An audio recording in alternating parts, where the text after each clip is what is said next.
This film is purely fictional. Please do not imitate it. Your like and subscribe are the motivation for me to update.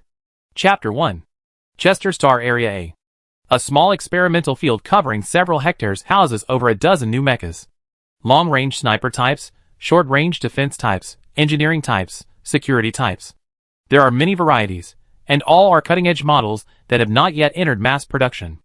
In the center of the experimental field, 7 large characters flashed on the top of a pure white building, Lemon Mecha Research Institute. The institute's security is truly impenetrable. The freckled girl scratched her chin, looking troubled as she put away her electronic camera. They were all amateur mecha enthusiasts who had accidentally heard that the next-generation mecha being developed by the Lemon Mecha Research Institute was nearing completion. The 3 of them hit it off and agreed to visit it. But the experimental field was pitch black, clearly obscured by optical interference, so not a single mecha could be seen. So they used professional equipment to penetrate the experimental area. But on the screen connected to the interface, the experimental area was divided into 3 zones by a few white lines, and each zone contained only ordinary mechas. The next-generation mecha they were looking for was nowhere to be found. Several mecha enthusiasts murmured in disappointment. The girl climbed down from the wooden box, slapping her thigh and sighing. I was wondering, how could a small, private research institute like the Ligi Institute possibly produce a sentient mecha? It's fake news indeed. That's why I told you not to come. It's probably a wasted trip.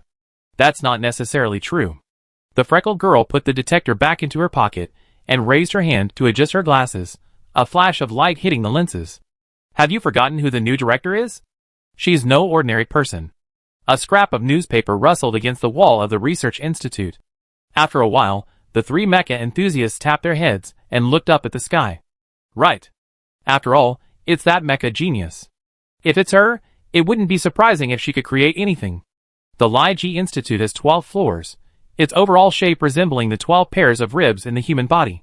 The capsule elevator, like the spine, is located on a symmetrical line, extending downward to the lowest floor. At the end of the workday, researchers gradually took off their white lab coats, clocked out, and left the lab. Boss, aren't you leaving yet?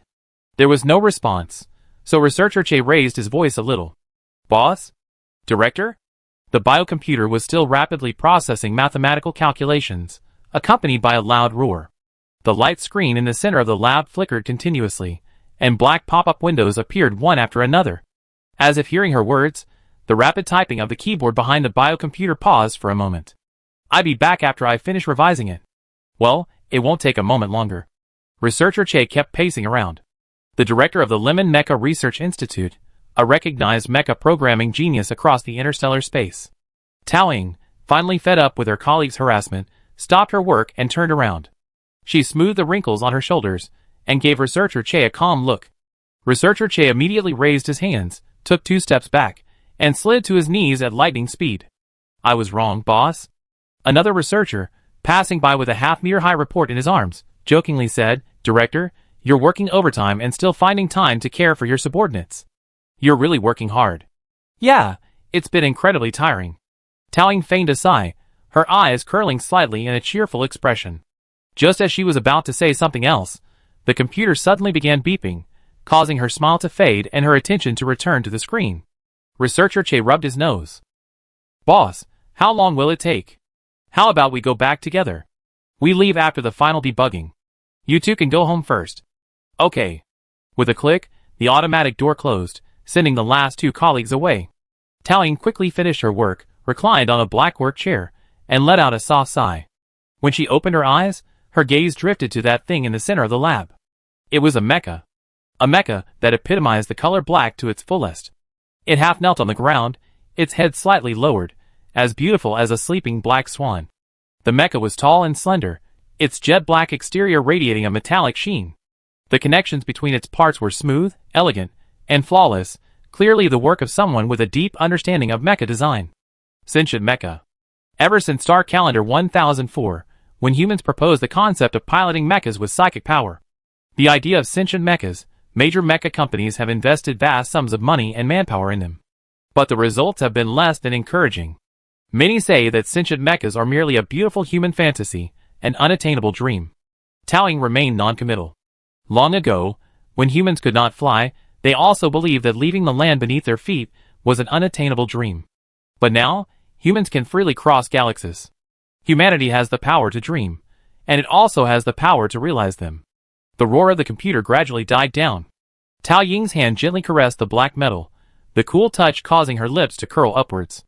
And now, the dream had become reality. Humanity's first sentient mecha would usher in a new era. After checking the equipment as usual, Tao Ying removed her white lab coat and pocketed her key card. She reached the elevator and waited for it to descend to the designated floor. The moment the elevator door opened, a faint smell of oil lingered. Then, a slightly sticky dripping sound began. Tick, tick, tick. Tao Ying lowered her head. Before her, the elevator floor was covered in light brown oil. A cylindrical oil drum lay tilted on the ground, its pungent oil still gushing out of the outlet. Then faint, continuous footsteps reached her ears. A stealthy figure flashed past the emergency elevator at the end of the corridor. Without warning, a deafening explosion erupted from upstairs. At 3 a.m, the researcher was awakened by dozens of calls. He scrambled out of bed, annoyed, and pressed the call button. What's calling me at 3 a.m? Are the Zerg attacking Lemon City? It's worse than that. Check the group chat. You better be telling the truth.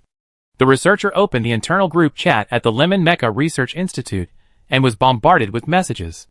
Starnet headline: Fire at the Lemon Mecha Research Institute, flame soaring into the sky. Attached, scene.jpg.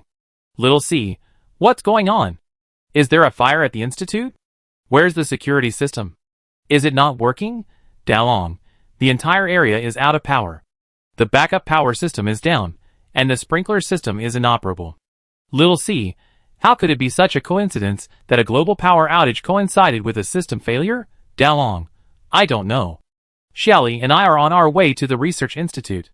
Perenia, is there anyone who can contact the boss? She's the only one with access to the security system.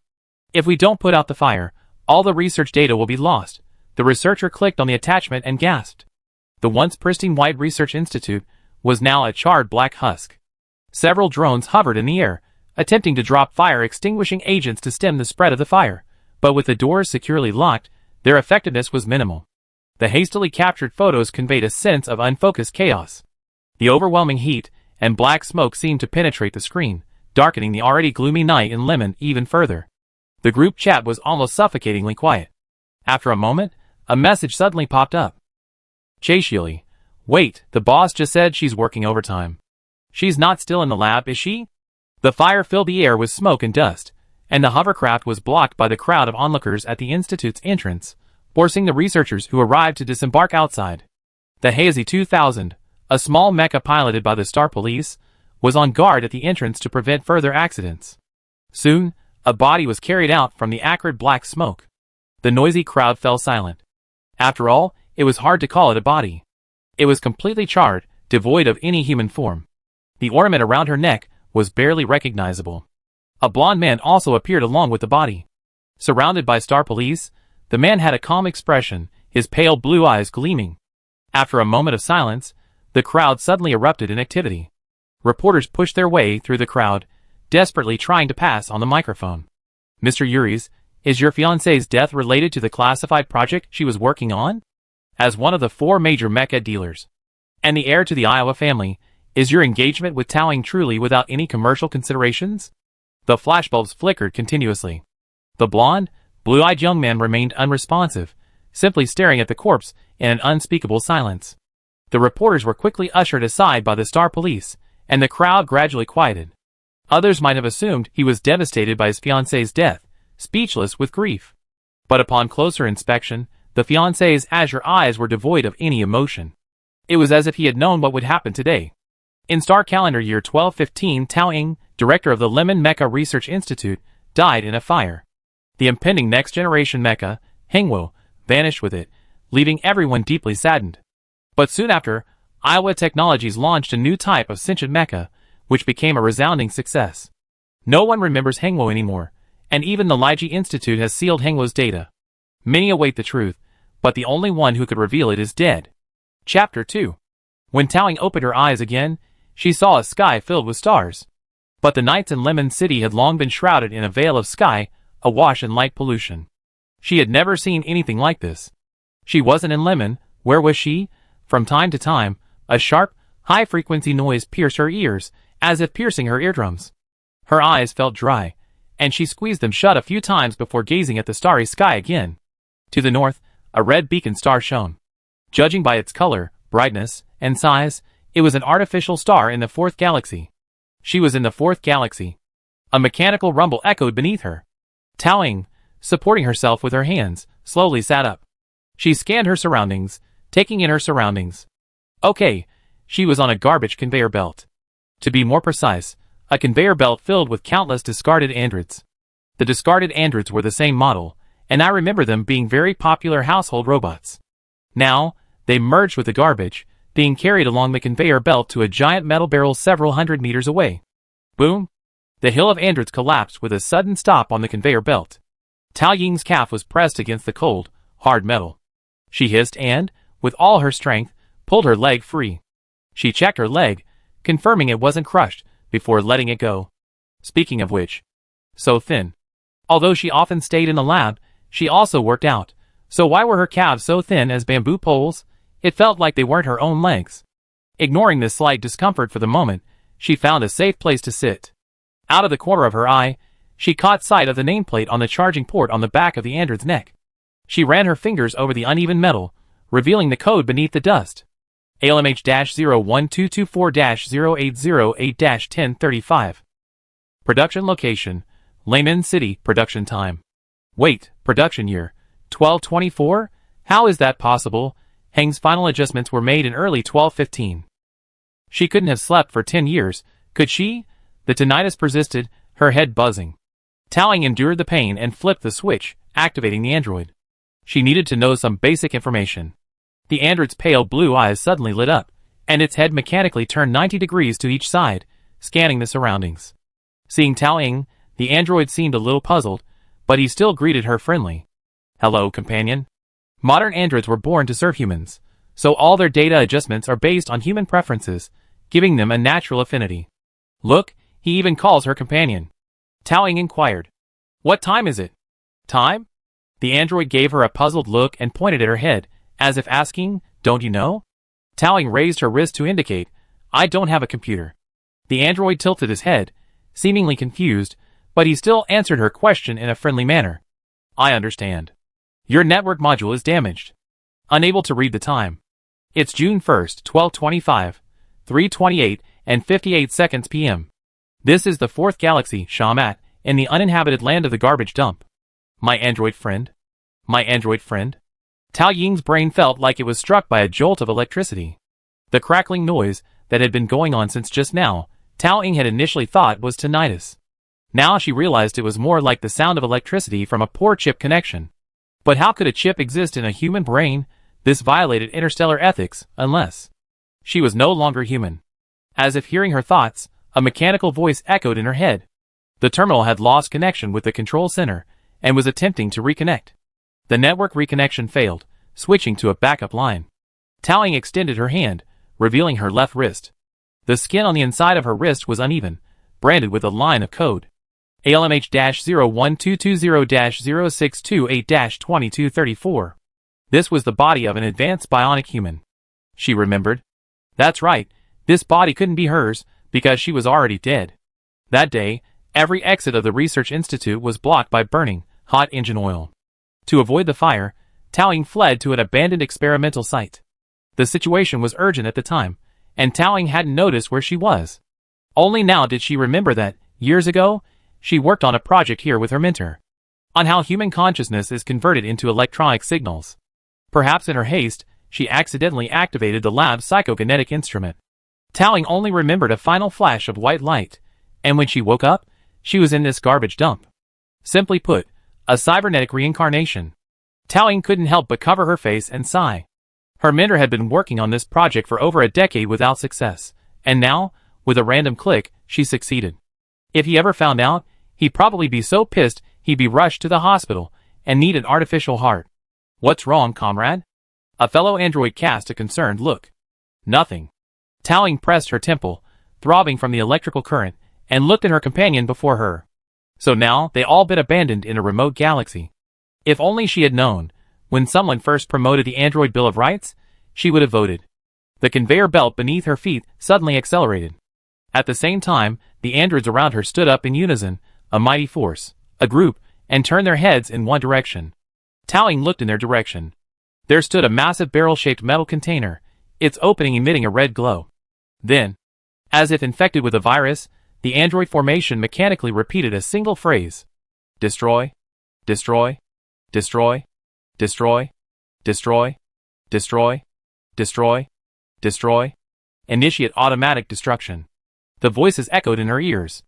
Even the household robot, who had just called Tao Ying her bionic companion, joined the ranks. The mechanical sound of destruction drilled into Tao Ying's ears like a spell, and a crackling sound of electricity emanated from the back of her head. Tao Ying's vision went dark, and she unconsciously stood up. When she regained her vision, she was at the front of the android team. A gust of dry, hot air blew from beneath the massive metal container, making it difficult for Tao Ying to open her eyes. The hot air came from the heating modules on the side of the metal container. That's when Tao Ying finally saw clearly that the behemoth before her was no metal barrel at all, but a massive furnace. The thick molten metal swirled endlessly, instantly reducing any stones that fell into it to ashes. The overwhelming heat forced Tao Ying to take a step back. Honestly, if she hadn't died, she would have voted for the Android Human Rights Act. The android companion beside her obeyed the command from the terminal, and stepped into the furnace. It slowly sank. The skin still on the surface, splashed with the molten metal, quickly cracked, then tore off, revealing the metal within. The liquid metal ruthlessly penetrated its joints and cracks, destroying every delicate electronic component. The T-shaped alloy, heat-resistant to 1,000 degrees, melted into molten metal in a matter of moments. Finally, until his head sank into the liquid metal, his pale blue eyes stared at Tao Ying, and the crackling sound of electronics echoed from the half-melted sound module. See you again, my android companion. The crackling sound of electricity echoed again deep in his head. Tao Ying stretched out his left foot, unconsciously wanting to step down. The electronic voice kept repeating destroy, like a demonic incantation luring people to hell. Tao Ying pinched her thigh. No! She had to break free from the control of the android signal. Chapter 3. But how could this be done? No android could disobey orders. The electronic hum in her head kept clamoring, and her stomach ached with hunger. Nothing in her body felt right. She was dying. Wait, hungry? Tao Ying touched the area beneath her clearly visible ribs. Yes, she was hungry. But traditional androids, to conserve computing resources, don't have an appetite control. Could it be that her body? Tao Ying couldn't help but laugh. No way, is it possible? She bent down, picked up a sharp piece of metal, and quickly cut through the skin at the back of her neck. Her fingertips grasped a small, hard square and pulled it out. The instant she removed the chip, the buzzing in her head finally died down.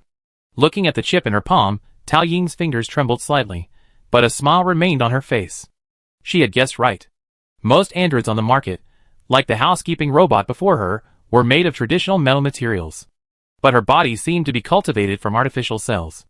This type of bionic human is controlled via an implanted chip. Fortunately, her control circuitry seemed inherently unstable.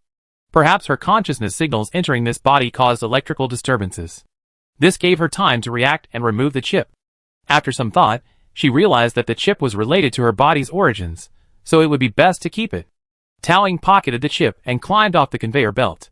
Behind her, the bionic humans, who looked just like humans, continued to enter the furnace one by one. Their movements were decisive, without a trace of hesitation, as if they had been summoned.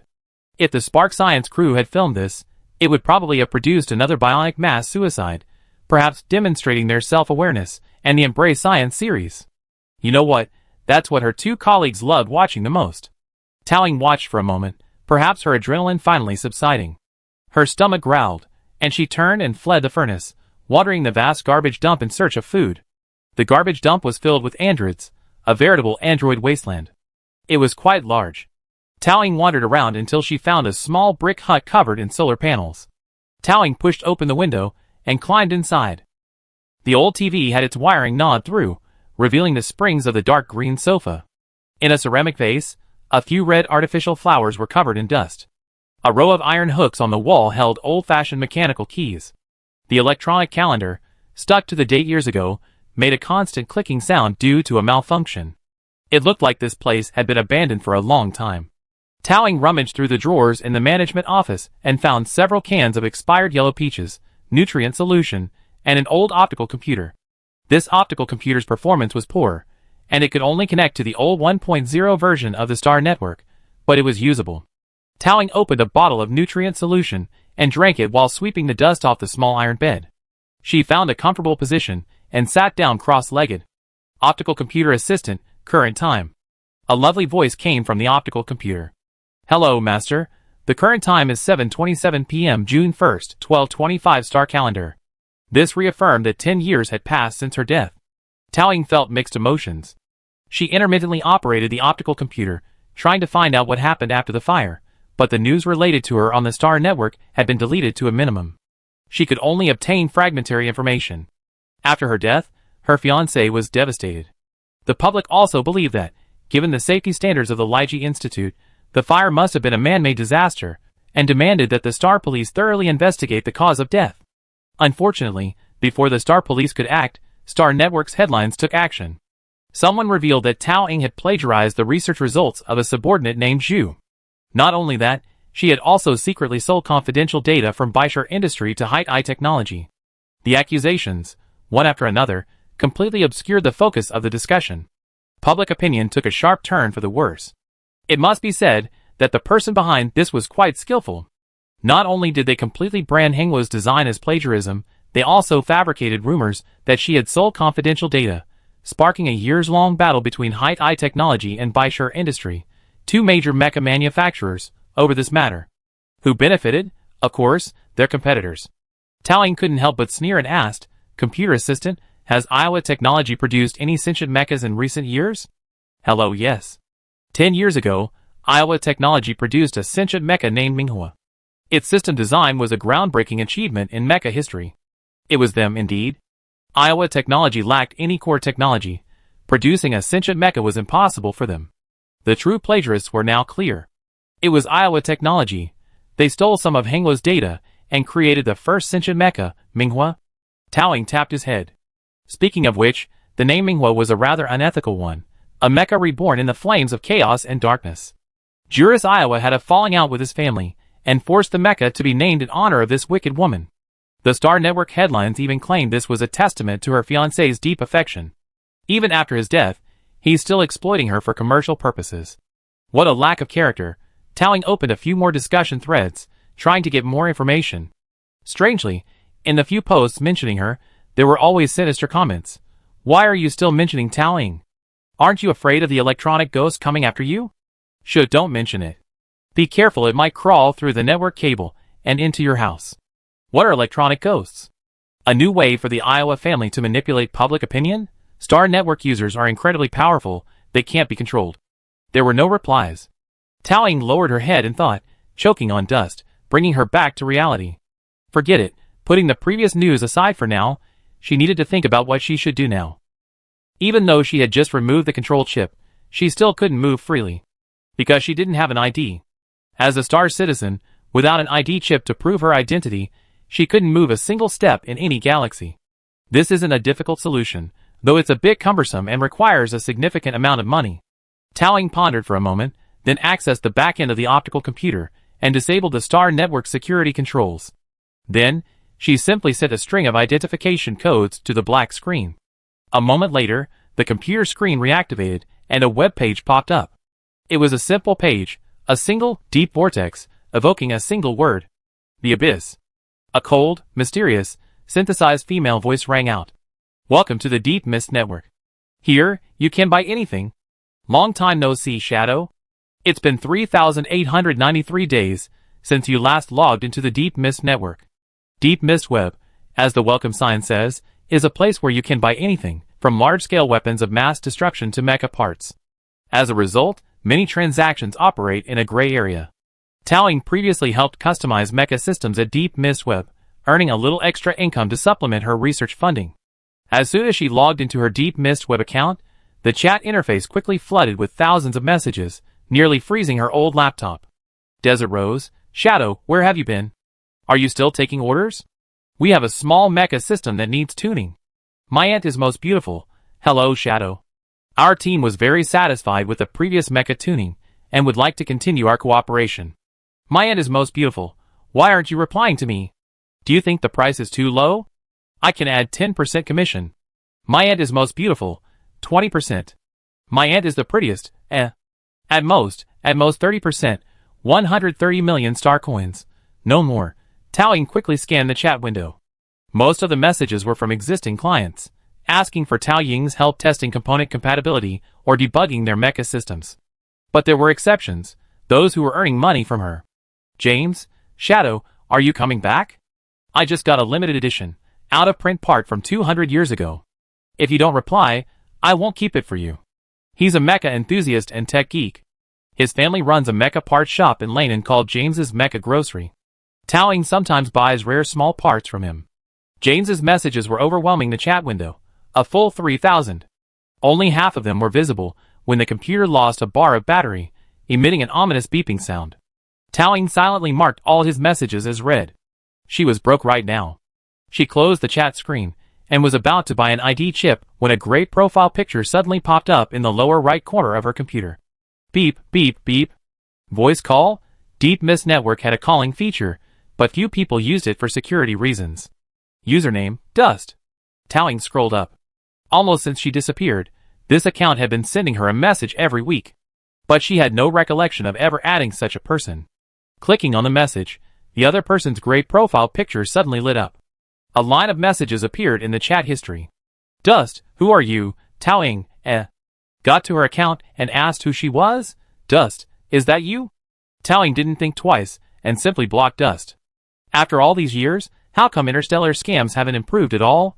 She clicked on the shopping site, searched for the ID chip, and filtered the delivery range. Several listings quickly appeared for the fourth galaxy, sorted by delivery speed. Prices ranged from 10,000 to 1 million star coins. 10,000 star coins wouldn't even cover the cost.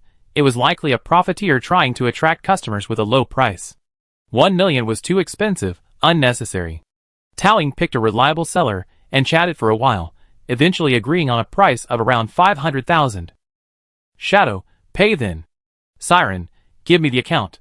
Both of them were quite skilled.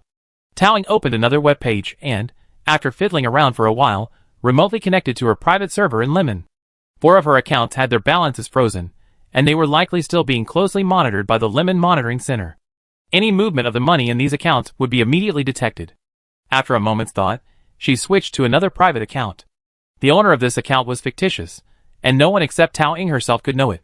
After choosing the address at a meteorite crater near the garbage dump, Taoying simply transferred the money to the other party's account and waited for the money to arrive. At this moment, hundreds of millions of light years away in Lannan, 3,000 meters underground. The young man sat on the server, his thin chin half tucked into his soft white turtleneck sweater, a silver and white plaid manual spread out in his palm. The black and gold machines around him connected into a complex network. The lights on the machines flickered constantly, streaming complex strings of data, countless bursts of electricity rising and falling, as if they had life, conveying some message. And these things made up the young man. The young man was an illusory light and shadow, without substance, yet indistinguishable from a human being. Therefore, the detailed holographic projection made him look like a ghost. He pursed his lips, suppressing the trembling in his hands. In the projection, silvery white stars chased a black shadow.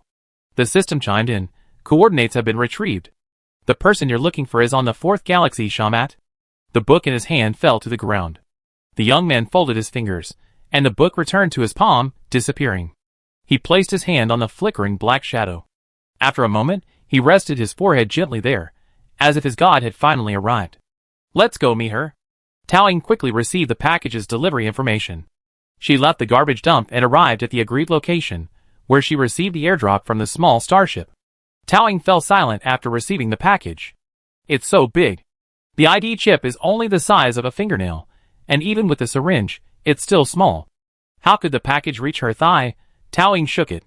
From the sound, it sounded like something metal. Never mind, she knew after opening it. Taoying found a rocky spot and deftly unwrapped the package. The moment she lifted the carton, something rolled out. It was a mechanical puppy. The puppy was only the size of a palm, modeled after a puppy. Taoying held it in her hand, tilting its head, blinking at her with a pair of adorable eyes. A red label on the dog's head said gift. So kind, buying an ID chip and getting a mechanical puppy for free? Taoying touched her chin. She didn't believe it. She covered the puppy's eyes, the recognition sensors, and after a thorough inspection, she found nothing strange or malicious. But these machines can be remotely controlled. After a moment's thought, Tao Ying pinched the main power cable around the robot dog's collar and cut it with a knife. Just in case. When buying things on the Deep Mist network, one must always be vigilant. Never keep anything dangerous. After killing the robot dog, Tao Ying took the chip syringe from the package and confirmed whether the purchased chip was defective. Birthplace, Shawmat Star. Birthdate, March 11, 1210. Name, Bai Ying. Placed the needle holder at the back of her neck and slowly pushed it in. After a slight sting, the chip injection was complete. Now, she was a legal interstellar citizen born on Shawmat Star. Looking back, she saw the dog lying alone on the ground. Tao Ying tapped her arm with her fingers. Although it's an unconscious intelligent entity, leaving it in an uninhabited desert doesn't align with Tao Ying's philosophy. After all, I'm a romantic.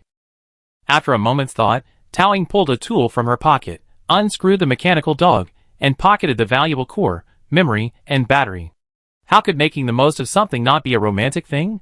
Of course, it wasn't because she coveted the parts. At this moment, far away in Lemon, 3,000 meters underground, the computer beside the young man crackled with electricity. The communication link with the Force system was severed. The computer's cooling module began to rev up, an electronic sound echoed, and the long spectrum on the screen trembled. Is this the person you've been looking for? As you said, he's wary. Unfortunately, it's you who's been caught off guard. What should I do now? Should I continue the contact? Yes. The location Tao Ying had just appeared in was terrible. In the middle of the desert, with no human habitation for dozens of kilometers, there was no human food. I'm afraid her survival rate would drop to 20% within 3 days. I'm worried. The young man pursed his lips, turned his head, and disappeared into the black and gold computer cluster. Tao Ying returned to the administrator's office, unpacked a box of nutrient solution in the corner, and casually pulled out a bottle, gulping it down. A strong fishy smell rose to her head, and Tao Ying's face contorted as she wiped away the tears she coughed up. This nutrient solution tasted like fish fermented for 3 months in the middle of summer. Whose good man nutrient solution has this flavor, and hasn't had any consumer complaints? She checked the label again. It wasn't expired. She turned the bottle over again, searching for the manufacturer's information. Amidst the elegant, golden triangular laser logo, a rather out-of-place image of a salted fish was painted, with a small slogan below. High Technology produces frozen salted fish flavor nutrient solution. Have you been salting fish today, Tao Ying? Oh, High Technology. Things suddenly made sense. High Technology is a young mecha company, emphasize the importance of a mecha company. The GAZ series of mechas they produce are durable and sturdy, with inexpensive parts, and have a very good reputation among pilots.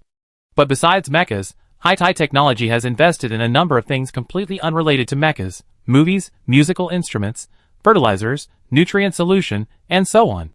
The phrase the High family is not doing their job properly is a common understanding in the industry. After all, the unprofessional CEO of the High family isn't short of money. He founded this company purely for self-realization. But even so, frozen salted fish-flavored nutrient solution was too abstract.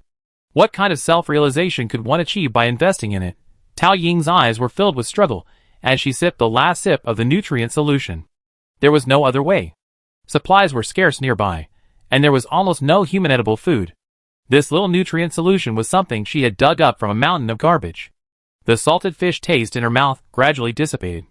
Tao Ying blinked, swiping her laptop with one hand, making her next move. Now that she had legal residency, she faced a more serious issue. The physique of her bionic body. You might not believe it, but her legs were still weak from the few hundred meters she just walked. After 8 steps, her blood circulation was sluggish. After 10 steps, she was panting for a minute. After 100 steps, her vision was blurry. Her physique was unimaginably poor. Without genetic modification, it was hard to say how long she could survive.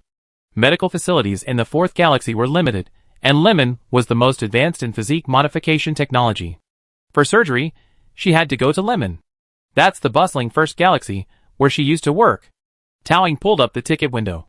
As far as she knew, the 4th galaxy was so remote that it had no passenger ships on a regular basis. Only during special times of the year did cargo ships dock there. Light Brain Assistant, check the time of the next starship docking in this port. Okay, I found that a transport ship from the Mother Star will pass through here in a month. Chapter 4. A month isn't a short time. I can't just sit around and wait. After some thought, Tao signed up for the Interstellar Joint Entrance exam just before the registration deadline. The Interstellar Joint Entrance exam, held every 3 years, is a crucial opportunity for students from remote star systems to change their destiny. The Reval Empire doesn't welcome foreigners, and visitors must go through complex procedures to reach it. If she went as a tourist, she might be sent back to a remote star system before she even finished recovering from her genetic modification surgery. But going as a student would be a different story. At least during her 4 years of university, she could live stably in the first star system. This was her best option right now. There were many university options in the first star system, but the best was undoubtedly Lemon University. As far as Tao knew, Lemon University's subsidies for physical fitness surgeries could reach over 50%, greatly alleviating her financial burden. However, with only a month left until the joint entrance exam, reaching the Lemon University scoreline was a bit of a stretch. Tao quickly scanned the core exams over the years. The key points hadn't changed much. After trying a few sets of questions, she found that, on average, she was still about 100 points shy of the cutoff for Lai University's mechatronics department. Given a month, she could reduce the gap to 10 points. But it would still be dangerously close to the cutoff. If all else fails, I have to choose another, less prestigious school in Lainan City. Tao leaned her head against the wall, tapping her pen on the screen. 5 minutes later, she stood up. No, perhaps there was another way.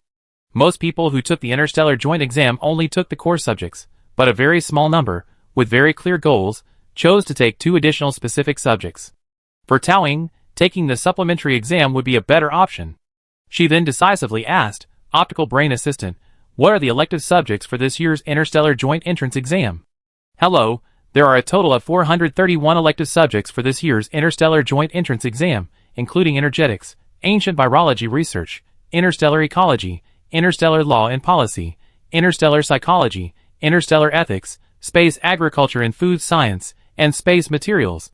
Tao tore off a piece of paper, wrote down a dozen subjects she was familiar with, and circled 3 of them. Space materials, Mecha, and perceptual Mecha. She had seen the Mecha section questions before, so they weren't difficult for her. She chose them. Space materials are closely related to the main materials used in mecha construction. Although she specialized in software, researching mecha required some understanding of materials. This subject was an alternative. Tao Ying's pen scribbled across the paper twice, finally placing a question mark next to the words perceptual mecha and tilting her head. Assistant, I don't remember there being a subject called perceptual mecha before. The optical brain assistant quickly replied. Yes, there weren't any before. Due to the recent popularity of perceptual mechas among the general public, a new perceptual mecha course was added 6 years ago. However, since it's a new subject, the question types aren't easy to summarize and are rather flexible. If you plan to take this joint exam, the assistant doesn't recommend it. Tao ignored its suggestion. Are there any reference questions? The computer assistant quickly provided exam questions from the previous 6 years. Tao flipped through the pages, her expression calm. She was incredibly familiar with these calculations. Although they had been modified, they were all based on Hengwo's data. She couldn't make a mistake even with her eyes closed. Then things would be simple. Intention, Mecha Systems Major, Lemon University, School of Mechatronics. Tao filled in her goals, used her account balance to rent a small room near the exam center, and began to concentrate on preparing for the exam. A month passed quickly. The day before the joint exam, Tao went to bed on time. Her optical computer assistant went into sleep-inducing mode and began playing the news station on the cosmic radio. Starnet's evening broadcast reported that the second-generation Minghua Mecha had been put into operation to great acclaim. Its chief designer, Zhu Qi, had now transferred to the Lemon Monitoring Center. It was reported that the sentient Mecha Hengwo, which was launched at the same time, was about to enter the destruction process. Chester Star, Lemon City. In a large room with floor-to-ceiling windows, a black-haired girl was communicating via optical computer. She was about 16 or 17 years old, but her eyes were calm. She bit the rubber band around her wrist and casually tied up her long, weave-like hair. Her sleeve slid down her raised hands, revealing several long scars on her forearms. Resting her hands on the desk again, she opened the incoming email. Hengwo's third repair experiment failed. The mecha has now departed from the 4 systems testing grounds and is being transported to Laimen. Young lady, if you want to stop the destruction program, you must find someone who can activate it. This is our last chance. The girl, BIMO, the next head of BI Industries, frowned. Since its founding, BI Industries has had a rule that if a mecha fails to start for 10 consecutive years, it must be destroyed. BI Industries and Leiji Institute are partners. After the fire, BI Industries took over Hengwo and took charge of its repair work. However, the Hengwo suffered a significant loss of data due to the fire. Although researchers have restored most of Hengwo's functions using the partial data files Taoying sent them before her death, problems have arisen with the crucial mental connection module. Hengwo rejected every pilot she encountered and was completely unable to start. Over the years, BIMO had spent her free time traveling back and forth between galaxies, searching for a suitable pilot. She even invited a military marshal with S-level psychic power to test drive it, but in the end, no miracle happened. This month was the deadline. If Hengwo still couldn't start, it would have to be destroyed at BI Industries. As the next heir to BI Industries, she couldn't stop it. On the table sat a roughly 10-centimeter model of Hengwo, a toy given to her by the director of the Leiji Institute when she was a child. BIMO's arm muscles tightened, and she gripped it tightly. After a moment, she opened her hands and placed the model back on the table. She sighed and sat back in her chair. She murmured, "Where exactly do I have to go to find a pilot Hengwo recognizes?" On the third night after the joint exam, the exam system would send the results via the optical computer. However, given the highly unstable internet connections between star systems, and also for ceremonial reasons, each planet's examination department will provide on-site results checking. Take Shamat Star, for example. Every 3 years, a large number of examinees gather at Galaxy Plaza, awaiting the results of the joint exam. There's still an hour until the results are announced. Downstairs, there's already a commotion. This wasn't Tao Ying's first time taking the joint exam, so she wasn't nervous. She had originally planned to wait for the results in her room, but when she opened the window for some fresh air, she suddenly caught a whiff of the slightly bitter aroma of Binglai-style beer, reminiscent of the one she loved drinking in Lemon, where the second drink was half price. She leaned against the window, taking a few deep breaths, her appetite piqued. She decided to take a few dozen star coins and go downstairs to join in the fun. Her rented room was in a high-rise building next to Galaxy Plaza. At this hour, most of the tenants there were students taking exams. At 8 o'clock, the throng of students crammed into the building descended in unison. The students' eyes couldn't conceal the excitement of awaiting the results, mixed with a touch of nervousness. The intense heat made their blood boil. A girl wearing a red scarf was bleeding from her nose with excitement, but she paid it no mind.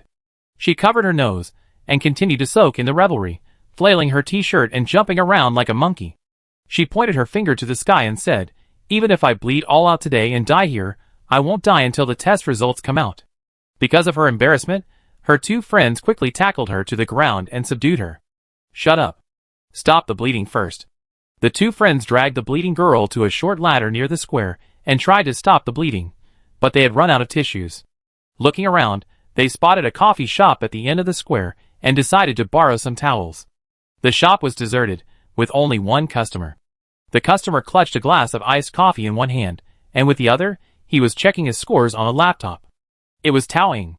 While waiting for the waiter to bring them towels, the two candidates couldn't help but glance over. People on their planet didn't like coffee, so this coffee shop was usually empty. Sitting here, Taoying stood out. Add to that her pale skin and her apparent frail health, and she stood out even more. Taoying noticed their gazes and looked back. Seeing the blood on their hands, her mind buzzed. Clang! She slid down the table to the floor. The two candidates were horrified. What's wrong with you?" Taoying stood up, holding onto the table. "I've been drinking the nutrient solution regularly for the past 2 days, so the dizziness shouldn't be due to low blood sugar." "Then what could be the cause?" Taoying turned her head, her gaze falling on the red liquid in the candidate's palm, and she nearly fainted again. "Blood." The two candidates seemed to sense something and asked hesitantly, You're not afraid of blood, are you?" 10 minutes later, the girl, whose nosebleed had stopped, saw her friend still hadn't returned, so she slowly wandered to the entrance of the coffee shop. Just as she was about to say hello, her friend and the waiter shouted at her in unison, "Don't come over here." "Huh? Why?" The girl covered her nose, confused, but still obeyed her companions and stood still. Taoying tested the blood several times, confirming that she was truly afraid of blood, and then fell silent. Candidate A became excited. "This is the first time I've seen someone afraid of blood. I only seen it in textbooks." "Keep your voice down." Candidate B pinched her mouth. No, sorry, I don't mean to mock you. It's just that this disease is quite rare. I never seen it before. Taoying took a sip of coffee and waved her hand to indicate she wasn't paying attention. It's okay, it's the first time I've seen it too. Tens of thousands of years ago, war completely destroyed the blue planet's living environment. In humanity's long journey through space in search of new planets, many weak genes have been eliminated. Children born after the first year of the star calendar are generally very healthy. Hemophobia is a rare disease, with a prevalence rate across the interstellar space that's almost as rare as winning the lottery. She had only seen it in textbooks before. What other surprises could this body hold for her? With 1 minute left until 8 o'clock, the students excitedly began to update their scores. Cheers erupted in the square. I got 488, so I should be able to go to Triton Middle School in the first system. I got 520. I can go to Rex Middle School. Stop jumping around. If you get another nosebleed, we just leave you here. Stop talking nonsense. What was your score? 2 points lower than you. I should also go to Rex Middle School. Ha ha ha, these schools are all close. We can go out for barbecue together in the middle of the night. And then a group of you went to the waiter to ask for towels to stop the bleeding? Can you guys forget this? No, the image of your nosebleed is etched in my DNA. It be passed on to my children. Hey, it can't be passed on. Who said that? The two friends reached out simultaneously. Friendship price, 300 star coins each. I delete your memory once the money arrives. The girl held her nose and jumped up in anger. Are you two my friends? So youthful. Taoying sipped his coffee, tapping away on the screen. These three were probably students from the middle school division. Triton and Rex Middle School, the schools they were attending, had good reputations in the first galaxy. It looked like they were doing well. The three students cheered for a moment, then heard the ding-dong notification from Taoying's laptop. They approached with a familiar air. You're also taking the exam this year, right? Which middle school are you applying to? If you go to Lemon City, maybe we be classmates. The Interstellar Joint Entrance exam is divided into middle school and university divisions. Taoying was about the same age as them, so the students naturally assumed he was also applying for the middle school division. The computer was still stuck on the query screen. There was no point in waiting. Taoying took a sip of coffee and casually replied, Who said I was going to Lemon City? Didn't you just book a ferry ticket to Lemon City? The ticket booking app has a unique notification sound, so you can tell right away. By the way, the ferry to the first system only runs once a month. We could travel together. I might also get off halfway in the second system. How could that be? There's been a Zerg infestation nearby lately. That's right. Passenger ships nearby are restricted, so we can't get there directly. The three nodded. Taoying knew that, according to the attack data released by the military, the Zerg's favorite target was the second system. But if the situation there was so serious, a lot of troops from the third system would have been transferred there. What's the situation in the third system? You don't really want to get off the ship midway, do you? The three of them were horrified when Taoying asked this. The third system is definitely out of the question. There's a shortage of police there, and pirates could take advantage of it. A normal person would take several safe routes, and not take the direct starship. Oh, who knows? Taoying winked mischievously. The air was filled with the rich aroma of coffee. Under the warm yellow light, Taoying spooned a bite of freshly baked cake. The sweetness slid down her throat into her stomach, and the surge of energy made her feel happy. What authentic lemon taste. Did the boss apprentice there? She put down her spoon. Okay, I'm on the same starship as you, but it's unlikely we be classmates. How could that be? Our classmates are all over Lemon. If you go there, you definitely come across us. Tell me, which school are you planning to go to? Before the trio could ask for the results, Taoying's laptop uploaded the query results. She glanced at her score, tapped her hand on her thigh, and finished her last sip of coffee. The total score was 559, 10 points lower than she expected. She had no problem getting into her desired major, but the score was odd. The candidate, noticing Taoying hadn't answered, turned back to their animated conversation. This year's top undergraduate score is out, 570. By MO. Ah? By MO, the Mecha enthusiast who's only 16, participated in 4 Mecha tournaments, and never lost a single duel? No way. She got A's in both mental strength and physical fitness. How could she not attend the Imperial First Military Academy? That's right, what a waste of talent. By MO? Such a familiar name. Taoying stroked her chin. Isn't that the next head of the Bai family? Taoying had met her before, when we were collaborating on a project with Bai's industry.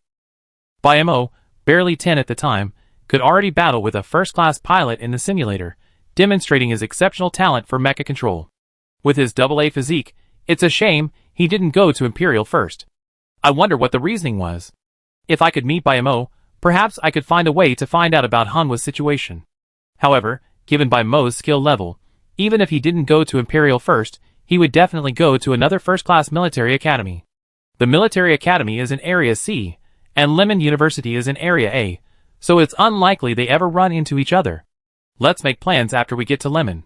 Tao Ying tossed her Binglai-style cup into the trash can and stood up to leave. The wind chimes by the door chimed a few times, and the three candidates caught a glimpse of Tao Ying's search page on their laptop and froze in their places. After a long pause, Healy trembled. I just thought I saw her score. It was 559. That's impossible. Did you see the wrong number? No, I'm sure it's definitely 559. And even 459 is ridiculous. Benjamin swallowed, his hands shaking. Because she's applying to university? What? A few exclamations echoed from the cafe. Is she planning to go to Lemon University? Chapter 5. Tao Ying was completely unaware of the subsequent discussions among the candidates. After returning to her room, she emailed Lemon University. The starship was leaving in 2 days, so normally, she should have received an acceptance letter on board. Before that, she had some questions that needed confirmation. Her elective score was 10 points lower than expected. While it had no impact on her admissions, it was still a little strange. She opened the joint entrance exam forum and checked the posted answers. She found that the answer to one small question was exactly 1 digit off from her calculation. 3.395. She took out a pen and paper, scribbled half a page, and calculated again. Still off by 1 digit. She took a bite of bread, took a quick photo of her solution, and posted it to the candidate forum. The last question in the perceptual mecha section. Was the answer wrong? Attached is the solution. She glanced at the time. It was already 9 o'clock in the evening. She figured the candidates were all partying by now, so no one would be reading the post. Someone should reply tomorrow morning. Tao Ying lay in bed, her mind cleared, and she drifted off to a sweet dream. Little did she know how many people had been kept awake all night by her post.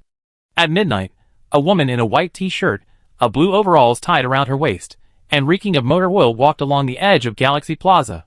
Her steps were unsteady, like a drug-addled homeless person.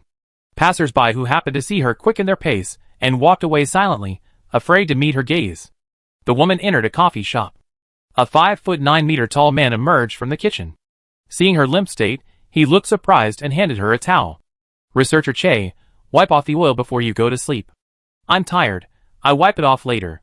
Besides, we're not researchers anymore. The Liji Institute was disbanded a long time ago. The woman muttered, propping her forehead with a towel, and leaned over the table, taking a bite of the bread the big man handed her. The big man took off his apron. Was work tiring today? Not just tiring, it was excruciating. The woman's sleepiness faded at this, and she slammed the towel down on the table in anger.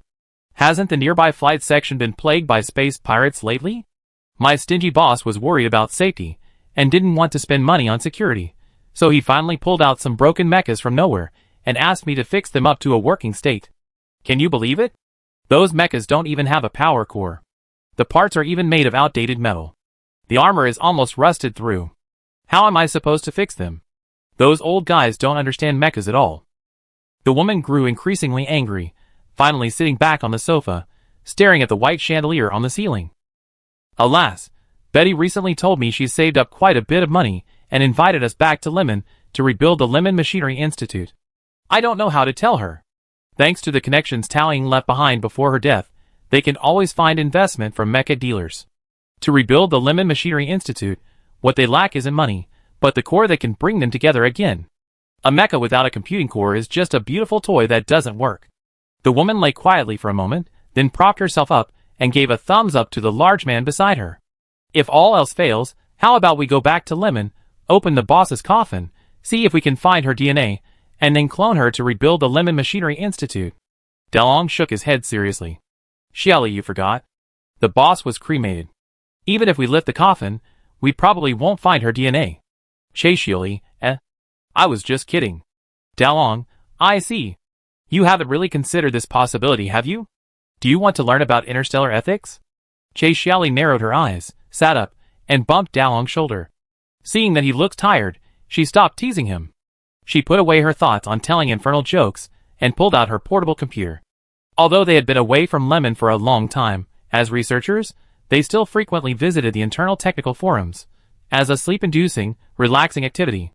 Repost. Is the answer to question 34 of this year's joint entrance exam, Perception Mecha, wrong? Original link. Joint entrance exam question? How did a childish question end up on our forum? The young people are making quite a fuss. I go check it out. Perceptual Mecha Division. Zhu Qi is in charge of setting these questions, right? Last month, the monitoring center skylight display had issues, so I filed a ticket, and the center hasn't responded yet. Zhu Qi is also in charge of that part, so why does he always fail? Sniffing a whiff of something unusual, Che Xiaoli unconsciously clicked on the original thread to join in the fun. I have to say, the arguments are the most lively, and the thread quickly became popular. The poster only provided a low-resolution step-by-step diagram, and said nothing, leaving plenty of room for imagination. Ding Mao Mao, the OP is so confident. This is a joint entrance exam question. It's better to question your own calculations than to question someone else's. Sen Fengxiangren, yeah, you should do the math a few more times before posting. You're really brave. I don't know what to eat for dinner. You know what, choosing the Perceptual Mecha class is quite courageous.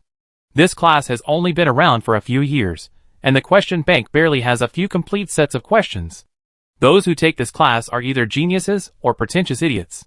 Che Xiaoli narrowed her eyes, swept her hand across the screen, and swiped through the pages. Ding Mao Mao, why hasn't the OP replied in so long? Maybe she realized she made a mistake? That's so embarrassing. Little Pumpkin, it doesn't necessarily mean she made a mistake. Didn't she provide the steps? How about we all try the math first? Ding Mao Mao, I knew it was wrong right from the beginning. All the formulas are wrong. Little Pumpkin, but the final result is only off by 1 digit. I guess I made a mistake somewhere in the middle? OP, you omitted too many steps. Could you be more specific? This Ding Mao Mao never gave the results of his calculations, only insisting that the exam questions couldn't be wrong. This year's question setter was Zhu Qi. Do you know who Zhu Qi is? He's the chief designer of the first generation of perceptual mechas, and the newly appointed director of the Lemon Monitoring Center. How could he make a mistake? How could it be impossible? Zhu Qi has made quite a few mistakes since taking office. Bored, Che Xiaoli poked Dalong at the side. Come on, solve the problem. Dalong honestly took out a pen and paper, but froze before he started writing. He leaned in closer to the screen, examining it for a moment, then turned and said, Don't you think this handwriting looks a bit like the boss's? Dalong, don't take me so seriously if you're joking. I'm taking it seriously. I'm not kidding. It really does look alike. Really? Let me see. Che Xiaoli, half believing, returned to the top of the page and zoomed in on the barely legible draft. She smacked her lips. It's quite similar. Even the formula is exactly the same as the boss's. Wait, why does this data look so familiar? Isn't this the data from Hang's original version? Dalong paused. Are you sure? I remember the dimensions of every part of Hang's version so perfectly, even if it were Ash. It's absolutely correct. Where did this person get the data? The first draft must have been destroyed by the boss, right? Dalong pondered for a moment, then solved the problem according to his own thinking. 3.395 millimeters. Researcher Che, what's the length of Alpha Part 96? 3.395 millimeters, the same as the poster's calculation. The answer is definitely wrong. The post quickly gained widespread attention. Red-haired sweetheart, I calculated it according to the standard steps, and it seems I'm still wrong. See attached picture. Huh? Could that ID above be Yin Ziheng? Hey, is that the guy who got second place this year? I'm downstairs from the guy who got second place on the joint entrance exam? Taking a photo in the front row, Ding Mao Mao. So what if he got second place on the joint entrance exam? He didn't take the Perceptual Mecha class, so his calculations might have been wrong. The guy above is almost there. If I don't believe the second place on the joint entrance exam, how can I believe you? The second place finisher's reply further increased the popularity of the post. Tao Ying slept until noon. After waking up, he remembered his post from last night and opened his laptop while brushing his teeth. 9,999 unread posts. What's going on? Is there a bug in the candidate forum? Before he could even click to see what was going on, a white line flashed across the laptop screen, and then his laptop life came to an end. So it wasn't until that evening that Tao Ying completed the paperwork for the new laptop.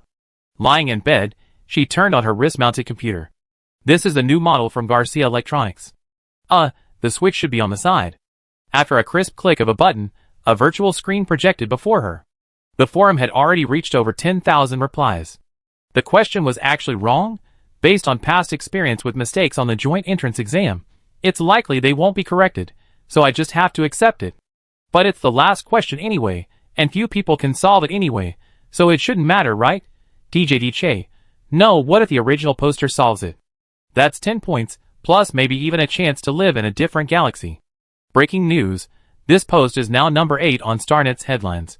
This development was a bit unexpected. There was even a Starnet reporter who sent a private message to Tao Ying, asking to interview her. The post went viral because a netizen named DJ and another named Ding Mao were engaged in a heated online fight. DJ, even making such a basic mistake, the person who set the question must be quite incompetent.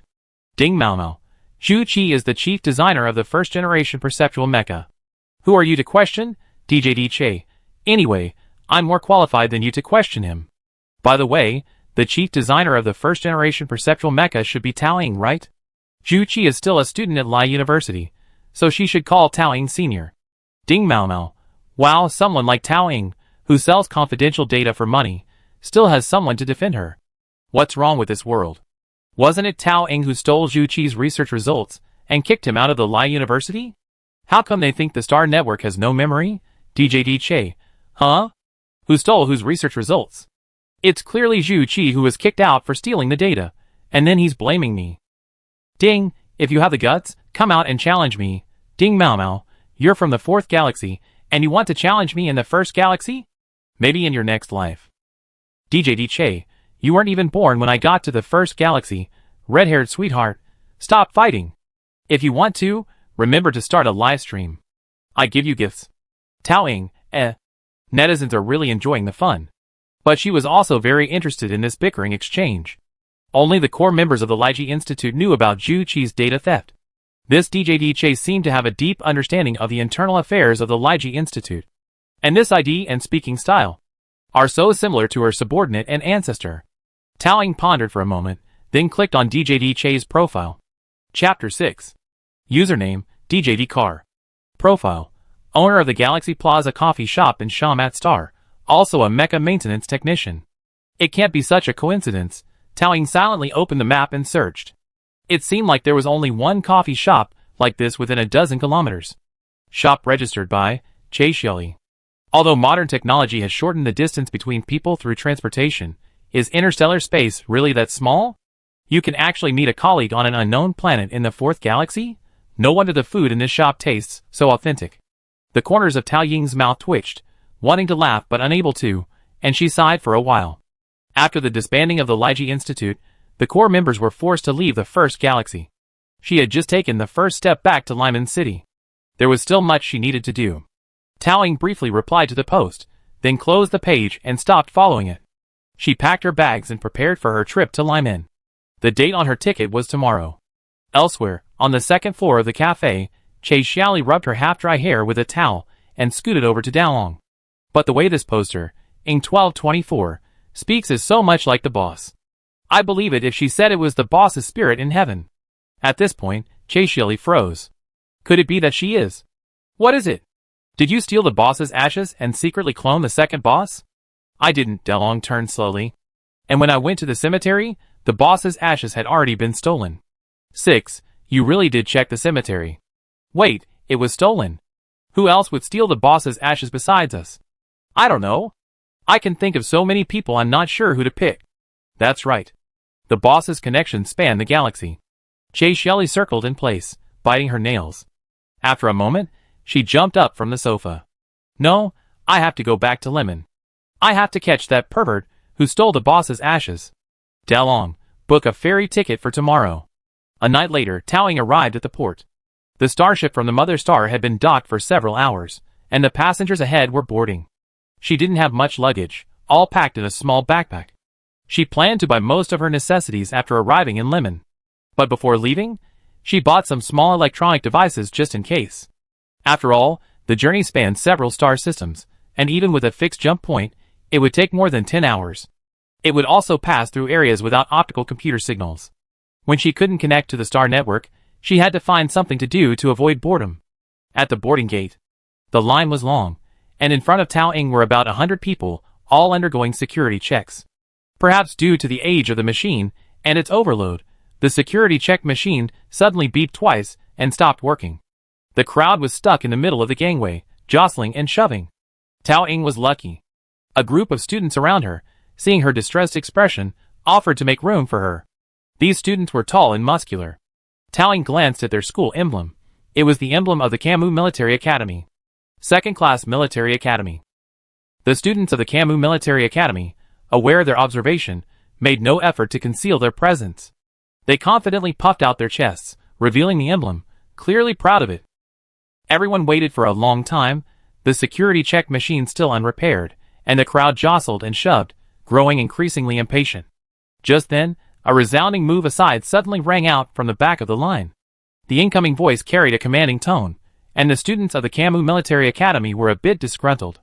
They were about to say something, but upon seeing the incoming person, they stopped and consciously made way.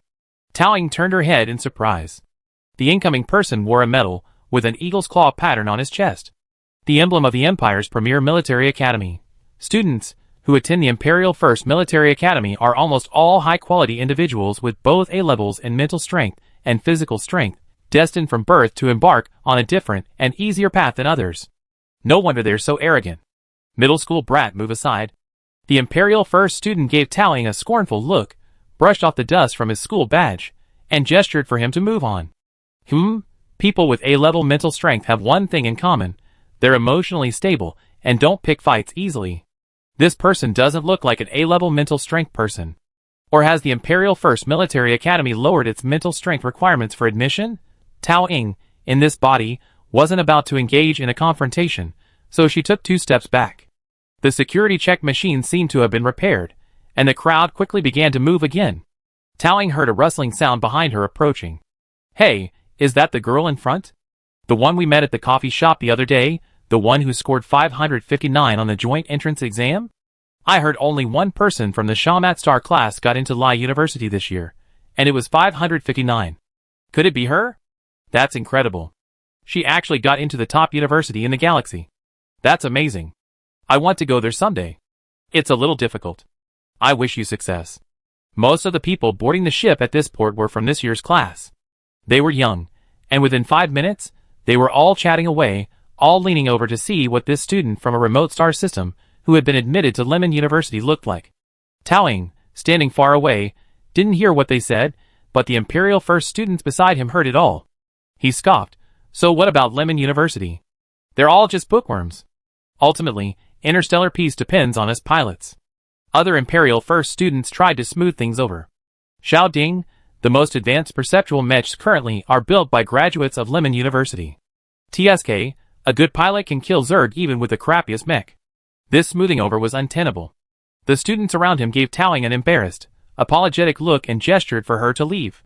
Tao Ying didn't refuse, stepping onto the starship first, turning back and smiling. Indeed, I imagine this student could kill 10 Zergs in a G-Easy, even in the original. The Imperial First student seemed to sense Tao Ying was giving in, and, feeling his temper softened, he said smugly, of course.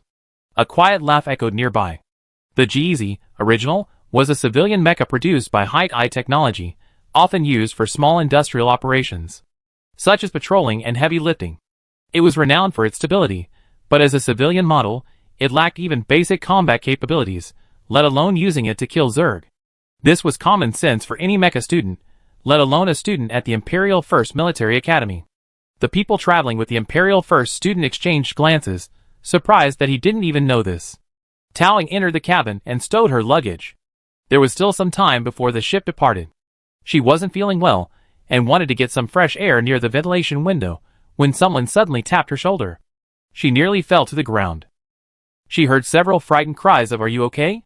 from behind, and several hands reached out to help her. Tao Ying's vision blurred, and she shook her head, signaling no need, and stood up. When she saw who she was, the voices around her suddenly intensified. "Ah! It's you?" Standing in the front was a girl wearing a red scarf. "Do they know each other?" Tao Ying blinked, wondering who this person was. A man and a woman who looked very similar to the girls next to them, in perfect sync, grabbed the girl's red scarf and pressed it under her nose. Ah, Towing narrowed her eyes. It's the middle school student with the nosebleed in the coffee shop. And your two friends. The two friends nodded happily. Sonia, Benjamin. We're brother and sister. As for the middle school student with the nosebleed, her name is Hurley. The girl covered her face. Can you please forget about my nosebleed? Benjamin pulled his phone from his pocket. Wait a minute, I called my mom first. How come even my aunt knows? Who else did you tell? There are 17 of us in our family. The brother and sister simultaneously reached out to Hurley. Hush money, please. Hurley jumped up and choked her. How dare you blackmail your friends like that? After a few moments of playful banter, the middle school students realized their seats were right next to Towing. They were so excited that they dumped their luggage on their seats and joined her in getting some fresh air through the ventilation window. The ventilation window was located in the middle of the transport ship and would be briefly opened during docking. Towing leaned against the window and took a few deep breaths of fresh air. Not that fresh, actually. The air on Shawmat was thin and dry, so dry that even a gust of wind could make you swallow a mouthful of sand. But this natural air still made Towing feel a little more relaxed. She looked down through the window. Several middle school students, curious, gazed in the same direction as Towing. Below the ventilation window was a large flat area, piled high with shipping containers. Is there anything there? Huli whispered, shrinking her neck. Sonia spread her hands. I don't know, but the academic master must have her reasons for doing this. The cargo hold door at the ship's belly opened, and supplies from the central system were being shipped out. The Shawmat merchants were guarding the conveyor belt, counting the goods. A 20-meter-tall machine stood on the conveyor belt, and a dozen people stood cautiously around it, keeping an eye on the situation. What is that? The three of them were curious about the massive machine, but it was hidden by a black tarp, with only a patch of jet black metal visible in the corner. They craned their necks, but couldn't make out what it was. It looks a bit like a mecha. No way, who in a place like ours could afford a mecha? That it's not from here. Look, it's probably being shipped to Lemon. Didn't Bai's company build a new mecha testing facility nearby? It's probably being debugged there, and shipped to Lemon. Towing stared at the mecha in the cargo hold, unable to look away for a second. Her brows twitched slightly, as if she'd seen a very familiar friend. She turned and asked, did Bai's industry build a mecha testing facility nearby? Chapter 7. Yes, about 3 years ago, the nearest planet, Eldria, was completely contracted by Bo Industries. I see.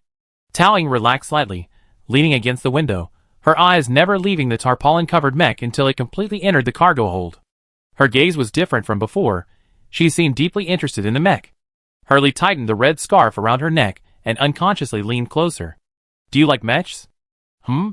Towing paused for a rare moment, lowering her head in thought. When she looked up, her friendly smile returned. She spread her hands and said playfully, of course, to the point of sacrificing my life for it. The cargo hold was about 50 meters high, its metal rails rusted with dust. A large yellow sign hung on the wall, declaring that non-staff members were not allowed inside. A woman in work clothes crouched nervously in front of the security door, screwdriver in hand, studying how to unlock it. It was Che Xiuli. Che Xiaoli's purpose for this trip was supposed to be to arrive safely in Lainan and, after a series of investigations, find the person who stole Tao Ying's ashes.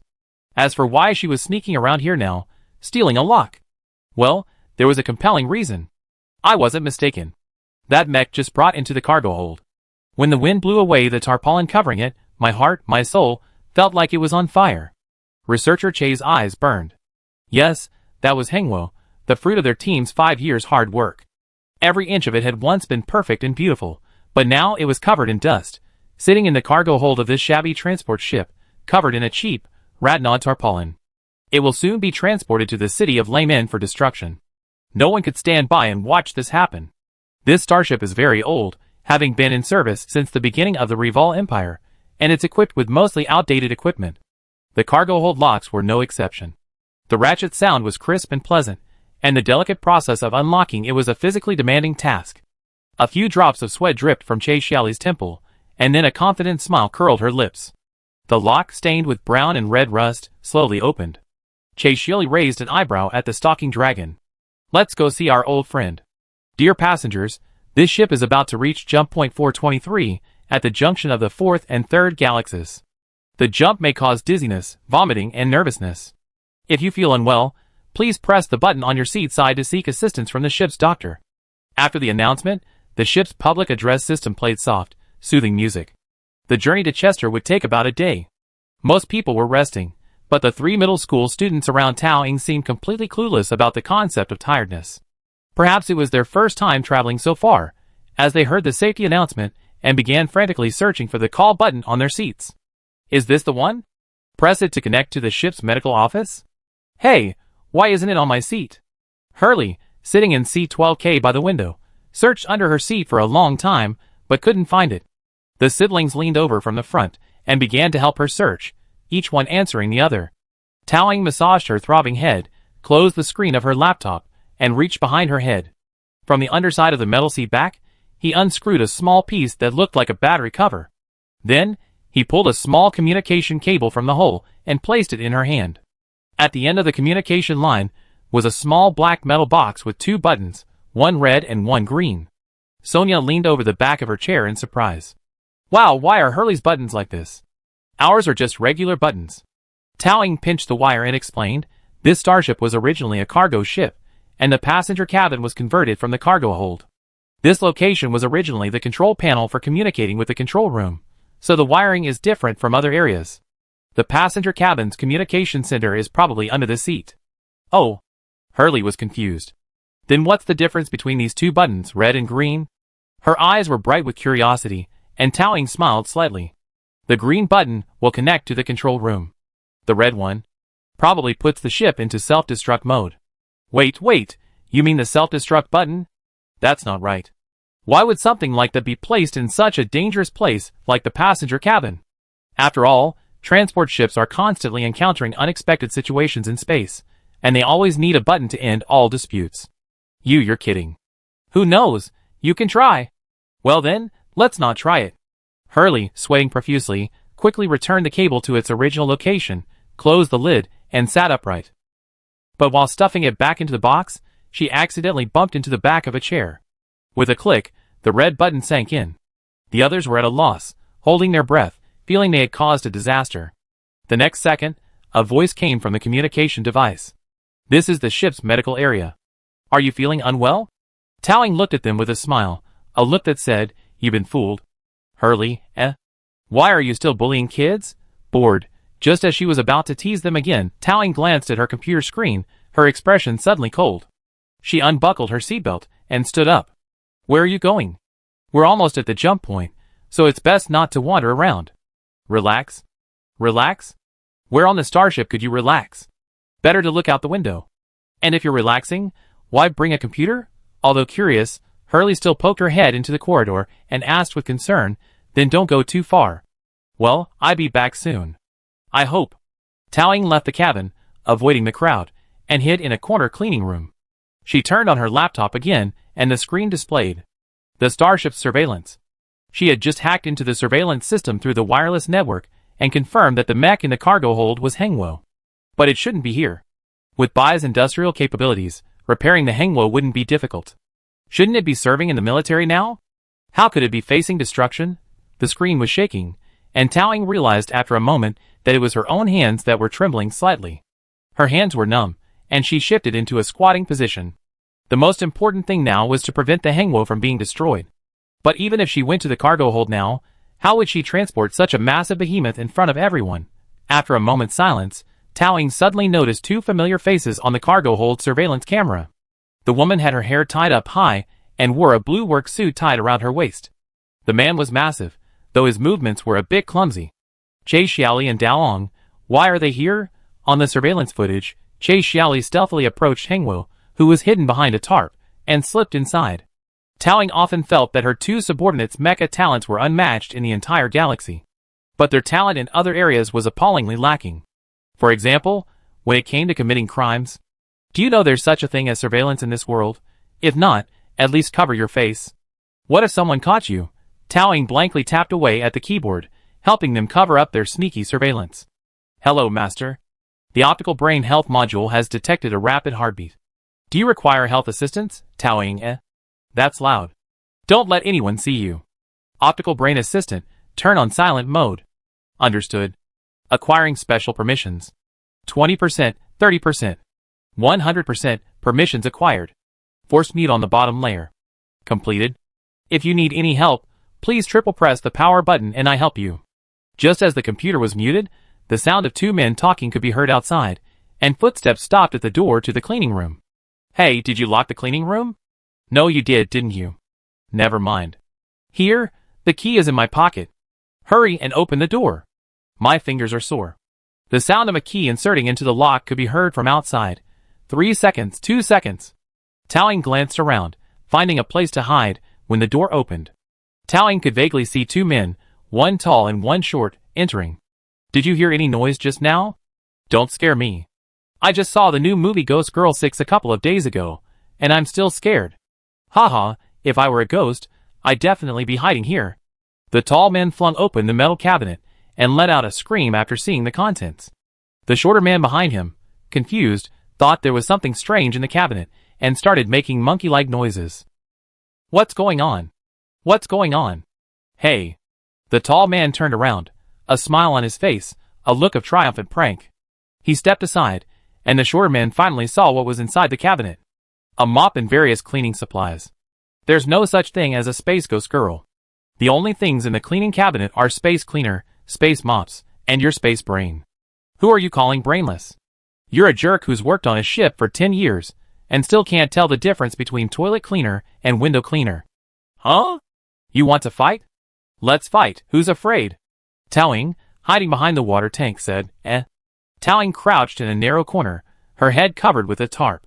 To avoid being seen, she curled up in a fetal position. This lasted for almost 5 minutes, and she felt extremely uncomfortable. The health module of the optical computer assistant had already flashed several silent alarms on the small physical screen. Luckily, it had just been silenced. Towing glanced at the surveillance camera. Chase Shelley had already climbed into Hengwo's cockpit and was attempting to operate it. But for safety reasons, the mecha couldn't be loaded with fuel while in transit. The backup power supply needed to be activated. Chase Shelley, who was being monitored, seemed to have realized the problem.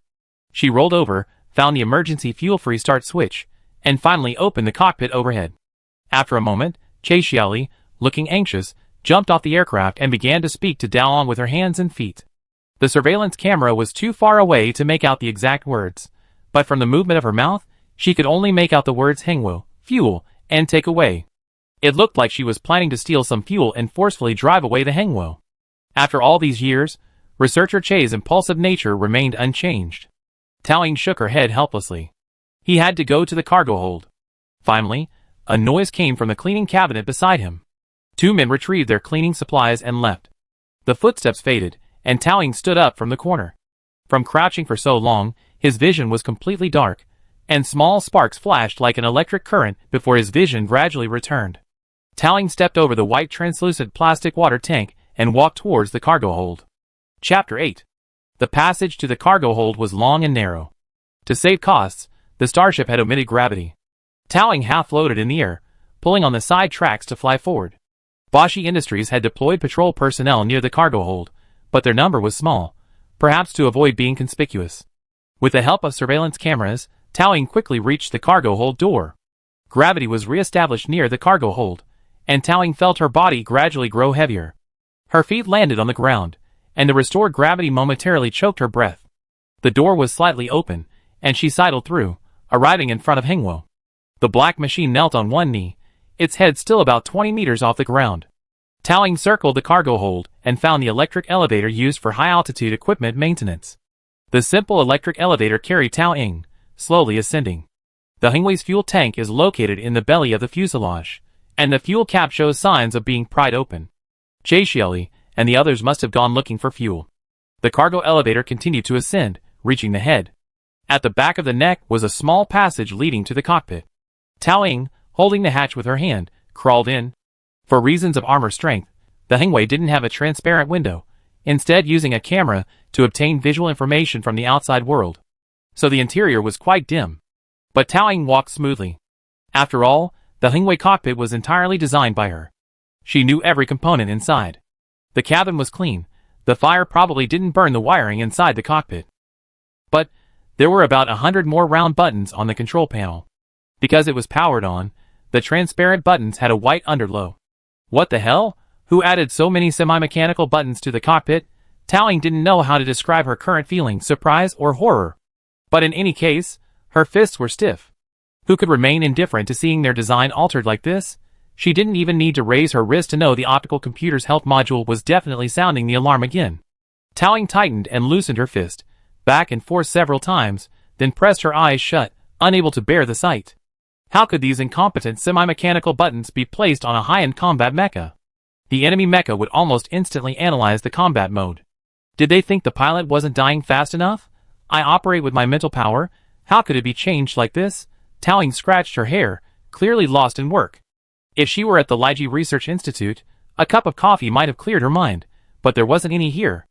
Those crappy engineers at Baishar Industries better give her a legitimate reason for the changes. The computer screen flickered frantically, the health module sounding another alarm. Tao Ying ignored it, or perhaps she simply wasn't in the mood to confirm it. She manipulated the joystick, confirming the button presses one by one in the system. Forward, backward, reinforce the shield, eject the cockpit, raise the weapons. These were all incredibly basic functions, like buttons designed for a child entering a mecha simulator for the first time. Tao Ying's mouth twitched as she opened the mecha's hundreds of debug logs and began to scroll through them. After several minutes, she gradually understood what was going on. Hengwo's mental power module wouldn't activate. To get Hengwo operational, the Bai family was forced to mechanically modify the cockpit, attempting to get it moving using more conventional mechanical control methods.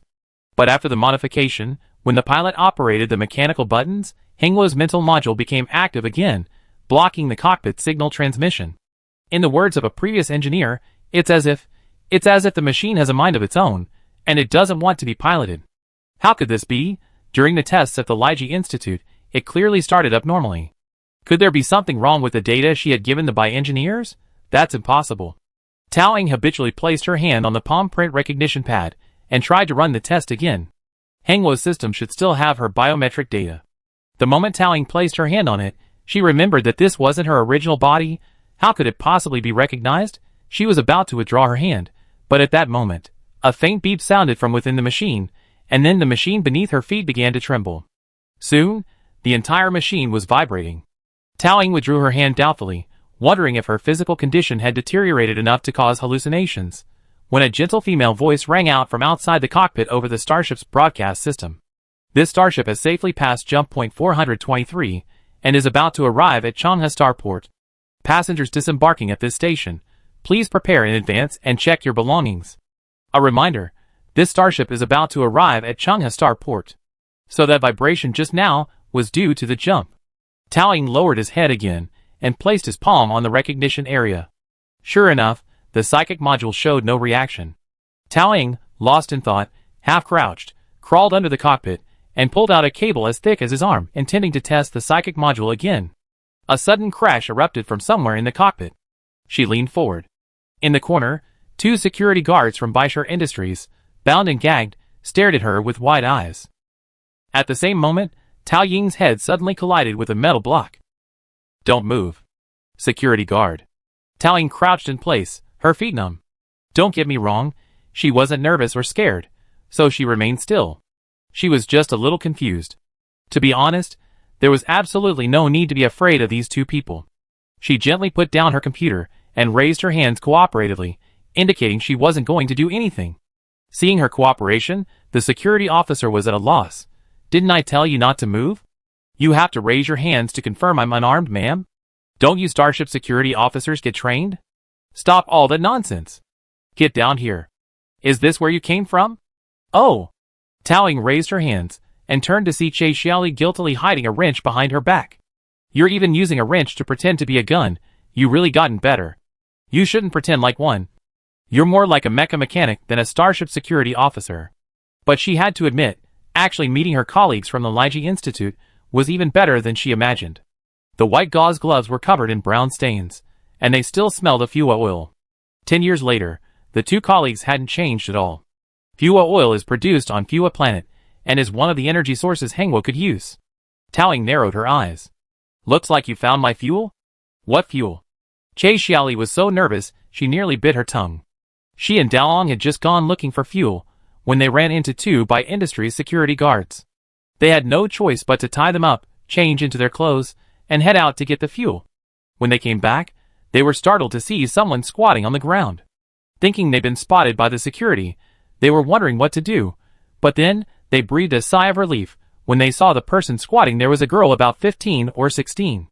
Perhaps a child was wandering around the cargo hold and happened to spot the Hengwo mech, curious enough to climb up and take a look. Che Xiaoli immediately decided to pretend to be a Byte Industries security guard and scare the child away. But now her heart was in her throat again.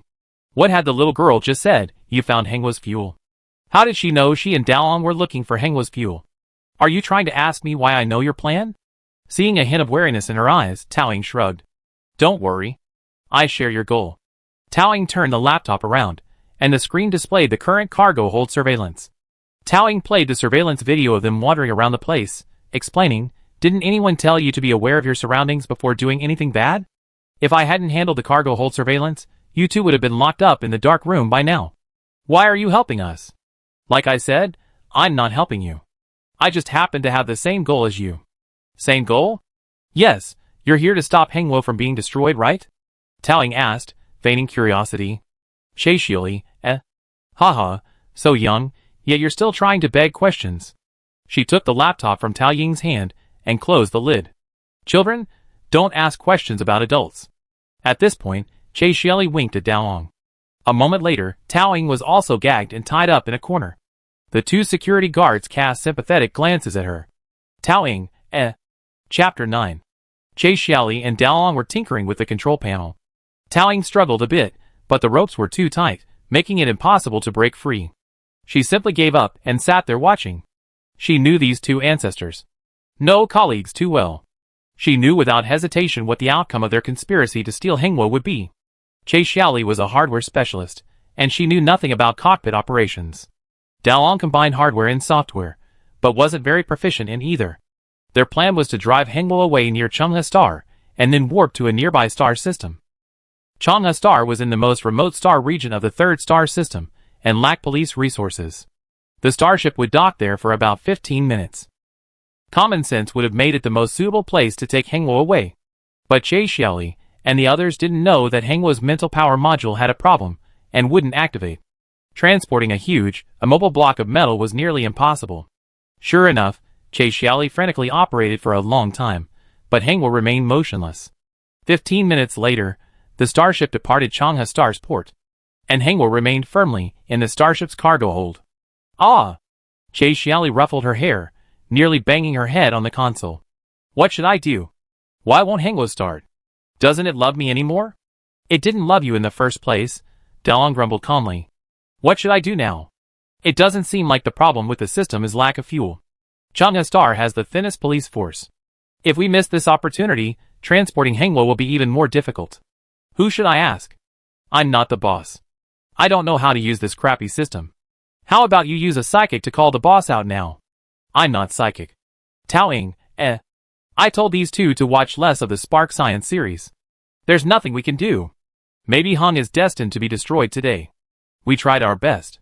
Che Xiaoli was about to give up when she turned around and saw two older women and a young girl tied up tightly in the corner. She thought for a moment and squatted in front of the three of them. She first addressed the two security women. Let's pretend what happened here today never happened. If the higher-ups find out, being tied up by two amateurs won't do you any good, right? Despite saying this, Che Xiaoli didn't untie their ropes. Seeing the two security women didn't react but glared at her fiercely, she shrank back. I heard the Bai family is stubborn, but I didn't expect even their security guards to be that way. After a moment's thought, she untied Taoying's ropes. Taoying's first words were, So you're giving up? Then, there are other ways. Why am I telling you all this? Che Xiaoli looked Taoying up and down. Are you a student? Going to Lemon? Taoying nodded. Lemon University. You're a junior, and you seem quite intelligent. Researcher Che tapped Taoying on the forehead.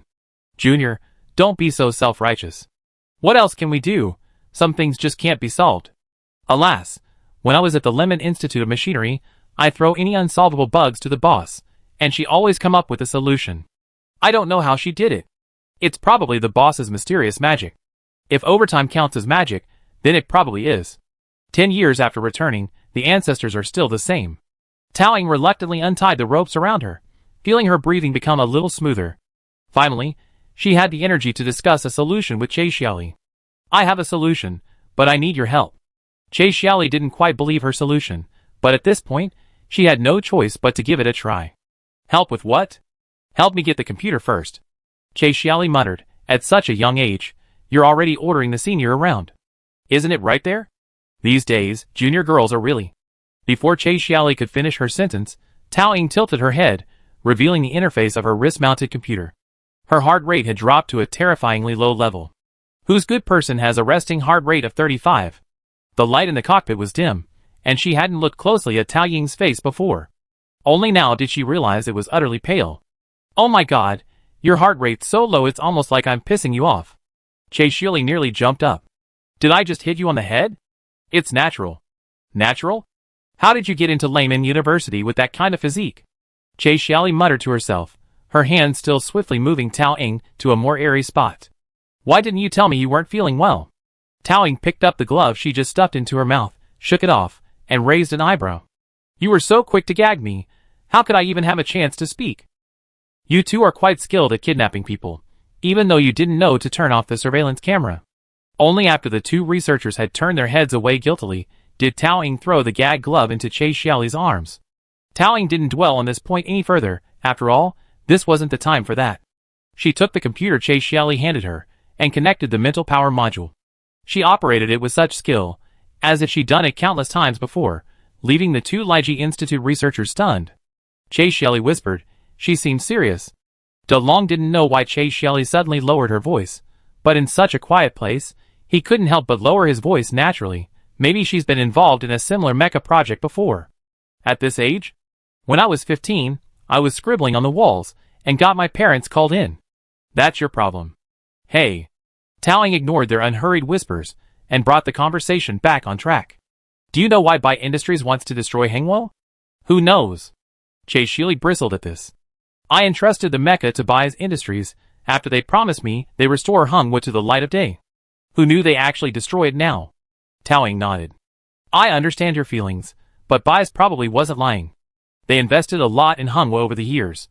They're already doing quite well by not destroying it until this year. What do you mean? There's a rule within Bai's Industries that if a mecha can't be used for several years after it's completed, it must be destroyed, Tao Ying said casually, her hand skimming across a row of buttons.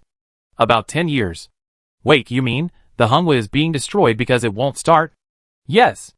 How could it not start? It was working perfectly before. We were almost completely debugged. With Bai's technology, replacing the parts damaged in the fire shouldn't be a problem at all. Tao Ying paused for a moment, then pulled up the engineer's log and explained it to them again. I haven't studied the details yet, but according to the debug logs, I made countless hardware modifications.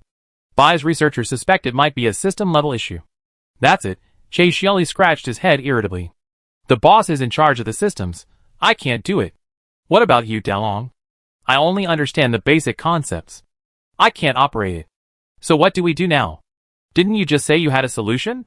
Researcher Che spread his hands, his mind half alienated from this world. He looked at Tao Ying with an expression that said, think of something quickly.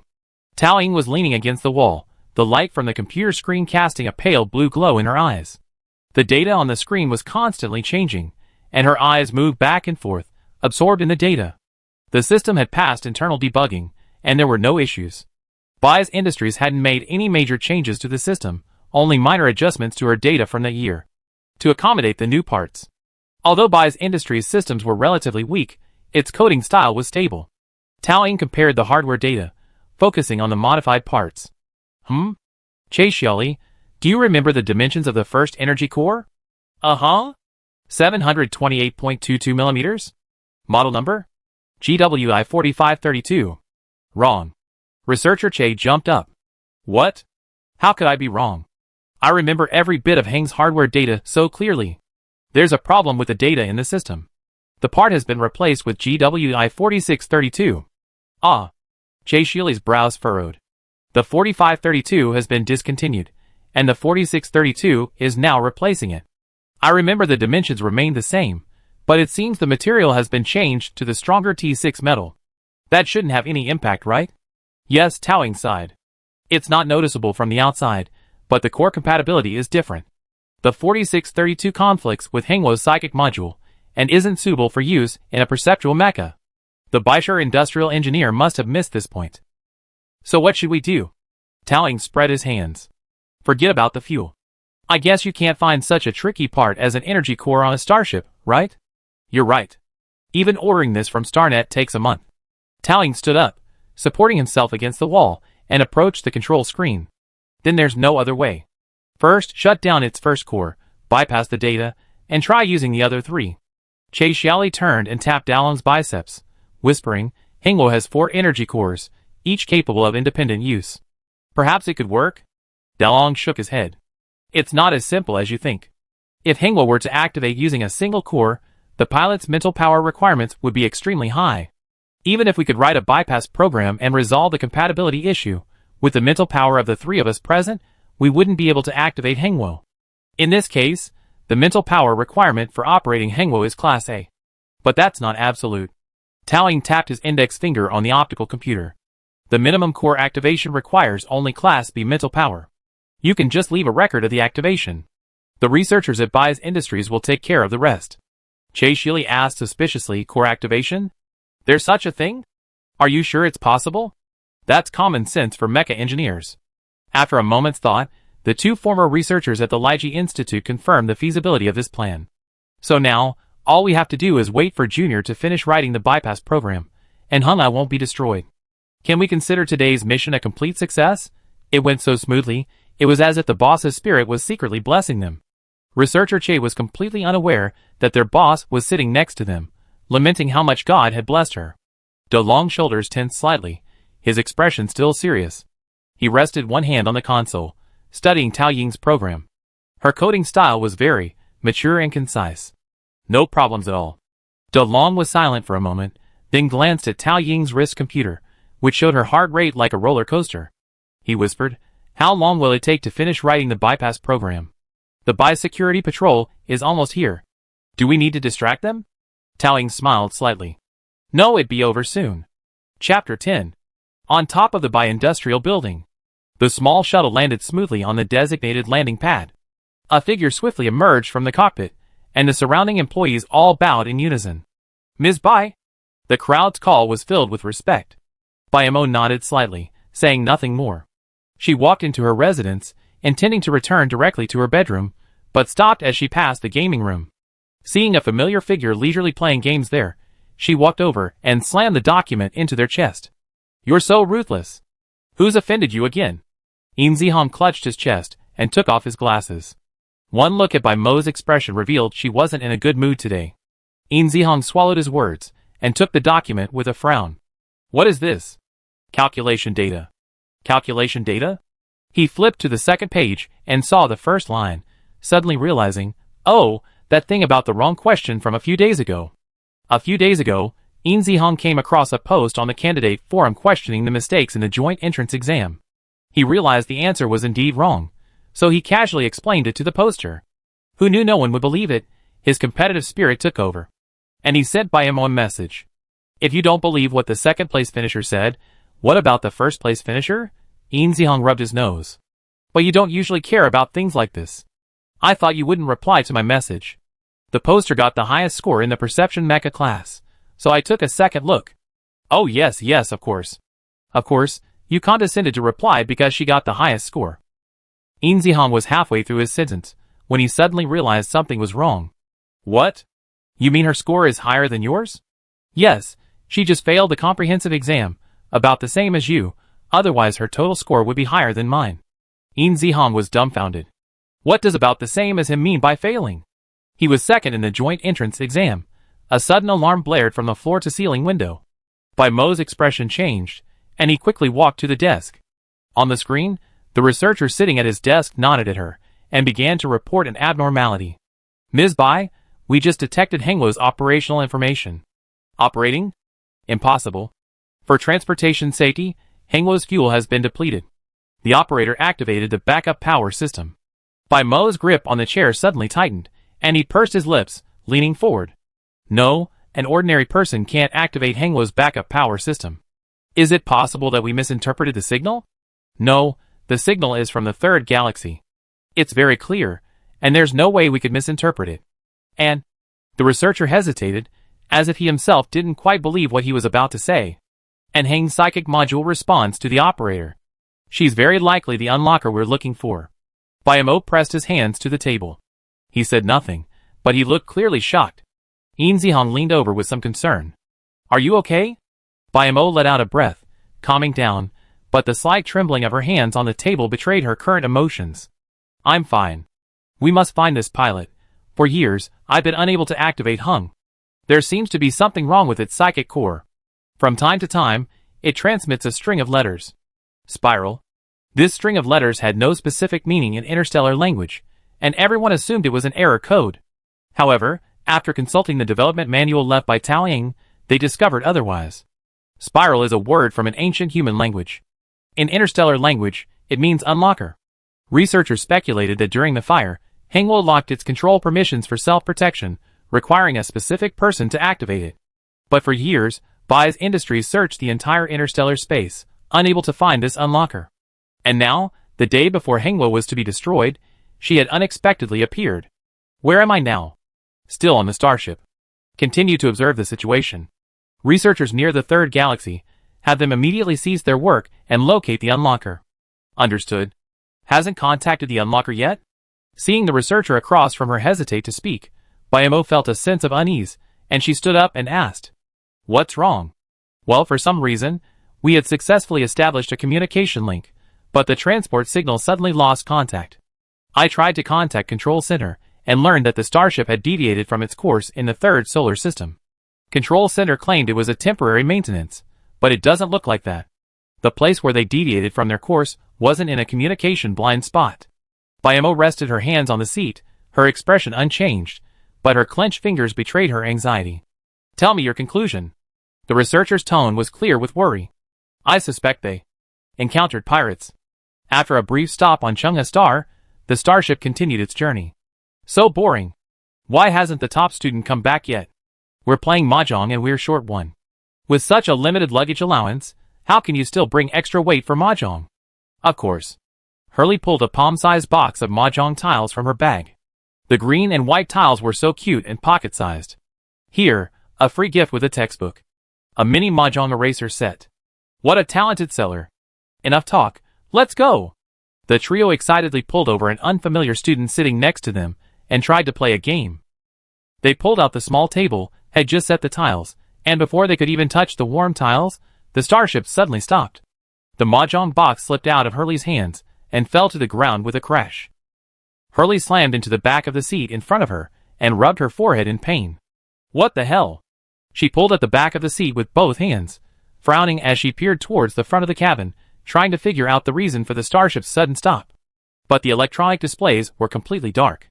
Well, this starship was so old, even the displays weren't working. Hurley had no idea what had happened, so she could only speculate. We arrived so soon? How is that possible? We only just made one jump. We have to go through several jump points to get to Lemon City. It's still quite early. It was indeed strange, though. They had just passed jump point 423. Logically, the starship should have been flying smoothly for a long time.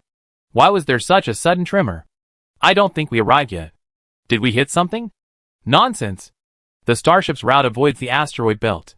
This is space, not the atmosphere. How could a bird hit us? Could it be the Zerg?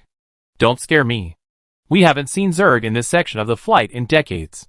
That's right. Zerg usually only appear in the second system. But why hasn't the broadcast explained the situation yet? Isn't there something wrong? Hey, why can't my computer connect to the Star Network? Mine too.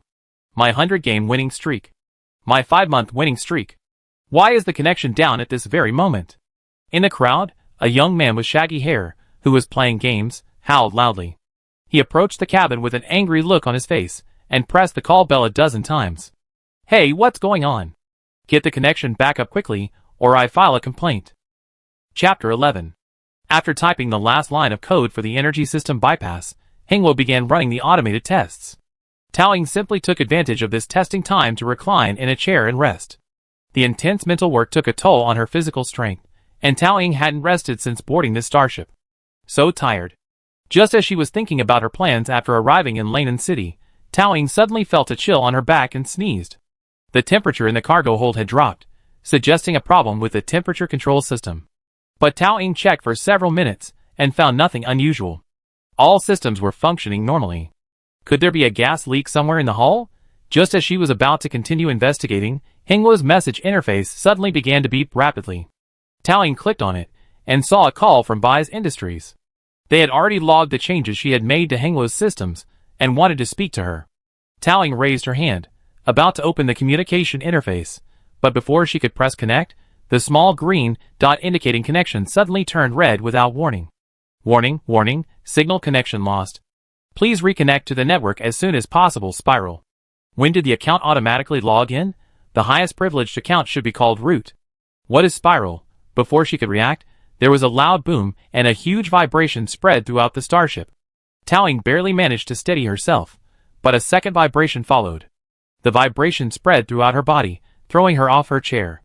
Two researchers nearby barely managed to hold onto their chairs to prevent her from falling. The vibration lasted for about 10 seconds before gradually subsiding. Taoying slid to the ground and was pulled back into a chair. Suddenly, a weight pressed against her back. She tugged, revealing a jacket reeking of motor oil draped over her shoulders. It was obvious whose it belonged to. She turned around and saw researcher Che patting her back, seemingly reassuring her, a junior on her first spaceship ride, not to be frightened by the vibrations. The signal was interrupted. An inexplicable system problem had occurred, and then there was this rather erratic vibration. Based on Taoying's experience, it couldn't be a coincidence. Could it be pirates?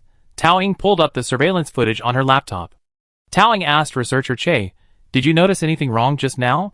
"I was so focused, I didn't pay attention to what was happening outside." "You didn't think it was pirates, did you?" Researcher Che patted the junior on the head and leaned closer. "It's normal for a starship to experience this level of turbulence during operation. You also experienced it twice while resting with your eyes closed just now. As for the lack of signal, it's because the area nearby is in a blackout zone.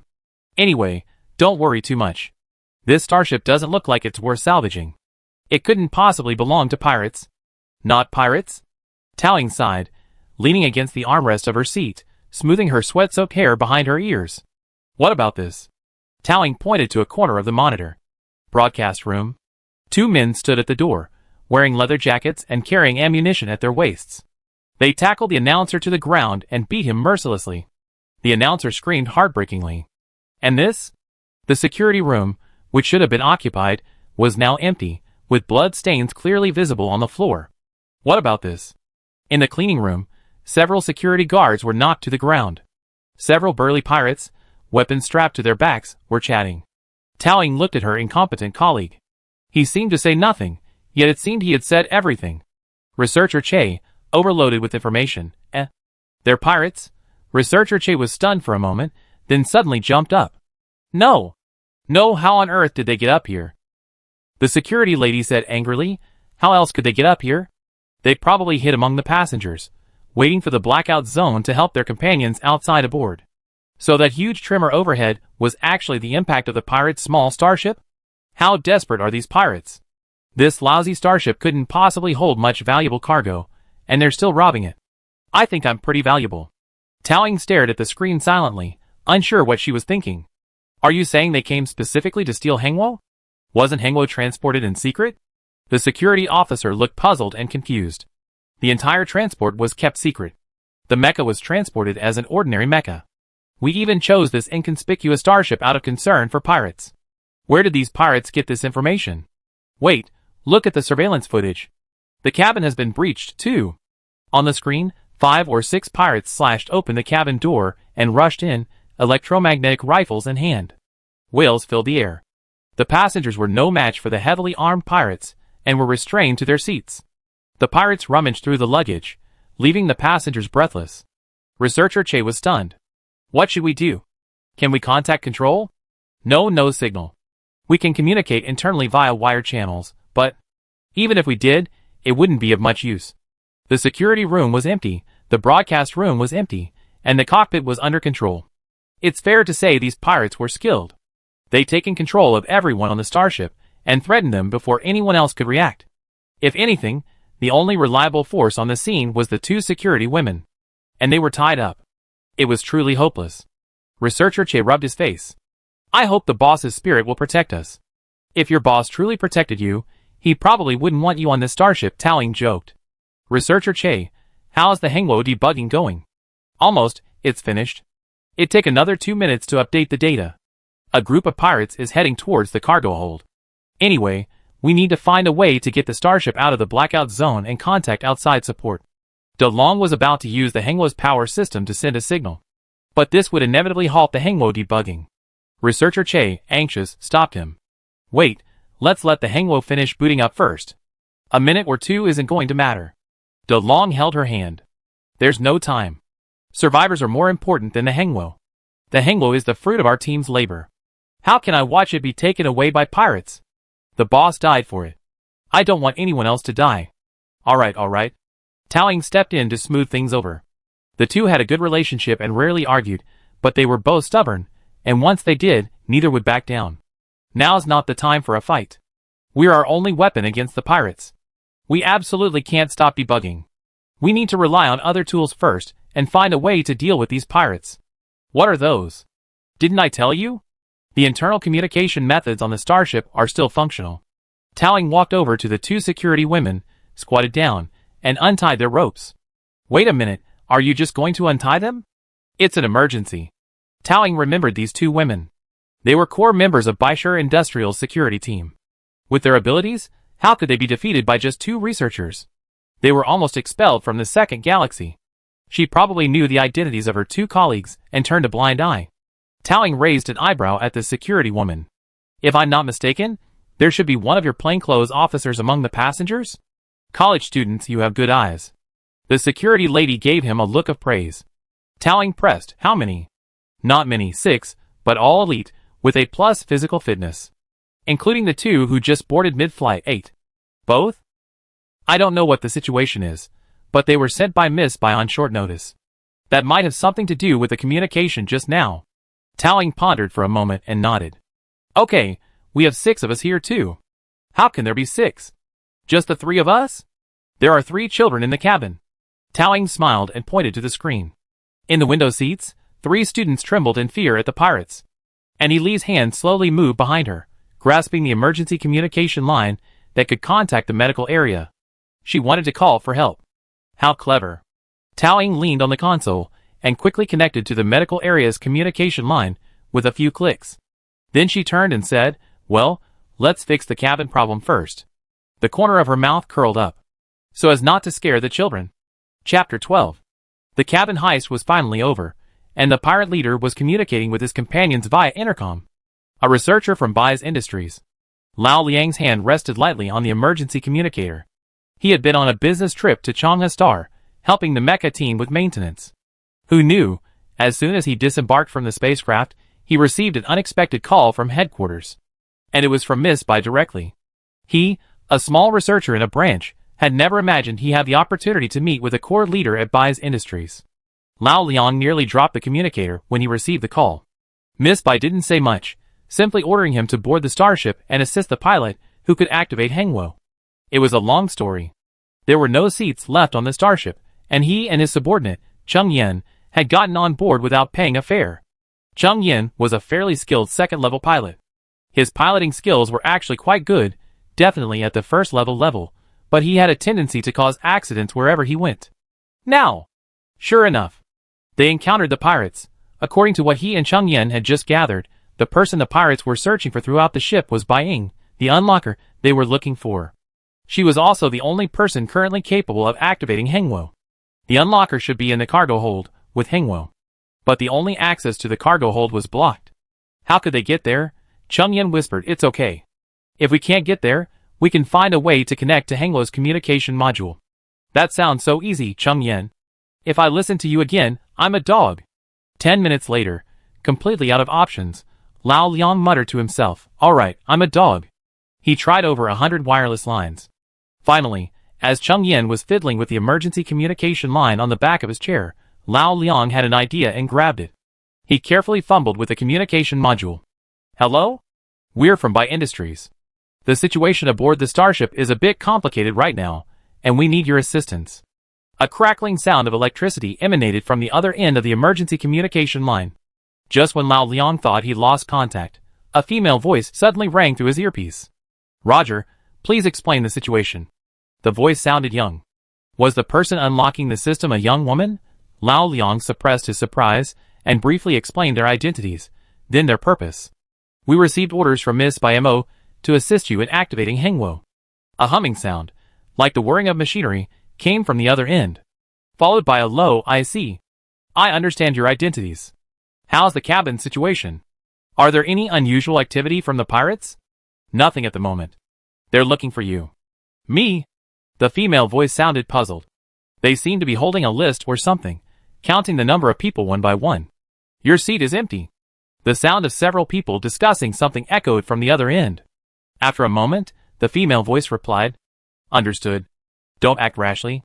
Keep your hands off your ears. Keep your voice down. Lao Liang quickly lowered his hands to his thighs. After lowering them, he suddenly realized something was wrong. How did the unlocker know what he was doing? Wasn't she in the cargo hold? Lao Liang looked around curiously, but saw nothing strange. Could it be a coincidence? He asked, How did you know I was holding my earphones? I hacked into the starship's control system. Huh? Old Liang was puzzled, then shocked when he realized what the other person had said. This was the starship's control system, a secondary firewall. How could she explain it with a casual "I hacked it"? Cheng Yan's tone when he said, There's braised pork ribs for lunch in the cafeteria today was even more excited than hers. The female voice seemed to chuckle before softening, Your expression is too obvious. Stay calm. A pirate in the corner has noticed you. Oh, he's coming towards you. Old Liang looked up and saw, sure enough, a pirate, a string of bullets hanging from his waist and a submachine gun in his hand, slowly approaching them. What should we do? Just mumble a few words to yourself to get by. The unlocker offered a small suggestion without any nervousness. Old Liang was sweating profusely, his mind blank. None of his 50 years of life experience came to any use at this moment. Cheng Yan, standing beside him, reacted quickly, tugging at his collar and turning his head toward him. Years of working together had made Lao Liang quickly aware of Cheng Yan's intentions. He kicked Cheng Yan, raised his voice, and pretended to argue with him. The two men engaged in a heated exchange of insults. The pirate, drawn to the sound of their argument, watched the excitement with a raised brow, but soon grew impatient with the farce. He raised his gun and raised his chin toward them. Sit down, or I see which is stronger, your legs or my bullets. The pirate pressed the muzzle of his gun against Lao Liang's forehead. Lao Liang swallowed, raised his hands, and slowly sat down. The pirate, seeing they were cowering, sneered and waved his submachine gun threateningly in front of them, then walked away in his leather boots. Only after the pirates returned to the cabin entrance and began chatting with their companions, no longer paying attention to them, did Lao Liang breathe a sigh of relief. Sweat streamed into his eyes, stinging them, and he wiped them with his sleeve. His hands were still trembling slightly, his fingertips numb from the tension all the way to his palms. Thankfully he fooled them. This whole performance had cost him at least 10 years of his life. The voice came from his headset again. Good job. Keep it up next time. No next time. Lao Liang was terrified. The unlocker chuckled, amused. Okay, now look back. Do you see any students from the Imperial 1st Military Academy near position 14H? Lao Liang lowered his chair slightly, tilted his head slightly, and then turned back. There were 4 tall students in that position, wearing eagle claw emblems on their chests. They were clearly the ones the unlocker had pointed to. I see. 4 of them. Okay. They'd be responsible for the security of the back row. For C, 17D, 28F, 36A, these 4 positions are your Baishar Industries internal security personnel. I just established contact with them, and they cooperate in protecting the cabin. Lao Liang looked up and confirmed each one. Sure enough, the 4 security personnel nodded in greeting. The 4 positions were distributed in different areas of the cabin, 2 by the aisle and 1 in the back, ideal for observing the passengers. Cheng Yan, you just said you're a 2nd-level pilot, right? Yes. Then your physical fitness is at least A level, and you should have some basic combat skills. If you were to engage in a head-on confrontation with the pirates, how many could you take down? Knock them down? Not even a single one. I'm unarmed, and they have weapons. Cheng Yan and Lao Liang exchanged glances, each seeing confusion in the other's eyes. The unlocker seemed young. Perhaps he watched too many movies, believing humans could dismantle mechas with their bare hands, but the unlocker on the other end seemed serious. What if we add the 2 security guards in front of you? Well, with their size, if they all rushed in together, we could take one out. I just said, they have bullets. Chung Yin gently reminded them that he was unarmed and couldn't possibly catch a bullet with his bare hands. I know. The woman's voice paused. One pirate has a submachine gun, the leader and deputy leader have electromagnetic rifles, and 2 others use vibroblades. The unlockers seemed to have a clear understanding of the pirates' armaments through surveillance. But knowing the details wouldn't help. They couldn't dodge electromagnetic bullets and vibroblades simply by knowing the types of weapons, let alone rob them. If they get close, they'd be cut in half by the vibroblades. No, before that, they'd be pierced by the electromagnetic bullets. The female voice seemed to anticipate their objection and offered a solution. I can temporarily weaken their weapons, but I need your assistance. Assistance? There's a small bag under my seat that I left there before I left. Inside is a small cube. It's a weapon jammer. As a researcher, you should know how to operate it. The jammer can indeed disrupt the electromagnetic bullets.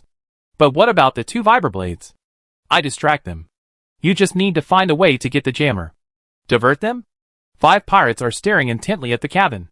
How am I supposed to avoid their sight and get the jammer? Lao Liang gestured. Although their seats weren't far from 12K, it would still be difficult to get there without attracting the pirates' attention.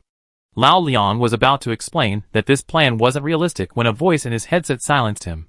It's okay. I create an opportunity for you. Huh? Follow the plan. Before Lao Liang could react, the student in the red scarf next to the target seat grasped a red button and met his gaze. Follow the plan. The student nodded at Lao Liang. Plan? What plan? Tell him first. Before Lao Liang could fully prepare himself, a female voice rang through his headset. 4.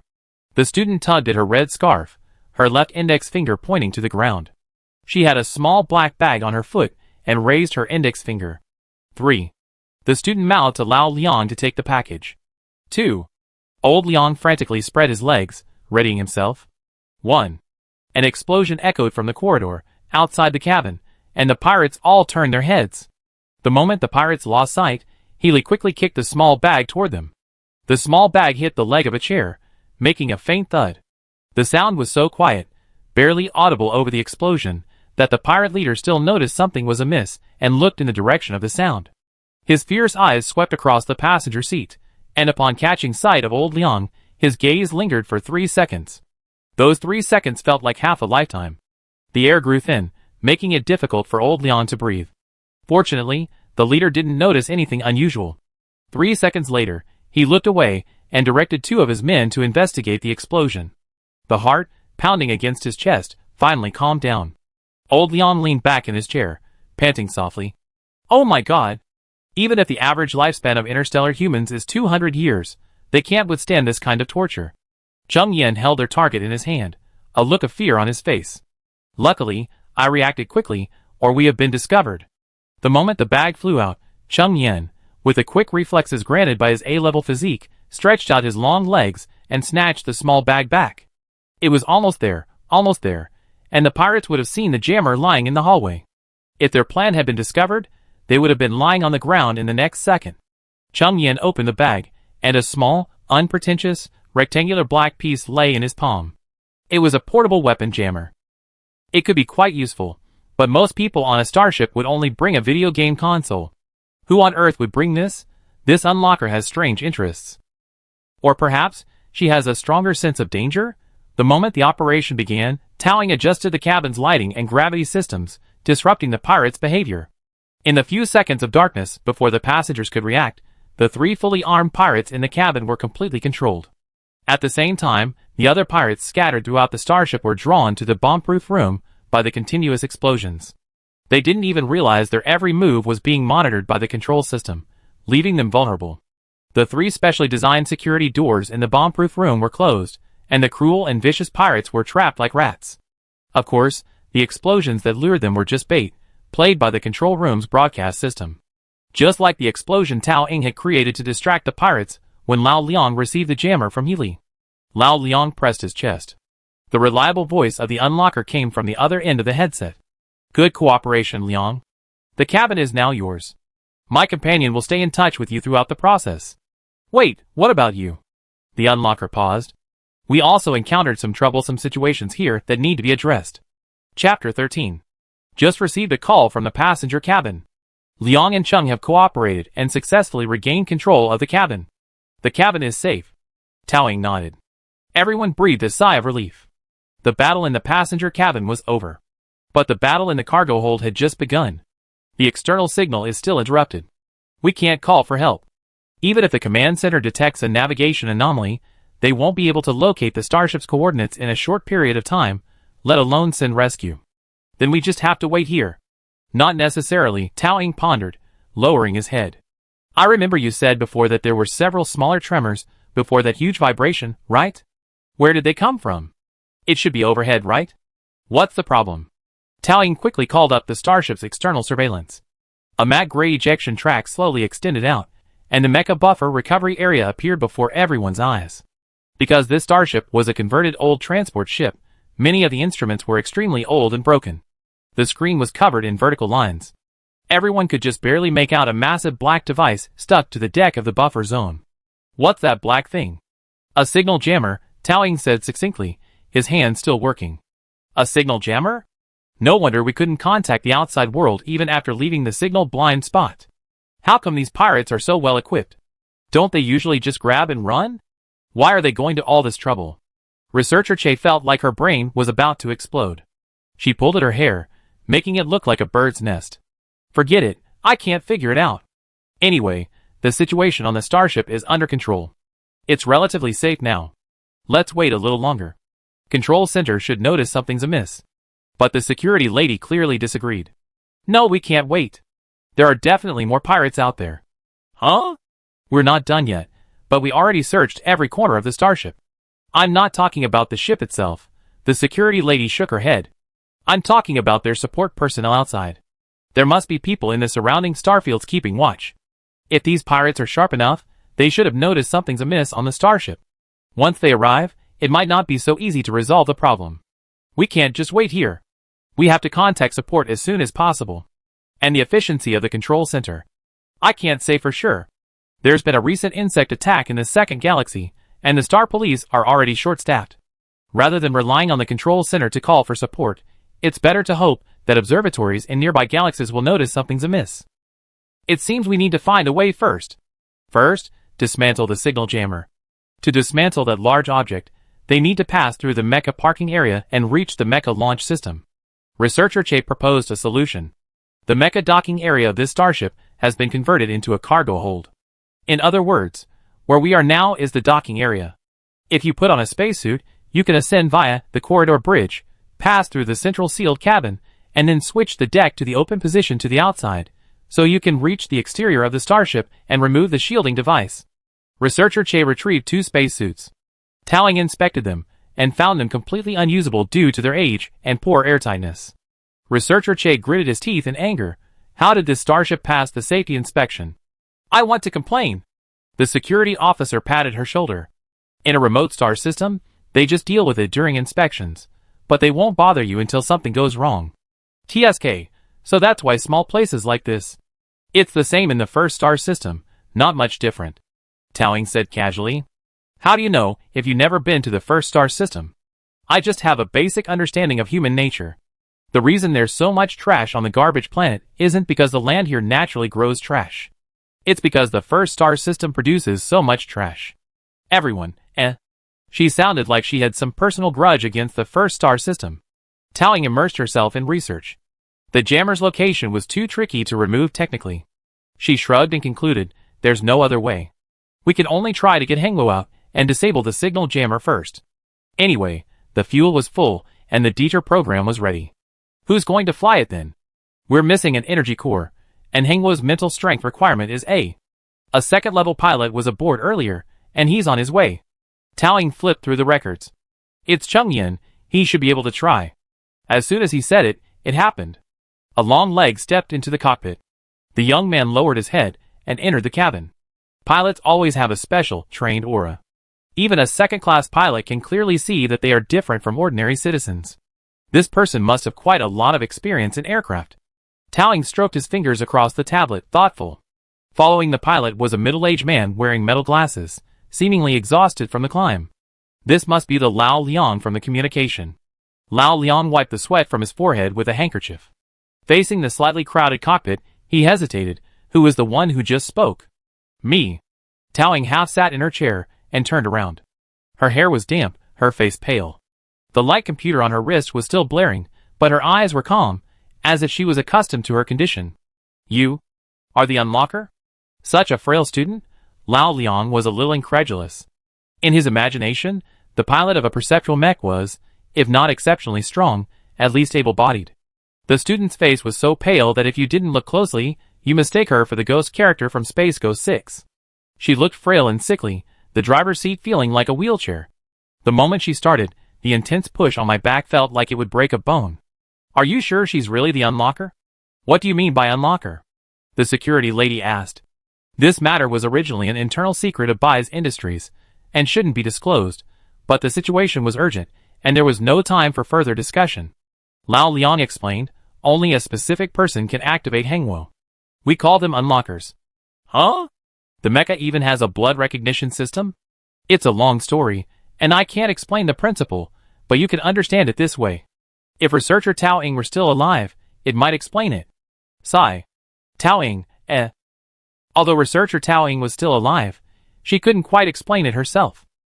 Hengwo did have a biometric permission restriction module, but Tao Ying hadn't injected any strange user data into it, nor had she locked down permissions. She had no idea where this unlocker spiral came from. But since she didn't do it, there had to be another reason. Tao Ying leaned forward and asked, is this the security module added by Baisher Industrial? Old Liang shook his head. No. Our core technicians are rather old-fashioned and don't recommend tampering with the psychic module. So, they only modified the components damaged by high temperatures, leaving everything else as is. This, you might not understand. If the code passed down by the predecessors is still functional, never tamper with it on your own. She understood this principle too well. Tao Ying sighed. Thanks to Baisher Industrial's prudent approach, her debugging of the energy core today had gone so smoothly. But that was even more puzzling. If they hadn't modified it, then where did this psychic module come from? A bug caused by incomplete data transmission? Tao Ying was still pondering, but the security lady was already getting impatient. Whatever the principle, it works. So who unlocked it? It's her. The second-level pilot pointed at Tao Ying. She? The security lady looked incredulous. Does she look like she could drive a mecha? She get dizzy even riding a rocking car. Tao Ying pondered for a moment, then didn't deny the security lady's words. Yes, I was riding a bus on Shamat Star before, and because I looked so pale, an 80-year-old woman offered her seat to me. After I politely declined, her granddaughter forcibly tied me to the seat, and only let me go when we got off the bus. Really? Not true. I was just kidding. No need to be so serious. It doesn't look fake. You guessed right. It's indeed based on a true story. Tao Ying nodded seriously. I'm not in good health and have almost no piloting experience. I'm not suited to piloting a mech. Let's let pilot Cheng Yan take the wheel first. Okay. No problem. I agree. No one disagreed. Although Lao Liang repeatedly explained the concept of unlockers, everyone clearly felt that Cheng Yan was more suitable to pilot the Hengwo than the skinny-armed Tao Ying. Then, there's no other way. Cheng Yan slung his long legs over and took the driver's seat. Cheng Yan placed his hand on the biometric panel. A green scan line swiped across, and everyone waited with bated breath. A moment later, an error message popped up on the screen. Warning, spiral privileges not recognized. Be careful. A cluster of transparent, electronic tentacles descended from above Cheng Yan's head, attempting to attack him. Cheng Yan scrambled down from the driver's seat. The tentacles, noticing his departure, slowly retracted without pursuing him. What is this? Psychic tentacles? I heard that users with S+ psychic powers can condense their psychic power into tentacles to interfere with others' minds. But isn't that just a legendary concept? I always thought it was an artistic description, but it turns out it actually exists. Hengwo is a sentient mecha. Its psychic module can simulate the attack form of tentacles. But you're right. For humans, psychic tentacles are indeed an artistic description. I haven't heard of human psychic power being able to generate physical tentacles. What I done is actually a digital simulation. It looks like tentacles, but it's actually an attack on the human brain, an electronic psychic attack. The security lady summarized the key points. In short, it means he can't operate this mecha. Old Liang said helplessly, That's why I told you, it requires an unlocker. Then why don't we try someone else? I just feel. Everyone's eyes lingered on Tao Ying, all with a look of distrust. Tao Ying spread her hands. She didn't want to be the unlocker, did she? Researcher Che volunteered. I try. She placed her hand on the identification panel. After a flash of light, the psychic tentacle didn't attack her. It simply slowly reached under Researcher Che's buttocks and lifted her steadily to the side. Researcher Che was sweating profusely, his eyes gleaming. Hengwo, you really still love me. Tao Ying, I've been told to watch less Spark Science TV, but Hengwo has no self-awareness. The security lady dragged everyone into the driver's seat and tried it, but it didn't work. Hengwo refused to let anyone drive. The only difference was whether they were forcibly or gently forced out. It seemed there was no way to circumvent the permissions. Although many people distrusted the term unlocker, there was no other way. Everyone's eyes turned to Tao Ying. Tao Ying, She glanced at her computer assistant. Heart rate, 65. Status, fat burning. Health advice, seek medical attention immediately. It wasn't that she didn't want to go. It was more that her physical condition didn't allow it. How about you try again? 10 minutes later. Several employees with B+ psychic power lay on the ground. Tao Ying looked up and saw the culprit. The psychic tentacle above her head. She couldn't tell if it was an illusion, but the psychic tentacle seemed to flinch the moment it met her gaze. Everyone's eyes turned to. Okay, I get it. Tao Ying raised her hands helplessly in surrender. She tried it first, just in case it didn't work. Tao Ying sat in the driver's seat, her hand close to the identification panel. After a quick scan, an electronic voice announced, Spiral authorization detected. 3 seconds, just 3 seconds, and the authorization check was passed. The psychic tentacle pushed Tao Ying toward the driver's seat, and a microscopic data needle pierced the back of her neck. Location complete, scanning begins. Neural connection activated, do not leave the connection. 10%, 30%, 90%, 100%, spiral access granted. Resonance index 0.2, compatibility index 0.4, neural synchronization rate 80%, connection is good. Energy system, operating normally. Adjusting adaptation parameters, adjustment completed. This machine is fully operational and awaits your instructions. Welcome home, Spiral. Chapter 14. It's just that simple. The security lady looked stunned.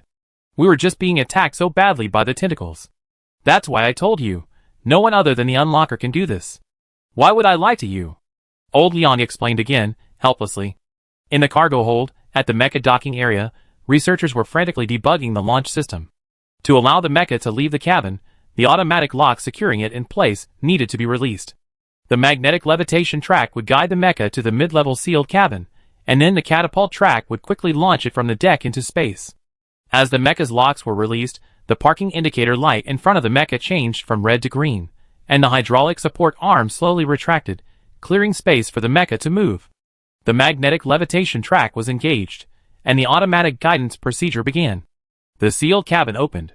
The Mecha followed the magnetic levitation track into the sealed cabin, and then the huge isolation door closed behind it. The air valve activated, emitting a hissing sound.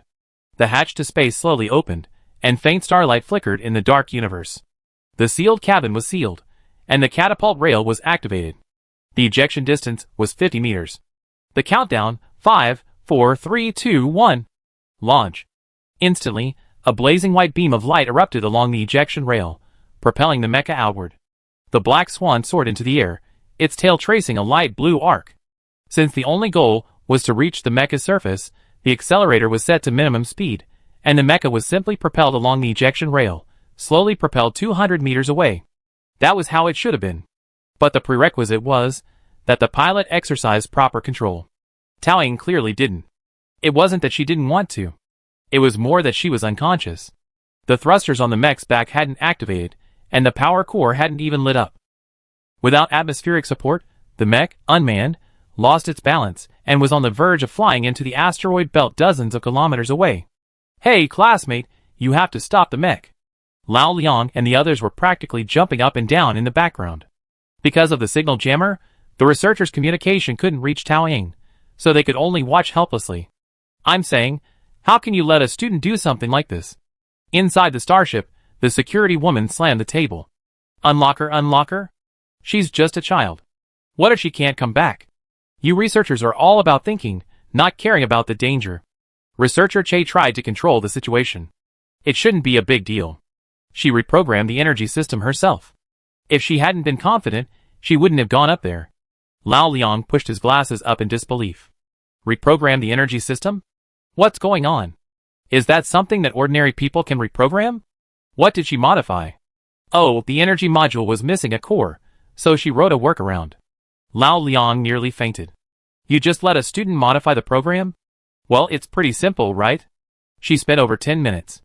Our boss, maybe 5 minutes. What's normal about that? The core system was written by researcher Tao Ying. You're comparing a student to the head researcher at the Institute of Mechanical Engineering? Don't you know Tao Ying's level? I'm sure they know better than you do. After all, who told Bai Industries to take the mecha away for destruction? Isn't that all your fault? Oh, you really are.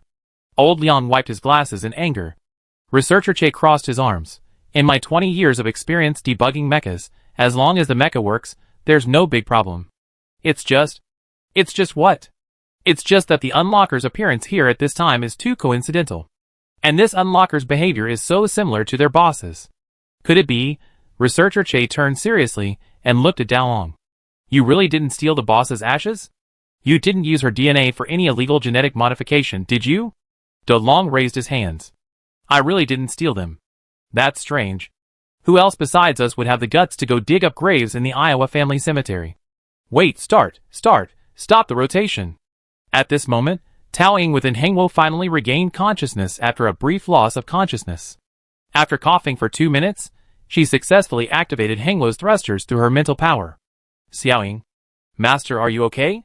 Not really. Tao Ying clutched her chest, a little out of breath.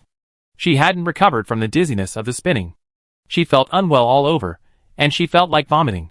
Her back ached, her legs ached, her chest ached, and she was short of breath. She suspected that the intense push on her back had just affected her chest bones. By the way, the assistant's voice didn't sound right. It seemed to suddenly change to a young man's voice for 3 seconds, and then he called her Xiaoying. It had been ages since anyone had called her that. Perhaps she misheard because she was dazed. Tao Ying shook her head and sat up straight. Optical computer assistant, physical condition. The optical computer system paused, then quickly scanned her body according to the command. Hello, master. Just like before, there are questions everywhere. Tao Ying, Which part do you want to know first? No need to know. Tao Ying's face was expressionless. Not dead, but alive. Alive? There are no problems. The tentacles above her head flashed with fluorescent light, and the mech's right hand followed suit. Tao Ying's gaze fell on the HUD panel. The panel displayed information such as remaining fuel, weapon modules, and the most important information for the pilot, field of view. She was about 10 kilometers away from the starship, approaching the danger zone marked by the Interstellar Transportation Authority. Luckily, she woke up at the right time. Any later, and she would have collided with the asteroid belt. Tao Ying operated the panel with a clumsy touch.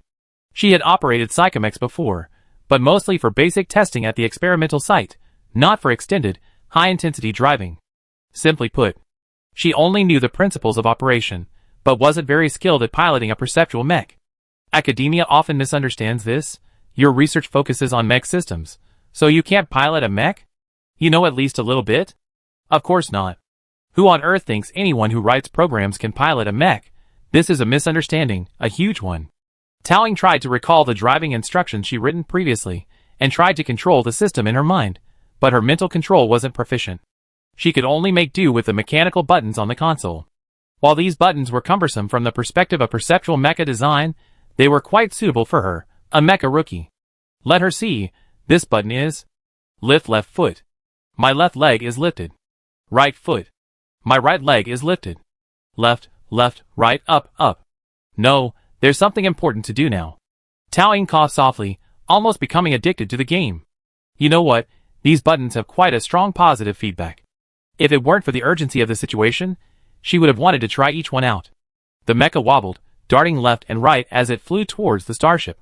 At this moment, those in the cabin were also watching the developments.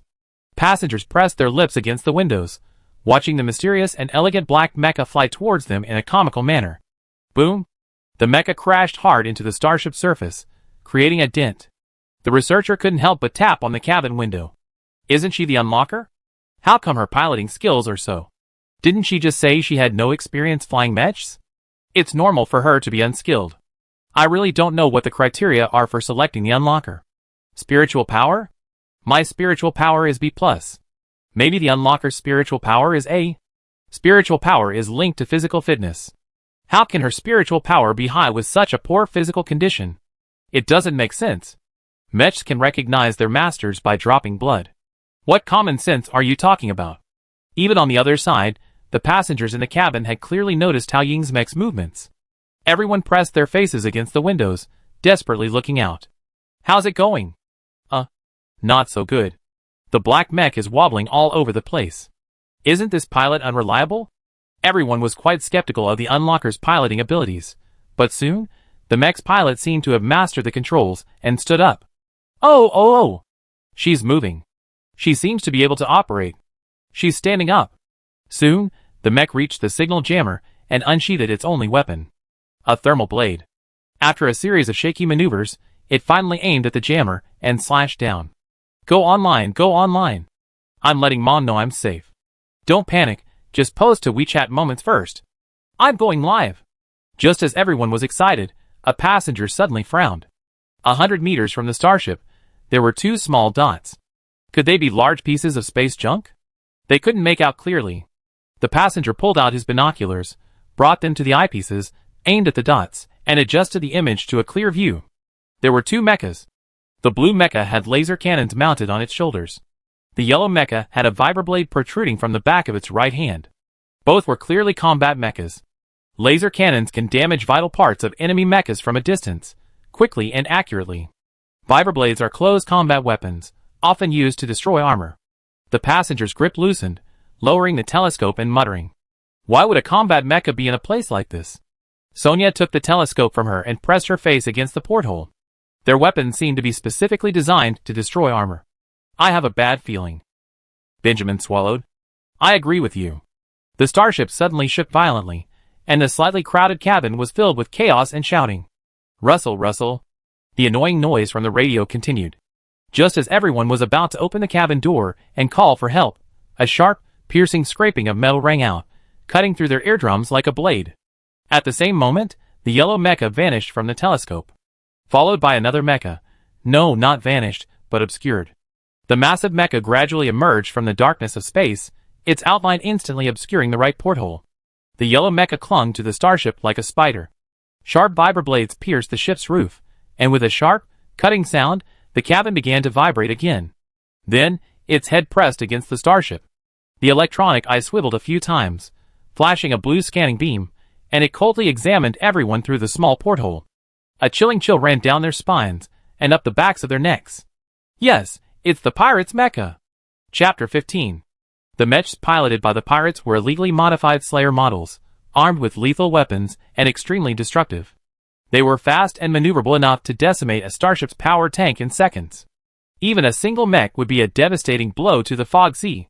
What's more, there were 3 of them. Tao Ying could only temporarily distract them. At first, upon realizing Tao Ying was piloting a sentient mech, the pirates were cautious and didn't attack. But after testing the waters, perhaps realizing Tao Ying was still a novice, their attacks intensified. Tao Ying was beginning to feel overwhelmed. Where did this newbie come from? You accidentally landed in the driver's seat?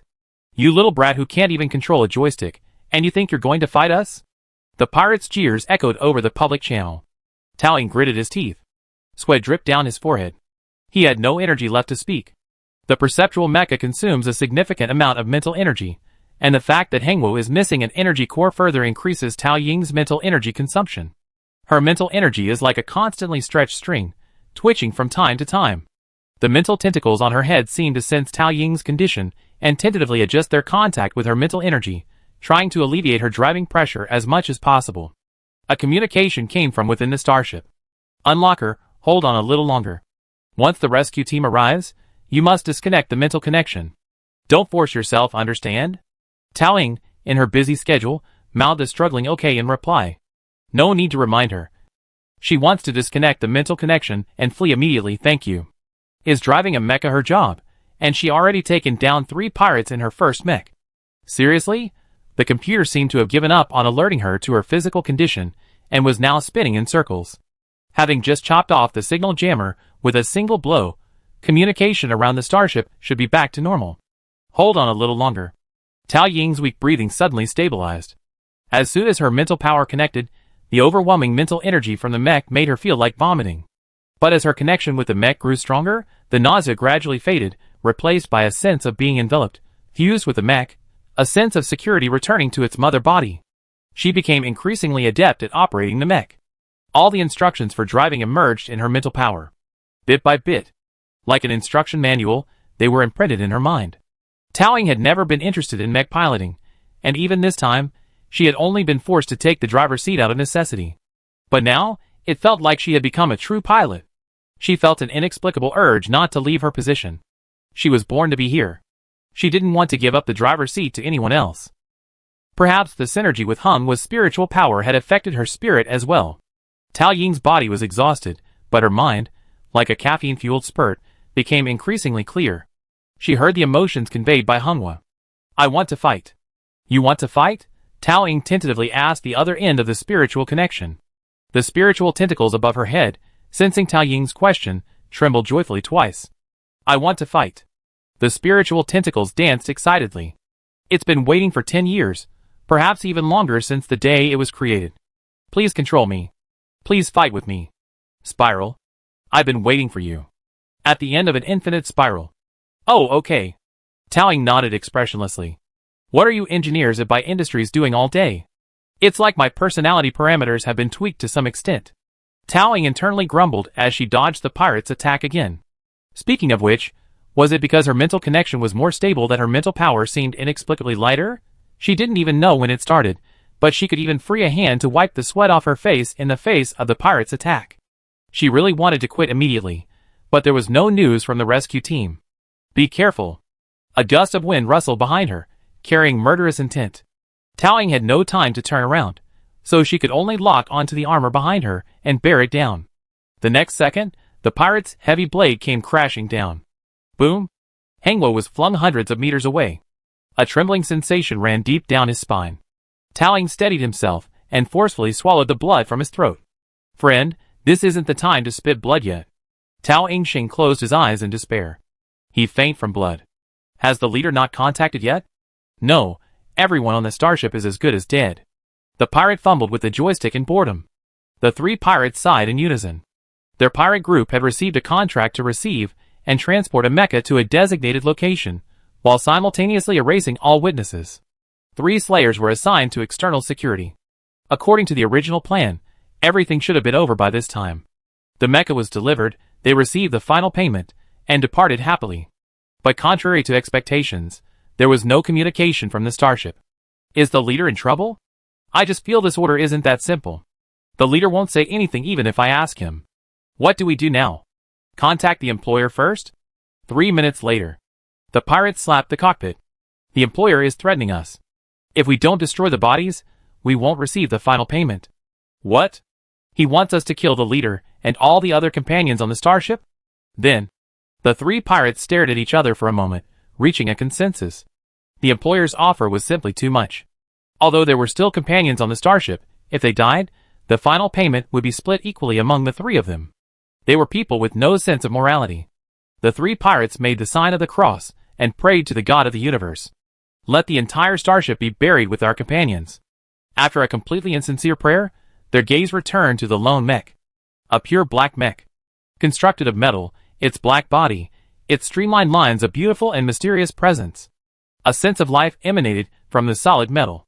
It was hard to tell what model it was, but it was obvious it wasn't a cheap mass-produced mech. A pure combat mech. When they first saw it, the pirates instinctively shuddered, a chill running down their spines. But before they could react with fear, the mech on the starship slipped. The mech was fine, but the pilot was a wimp. And it had no ranged weapons at all. The black mech's only weapon was its thermal blade. Although the thermal blade was extremely tough, it was a melee weapon and posed no threat to a small, highly maneuverable mech like theirs. And they were fully armed. Defeating it was a no-brainer, right? 2 pirates slowly approached, and one set up a cannon towards Tao Ying. Meanwhile, on the other side, Tao Ying observed the battle, pondered for a moment, and then helplessly slapped the console. There's nothing I can do. Who told me I give my life for you? Just now, those pirates had clearly intended to blow up the starship. If she hadn't reacted quickly and used the mech to stop them, the starship would have been reduced to space junk. Since she was already here, if she didn't force herself, she'd still die, right? So what she was about to do next was forced.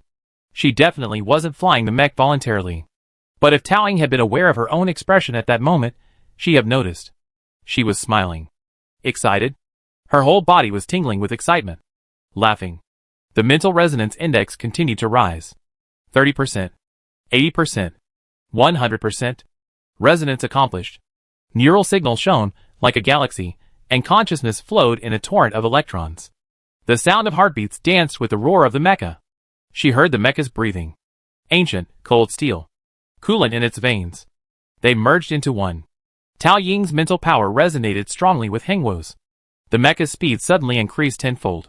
A new private call was received. Hello, this is the rescue team hired by Bai's Industries. Are you related to the Fog Sea? What are your specific coordinates? Taoying hesitated to respond, and a puzzled voice echoed from the other end of the headset. That? Pilot? This is the rescue team. May I ask your coordinates? Taoying opened her eyes, and before her was the entire universe. The flood of mental information threatened to scatter her consciousness. But it didn't. She steadied herself. She stood in the universe. She raised her hand, grasped the mech's heart, and plucked one of its cores. Coordinates? Taoying regained consciousness, gripped the joystick, and spoke gravely. Oh yes, coordinates. The next second, a flash of light erupted from Heng's chest, like a sudden supernova. The darkness of the universe was instantly ripped apart, and the dazzling white gold color was blinding. In the silence, Taoying slowly said, Now it's very clear, right? The coordinates. The rescue team stared at the glaring light in the distance, stunned.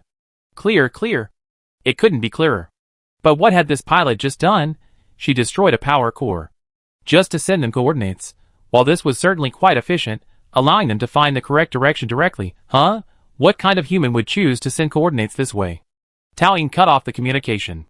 The pirates on the public channel continued to laugh at her desperate struggle, but Taoying's heart was at peace.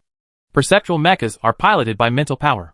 Compared to traditional mechanical mechas, their advantage lies in mapping speed. Reinforcements still had about 10 minutes to arrive.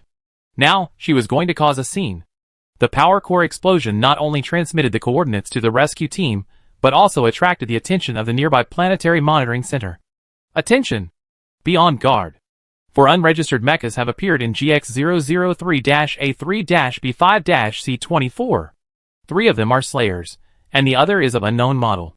Preliminary identification suggests it's a sentient mecha. All departments, please prepare for battle. Wait. Hold on. Just received a call from Bai Industries. The Black Mecha is an experimental mecha under their jurisdiction. What? An experimental mecha would activate in a place like this? How would I know? The staff at the monitoring center were scrambling to make calls and notify colleagues, barely maintaining their work composure and nearly bursting into a tirade. Their planet's police force was completely overwhelmed, so they could only watch or seek protection from higher-ups. Besides official monitoring organizations, civilian ones naturally noticed the unusual activity in space. Their photos, after being released, were enthusiastically shared by mecha enthusiasts. Family, a combat-type mecha was photographed near the nameless planet. I never seen this model before. Anyone familiar with it? Could you please take a look? Me neither. Same question. Same question +1. +1. It looks like a sentient mecha. But there's no Iowa Tech logo.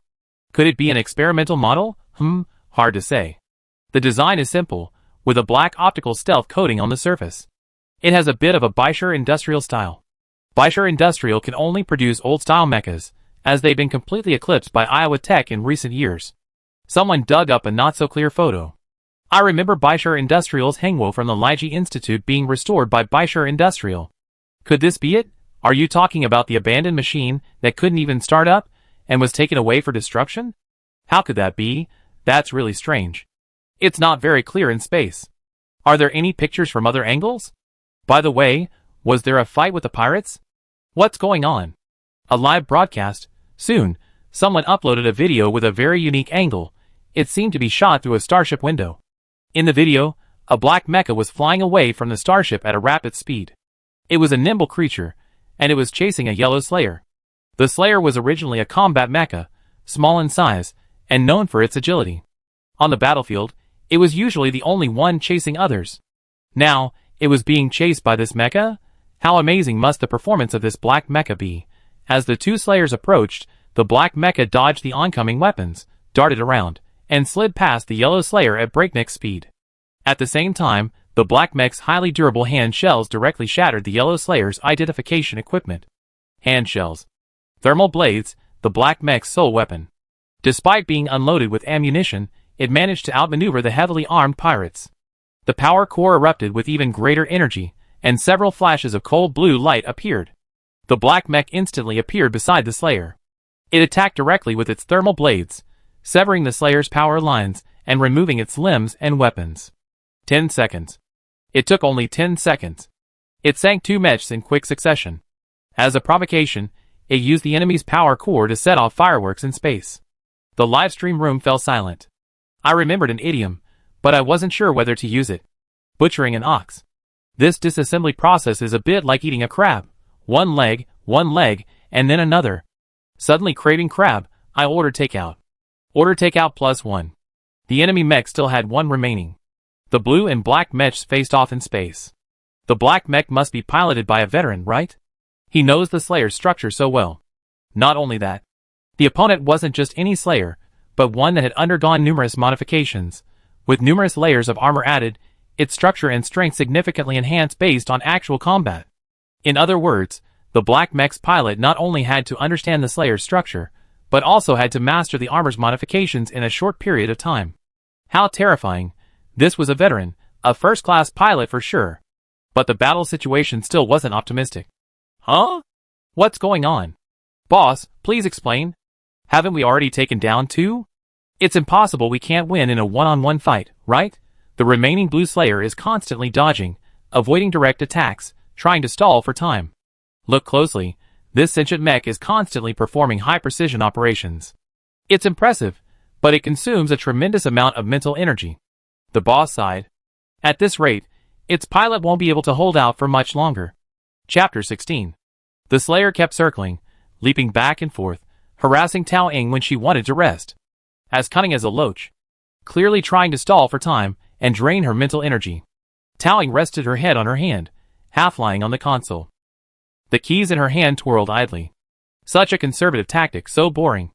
Resonance mode was a special mode she designed for Hengwo, which greatly reduced the mental delay between the pilot and Hengwo. She no longer needed to look at any panels, data was directly fed into her mind. Time around her slowed down in Tao Ying's perception. So did the pirate's movements. Only 5 minutes had passed since she entered resonance mode. But to her body, it felt like several hours had passed. The price of this mode was the significant increase in the pilot's mental energy consumption. She had originally estimated 10 minutes should be enough. But Tao Ying had forgotten that excessive mental energy consumption could also affect her physical condition. My friend, I have a headache. A subtle sweetness still lingered in her throat. Tao Ying swallowed, suppressing her saliva. Optical computer assistant, Master, the rescue team is very close. If you can hold on for another 5 minutes, you'll be rescued. Please don't act rashly, your physical condition won't allow it. The assistant's tone suddenly became very human. Perhaps, he was worried she'd die, so his voice sounded a bit anxious. But we're not that familiar with each other. Even as an intelligent being, please maintain some boundaries. Thank you. Come to think of muting the computer just now, so why is it talking again? Are you telling me what to do? Tao Ying narrowed her eyes. She really had a bit of free time, actually flirting with the computer assistant during a break on the battlefield. People are just like that sometimes. The more dangerous the situation, the more they want to do something insane.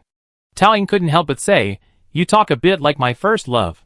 The computer assistant, The computer assistant paused, as if unsure how to react. Her first love, was that nasty blonde man from Iowa's family? The computer assistant's voice dropped a little. While I don't know who your first love was, and I'm not like him, please take the computer assistant's advice seriously in this life or death situation. After saying that, the computer assistant, perhaps realizing her tone wasn't quite right, added, "Please take my advice seriously. Cherish your life and stay away from danger, Master." Tao Ying, Did this intelligent entity's library absorb some strange data? Except for the last Master, the way it spoke was exactly like her first love's angry expression. If it weren't for the constant beeping of the optical assistant, she would have thought she was hallucinating. Alas, her first love had been dead for many years. Tao Ying sighed. Never mind, never mind. Let's not talk about this anymore. After clearing her mind for 30 seconds and feeling a little better, Tao Ying immediately rolled up her sleeves and began to work. Her movements subtly slowed. The enemy noticed this and continued to distance themselves from Tao Ying, engaging in a maneuvering match. The optical assistant, well, for minutes left, please don't. Before she could even utter the word act rashly, Tao Ying scurried over to the newly dismantled yellow slaughterer and snatched the small caliber cannon from its shoulder. Tao Ying weighed the small caliber cannon. A very beautiful design. The SC-48 Death Kiss, also known as the Kiss of Death. A rapid-fire, multi-shot weapon, economical and practical, designed purely for killing enemies. Hit, kill. The external electronics module can severely damage a starship's power module upon explosion, often used for firepower deterrence against starships. A small cannon commonly used by killers. A must-have for home and travel. If she were a pirate, she'd prioritize installing this as well. But she's not a pirate, so she has to eliminate the enemy holding it first. Then grab the weapon. A bunch of ellipses flew across the live stream. Isn't she planning to fire the death kiss? No, shouldn't she be trying to stall for time and wait for reinforcements? Why would she be using the enemy's weapon? While having long-range weapons is certainly a good thing, what if she provoked the pirates by being so provocative? Besides, the Mecha's weapons are all encrypted and authenticated. That's a mech weapon I picked up, not a stolen electric bike. It needs to be authenticated, my friend. Authenticated? He seems quite experienced at stealing electric bikes. Forget it. Even electric bikes need encryption and authentication these days. Not to mention dangerous weapons. The other pirate clearly understood this, taunting Tao Ying on the public channel. Haha, what's the point of stealing this? It's all tied to the mech, and you can't use it anyway. Of course, weapons carried by mechs need to be authenticated before use. After all, no pilot wants their weapons to be found and used directly by the enemy on the battlefield. Tao Ying does have some common sense. But Tao Ying isn't a pilot. She raised an eyebrow and connected the kiss of death to the data port. Although I'm not a pilot, I understand programming. As a mecha system designer, she occasionally helped debug weapons on the Deep Mist network. Cracking a weapon's authentication wasn't a difficult task for her. The Slayer was the mercenary's favorite mecha model, and Tao Ying was incredibly familiar with it. Just now, while dealing with the pirates, she had Hingwo access the weapon's authentication module. Her mental power reached a wall, her hand on the visual firewall. The electronic wall quickly transformed into strings of code under her attack. This code is so cobbled together. So inelegant. It's a miracle it's still running. Tao Ying shook her head as she analyzed it, mercilessly analyzing the modified pilot's code level. She seemed to be back to her old days at the Lie Machinery Institute. The enemy was approaching ahead. Weapon analysis completed. Do you need to access it immediately? Access. Okay, Hingwo is currently executing the access procedure. Access completed. The electronic firewall vanished, revealing a HUD panel. In the depths of space, the blue mech approached, provoking her. It seemed it sensed her mental energy was nearly depleted, and was taking this opportunity to attack. On the public channel, the pirates continued their challenge. Come on, fire. So what if you have the weapons? Can you use them? Tao Ying sighed. I don't understand why you're asking this, but I can't help it. I'm a kind person. Since you asked, let me fire. Then I mercifully fire. Tao Ying raised his weapon with a smile. Boom. The next second, without hesitation, the ammunition from the cannon exploded next to the pirate. Fuck. The pirate's voice swore from the public channel. The voices were filled with how is this possible? You must be kidding. And a string of obscenities not suitable for public display. Oops, I missed. Sorry. A few more shots. Just stand there and don't move. Shame on you. The pirate couldn't help himself. We're all adults. Why should we have any respect? He did it. The missile cooldown ended, and Tao Ying fired several more shots. The pirate was sent running in all directions. Don't run. Didn't you tell me to fire? Why are you hiding? Tao Ying yawned nonchalantly, then smiled faintly. I won't stop even if you beg for mercy. The researchers on the starship, watching the entire process closely, responded, You're such a sadist. When the bullets ran out, Tao Ying tossed the cannon barrel aside and sighed in disappointment. I missed a single shot. I'm still too inexperienced. Forget it, forget it. First time piloting. While Hang's psychic module provides powerful control over this machine, External weapons haven't been adapted for it, making it difficult to use. Especially since Tao Ying has no training, aiming is difficult. A true mecha battle isn't something you can win with clever tricks, it requires extensive training. This kind of precise psychic aiming seems too difficult for her now. No, what about her now and her in the future? Tao Ying woke up in a cold sweat. This time flying the mecha was purely an accident. I won't fly it again. Absolutely not. After this battle is over, she go back to Lemon for physical surgery. Then she focus on writing her program. The live stream fell silent again. A bunch of ellipses flew over the room. The shots were incredibly powerful, but all missed. I don't understand.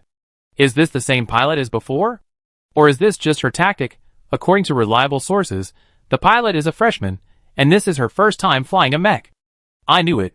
This human sunset red gunmanship clearly shows a novice. What? A freshman? Are military academy freshmen this terrifying these days? I'm broken. After 3 years of training, I still can't reach the lower limit of her mental power. My heart of truth has shattered my family. I'm broken too. Breakthrough +1. So, StarCraft is about to produce another genius with both S-level mental power and physical strength. She's only a freshman, maybe with training, her mental power can reach S+, or even SS level. Although everyone was chomping at the bit with comments, they still offered sincere congratulations afterward. Hoping to see some new blood in this year's Mecha League. I'm already excited, and can't wait to watch this year's Mecha League. I want to see the newcomers wreak havoc. Speaking of which, this pirate doesn't even have restricted weapon access. Too naive. That's strange. Logically, there should be. Could it be that this pilot cracked the authentication module? How is that possible? Even a top hacker couldn't gain access so quickly. I already said he's a freshman. With such strong mental power and electronic warfare, if he's truly that well-rounded, he's not just a freshman, he's a demon. Well, maybe the module was originally defective. I don't understand programming, so I just made that up. The live stream suddenly erupted in heated discussion about who this freshman was. In an unnoticed corner, a comment flashed by.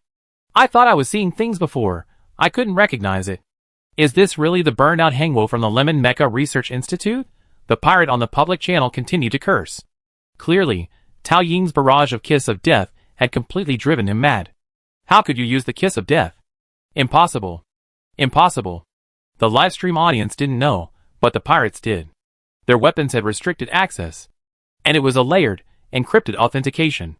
How could this pilot directly use the Kiss of Death from his fallen comrade? Overwhelmed with shock, the pirates could only repeat the word impossible. Is there a weapon malfunction? How could such a coincidence be possible? Could she have cracked the weapon's authentication module? Tao Ying hadn't yet inflicted any physical damage on the Blue Slayer. But it caused immense psychological trauma to the pirate piloting it. The pirate's hands trembled. Her mech outlining technique was a profound psychological trauma. Do you understand? Psychological trauma. The pirate looked at the black mecha before him, as if it were an indescribable demon from the abyss. He watched helplessly, as the demon walked toward another mecha, reattached to another SC-48 Death Kiss. Then it aimed its cannon at him. Hi! It's been 30 seconds. Have you rested up, friend? The demon declared with a smile. A brilliant display of fireworks erupted in the universe once again. It was like a grand welcome. Chapter 17. At this moment, far below the city of Laymen, the indicator lights on the black and gold computer flashed like waves. The boy tugged at the collar of his white sweater and closed the manual in his hand. On the screen, a Pomeranian-like intelligent being was bouncing from left to right, having a blast. We connected to her optical computer in real time. She's amazing, able to transmit information to the rescue team in such a situation. Hold on a little longer, and it won't be a problem. The Pomeranian swung its short, white tail. It looked like a furry ball. He looked at the human across from him. The boy called himself Dust. He frowned, constantly checking Tao Ying's heart rate data. The Pomeranian also glanced at the panel. Heart rate, 60. Standing steadily at 60, occasionally rising to 70 or 80. Status, no oxygen. For a normal person, this was abnormal. But given Tao Ying's condition, this is perfectly normal. It's not over yet. What are you still worried about? As long as she's not safely in front of me, I can't rest easy. I get it, you're insecure? Dust, Pomeranian pressed on. Separation anxiety. Dust was speechless. I'm not you. I just look like a Pomeranian, not a real dog. Really? Dust raised his hand, and a round ball appeared out of thin air. He tossed it out. Pomeranian instinctively jumped up to catch it. Pomeranian, eh? Well, there are some irresistible, deeper parameters. Isn't it also in your human DNA? Pong cleared her throat, changing the subject. According to the information from the bracelet, Tao Ying's mental power is in a state of high concentration. I only seen such high mental power fluctuations in military databases. Dust nodded. Her mental power has always been high. It was like this when I first met her. So don't worry. She's quite capable, and even saved your life. Maybe even if she dies again, she can still come back to life. The boy glanced at her calmly. Okay, I stopped talking. I shut up. Pong timidly retreated to a corner. This Dust is usually quite normal, but whenever Tao Ying is involved, he becomes easily emotional. Especially when Tao Ying's death is mentioned, it's a taboo for him. Pong timidly jumped onto the black gold computer. Speaking of the Iowa family, were they the ones who hired the pirates this time? To steal Hunhua? Yes, the data they stole was only part of the initial version. Hunhua's body data is needed to complete it. Why don't you take this opportunity to expose their data theft? With this escalating situation, the Iowa family will definitely be keeping an eye on Tao Ying. If they discover her existence, she'd be in danger. No need. Xiao Ying discovered it. What? She discovered it a long time ago. This isn't that simple. Bomi was confused. How did she discover it? How did Dust discover what she had discovered? Wasn't it because he had missed something? We're all intelligent entities. Is there any difference between the information he and Dust received? It's strange in itself that pirates would hijack a starship in a remote system. After boarding, they even took the list and cleared out the passengers one by one.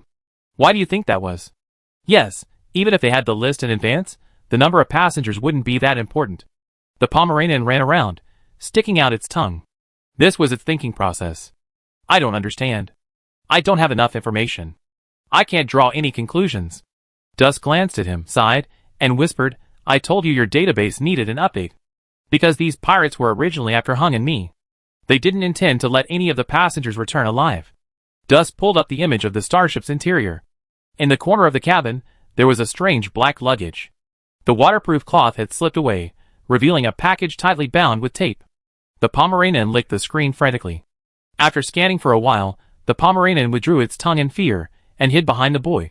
This black package, could it be the stew maker, that high-intensity bomb? It's not the stew maker, it's the blunt cutter. Never mind, it's a high-intensity bomb that releases enough energy in a second to instantly destroy a starship. The pirates must have disabled the security system and brought it aboard during the chaos. Do we need to notify the people on the starship? No, Xiao Ying has already dismantled the bomb. Bomi jumped up. When? She was sitting in the cabin, bored playing with those kids. She noticed something was wrong, hacked into the surveillance system, and saw it, so she took advantage of the situation. You mean in that short a time? With a blank expression? While coaxing a bunch of kids? And simultaneously detonating a bomb? Bomi took a step back in horror. What a terrifying woman. Dust nodded. A very powerful woman.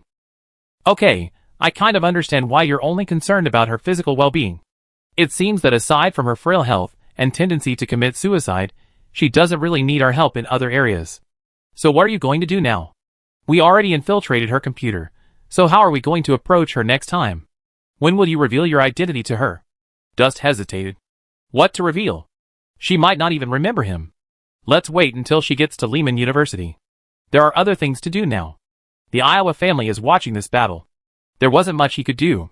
At least, he could use more information to hide Tao Ying's information, temporarily preventing her from being discovered by the Iowa family. From her first love. The boy pursed his lips, his thoughts unclear. After a moment, he took up his diary and began flipping through it. Hormy was wary of his condition. Every time Dust started flipping through his tattered diary, something big happened. No one knew what was written inside. It was like a little notebook for grudges. Dust, what are you doing? Don't mess around. Have you earned enough for this month's electricity bill? I don't want to be caught by the Lemon surveillance.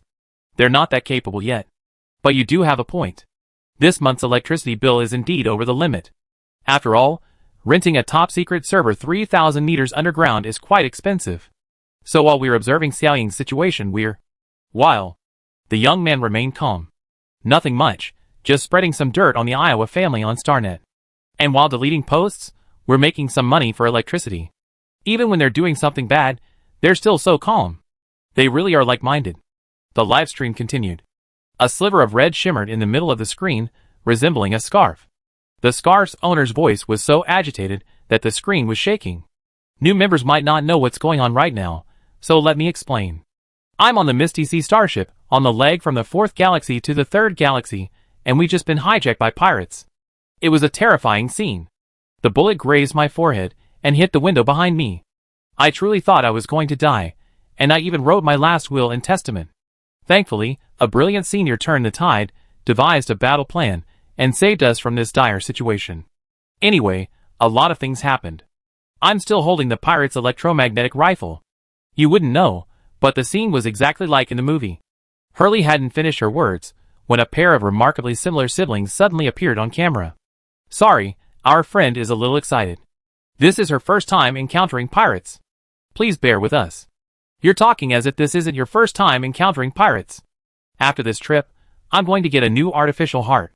I'm going to be haunted by the thought of riding a transport ship from now on. The screen flashed with comments wishing the host well. Oh my god, is this true? It's amazing that you guys managed to survive. Is everyone okay? Hurley reclaimed her laptop and gave Benjamin and Sonia a kick each. The barrage of comments filled with newcomers to the livestream room, eager to see the mecha. She struggled to keep her camera close to the window, aiming it at the black mecha outside. The A student who had saved the day was still, setting off fireworks. She seemed to be having quite a bit of fun. But regardless, the pirates on the other side were completely defeated. As expected of an A student, the powerful are truly powerful in everything. Hurley raised her camera, turned around, and continued her excited explanation to the stream of viewers streaming into the room. I don't know how to explain this to you. It's too complicated. See that mecha outside now? Thanks to the people inside, otherwise, all of us passengers on the ship would have been space raced by now. This story starts 3 hours ago. The fireworks were over. Tao Ying's mental strength had finally reached its limit. Inside the cockpit, Tao Ying's hands gripped the mechanical joystick tightly, her blood burning and her brain simmering. Great, her strength had reached its limit. But she managed to hold out a little longer than she expected. The pirates, having taken her provocation, had completely forgotten about attacking the starship. Even when Tao Ying stopped actively defending the starship, they attacked her like crazy. Tao Ying swore she hadn't wanted to help protect the starship. But she couldn't just watch her colleagues on the starship get blown up. Without these two ancestors, how could the Liji Institute be rebuilt? After a sharp turn, Tao Ying could feel her mental strength being torn apart. I have a protection mechanism for this situation. Soon, the psychic tentacles gradually disconnected from her. Resonance mode exited. Perceptual driving mode exited. Resonance 60%. 30%. 10%. Resonance has been reduced to the minimum level to protect the pilot. Spiral, you can't continue driving. Got it. I do it next time. No, there won't be a next time. Tao Ying wiped the sweat from her forehead. The enemy pirates charged again, and Tao Ying dodged, frantically fiddling with the mechanical buttons. Left, right, up, up. 10 minutes had passed since the coordinates were sent, and those 10 minutes felt like 10 years. Has the mecha team not arrived yet? After a sharp hover, 3 mechas appeared on the HUD panel. Their exteriors were spotless, without any advertising, clearly legitimate mechas. The 3 mechas, well trained, surrounded the pirates and subdued them immediately. Then their captain approached Tao Ying and said in a reassuring voice, "Unlocker, are you okay? We're the Bai Industries rescue team." Tao Ying shook her head, "I'm fine, just dying." Rescue team? ? It was finally over. Adrenaline levels dropped. Tao Ying's body relaxed, then ached everywhere. Suddenly, she felt a warm sensation in her nose. She instinctively looked down and saw red blood dripping onto her clothes. Blood. It was blood. A dizziness comparable to the one she felt when her mind connected washed over her, and Tao Ying could no longer maintain consciousness. She passed out? Chapter 18. Upon waking, Tao Ying smelled the hospital's disinfectant. She was so weak that even breathing was a burden. She removed her respirator and sat up, exerting nearly all her strength. She felt a little hungry, so her hand naturally rested on her stomach. She looked down and saw she had been changed into a hospital gown. The backs of her hands and arms were covered in patches, as were her chest and abdomen. The instrument beside her flashed various incomprehensible data, intermittently making a regular beeping sound, but, thankfully, there wasn't a single straight line on the electrocardiogram. When she fainted, she almost thought she was going to die again. Only when she woke up did she remember that she was afraid of blood. So, she hadn't fainted because her mental strength had reached its limit, but because she was afraid of blood. Tao Ying blinked. If she drives the mech again, she'd be a dog. The bed felt strange. The quilt was unusually light. Tao Ying gently lifted the water cup on the bedside table. The gravity coefficient was clearly lower than that of a habitable planet. It seemed this was some makeshift medical station in space. The pirates wouldn't be so kind as to send her to a medical station. So, the entire starship should be safe now. The door to the ward opened, and the doctor walked in, accompanied by two people. A middle-aged man in his 50s, and a tall, muscular young man, with a bruise on his chin and a bandage on his left hand. They were the researcher and pilot from Bai's Industries, Lao Liang and Cheng Yen. Following closely behind them came three more students, He Li and the others. Then came two researchers from the Liji Institute. 8 people suddenly crammed into the ward, making the air feel thin. Hurley quickly squeezed into the innermost part of the crowd, and felt Towing up and down. She seemed to have no external injuries. Several children chattered, "Are you okay? We heard you vomited blood and fainted." "Yeah, weren't you afraid of blood?" Researcher Che was shocked. "What? Afraid of blood? Isn't that a genetic disease from 800 years ago? To be exact, 1,300 years ago. Imaginary numbers. Do you understand imaginary numbers?" The doctor, documents in hand, walked over to the bedside, looked Towing up and down, and sighed in admiration. "You're so brave to get in the driver's seat. I don't know how you survived. Why don't you just die and come back to me for treatment?" Towing smiled. "Actually, I'm already dead. What you see now is a space ghost." The doctor sneered. "Are you truly fearless? And you're still in the mood for a joke?" She raised her eyebrows slightly, pulled out the click pen from her chest, and wrote on the report, "If you come any later, you have truly become a space ghost." Towing coughed lightly twice, and sat up straight. "What's my general condition? My mental energy is extremely exhausted. Fortunately, the mech you're piloting seems to have some protective measures, so no permanent damage has occurred. However, it will take a long time to recover to its original level. A person's mental energy is like a rubber band. While rapid, intense use can be restored through rest, excessive use can easily break the rubber band." Thankfully, Hung Ai disconnected Tao Ying's mental energy beforehand to protect it, preventing permanent damage. "Thank you, Hengwo." Tao Ying silently gave the cluster of mental tentacles a thumbs up. "As for your physical condition," the doctor sighed. "It's already star calendar 1224. How can you still have such a bizarre physical condition?" "Huh? I'm thinking of writing a paper on you. Malnutrition aside, you have a deficient immune system, are intolerant to gravity changes, and you're fainting at the sight of blood, and that's only to the extent our instruments can detect. The numbers I listed are only the lower limit of your genetic disease, not the upper limit. What's your condition? Have you been exposed to space radiation for a long time? Or were you left behind when humans developed genetic diseases?" Oh! Hurley and the others were stunned. The onlookers whispered, "I hear doctors at space medical stations are generally bad-tempered, because they either don't have anyone to talk to or they're dealing with mercenaries who don't speak human language. But she's quite professional. Look at the long list of ailments she listed." The doctor gritted his teeth. "I heard." He turned and continued to inquire about Tao Ying's medical history. Tao Ying nodded, as if she were discussing someone else's business. "Well, probably a mild case of cosmic radiation syndrome. After all, I've been living in a remote star system." Cosmic radiation syndrome refers to a series of genetic symptoms caused by long-term exposure to space radiation. Most of the symptoms the doctor just mentioned, such as immune system problems and gravity incompatibility, fall into those categories. This android was originally intended to be transported to a remote star system for destruction, so it's possible that it encountered excessive radiation during transportation, leading to mutations. The doctor flipped through the data and spoke seriously. "It's similar to my diagnosis. But fortunately, your condition isn't serious. I heard you're attending Lemon. The school offers special subsidies for genetic diseases. In your case, the subsidy you applied for is enough for genetic surgery.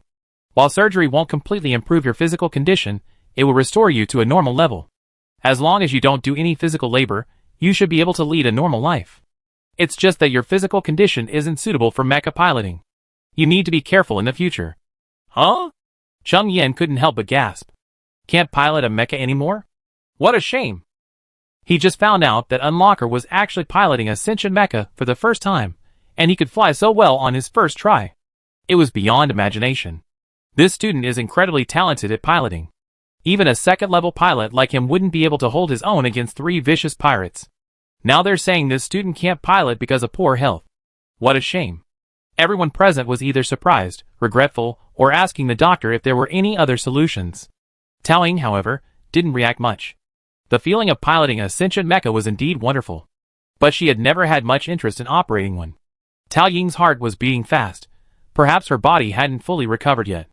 Suppressing a subtle murmur in her heart, she replied, "Of course, this was a special case. I'm not interested in piloting a mecha. I probably won't have the opportunity to pilot one again in the future." "That's good." The doctor clapped his hands on the folder twice, explained the precautions for the next 2 days, and then left. Tao Ying expressed her gratitude to Lao Liang and Cheng Yin for bringing her to the medical station. Lao Liang hesitated. "Actually, Miss Bai wanted to speak to you." "Bai Mo?" Tao Ying had just wanted to talk to her about Hengwo, and it was a perfect coincidence. She nodded generously. "That's right, I have something to talk to her about too." She answered Cheng Yin's communicator, and saw 2 Bai employees staring at researcher Che and Dalong, seemingly hesitant. Tao Ying realized what was happening and explained, "They're researchers from the Laiji Institute. I think Miss Bai probably knows them too." "Don't worry." It was still late in Lyman City. Bai Mo sat by the window, clearly up all night. She said something, roughly suggesting that Tao Ying could continue driving Hengwo. Bai Industries could provide her with funding. Tao Ying flatly refused. "According to regulations, Hun-A will not be destroyed within 10 years. It's your job to find a suitable pilot for it. I have other important things to do." "What is it?" "Reporting to university." An awkward silence fell in the ward. "Yes." She didn't speak like a student. She had forgotten for a moment that the reason she was aboard this starship was to attend university in Lemon City. Cheng Yin was still stunned. Shocked, he gripped the edge of the bed and looked at Tao Ying in disbelief. You're a university student?" Lao Liang even asked, "Aren't you a middle school student? Wouldn't it be even more terrifying if a middle school student were an unlocker?" Hurley said proudly, "She's a top student at Lemon University." Cheng Yin paced around the bed. "With her figure, she looks like she's only in her teens. It's probably just malnutrition." Researcher Che patted the junior's shoulder lovingly. No wonder everyone was surprised. She certainly looked malnourished. She should go to Lemon to replenish her energy. While Tao Ying was receiving treatment, the original starship had already departed. They were all at the space medical station, awaiting transport. After the meeting, everyone discussed their schedules. One group would go to school, while another would report the incident to Bo-Mo. But the destination was always Lemon City. "Why don't we just charter a small ship and go to Lemon City together?" Researcher Che suggested. I seconded. No objection. It's Bai Industries paying for it, anyway. With that, they happily booked the small ship and began packing. Tao Ying was being pushed out of the ward by Researcher Che, rummaging through her luggage, and asked casually, "By the way, what were you originally planning to do in Lemon City?" Tao Ying swore she had only asked casually, not really wanting to know the answer. 3 seconds later, Researcher Che seemed to realize he'd forgotten something and cried out, clutching his head. "Ah! The thief who stole the boss's ashes." "Tao Ying?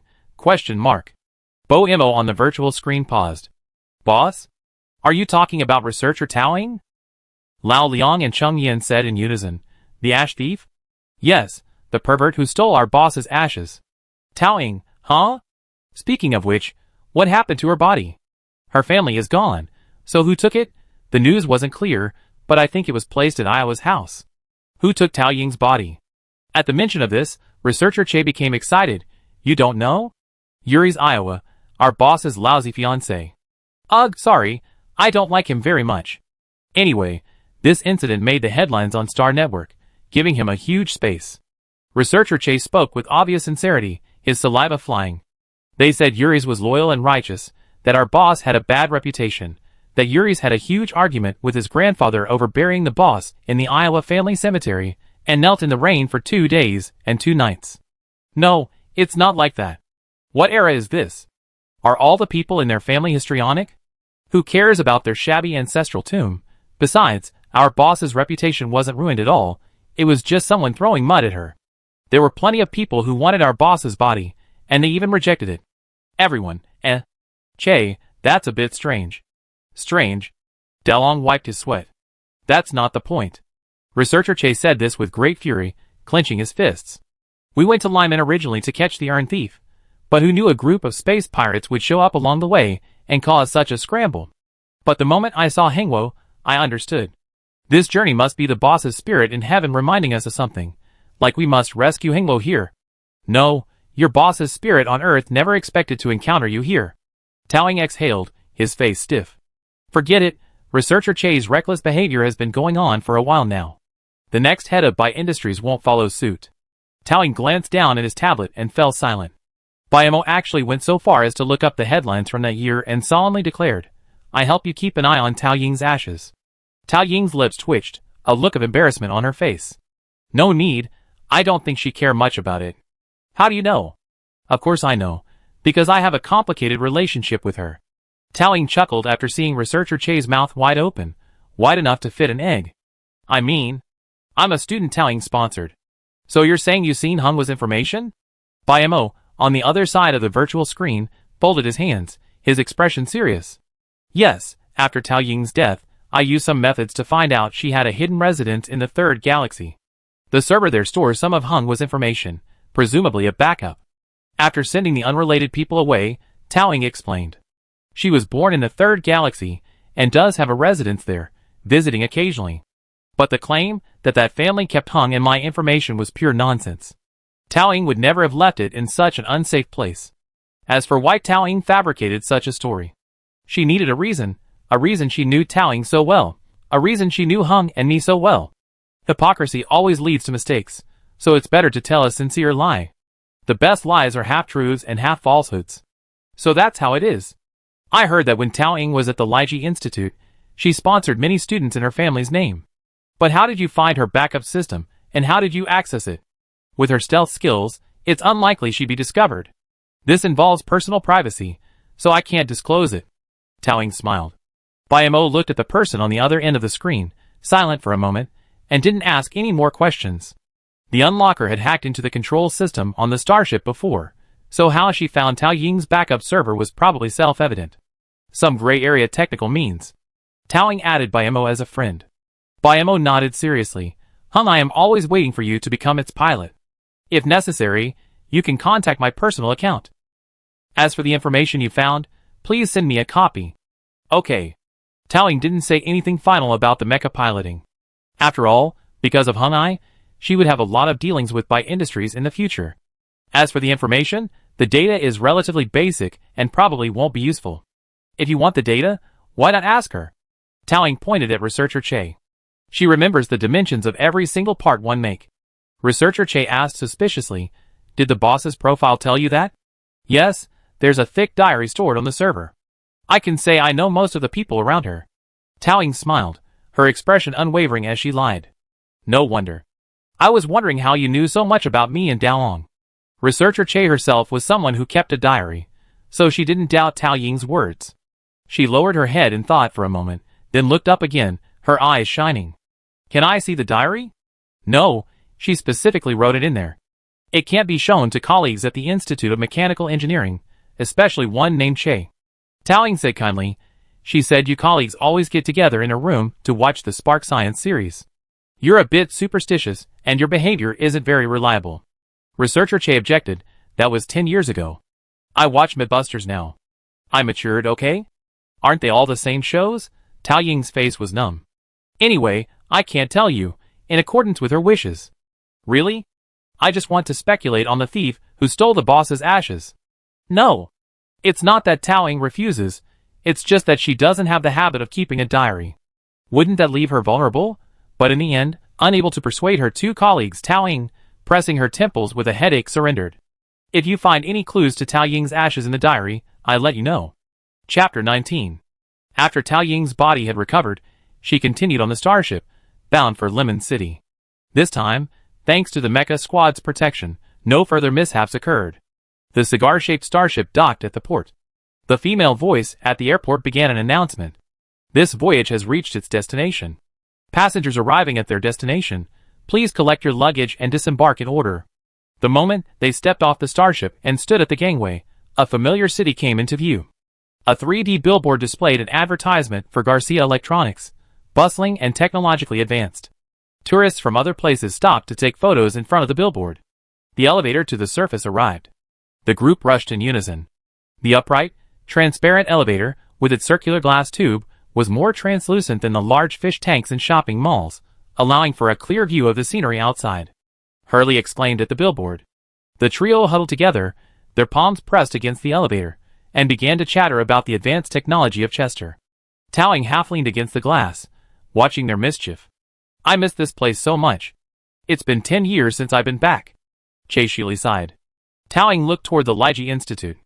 It had long been a ruin, now replaced by a commercial district. Looking at her two colleagues, their expressions were somewhat gloomy, perhaps remembering what the Lygie Institute looked like before. Towing felt quite at peace. After all, these 10 years had stopped for her, as if she had been working at the Lygie Institute only yesterday. The port was about a kilometer above the ground, and the elevator took 10 minutes to descend through the air and reach the ground. The doors opened on both sides, and Towing walked to the elevator, waiting for everyone to emerge. Everyone had different destinations, so it seemed appropriate to say goodbye here. Hurley, Benjamin, and Sonia, still reveling in the novelty of arriving in Lemon City, jumped onto the hovercraft, opened the windows, and waved to Towing and the others. Sister Xiaoying, if you're not busy, come and play with us. Yes, if you have time, Towing replied. Although she had a lot to do next, she probably wouldn't have the time. The hovercraft ascended onto the aerial track and sped away at the speed of a roller coaster. Researcher Che came to her senses and realized that she had never asked her junior's name. Sister Xiaoying? Is your given name just Ing? Ing, as in novelty, Towing nodded. My last name is Bai. Oh. Researcher Che nodded twice, staring blankly at Tao Ying's face. Then, he looked in the direction of the Lemon Institute, clearly lost in his memories, feeling a little down. Dalong said sheepishly sorry. When she thinks about the Lygie Institute, I know. Towing stood quietly for a moment, until the hovercraft left. About 5 minutes later, Towing shoved her luggage into Researcher Che's hands, and said she had something to do, and needed to leave alone. When she returned, she had 2 cups of coffee in her coffee tray. Dalong was a little confused. So she just said she had something to do, so she was just going to buy 2 cups of coffee? Researcher Che suddenly blinked and took the coffee. You. Towing shrugged. The second cup is half price. Wasn't that the way it was when you were at the Lygie Institute? Researcher Che's expression was dazed again. Is that even mentioned in the boss's diary? Of course, how else would I know? I'm not her. Towing gave a faint laugh, took a sip of coffee, then took the luggage from Che Xiaoli and boarded the hovercraft bound for Lemon University. She didn't look back, but waved twice as a farewell. She didn't feel much of a parting emotion, because she knew they would see each other again. The Lemon Institute won't disappear just like that, she said, her voice audible enough for her 2 former colleagues. I promise. The port on Chester was located in the Core A zone, just a 10-minute drive from Lemon City. Towing didn't stop anywhere else and headed straight for her destination. 10 minutes later, the hovercraft arrived at Lemon University. After paying the 200 star coins for the hovercraft, Towing only had a few thousand star coins left in her account, enough to cover her expenses for a week. Most of Tao Ying's money had gone to her ID and boat tickets, leaving her with very little. Honestly, the 200 star coins it took to get here on the hovercraft were a painful expense for her, but she was too weak to walk. She should have used her junior status to blackmail her 2 colleagues. She's been too conscientious lately. After registering, she had to find a way to earn some living expenses. Tao Ying shook her head and, dragging her luggage, reached the school gates, tilting her head back and shielding her eyes from the sun. Lemon University was written in golden handwriting, just as it was back then. There was a small, patched crack on the word lay, from the damage she caused when she crashed her Mecha back then, which cost her a lot of money. The road was lined with ginkgo trees, older than the school itself. Because of the delay on the way, most people had already registered a few days ago, so there was no line. Tao Ying swiped her ID card, filled out the form, and handed it in. The teacher in charge adjusted his glasses and looked at the student data displayed on the computer.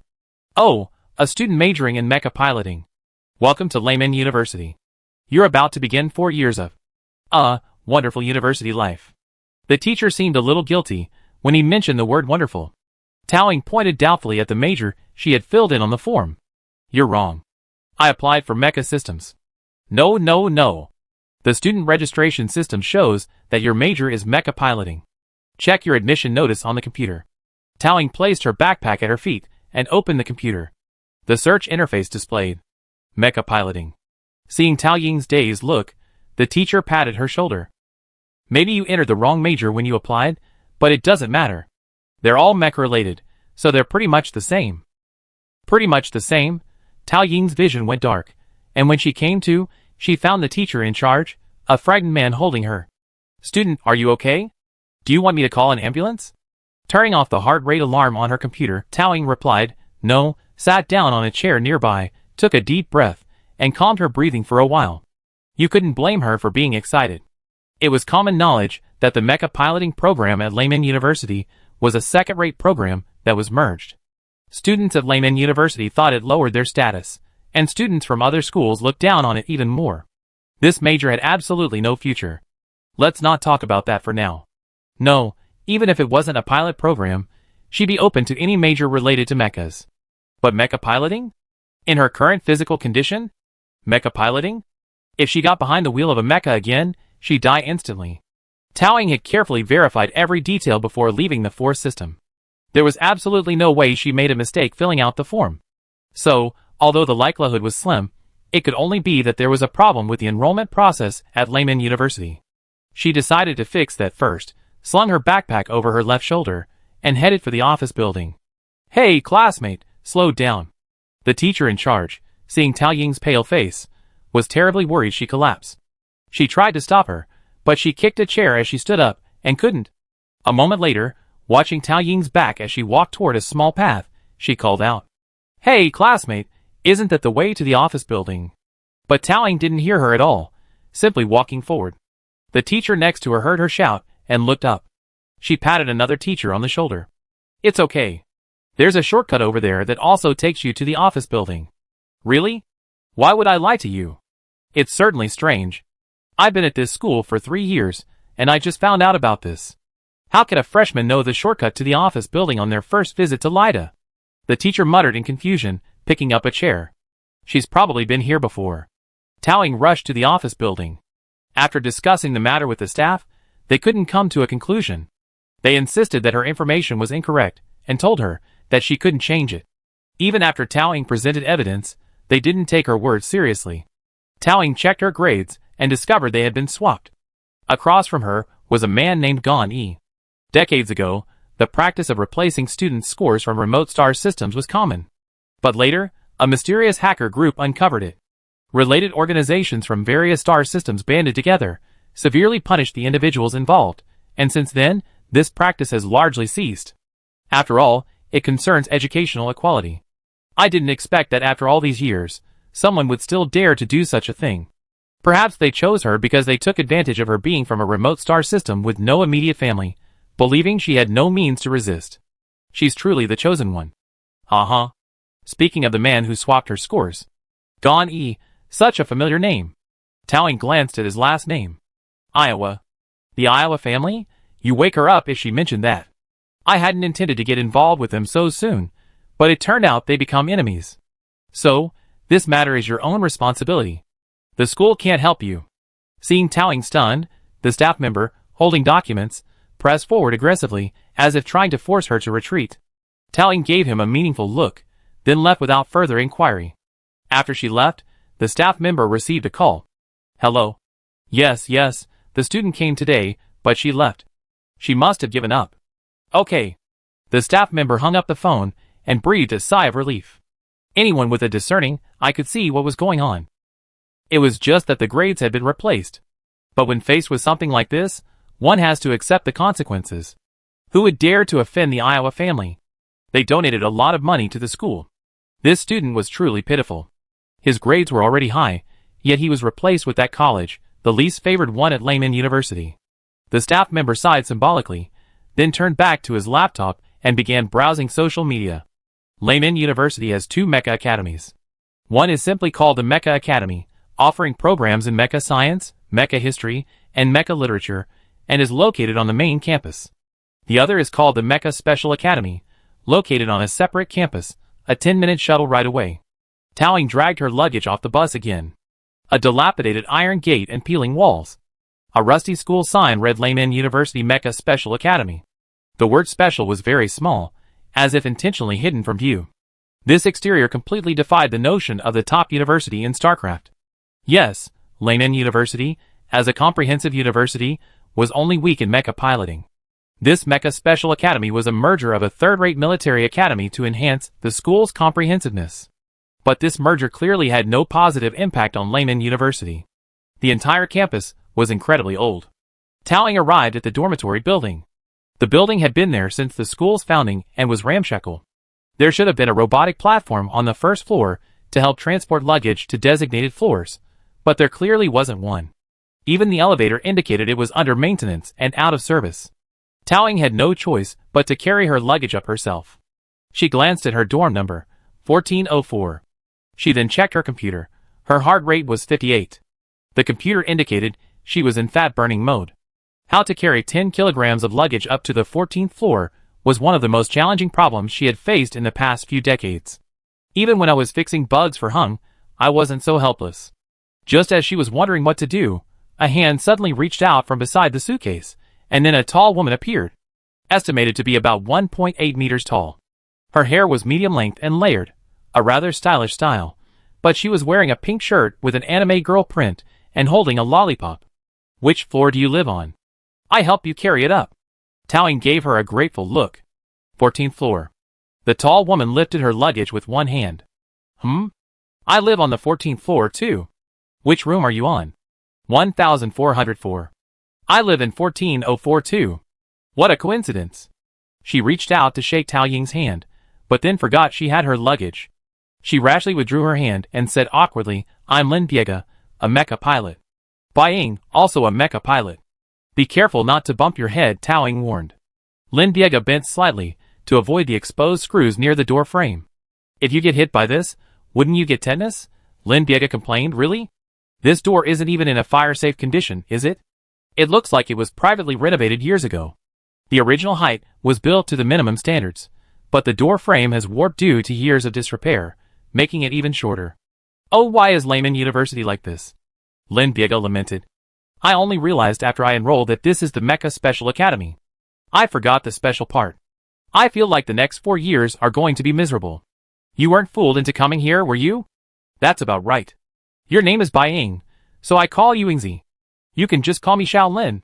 Tao Ying wanted to correct Lin Biega by saying her name was Bai Ying, and that Lin Biega had mispronounced a homophone, but she thought better of it. It didn't matter. Lin Biega, tall and long-legged, went up first.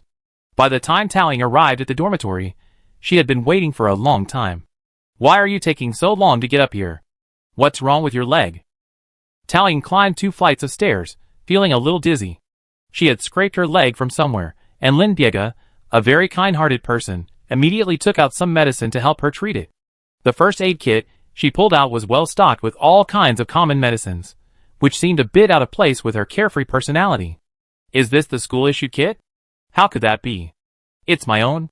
Look at the conditions in this dormitory. Lin Biega pointed at the mold on the wall. They don't even care about this, and you expect them to have common medicines. Tao Ying flipped through the kit. It's quite complete. Hey, I get injured often while working outside. Lin Biega finished bandaging Tao Ying and patted her back. It's time. I have to go back to work. If you want to eat, remember to go to the 3rd window. The food there is barely edible. Also, the lady at the 5th window gives generous portions. If you eat a lot, remember to go to her. And the one on the 2nd floor. The 3rd floor. Having only been at school for 2 days, Xiaolin has gotten to know the cafeteria like a whirlwind. Before Tao Ying could say anything, Lin Biega took a long stride and vanished from the dormitory door like the wind. The dormitory was a 4-person room, very simple. Each bed had a name tag. Tao Ying walked around the bed. It was strange.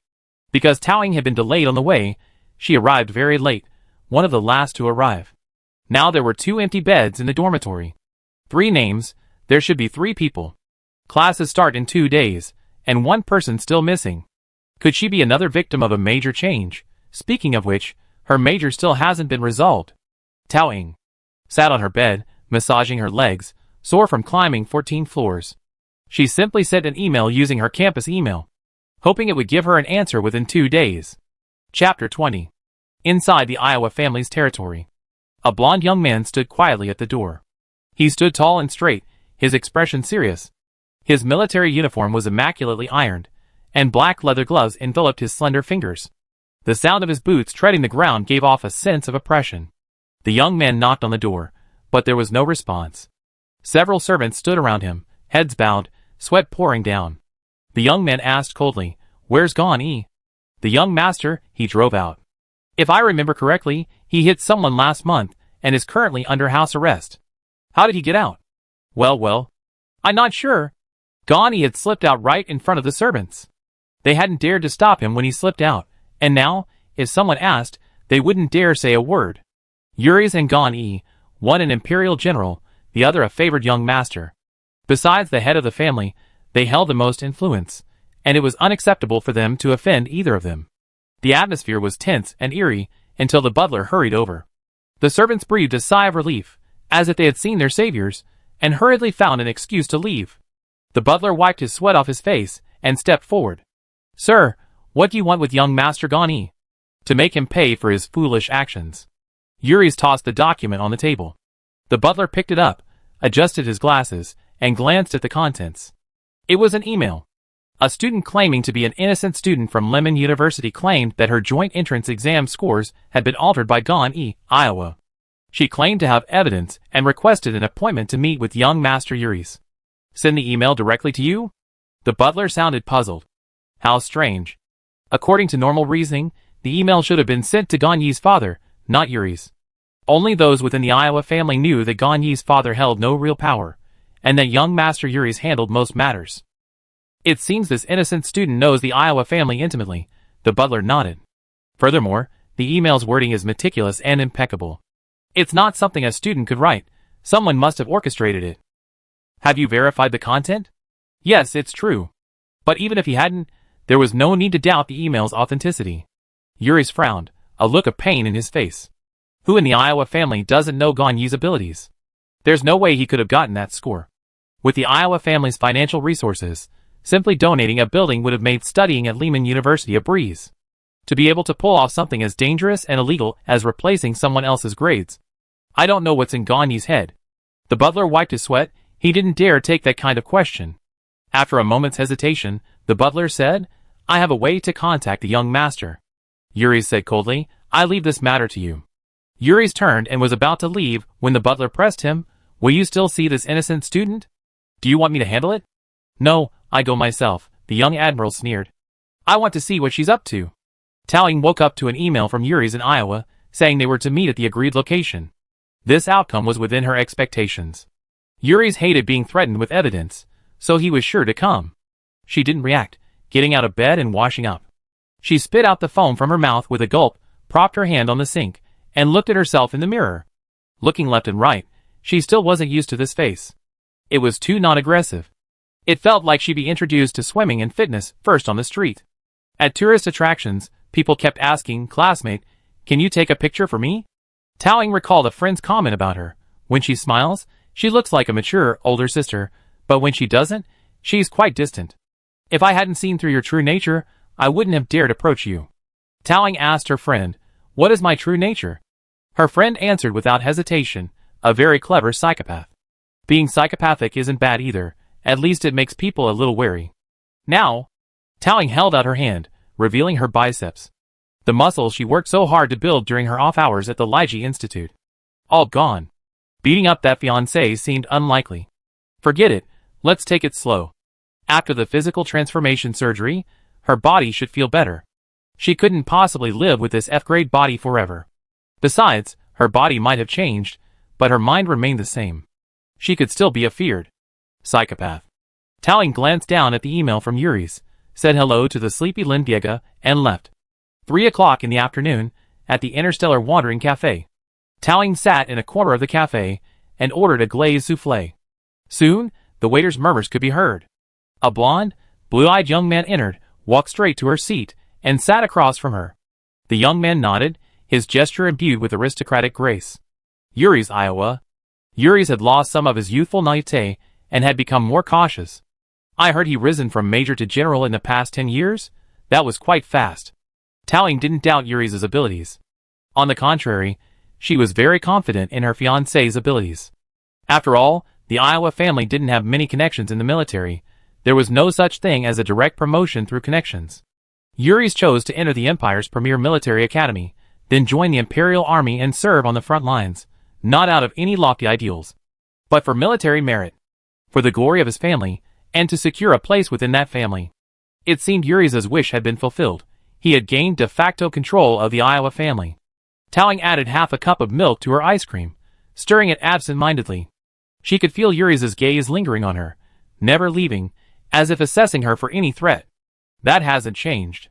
Tao Ying placed the cup back on the table and smiled. I won't give my name. I'm sure you should have done some research before coming here. What do you want? Yuri's went straight to the point.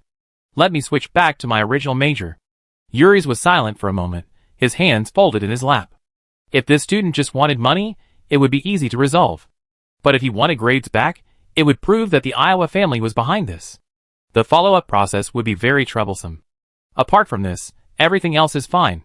He clicked on the transfer interface and moved the computer in front of Tao Ying. How much you want? It's up to you. Tao Ying smiled and pushed the laptop back. This isn't about money. Major Yuri's. Admiral. Yuri's corrected her. Oh yes, Admiral. Tao Ying changed her words, her tone a little perfunctory. As a top pilot trained at the Empire's premier military academy, you must be aware of the value of the Lemon Mecha Academy. I'm sorry, I cannot accept this solution. Yuri said nothing more, and simply transferred 5 million star coins to Tao Ying's account. He said in a low voice, You're a smart person. You should know that even if you switch back to your original major, your future isn't guaranteed. If you're interested in a related development career, Iowa Tech can offer you an internship right now. What a gentle persuasion. Tao Ying took a sip of coffee. Most people would have given up at this point. 5 million star coins, plus an olive branch from Iowa Tech. This was a height many could never reach in their lifetime, and it was especially tempting for a student of this age. But Tao Ying remained unmoved. She paused, her tone still firm. It's a very tempting proposal, but unfortunately, your company's research philosophy and mine don't align. All I want is to return to my original major. Mecha systems. Yuri seemed to be losing patience. He tensed his body, slowly leaning toward Tao Ying. The rubbing of his leather boots, and the cold clink of the metal buckle on his waist against the table made a sound. His eyes were filled with the oppressive presence of a superior. Though he wasn't wearing a military uniform, he silently conveyed a message. His words were unquestionable. If you want too much, you probably end up with nothing. The others could only see Yuri's leaning closer to the table, unable to hear what he said. Tao Ying, sitting on the sofa, heard the threat clearly. She looked at him calmly, never looking away. She simply raised an eyebrow nonchalantly. It was a silent exchange. Tao Ying didn't move, and her opponent didn't easily change the situation. Yuri's had thought this would be enough to scare off a recent college student, but it seemed he had miscalculated. Tao Ying didn't get angry at the slight, she sat calmly. On the contrary, he, standing, seemed at a disadvantage. After a while, Tao Ying moved first. She raised her hands, leaned back against the sofa, tilted her head slightly, and jokingly said, Colonel, your eyelashes are indeed very long. I give up. Yuri's, It's the Admiral. Oh, sorry, Admiral, Tao Ying patted her head. Look at me, my memory is always a little bad. Well, I'm a student from the Force system, and I really don't have the ability to resist the Iowa family. Tao Ying's words seemed to hint at weakness, but her eyes didn't. She smiled. Admiral Yuri's just said that, except for changing my major, any other request is acceptable? Yes. Yuri's nodded. You keep your word. Of course, I won't go back on my word. Any request is welcome. Yuri's hadn't finished his words when Tao Ying quickly picked up the coffee in front of her and, with a swift movement of her hands and eyes, poured it out. Pa! A muffled sound. Like a loud slap. In front of everyone, Tao Ying splashed coffee on the Admiral's face. The air seemed frozen, and Tao Ying's hands still clung to the warmth of caramel. It was a bit hot. Tao Ying took a pure white tissue and wiped the liquid from her hands, kindly offering one to the man across from her. Colonel? He didn't take it. Fine, it wasn't meant to be, anyway. Tao Ying shrugged and took the tissue back. She leaned gracefully against the sofa, studying the man. Oh, her brow twitched, the Admiral looked furious. The Admiral gave her a warning look. Knowing Yuri's, Tao Ying's meaning was, if you keep this up, don't blame me for being rude.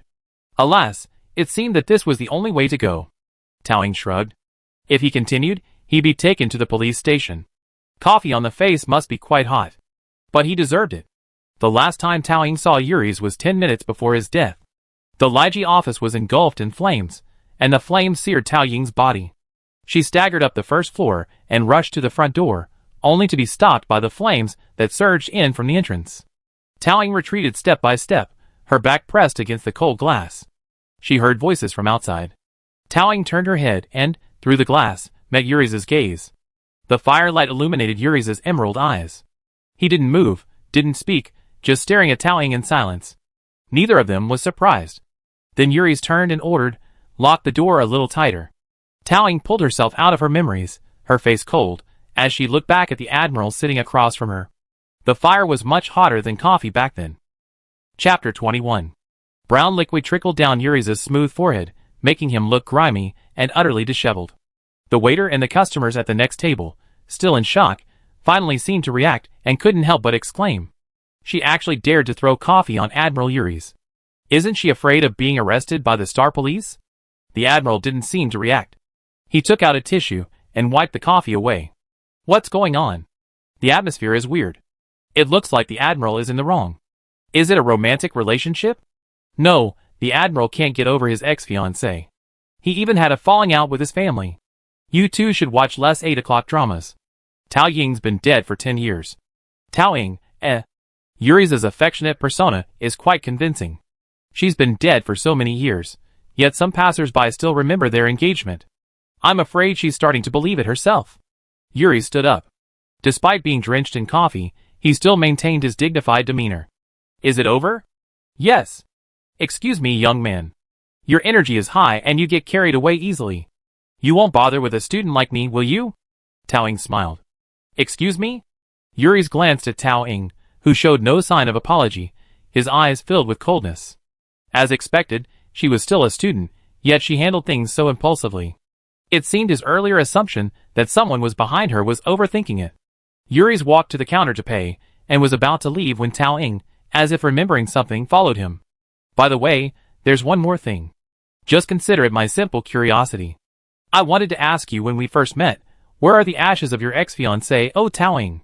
I heard you were originally keeping her body. Yuri's face finally darkened. I don't know. Could it have been stolen?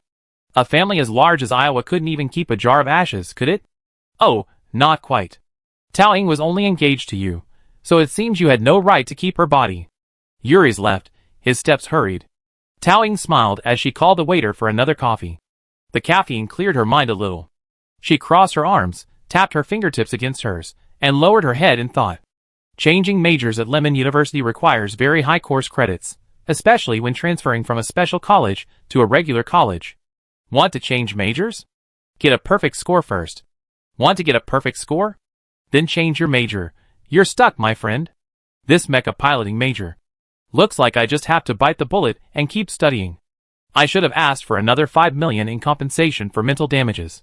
Tao Ying was just mentally chopping Gan Yi into pieces when her laptop suddenly started beeping. Looking down, she saw a new message from researcher Che. Do you have any idea where the boss's ashes are? Tao Ying tapped on the keyboard and replied, Why are you so obsessed with Tao Ying's ashes? What if someone uses them to extract DNA? You're the only ones who would do something like that. Learn about interstellar ethics. Did the boss's diary even predict this? Researcher Che was shocked. Tao Ying, Researcher Che's train of thought can be quite bizarre, truly uncharacteristic of a grown woman. Forget it, let's get down to business. As for the ashes, I tell you when I find a clue. Right now, I need a favor. What? Tell me. Do you have data from the StarCraft League for the past 20 years? Match progress, mecha models, players, all-encompassing data. Yes, I do. I have several hard drives with it. I send it to you now. But what do you need it for? Che Xieli is a mecha enthusiast. She attends every major and minor mecha competition every year, saving comprehensive footage and even traveling to different competition zones. The data she sent was indeed incredibly detailed, even broken down by school. Tao Ying examined the data, sipped her coffee with satisfaction, and said casually, It's useful anyway. Are you planning on participating in the StarCraft League? Didn't the doctor say you should be cautious with your physical condition? And during the StarCraft League auditions, only officially provided mechas are allowed. Researcher Che stopped talking mid-sentence, but Tao Ying understood her point. Mechanical mechas, unlike sentient mechas, have very high physical requirements. With her current physique, she has virtually no chance of winning the auditions. After all, to improve fairness and prevent equipment overmatch, the use of sentient mechas is not permitted during the auditions. I know. Then you still? Anything is possible. I'm just slightly adjusting my life plans. The researcher in the car muttered softly. That doesn't sound like a minor adjustment. By the way, how's your physical fitness surgery going? Did you get the subsidy? If not, I ask for you. After all, I'm a graduate of Lehman University, so I have connections. No need. The school subsidy is more than enough. Actually, the subsidies the special mechanical college can apply for are less than those from more established colleges, but Towing glanced at her account balance. Adding the $5 million today, it should definitely be enough for the physical surgery. Money wasn't a big issue for her. It might sound a bit annoying, but she's always been good at making money. A chattering sounded from the other end. Researcher Chase seemed to be slacking off at work, replying to Tao Ying's message. She whispered to them, "That's good. If you need someone to accompany you during the surgery, remember to call me. I'll be back to work. Feel free to ask me any questions you have about mechas. I'll be sure to answer them. Thank you in advance." Tao Ying hung up the phone and contacted the top hospital for genetic surgery in the first galaxy, making an appointment for a physical exam. Back at school, it was already midnight. I hadn't expected the Mecha Special Academy to be so unique in every way, even having access control. Tao Ying knocked on the door for a long time before a diamond-shaped intelligent being, floating in the air, floated over to open it. Opening the door in the middle of the night and charging 200 star coins? A student returning late saw the sign in the intelligent being's hand and swore as they handed over the money. Good schools only care about studying, while bad schools care about everything. And they're charging money? If you're charging so much, can't you just fix the elevator?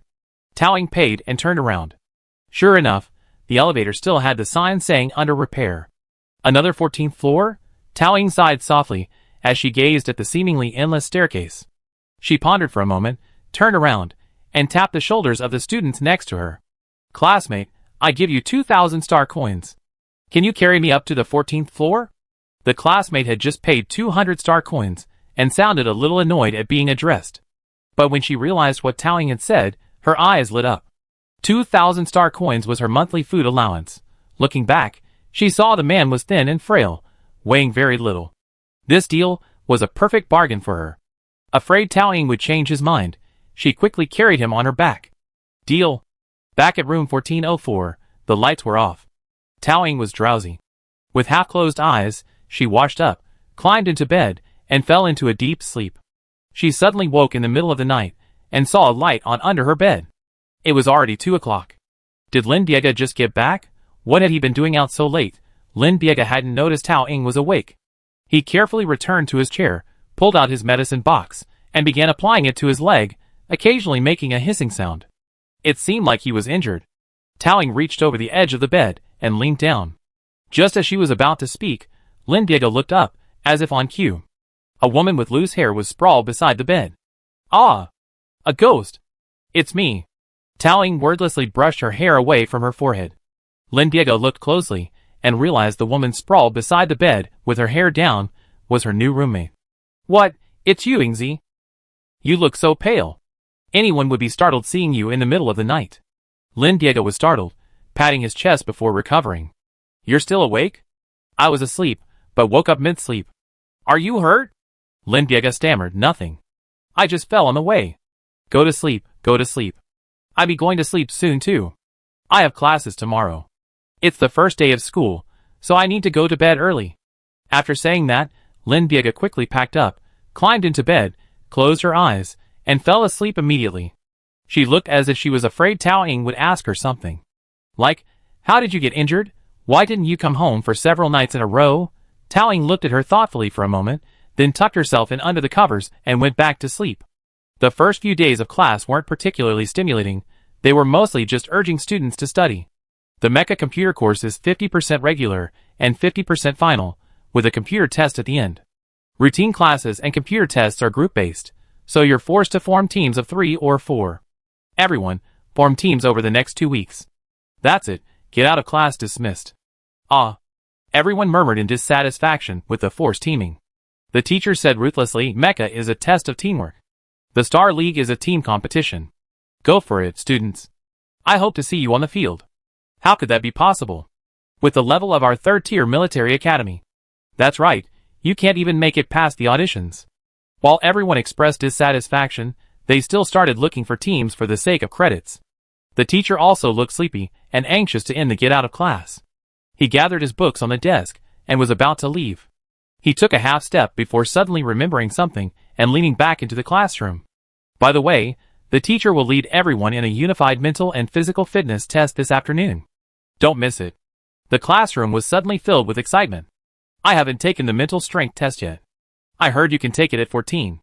But puberty has a significant impact, so college tests are more stable. What if I get a C? Mental strength and physical fitness determine a person's future. Higher-paying professions require higher scores on these two tests, so everyone is very enthusiastic about this. It can be said that excitement is tinged with a touch of apprehension. Tao Ying, on the other hand, has never been very interested in this subject. Physical fitness also changes after genetic modification, so the results are of little use to her. Tao Ying reviewed the course content and turned to see Lin Diego, who had slept all morning awake. Tao Ying had recently discovered that her roommate's daily routine was a routine of going to and from work. Eating, sleeping, working. Eating was especially serious. For example, right now, just a moment ago, Lin Diego was sound asleep, but when the bell rang, she instantly jumped up from her chair as if on cue and sprinted towards the cafeteria. Tao Ying didn't even have time to call her. But today, Lin Diego was running especially fast, as if she were running away. Even during class, she seemed to be feigning sleep. Is she really that afraid of being asked why she returned to the dorm so late at night?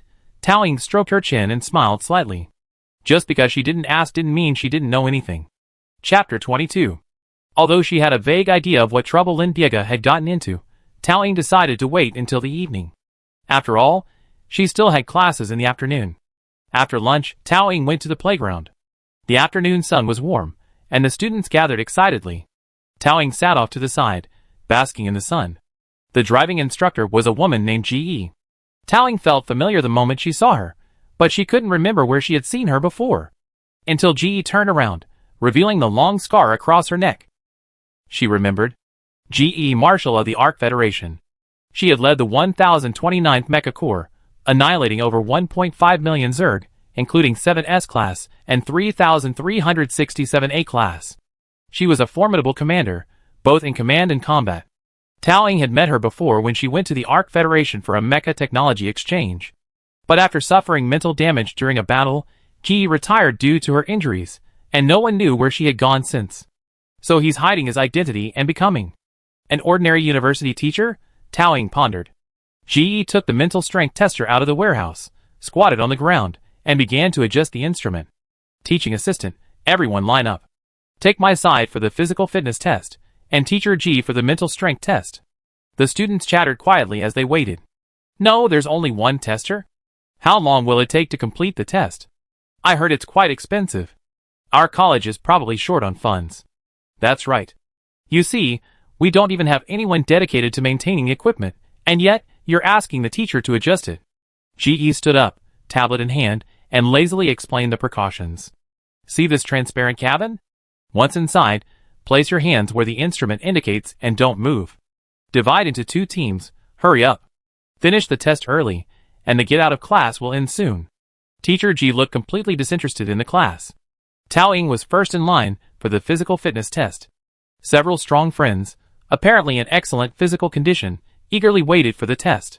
After entering the transparent cabin, the embedded core glowed blue. B-level. B-level next. Most of the students had B-level physiques. After all, this was a Mecha Academy, so there wouldn't be many people with poor physiques who would be so desperate as to pilot a mecha. Occasionally, a student with an A-level physique would appear, and everyone would cheer. Lin Diego's physical fitness was B+, which was above average among the students. After the test, several students approached her to form a team for the course. The student in front of Tao Ying patted her shoulder and offered comfort. Don't be nervous, this is nothing. It's just a routine test. I'm not nervous. Then why are you so pale? It's natural. Kind-hearted classmate, Okay, as long as she's not nervous. Tao Ying was the last to take the test. After a flash of light, the instrument panel jittered, finally stopping at the intersection of C and D. I restarted it several times, but nothing happened. What's going on? Is the instrument malfunctioning? The teaching assistant adjusted his glasses suspiciously, circled the cabin 3 times, and after confirming everything was fine, he beckoned Tao Ying to go up and test again. Tao Ying glanced at the instrument panel inside. Teacher, lower the range a bit. The teaching assistant didn't understand, but with a clear gaze, she decided to do as she was told. Sure enough, after adjusting the range, the instrument stopped reporting errors. Tao Ying walked out, and everyone stared at her as if she were a monster. The teaching assistant's expression was tinged with disbelief. This Constitution, I never seen it before. F? Constitution F? A, B, C? Wait, how many letters are there between A and F? I think I saw corpse spots on her body. My 90-year-old grandmother has a Constitution of D. I heard that every level of Constitution reduction is equivalent to being stabbed 10 times. You mean to say her Constitution is equivalent to an 80-year-old grandmother being stabbed 20 times in a row? The students stepped back, their eyes tinged with fear and admiration. Disabled, yet strong-willed, Tao Ying ignored it, her expression unfazed. People don't react to facts they already know. She shifted her legs, changed her line, and continued to test her mental strength. Ji warned, once you enter the test chamber, don't move. The mental power instrument will connect your mental powers. During the test, if you feel a sense of discomfort as if your brain is being invaded, this is normal, don't be too nervous. Sun Dang sea level. Zhoushan B level. Lu Qiling sea level. Lin Biega sea level. Next. The mental power test results were generally lower than B level. One classmate boasted that their mental power was definitely an A, but the test result was only AC. He was initially embarrassed, then became very skeptical of the instrument's authenticity. Ji then called a maintenance technician. The classmate wanted to question the technician's qualifications, but the technician showed off a list of her maintenance certificates. Her qualifications are more than enough for a military career. It's simply dazzling. The machine is fine. Finally, Ji patted the table beside him, interrupting the discussion. How can so many instruments fail? AC for mental strength is AC, accept reality, next. Most of the students tested positive for CS, with only a few BS and NOs at all. By this time, almost everyone had finished their tests. It was Tao Ying's turn, and a crowd gathered to watch. Is she the one with an F for physical fitness? That's a disaster. People with poor physical fitness can't have much better mental strength either. A healthy body leads to a healthy mind. Is her mental strength also an F? It's said that the most popular students in school are usually the best and worst students. Tao Ying, as the least talented, she was the center of attention. Tao Ying placed her hand on the instrument. The intrusion of mental strength felt strange. This old-fashioned instrument wasn't particularly comfortable, it just worked. Tao Ying's mental power was still exhausted and needed to be restored, making her extremely sensitive to any mental stimulation. Tao Ying subconsciously used her mental power to repel the tentacle. The instrument beeped. Everyone, Why did the instrument always make a mistake when it came to her turn? Could it be that her mental power was too low and she needed to adjust the range again? Ji said, and raised her eyebrows. Her bored expression finally shifted slightly. It's been a while since I've seen someone so effective at repelling an intelligent entity within a device with their mental power. This student's reactions were quite quick. Her mental power must be quite good. She leaned over and knocked on the hatch. Relax, classmate, it's not aggressive. A student with AD psychic power nearby whispered, what does aggressive mean? Can anything attack? The teaching assistant explained, the moment the mental fields connect, the tester will impact the person's psychic power, but it's so weak that most people can't feel it. Does that mean her psychic power is pretty good?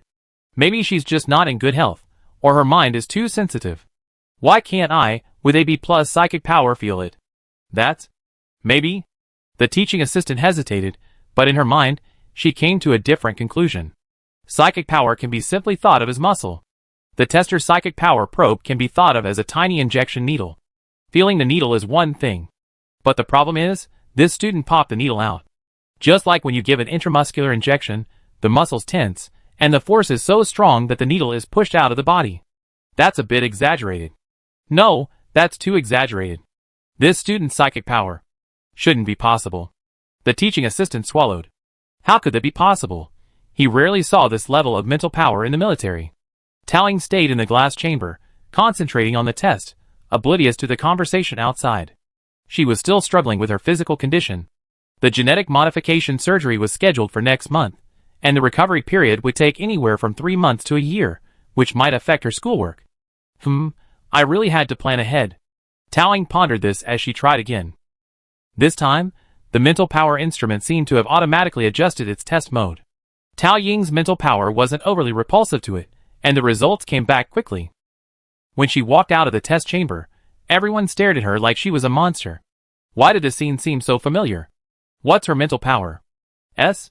After a moment of silence, the students erupted. This is the first time I've seen someone with an S mental power at this age. The Empire's top military academy only requires an A mental power. G also leaned over. Not bad. Our academy hasn't had a student with an S mental power in years. She patted Tao Ying's shoulder. You don't seem surprised? Tao Ying didn't react much. She knew her own mental power. It was an A in the last test. Maybe it's increased a bit. Increased a bit? The students exclaimed. TSK, you're so pretentious, sister. Going from an A to an S is incredibly difficult, so you can just increase it casually. There's no one with an A mental power here. I'm missing out on friends. This was a matter of choosing a major. She had originally wanted to study mecha systems. The average mental power there was an A. Besides, her last test was when she was 15. Mental strength isn't static, so reaching S level is normal. But Tao Ying's mind was preoccupied with her genetic modification surgery, and she finally nodded. Yeah, that's impressive. Everyone, Can you be a little more humble? Lin Biega seemed to have found a classmate, and was heading to lunch. She passed by and noticed the atmosphere was strange. She was a little worried about Tao Ying getting bullied, but also worried she asked her some random questions. After a moment's hesitation, she moved closer to Tao Ying. What's wrong with you? Why are they looking at you like that? I don't know. You are? Why did you run off to lunch without calling me? I was just too hungry. Don't think too much. Lin Biega hesitated, changing the subject. You didn't forget about forming a team? I haven't forgotten. Tao Ying had also tried to find someone to form a team with, but everyone turned her down when they saw her F constitution. A few who were curious about her mental strength also declined after learning about her constitution. Sorry, our team needs someone who can play, not just theorists. You're smart, but mecha competitions aren't won by brains alone. Form a team? You want to fly a mecha while breathing oxygen? Tao Ying spread her hands. I haven't found any teammates yet. Lin Biega was stunned. Well, that's terrible. What are you going to do with this class? I shouldn't have taken this physical fitness test. It doesn't matter whether I take the test or not. As for teammates, it's okay, we can find them. It's okay. Lin Biega was heartbroken and immediately offered to help Tao Ying find teammates. Although Tao Ying felt it was unrealistic, since Xiaolin offered to help, she certainly wouldn't refuse. Sure enough, even with Lin Biega's connections at school, he couldn't help Tao Ying find teammates. Most people refused with bitter expressions. Lin Biega gestured with his hands. She's very smart. She won't slack off. No, with her physical condition, she's even worse than slacking off. I accept teammates slacking off, but at least they can't hold us back. A week passed, and most students had formed teams and submitted their forms, but Tao Ying still had no idea how to form a team. Lin Biega said he tried his best, but there was nothing he could do to help her. Tao Ying, who failed to find her teammates, seemed to have forgotten about forming a team and continued attending class without being affected at all. Chapter 23. At night, Tao Ying turned over. She happened to see Lin Biega tiptoeing out the door. In the darkness, Lin Biega struggled to form words. Well, good evening.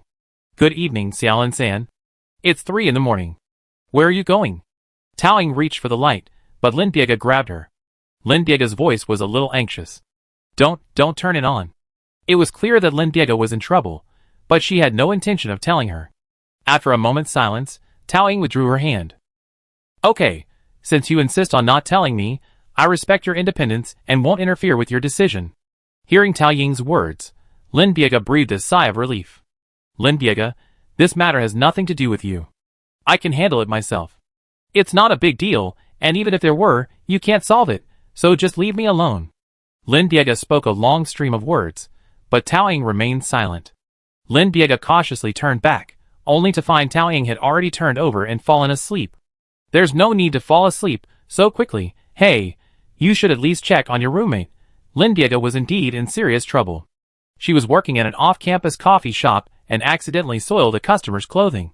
The clothing was a limited edition, and so expensive that she couldn't afford to pay for it even if she sold it. The customer, noticing her predicament, suddenly made an offer. Lin Diego could work for their company to repay the debt. It was a well-known local express delivery company called Shinshin Express, headquartered in Block H.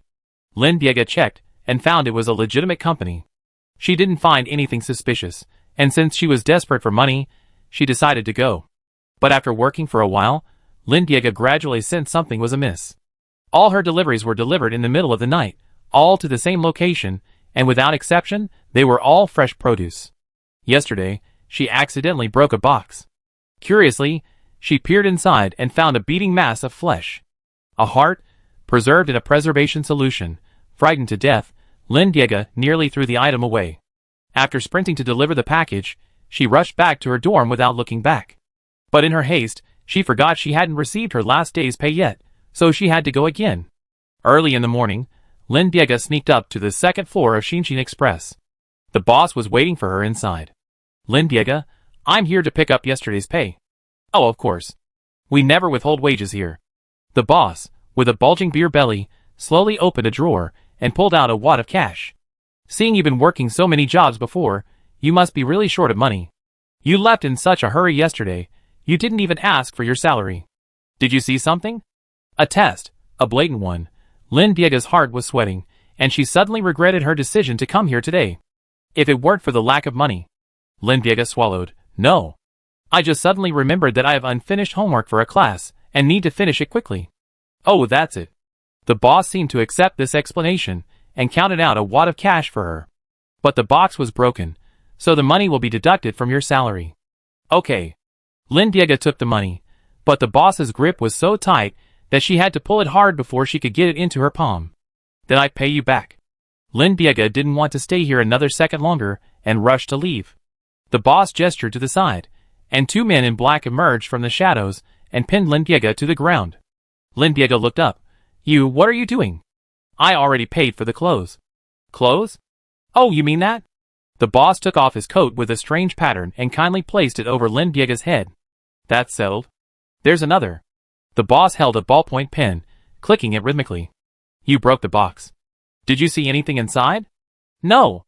I didn't see anything. So excited? You must have seen it. The boss nodded to the men in black. Take it away and bury it. Lin Diego cursed himself for being so easily tempted, even as he continued to argue. I am a student at Layman University. If I disappear, the school will notice immediately and find me here. I know. Layman University's Mecha Specialty Academy. Lin Diego, from the Force System. Your mother is deceased, and your father is an alcoholic. He's been beating you since you were little. When you grew up, you barely had any contact with your family. The boss slowly revealed Lin Diego's family background. Lin Diego was shocked. How do you know? You think the company won't check on you if you're working illegally? Lin Diego, Don't be so considerate only when you're exploiting your employees. This is a wicked company. The boss winked at the men in black beside him. They understood and carried Lin Diego away. Lin Diego's head was covered by the coat, and she could only see her feet. She was a little nervous. Where were they taking her? As they descended the 5th floor, the staircase lights gradually dimmed, and Lin Diego grew increasingly frightened. The iron gate was locked with a heavy, old-fashioned lock. The rust on it looked like blood. A bloody smell blew in from the window on the door. Are they really going to bury her? Lin Diego was horrified. After dragging her to the iron gate, the man in black on the left temporarily let her go, and took the key to unlock it. Lin Diego thought if she didn't run now, she would be dead. With all her might, she pushed the man in black away. Taking advantage of the man on the left's unpreparedness, she gave him a hard kick and ran upstairs. The man in black clearly lived up to his job as a criminal. He ran very fast and quickly caught up. Lin Diego was panting. Is she going to die here today? If she'd known, she wouldn't have come alone. She should have informed her roommates first. Lin Diego's knees buckled, and at that moment, a hand suddenly reached out from around the corner and pulled her over. Lin Diego instinctively wanted to attack, but the man anticipated her and moved around her, blocking her way. With a bang, the man in black was knocked unconscious by the tablet he held. Seeing the man lying on the ground, the man, still worried, squatted down and hit him with the tablet again. Lin Diego saw who it was and exclaimed in surprise, Shadow? How did you get here? The squatting man looked up and saw Lin Diega's fist, which hadn't yet been retracted. Tao Ying chuckled and jokingly said, "Are you trying to murder me? I can't take a single punch from you. You, stop talking and follow me." Tao Ying stopped Lin Diega, grabbed her hand, and ran upstairs. Another man in black quickly caught up, and judging by the noises, they had already attracted the attention of the patrol officers. A large group was chasing them, intent on capturing them. They were like mice surrounded by a cat, with nowhere to escape. Halfway through the run, Tao Ying ran out of energy, and Lin Diega lifted her up, slinging her across his shoulders like a folding screen. Tao Ying directed Lin Diega to a room on the second floor. They locked the door, giving them a chance to catch their breath. This seemed to be a working laboratory, filled with research equipment and soaking bionic human organs. Putting aside for the moment the question of why there was a laboratory in the courier company, Lin Diega asked, "Why are you here?" "I couldn't sleep in the middle of the night, so I followed you here." "That's not important. Let's figure out how to escape first," Tao Ying said, half sitting on the floor. "I did some research before I came in, and this company isn't very clean." After hearing Tao Ying's words, Lin Diega looked fearfully at the organ soaked in preservative fluid on the lab table. "What exactly are these deliveries? Human organs?" "Sort of human, I guess. These are organs from advanced bionic people." Lin Diega expressed confusion. "Bionic people? Artificial? What's there to hide?" Seeing their menacing looks, I thought I stumbled upon some illegal transaction. "It's an illegal transaction. Advanced bionic people are grown from cells, and their development process is similar to humans, going through stages like infants, toddlers, children, and adolescents, but ultimately stagnating in adolescence." "What? How is that different from humans?" "Advanced androids don't have brains. They're all controlled by a central chip. The ethics committee hasn't yet reached a conclusion on whether humanoids without self-awareness are considered human."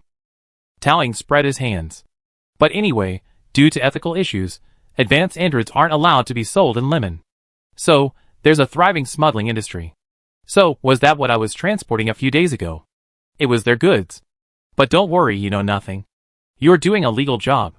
You just happened to be tricked into working here. You're just unlucky," Tao Ying said, typing something on his tablet. The alarm continued to blare, and footsteps were heard outside.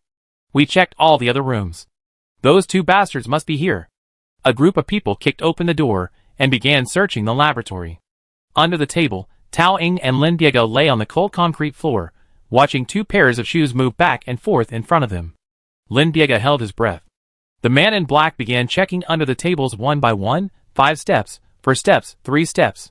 Tao Ying seemed to have finally finished her operations, and put the tablet away. "The Star Police are almost here. When you hear the alarm, run to the first floor." "What about you?" "I stay here and clean up." "Who will clean up?" Lin Diego whispered. "I should stay, right?" "How can you get away alone?" "Of course I can. As long as you can get out successfully." Tao Ying smiled slightly, leaned in closer, and looked directly into Shaolin's eyes. "Do you believe me?" "No." Lin Diego didn't believe Tao Ying at all. The next second, boom! A huge sound of thrusters came from outside the window. Then came the urgent sound of alarm bells, and the chaotic clatter of footsteps around him. Star Police? How could there be Star Police? When did that call the police? In the pitch-black floor, the light of a police patrol mech shone through the window, its red and blue beams flickering continuously. This constantly shifting light cast shadows of varying shapes across the laboratory. The flickering light gave Tao Ying a tinge of instability. A bit dark. The metal table leg brushed against his body, giving Lin Diego goosebumps. Tao Ying leaned against the table, his eyes calm, his expression composed, even a slight smile curling his lips. "Do you believe it now?" "Go ahead, Xiaolin." It didn't sound like a suggestion. It felt so oppressive. What's going on? Is this the nature of shadows? Lin Diego's mind went blank. After 10 seconds of hesitation, he gritted his teeth. "Okay, I believe you." After the alarm sounded, Lin Diego successfully escaped. She lured the few remaining people outside away. After everyone had left, Tao Ying finally left the lab. However, she didn't rush to leave. Instead, she slowly ascended the stairs. Reaching the top floor, she swiped the combination lock with her newly found ID card and pushed the door open. Tao Ying opened a drawer, pulled out a mezzanine, and pulled out a document. "Since you committed a crime, don't leave any evidence. What if you're discovered?" Tao Ying half sat on the armrest of her chair, waving her keycard. "Goods delivery list." This document is internally confidential. Unauthorized disclosure will be dealt with according to Article 44 of the Confidentiality Regulations. Sender, ZHUC. Shipping location, ALMH. Recipient, Biological Laboratory Number 254. Delivery date, March 1, 1225. Biological goods details, number, ALMH-01225-0203-7423. Category, Heart, Gemini, Grade A. Target use, transplant. Towing flipped through the documents. It was called a cargo delivery list, but in reality, it was an organ smuggling list. The records listed around 1,000 organ numbers, including all sorts of human body parts, most of which were intended for transplantation. There was a sudden commotion outside. Someone was coming upstairs. Towing sat quietly in a chair, her gaze fixed on the empty corner. Besides helping Lindiega, she had another reason for coming here, herself. After a moment, Towing reached out and peeled off the bionic patch on her left wrist. On the inside of her wrist, the uneven lines of the numbers ALMH, 01220, 0628, and 2234 were engraved. ALMH. These stood for Chester Star, a district, Lehman City, Block H. The same place as the shipping address on the documents indicated the birthplace of her body.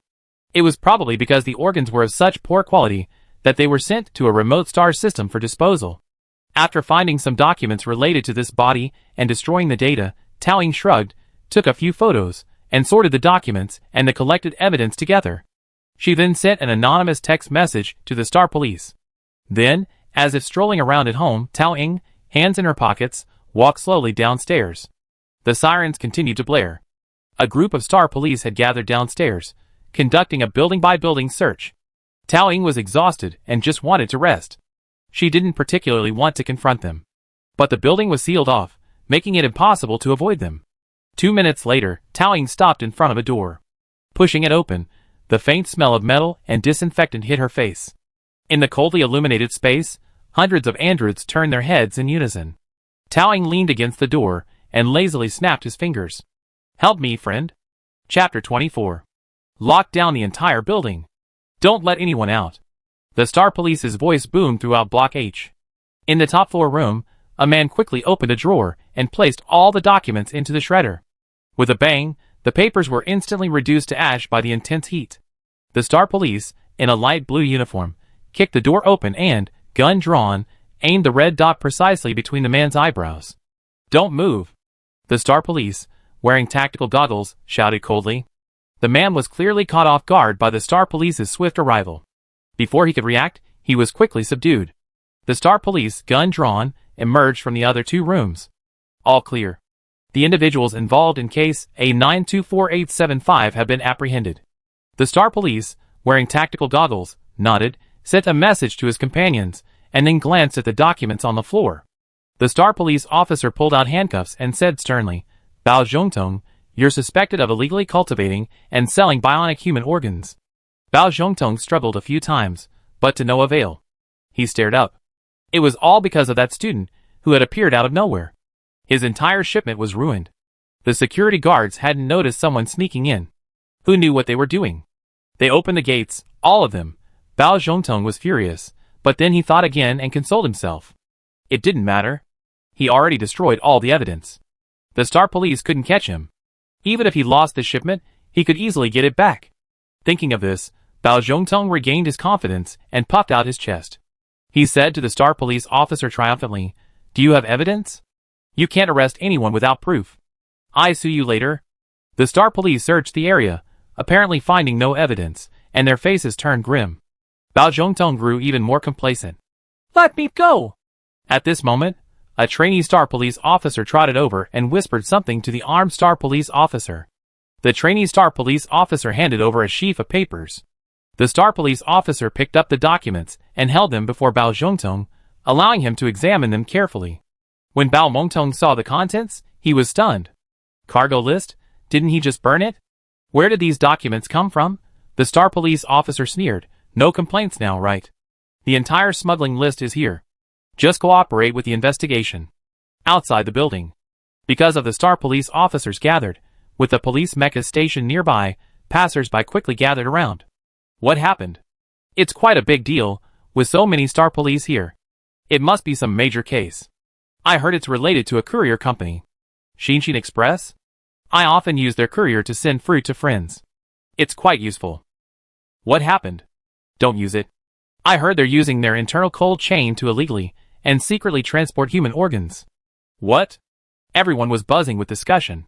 Lin Diega squeezed anxiously through the crowd, peering into the building, watching the people inside being escorted out one by one. But the building was almost cleared, and Tao Ying still hadn't emerged. Is she okay? Could she have been caught by those men in black? She's not in good health. Lin Diega's mind was filled with negative thoughts. She clenched her fists, her heart sinking. Should I tell the Star Police about this? Ingzi had just said that if the school found out about the two students being involved in this kind of thing, they might both be punished or even expelled. So if you manage to escape, don't ask the Star Police for help yet.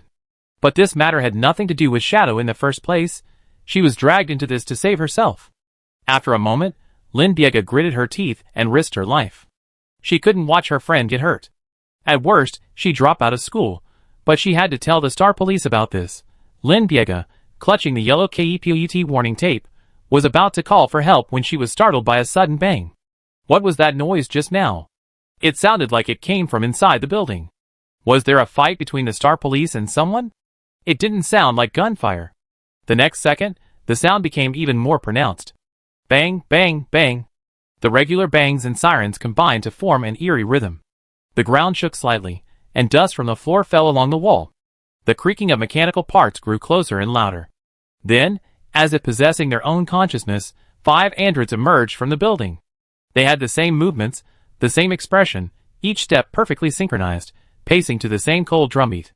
At first, there were only 5, but then it quickly grew to 10, and then a steady stream of androids emerged from the main door. Everyone finally realized what the sound was. Footsteps. The footsteps of hundreds of androids. The air along the shape memory alloy road seemed to be infected with a strange electronic virus, replaying an endlessly repetitive sound. Hello, human. Hello? Hello. You. Hello? Human? Human? The android smiled, but his head moved with a stiff, jerky click, like a stuck pointer. Each word was pronounced with a different tone. Some were that of an adult woman, some of an elderly person, and some of a child. The subtle disjunction between the humanoid and the inhuman gave goosebumps to everyone present. The deathly silence ended only when the last android stepped onto the ground. The crowd erupted in a commotion. What's going on with these androids? Who's controlling them? They can't have self-awareness. The Star Police struggled to maintain order, their voices throbbing with anxiety. While searching the corridors, they suddenly encountered a large group of androids on the 3rd floor. They had appeared out of nowhere. After killing a few, new ones appeared, seemingly endlessly. They had initially worried that these androids were controlled by a malicious program, but to their surprise, they didn't attack. They simply moved around, constantly greeting people in a very strange way. Hi. Perhaps, because the person in charge had been arrested, these androids had lost control and gone into a state of chaos. At that moment, a 2-meter-tall android stood before the Star Police officer, leaning down and saying hello in a little girl's voice, forcing a handshake. The Star Police officer stiffly extended her hand. What a mess. This is clearly controlled by someone. If she finds out who's controlling these androids, he'd be doomed. The Star Police officer adjusted his tactical goggles and sighed. Anyway, call the technical department first. In the chaos, Lin Diega was peering out to check the situation when someone suddenly tapped him from behind. Turning around to see Tao Ying, Lin Diega was about to shout in surprise, but Tao Ying placed a finger on her lips and shushed her softly. Let's talk somewhere else. There was a bakery on the corner of Block F. Tao Ying pushed the door open and ordered a coffee. She turned and asked, ice cream, second half price, want one? Lin Diega flatly refused. She liked sweet things, and her latte usually required 6 pumps of syrup. Ice cream tasted bitter, and she had no intention of trying it. Lin Diega, is this thing delicious? Why are you drinking it like water? It's just to keep my mind clear. The display in the glass window was broadcasting live. Hundreds of bionic robots still roamed the grounds of Block H, greeting everyone they met. Several more yellow Hayasis patrolled the memory alloy pavement. The host held a microphone, his expression serious. It was reported that the caller had placed evidence in a doghouse on the 1st floor. The Star Police determined that the caller was most likely an insider, and were currently searching for her whereabouts. What insider? She was dragged into this, okay. Luckily, she slipped away quickly, otherwise she would have been interrogated again. Towing rested her face in her hand, and took a sip of coffee. Then, with a bitter face, she pulled a tissue over to wipe her mouth. The coffee in this shop is too bad. I will be coming next time. Lin Piega scrambled on the table, leaned over, and whispered, How did you do it? What did you do? Stop playing dumb. Just when you were escaping, all those androids showed up. Don't tell me it was a coincidence. Towing sighed, and put down her coffee cup. She looked like she'd been caught, and had no choice but to confess. I can't help it. It seems I can't hide it from you anymore. Actually, I'm a hacker from a mysterious organization with superb skills. Did you see those androids just now? I let them do it. How's that? The movement and action design are pretty good, right? Based on a true story.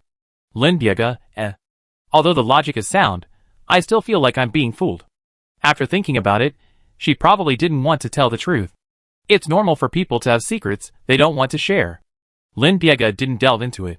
She gently bumped Tao Ying's shoulder. Thank you anyway. Without you, I don't know what I'd do today. This isn't free help. You have to team up with me for Mecha class. Starting from 0 frame. Lin Piega was dumbfounded. What if I don't agree? Shaolin, as a student from a remote star system, your part-time work hours are limited. No more than 3 hours a day. If the school finds out, they ask you to withdraw. Lin Piega, Of course. If you team up with me, we're in the same boat. I definitely keep it a secret. Towing gave a kind smile. But if not, aren't we friends? Of course, but a relationship based solely on affection is too fragile. There must be some shady interests involved. What interests involved? This is a threat, a blatant threat. Lin Piega had sensed it just now in the building. This guy's heart is truly tainted with evil. Lin Piega cursed for a long time before finally resignedly lowering his finger. Forget it, I was just saying it casually. You done me such a big favor, and I was planning to team up with you anyway. Am I such a disloyal person? So easily fooled? Towing touched his chin, a look of regret on his face. I should have pretended to be nice a little longer. I shouldn't have revealed my true colors so early. What a mistake. But I'm still curious. Before they scammed you, you were working part-time, right? Why did you work so many jobs? Did you owe money? That, it's hard to say. But it wasn't money. Towing pondered. What do students her age usually spend money on? Let me guess. Buying games? Mecha parts? It's impossible to buy illegal drugs on the Deep Mist network. That won't do. If that's the case, I have to reconsider my team plan. Mecha competitions have drug testing. How is that possible? Seeing Tao Ying's guesses becoming increasingly outrageous, edging closer and closer to the edge of legality, Lin Piega hurriedly waved his hand. None of that. Don't guess blindly. I just ate too much. This was an unexpected answer, and Tao Ying frowned. Although Lin Piega's appetite was certainly considerable given his size, and the amount of exercise he engaged in. Do you need to work 4 jobs a day just to eat? Yes. Lin Piega nodded with a sad face. To be honest, although my hometown is in the forest system, the land is pretty good and suitable for farming. We make a living by selling vegetables to other systems. So everyone eats their own vegetables. I really can't get used to drinking nutrient solution. After coming to Chester, the vegetables here are expensive and not fresh. I have to work constantly to get a proper meal. Do you know how important food is to me? Lin Piega became very excited when talking about food, gesturing with his hands and feet. I understand. Eating all-natural food on Chester is very expensive, and it's indeed a huge financial burden for students. Tao Ying nodded in understanding. Okay, I believe you. It's too late. The dorms are locked. After 11, we have to report to the building management agent, which is very troublesome. Let's go back first. Oh, okay. Wait, you just believe it. Lin Piega followed her for a moment in a daze, then suddenly realized something was wrong. Just now, this person had such a skeptical look on his face. How could he believe her so easily? Lin Piega thought for a moment, then explained in sudden realization. Shadow, you're trying to trick me again, aren't you? You never even suspected I was on drugs. Tao Ying didn't even blink, her face full of innocence, clearly denying the accusation. She walked straight ahead, Lin Piega jumping up and down behind her, chattering in dissatisfaction. As they walked, Tao Ying suddenly felt dizzy and grabbed hold of a utility pole. Lin Piega saw that she didn't seem to be acting, rolled his eyes, and squatted in front of her. Oh, what a hassle. Forget it, get on up here. I carry you. Oh. Tao Ying lowered her head. What's that look? I'm not going to sell you off. I simply couldn't bear it, so I'm helping you. Unlike you, I would never threaten a friend. Lin Biega heaved the man onto his back like a sack and slowly walked towards the dormitory, mumbling to himself. Really? Day after day, you're so weak yet so cunning. No wonder you can't get better. Your mind is full of calculations. Can you be a little more cheerful? Hey, Ingzi, are you listening to me? No, I fell asleep. Listen to me. Chapter 25. The dormitory building was fine when it was lighted, but it was pitch black at night and terrifying. Climbing floor after floor felt like an endlessly looping horror game. But Tao Ying didn't believe in ghosts, so she just found it boring. The dormitory elevator still hadn't been repaired. Tao Ying slumped over Lin Biega's back and yawned. Lin Biega, climbing the 14th floor must be tiring. Let me tell you a story. Oh, tell me. There's a legend about this school's dormitory building. Tao Ying's voice deepened. A student returned to her dormitory late at night, slowly climbing the stairs while scrolling through her phone. After a long time, her legs ached, and she looked up to find herself on the 4th floor. She felt a little strange, but assumed she'd been too engrossed in her phone to notice. She put her phone away and continued climbing. Gradually, she realized something was amiss. She climbed floor by floor, and every time she looked up, every time she reached a new level, she always saw the 4th floor. Just as they reached the 4th floor, Tao Ying stopped talking. Lin Biega shuddered and tilted his head. Lin Biega, well then what? The student walked for a long time, her legs weak and her heart racing. Finally, she realized she was trapped in this space.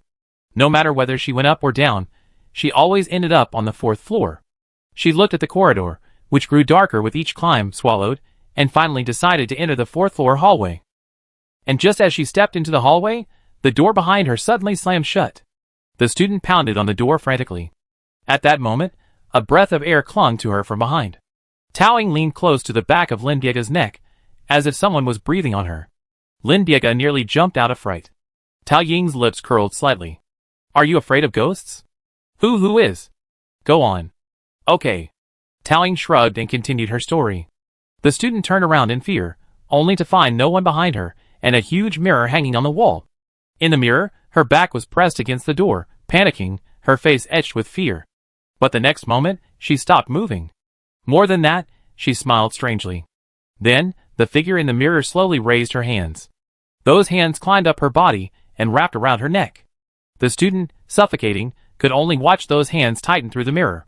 Tightening tighter and tighter. Lin Biega's body gradually stiffened. At first, Lin Biega could still respond to Tao Ying's ghost story, but as the story grew increasingly frightening, Lin Biega stopped talking and walked faster and faster, as if wearing an exoskeleton. Reaching the corner of the last staircase, Lin Biega breathed a sigh of relief. The ghost stories were over. No endless 4th floor. No female ghosts. Lin Biega pouted, don't come help me next time. Not only do I have to repay the favor, but I also be scared by your ghost stories along the way. Then of course I help you next time. Tao Ying chuckled. As for ghost stories, there's nothing to be afraid of. The living are much scarier than the dead. Tao Ying leaned close to Lin Biega's ear. But it's true. Although you're carrying me now, as we walk, it might be someone else. Those hands on your neck are actually... Hey! Are you so timid, Xiaolin? So what? Tao Ying rubbed his chin. Nothing. We factor your fear of ghosts into our tactical calculations. Lin Biega was puzzled. How could this even be related to tactics? There are ghosts on the battlefield. Who knows? Maybe having a female ghost behind you will unleash your combat potential. The two of them descended the stairs to the hallway. Everyone was asleep by this time, and the hallway was dim and quiet, but one dormitory was still lit. The door was ajar, a cold glow filtering through. There were also a bunch of pink rhinestone stickers of beautiful anime girls on the door. Lin Biega had put them there. Yes, 1404, their dormitory. But why was the door open? You left it unlocked? Lin Biega looked puzzled, lifting Tao Ying onto his back. It's unlocked. Tao Ying's expression was also a little strange. Lin Biega, don't try to scare me again. I won't be fooled this time. I really didn't scare you this time.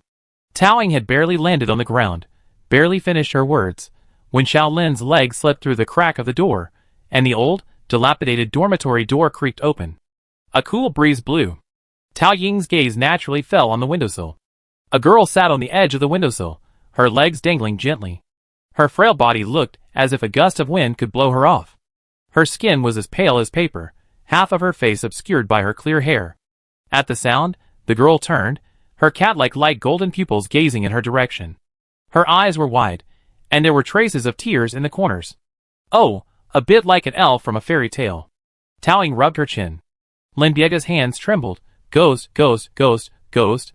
The ghost girl sat there, seemingly frightened by Lindiega. She stepped back, her body swaying even more. Just as she was about to lose her balance, Tao Ying stepped forward and grabbed the ghost girl. The girl clutched Tao Ying's arm tightly, fell back into the room, and hugged her. Then she glanced out the window, seeming to be still in a state of fear. It seemed she wasn't planning to jump. That was easier. Tao Ying calmly took the girl's hand, looked into her eyes, and said soothingly, "Don't be afraid. Come down slowly." The girl's rapid breathing gradually calmed. She nodded, and using Tao Ying's hand, she climbed down. Then she squatted on the ground, hugging her knees, trembling all over. Tao Ying pinched his sore arm. The girl looked light and airy, yet her grip was surprisingly strong. Lindiega finally realized what was happening and snapped. "Why are you sitting in such a dangerous place? Who are you, and why are you in our dorm?"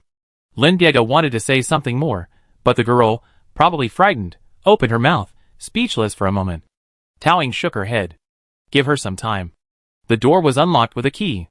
Next to the bed lay a pile of partially unpacked luggage, with the new students' admission documents and ID cards on top.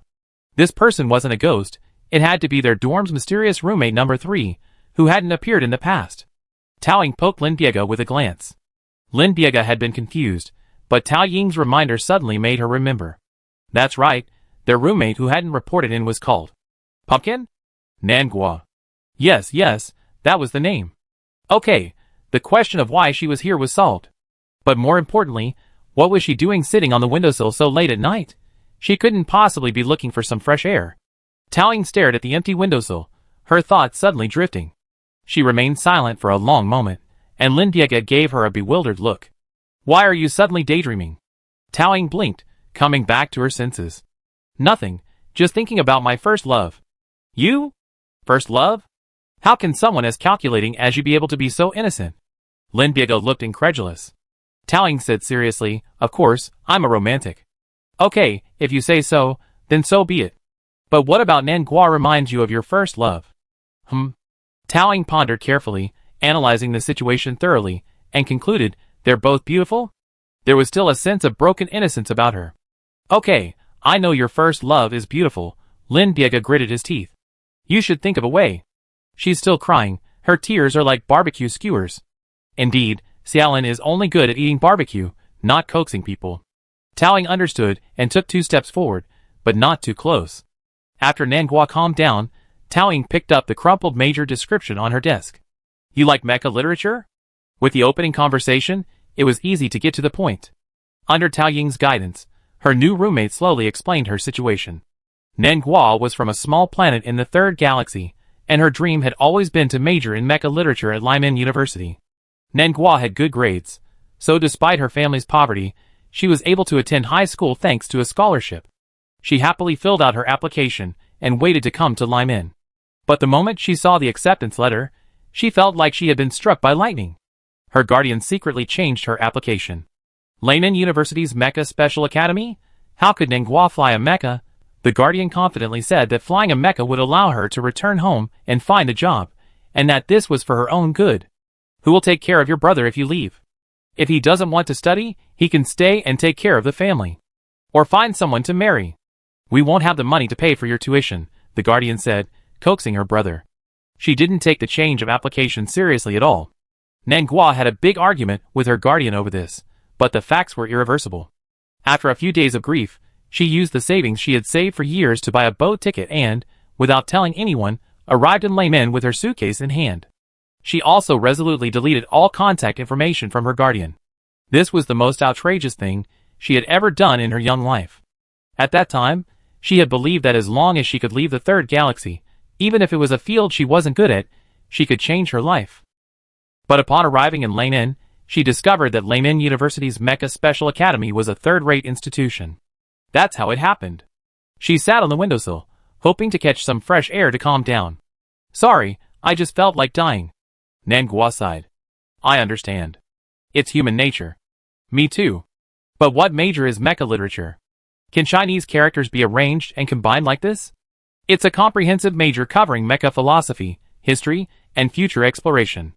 I heard the graduation project is to build your own mecha world.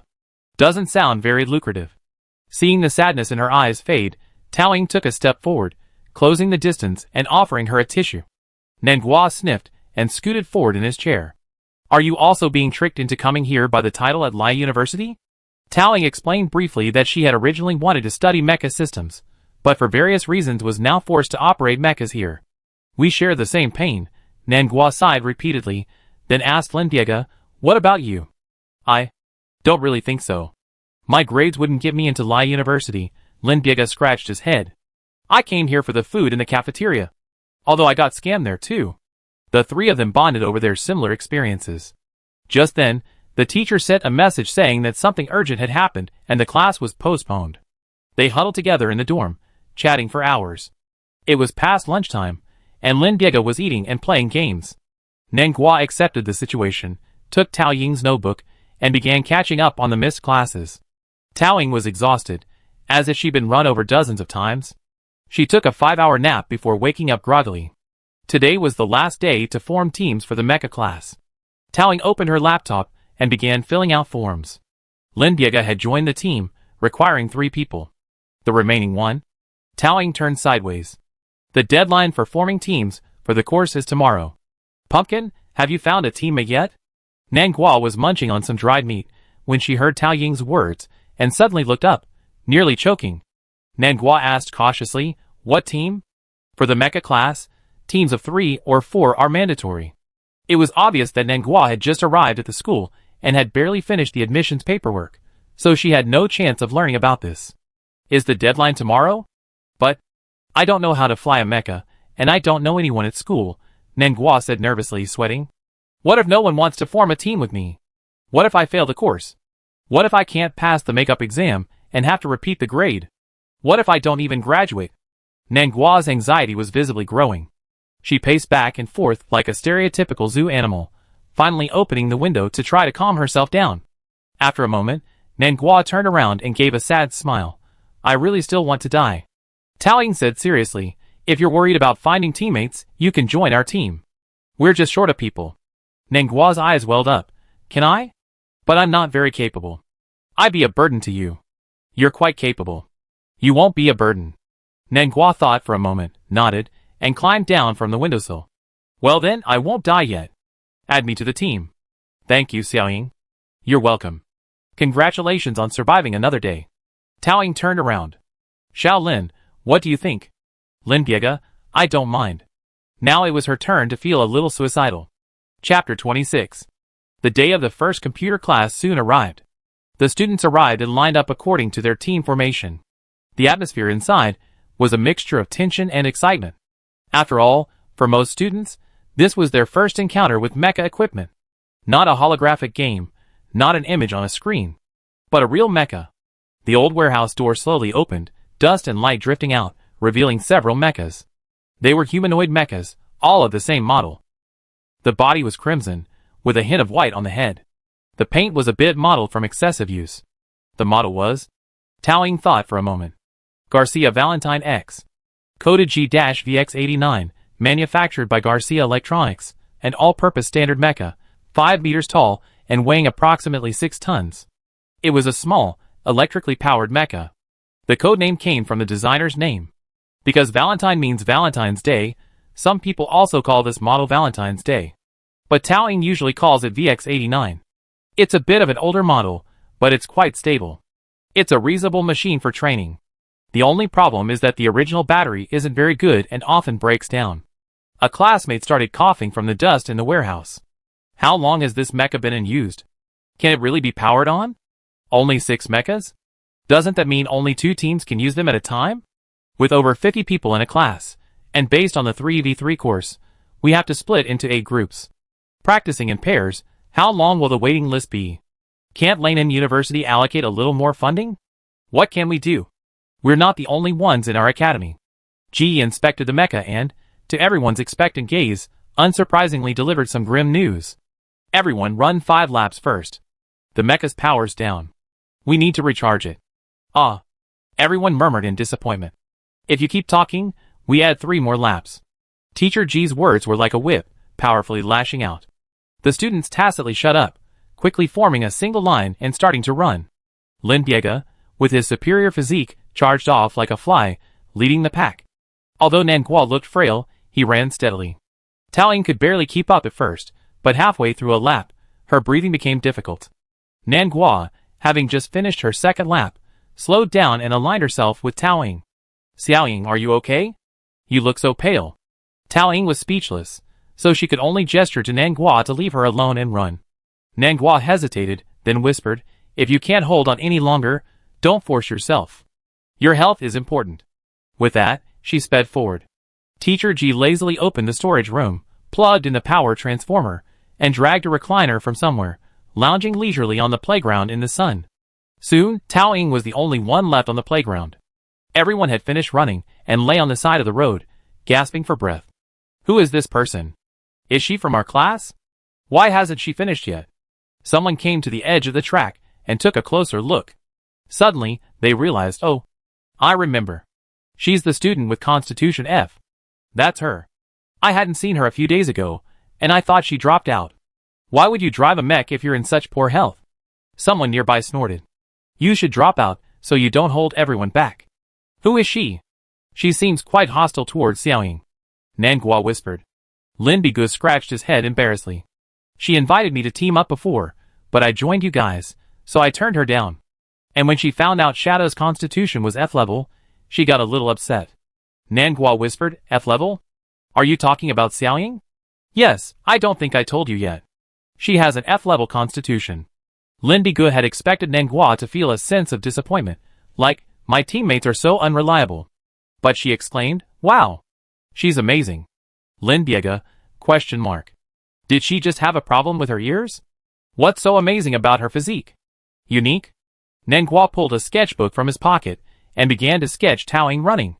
After a while, he suddenly looked up at the sky at a 45-degree angle, completely immersed in his art. Lin Biega, you're quite unique too. Lin Biega sighed. Good. One has a problem with their brain, the other with their body. Their team is in big trouble now. Even then, after running on and off for 10 minutes on the playground, Tao Ying could no longer run, or more accurately walk. She was panting so hard that it felt like her alveoli were about to tear.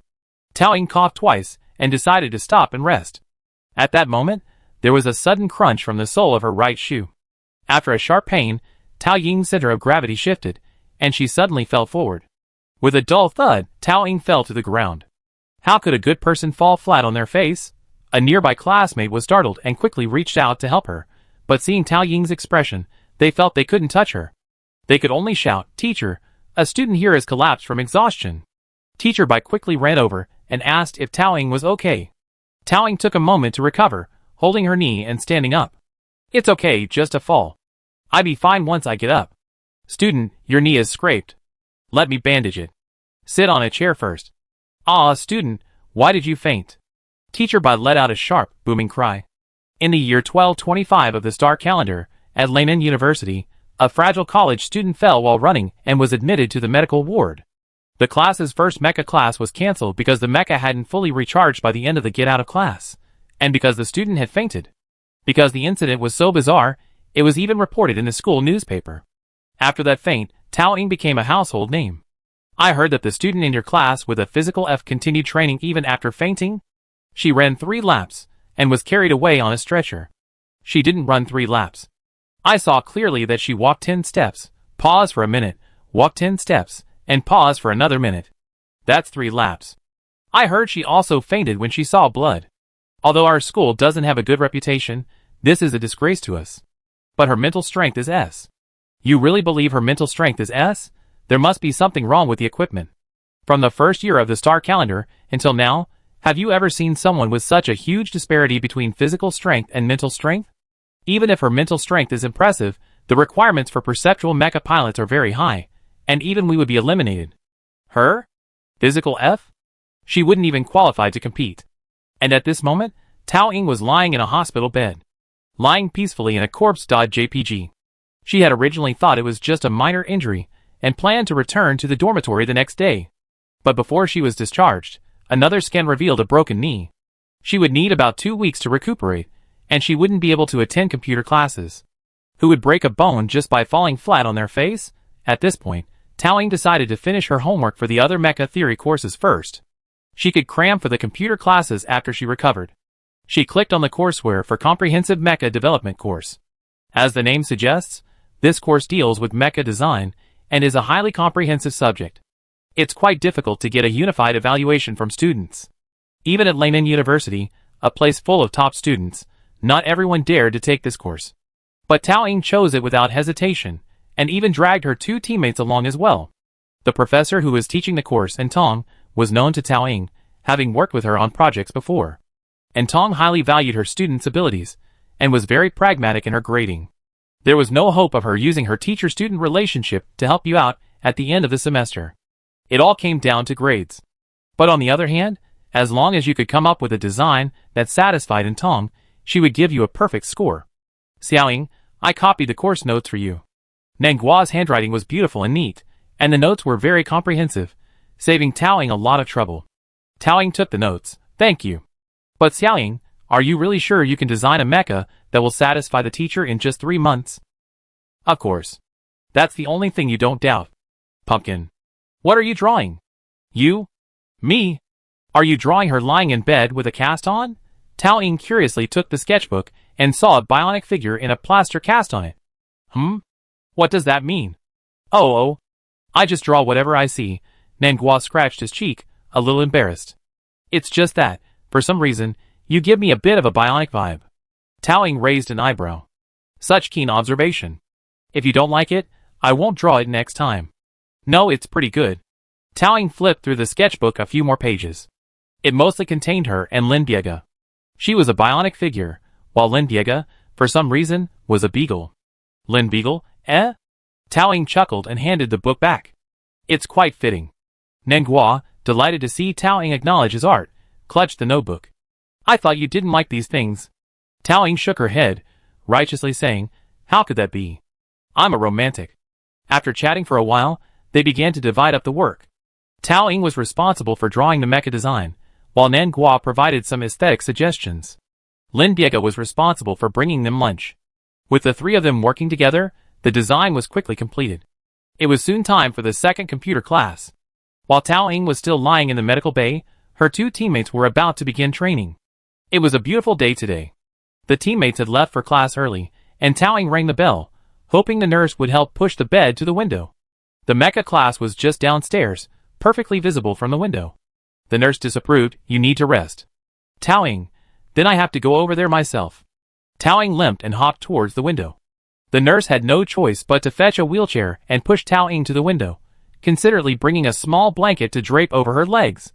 The doctor had specifically instructed that this student get more rest. If this continues, I'm really worried she die at school. The nurse's face was filled with pain. She observed that this student only slept 4 hours a night, yet she was still very energetic the next morning. She would immediately begin studying course material, watching mecha battle videos, and writing reports and analyses. The nurse couldn't understand where this student had so much to analyze. It looked like some mecha league video. But could she still participate in the league in her condition? Let's not talk about that.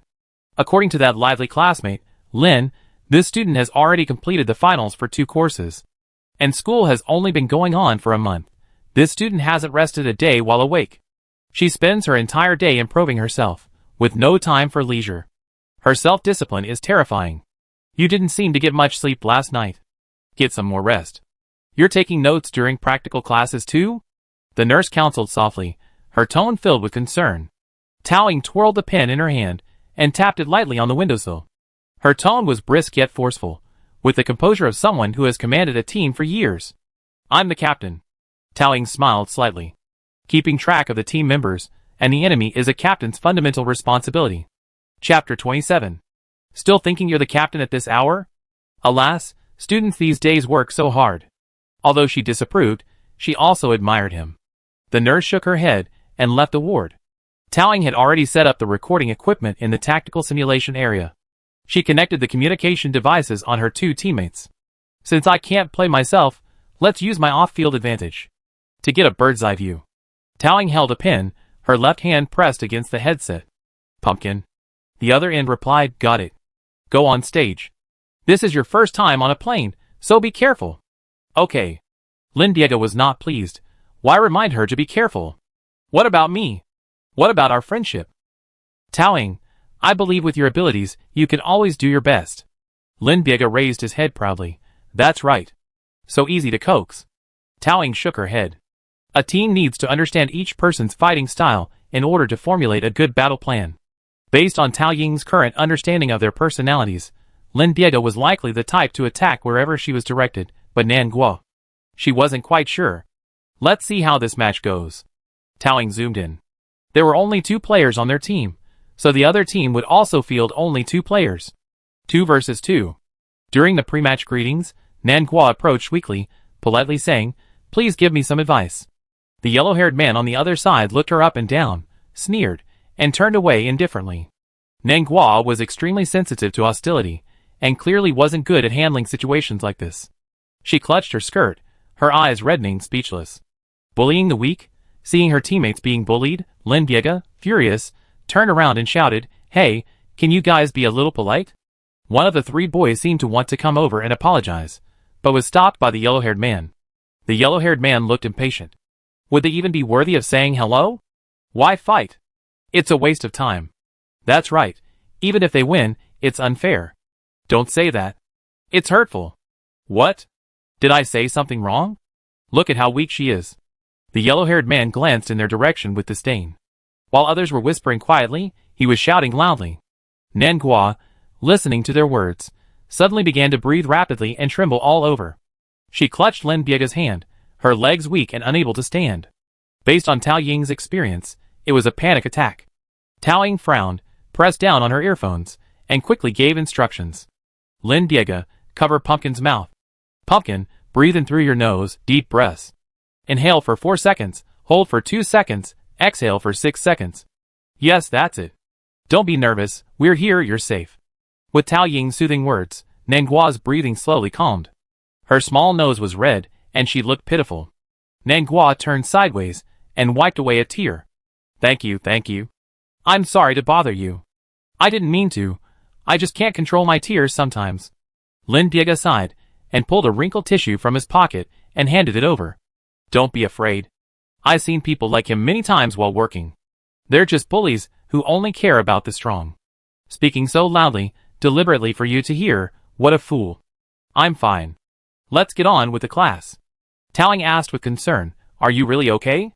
If you're not feeling well, you can rest. I can, Nan Guo said softly but firmly. I don't want to be seen as weak. Even if I lose, I can't escape. If I escape, everything will be over. Her personality. Taoing was a little surprised, but then it seemed quite reasonable. She climbs the windowsill every day, wanting to die, yet she's still alive. In a sense, she's very strong. Taoing thought for a moment, then wrote a line in Nan Guo's personality analysis column, emotionally unstable, but strong-willed. Then she looked up and said, then let's continue. Teacher Ji arrived late and took charge. After listening to Assistant Bai's account of what had just happened, she gave a kind look. Then she slapped the yellow-haired man on the back of his head. She said sternly, you must show the most basic respect to your opponents. If you can't even observe this basic etiquette, then you don't need to attend my class. If you don't want to attend, then don't, the yellow-haired man whispered. You can't be that good to attend such a crappy academy. Sun Deng. His teammates quickly slapped him. You don't want the credits. Sun Deng hummed a sigh of relief and slowly came over to greet them. He casually extended his hand to Nan Guo. Sun Deng. Another, more friendly boy shook Lin Diego's hand. Zhou Zhen, please give me your guidance. After bowing, the 4 men climbed onto the mechs. Teacher Ji tapped the scoreboard and began to explain the basic rules of the battle. This is a 3v3 training match. Oh, you're 2 against 2. Anyway, if all members of either team surrender, or the mech becomes incapacitated, the match ends. Remember that? Everyone, take your positions. The battle begins.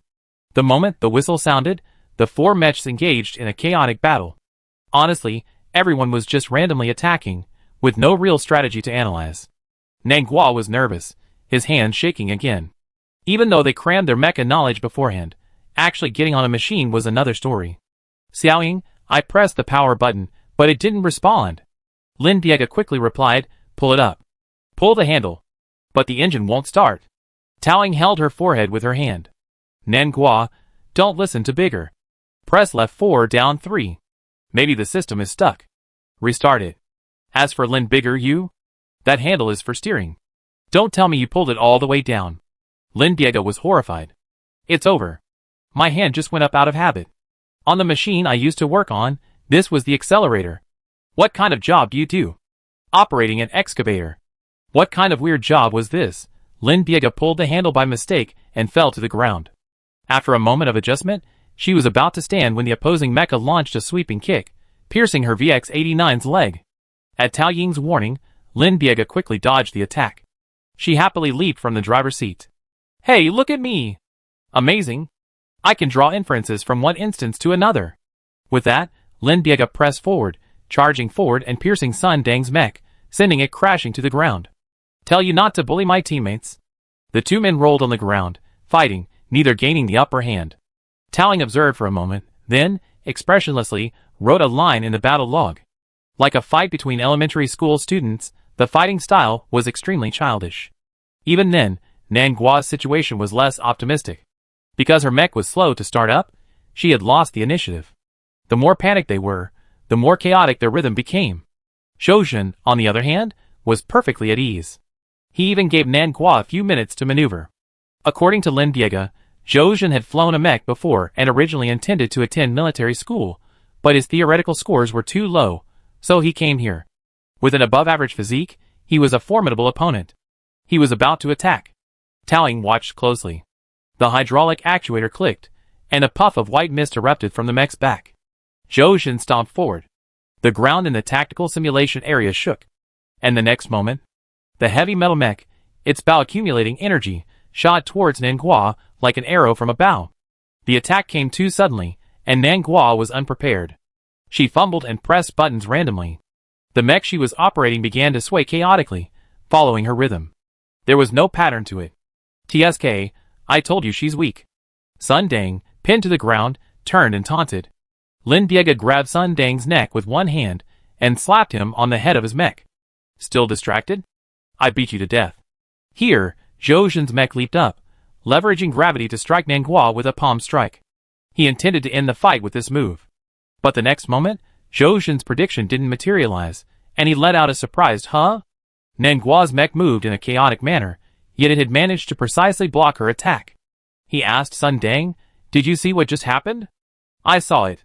Nothing special. I just happened to block an attack, Sun Dang said casually, lying on the ground, blocking Lin Diego's slap. That's your problem.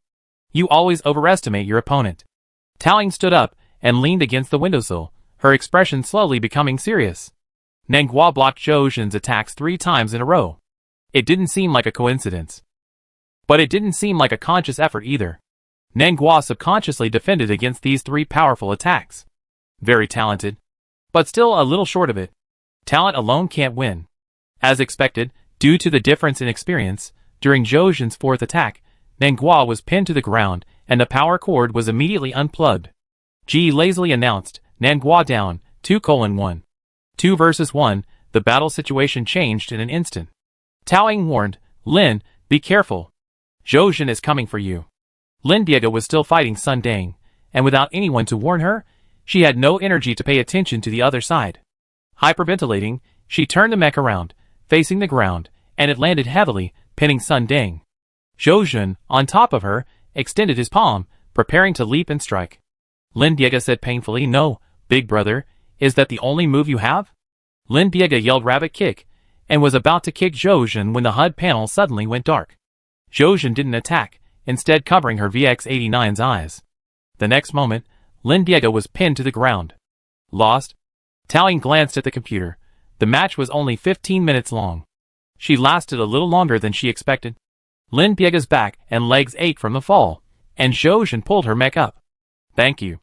No, you're quite strong. Sun Dang climbed off the mech and gave them a thumbs down sign. See, I told you I couldn't win. Why humiliate yourself? Lin Diego sneered, Who was that person I just pinned to the ground and slapped? Sun Dang couldn't refute her, but he would be furious. Your team is truly amusing. One's lying in the medical bay, one's crying about art, and the remaining one's brain isn't working properly. I mean no harm, but I suggest you change your major. Who are you talking about?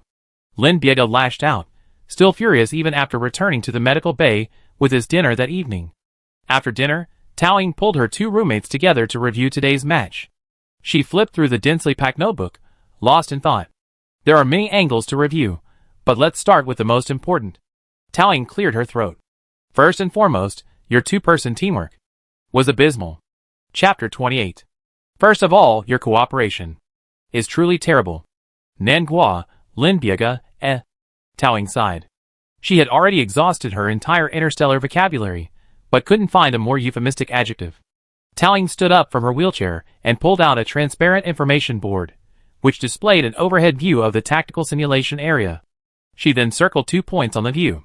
Next to the points were screenshots of the battle, which she had captured, and Tao Ying analyzed frame by frame. This is where you two started. Lin Biega rushed too hard from the start, completely lacking the ability to analyze her opponent. Nangua. Blocking Zhou Zhen's attacks 3 times is impressive for a first-time user. But your combat style was very passive. From start to finish, you didn't initiate a single attack. You two were just doing your own thing, with absolutely no coordination.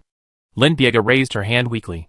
Yes, the coordination was a little off, but at least I fought the yellow-haired guy fairly well, and you didn't even give me a word of praise. And I almost took out Zhou Zhen. Is she talking about her rabbit kick move? Tao Ying smiled. Zhou Zhen could have just pulled out your power cord, but he gave you 10 seconds, waiting until you turned around. How could that be? Lin Biega was about to retort, but the message board flashed, and the video footage of the incident began playing. Why are there 3 cameras? They captured the entire process of her being unplugged from every angle. It was a public execution, but the other party definitely gave in. Lin Biega sat down dejectedly. Then how do you say we can win? Tao Ying, it's hard to say. We don't have enough data yet. We need a few more matches before we can reach a conclusion. But I have a way to increase your chances of winning. Lin Biega's eyes lit up. What's that? You stay with Nangua at the start of the game, protecting her from all damage. Nangua will be in charge of the attacks. The two teammates nodded earnestly. Well then? What's the next step? Tao Ying spread her hands. Nothing else, just this. Just this? Lin Biega leaned back. No, how reliable is that? You've been observing and analyzing for so long, and this is the only suggestion you can offer?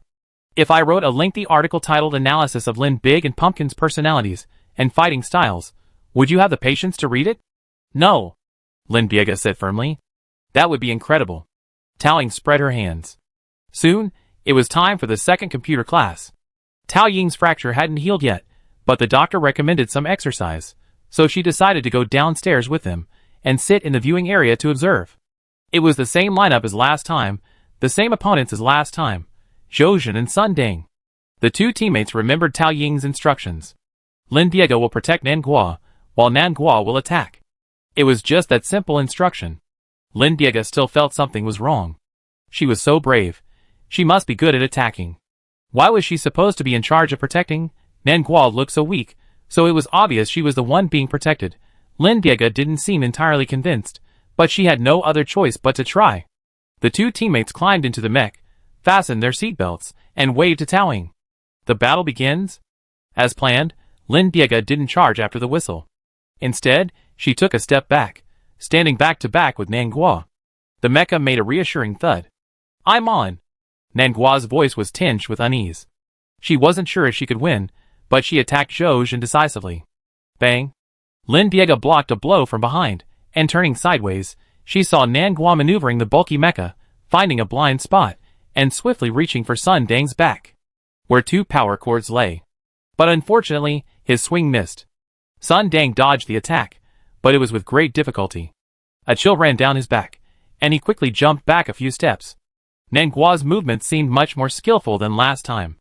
Lin Biega asked in surprise, Pumpkin, what's wrong with you? Have you been practicing secretly? Indeed, he had been practicing secretly. Tao Ying explained helpfully. Ever since Nangua lost last time, he's been staking out the campus pass app every day, just to get a spot in the mecha simulator. Lin Biega grinned. It seems you want to win too. At least not lose. Our little pumpkin is amazing. Ouch. As she spoke, Lin Diego blocked Nanguo, taking punches from both Zhoujin and Sun Dang. At first, the two sides barely maintained a level of strength, but as time went on, Zhoujin gradually gained control.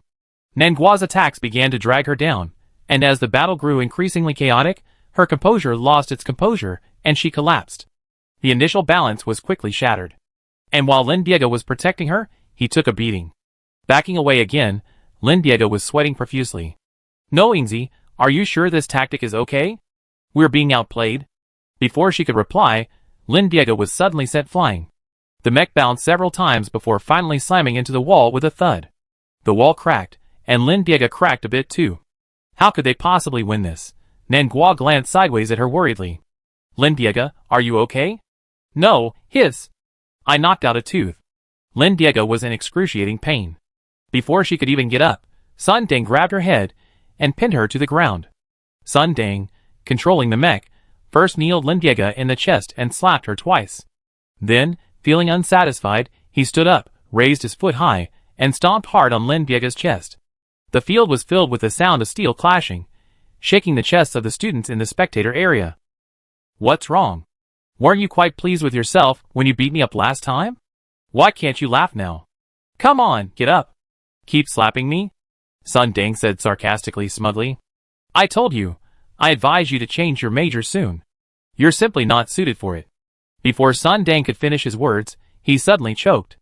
Nanguo's VX-89 suddenly swooped in, striking with incredible force, sending Sun Dang and his mech flying. If Zhoujin hadn't cushioned his blow, he'd have nearly been sent flying out of the combat zone.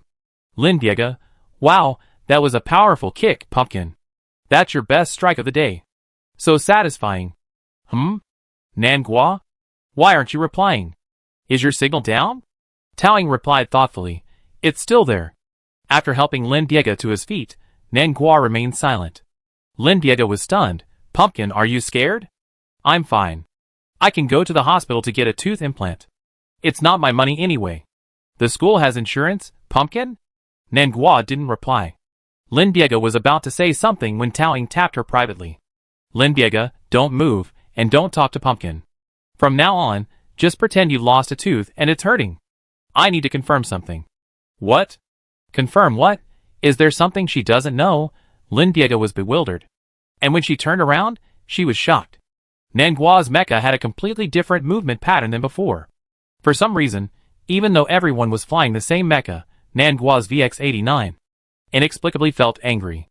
Nanguo slowly walked to the edge of the playground, leaned sideways, bent over, and then wrapped a bulletin board upside down, shaken it twice. Assisted by his eyelids began to twitch. He, as GE's adjutant, was someone with a very strong intuition for danger on the battlefield. He had a hunch that something terribly bad was about to happen. The billboard poles were as thick as a man's waist and deeply embedded in the ground. There were 4 of them. Without tremendous force, they wouldn't budge. And Nanguo kept shaking. The classmates were bewildered. What is she doing? Lin Diego turned anxiously toward the audience, pleading with Taoying for help. Is Nanguo having another mental breakdown? I think she's about to eat the poles. Ingzi, help, save our teammates.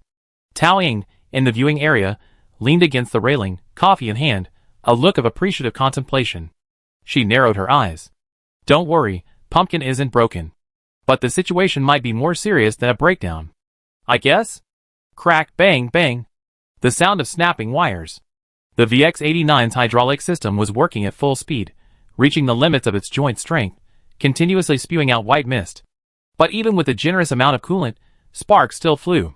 You are not allowed to bully my teammates. A muffled whisper came from Nanguo's mech. Then, the 4 pillars of the bulletin board broke simultaneously, sending rocks crashing to the ground. Nanguo uprooted the bulletin board. Sun Dang, Lin Diego, and all the other students. Chapter 29. Nanguo pulled out the bulletin board and slammed forward.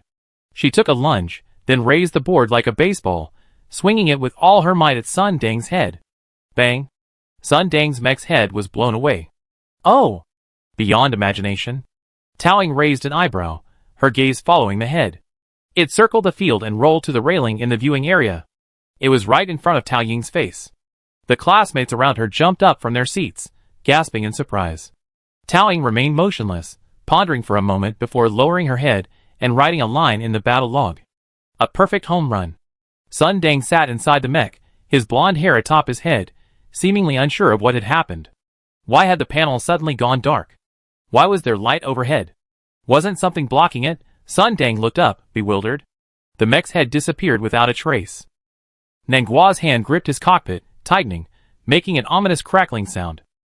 She looked at him grimly. Toward Sun Dang, she spoke each word with an enunciated tone. No, you're not allowed to bully my teammates. Do you understand? If you do that again, I kill you. With that, she crushed the mech's arm and flung it toward the front of the viewing area. The classmates took a step back. The delicate, artistic girl, now revealed to be a schizophrenic ghost. Here's what happened. Nangua used a bulletin board to knock the head off Sun Dang's mech. So, did the trio win in the end? Sort of. Student B looked puzzled.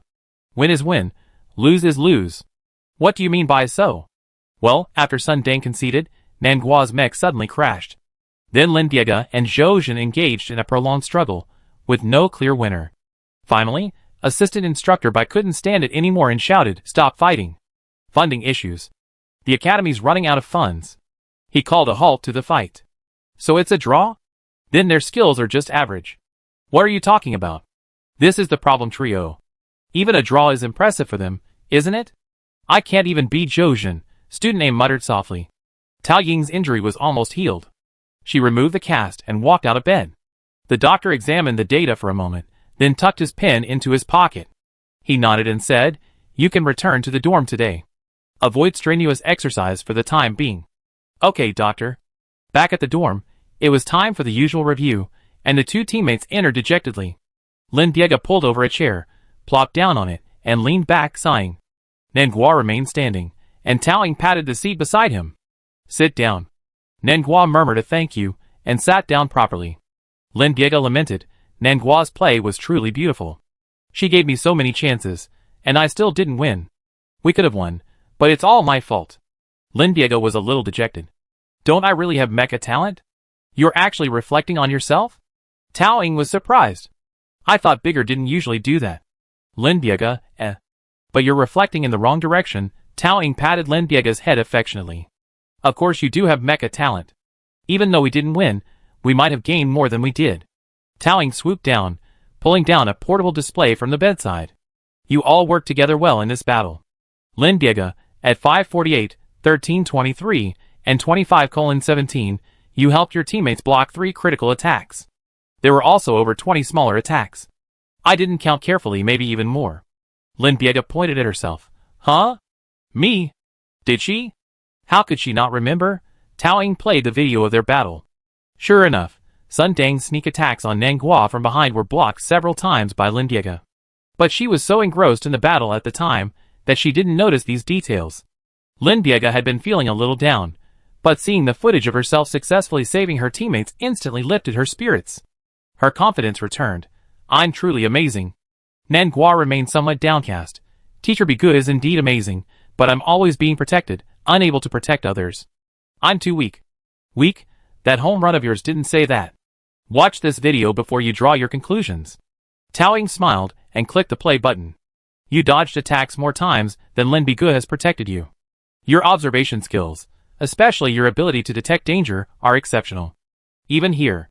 Taoying zoomed in on the footage and played it back continuously. In the video, the mecha piloted by Nangua twisted dramatically. Perhaps by coincidence, she managed to dodge Zhou Jin's powerful attack. An attack from behind.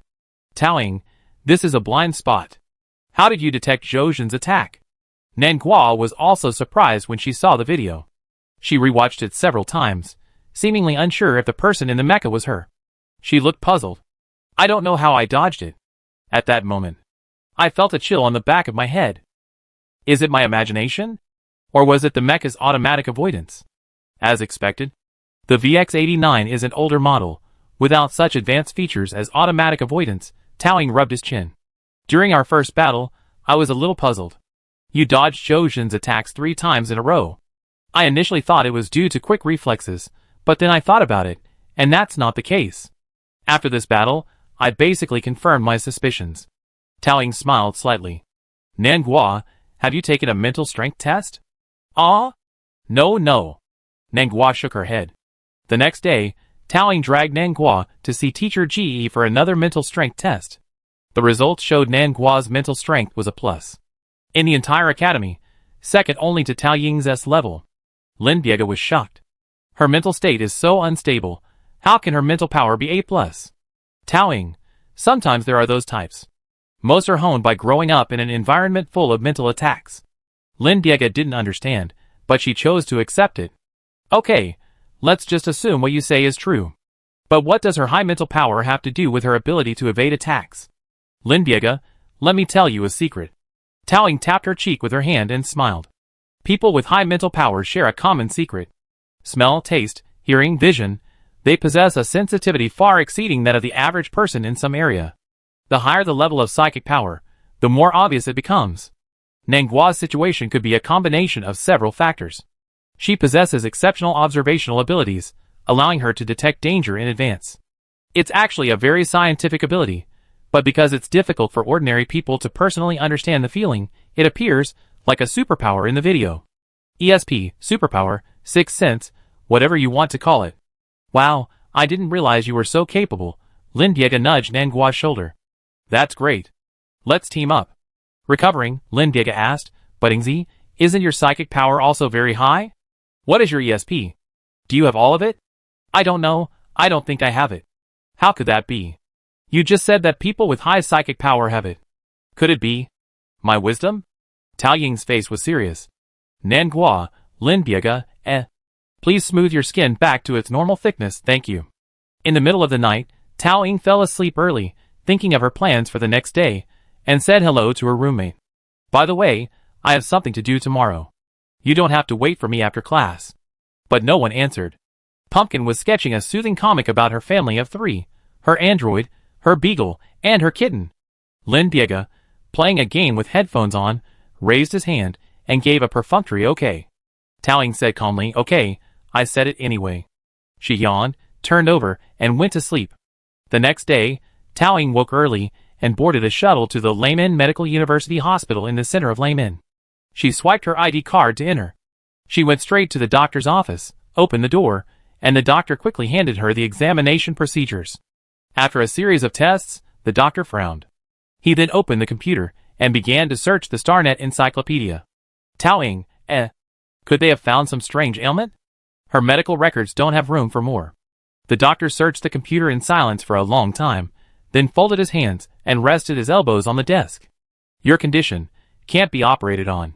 Except for your mental strength, none of your other indicators meet the standard. Can medication be used to raise your condition to a level suitable for surgery? To a certain extent, yes, but honestly, it's difficult to raise it to the acceptable standard. And why is there still a small fracture in your leg? I fell while running earlier. Oh, you better be careful with exercise these days. You need at least a week to recover. As for your physical condition, surgery isn't an option right now. I prescribed some nutritional supplements for you. Tao Ying's concern. So when will you be able to recover? Don't even think about it for at least 6 months, and that's if you're in good shape. You need to pay attention to your diet and exercise. Regular checkups are necessary. The doctor spoke seriously. Your most important priority right now isn't surgery, but staying alive. Tao Ying thanked the doctor, took the medicine, and left the hospital. Recovering? The conditions in the school dormitory wouldn't be easy. First of all, the food wasn't good. She relied entirely on Lin Biega to bring her meals when he came home from work. Secondly, the dormitory windows were leaking in the middle of the night, making a rustling noise. Not only was there a constant clattering of glass beads from upstairs, making it hard to sleep, but moving out would make it difficult to communicate with my teammates. Should I take my teammates with me? But there was no reason to persuade them to move out without a reason. Tao Ying's mind raced with several wicked plans, and as she was debating whether to take such drastic action against her teammates, the shuttle arrived. She lowered her head, thinking, and walked to the school gates when she suddenly felt something was wrong. The school was deserted. But Tao Ying didn't mean that the school was empty. On the contrary, the shouting of hundreds of students was almost resounding. So it wasn't the kind of emptiness without people, it was that something that should have been there was gone. The place where the dormitory building should have been was gone. The whole building was gone. Can anyone explain why the dormitory building disappeared after she left? Taoying walked into the school gates, bewildered. Chapter 30. Taoying walked into the school, a gust of sand swirling in her face.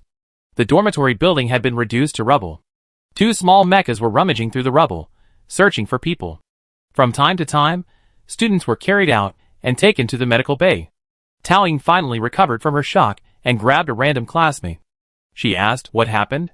"Oh, it's you, classmate with Constitution F. I heard so much about you." The classmate, as if seeing something rare, took Taoying's hand and shook it several times. It took her a long time to remember what Taoying had just asked her. The classmate said embarrassedly, after computer class, "I was eating in the cafeteria when I heard a loud bang. I went outside and saw the dormitory building had collapsed. I don't know what happened." "You're so lucky to have escaped danger. What was that loud bang?" "It sounded like something hard hitting the dormitory building." "Ah, but maybe I heard it wrong." After all, the dormitory building was already shaky. Injured students were still being carried out one by one. Taoying quickened her pace, moving against the crowd. Lin Diega and Nan Guo had classes today, so they might also be in the building. "Isn't that student with physical condition F? It's dangerous in there. Why are you going in?" "Yeah, wait, maybe she didn't hear you." "Hey, that student with physical condition F. Don't go any further." Taoying ignored him and squeezed to the front row. Teacher Bai was frantically holding a list, counting students' names one by one. Teacher Bai. Teacher Bai heard someone calling him, turned around, and saw Taoying. A smile of joy flashed across his face. "Hey, you're okay." "Honestly, I'm most worried about this fragile student.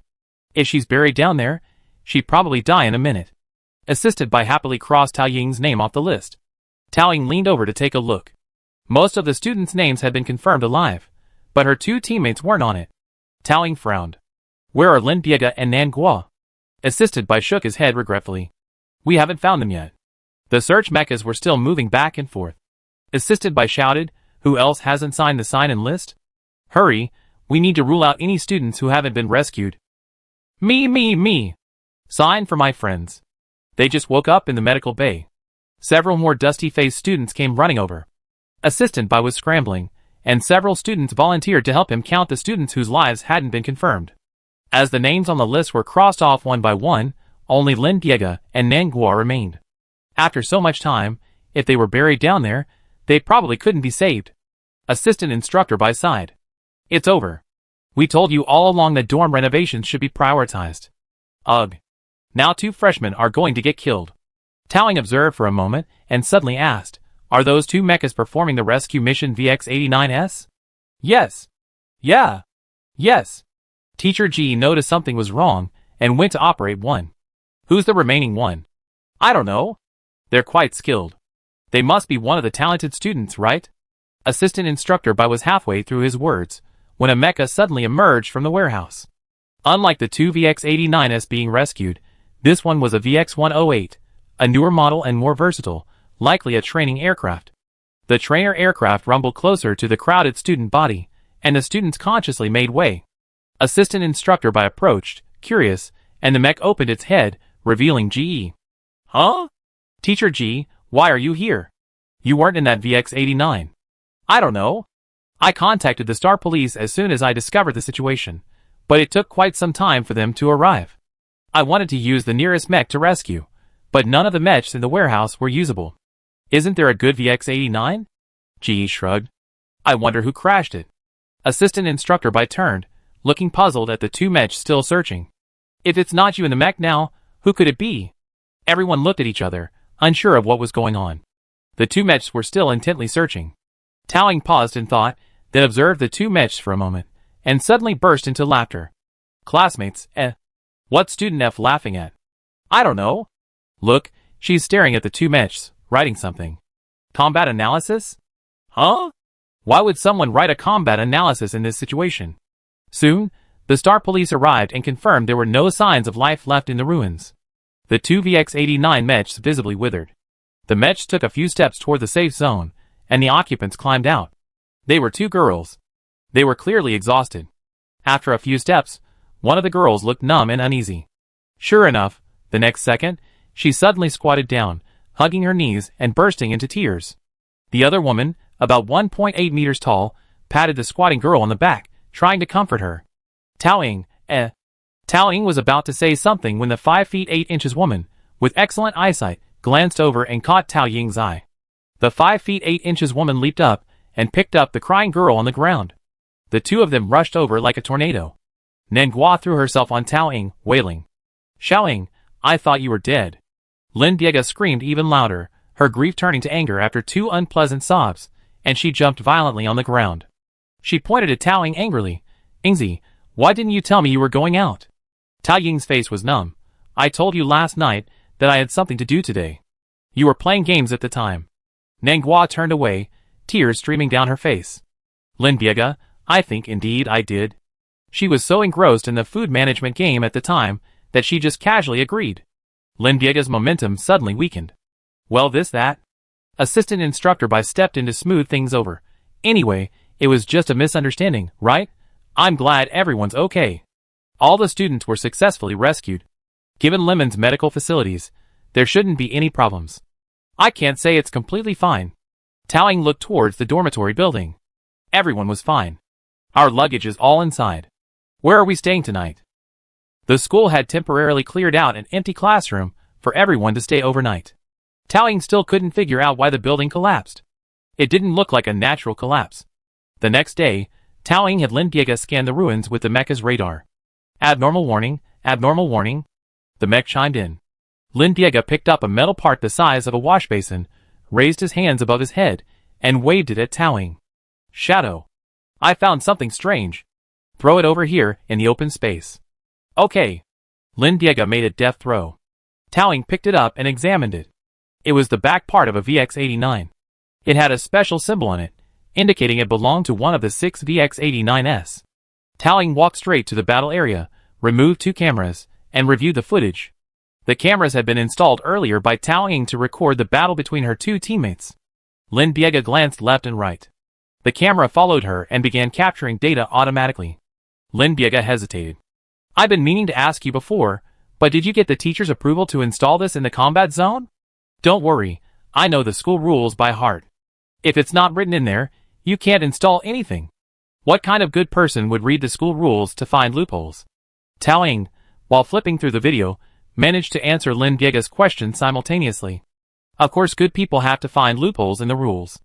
Otherwise, there would only be bad people exploiting loopholes, and wouldn't that create an imbalance between good and evil?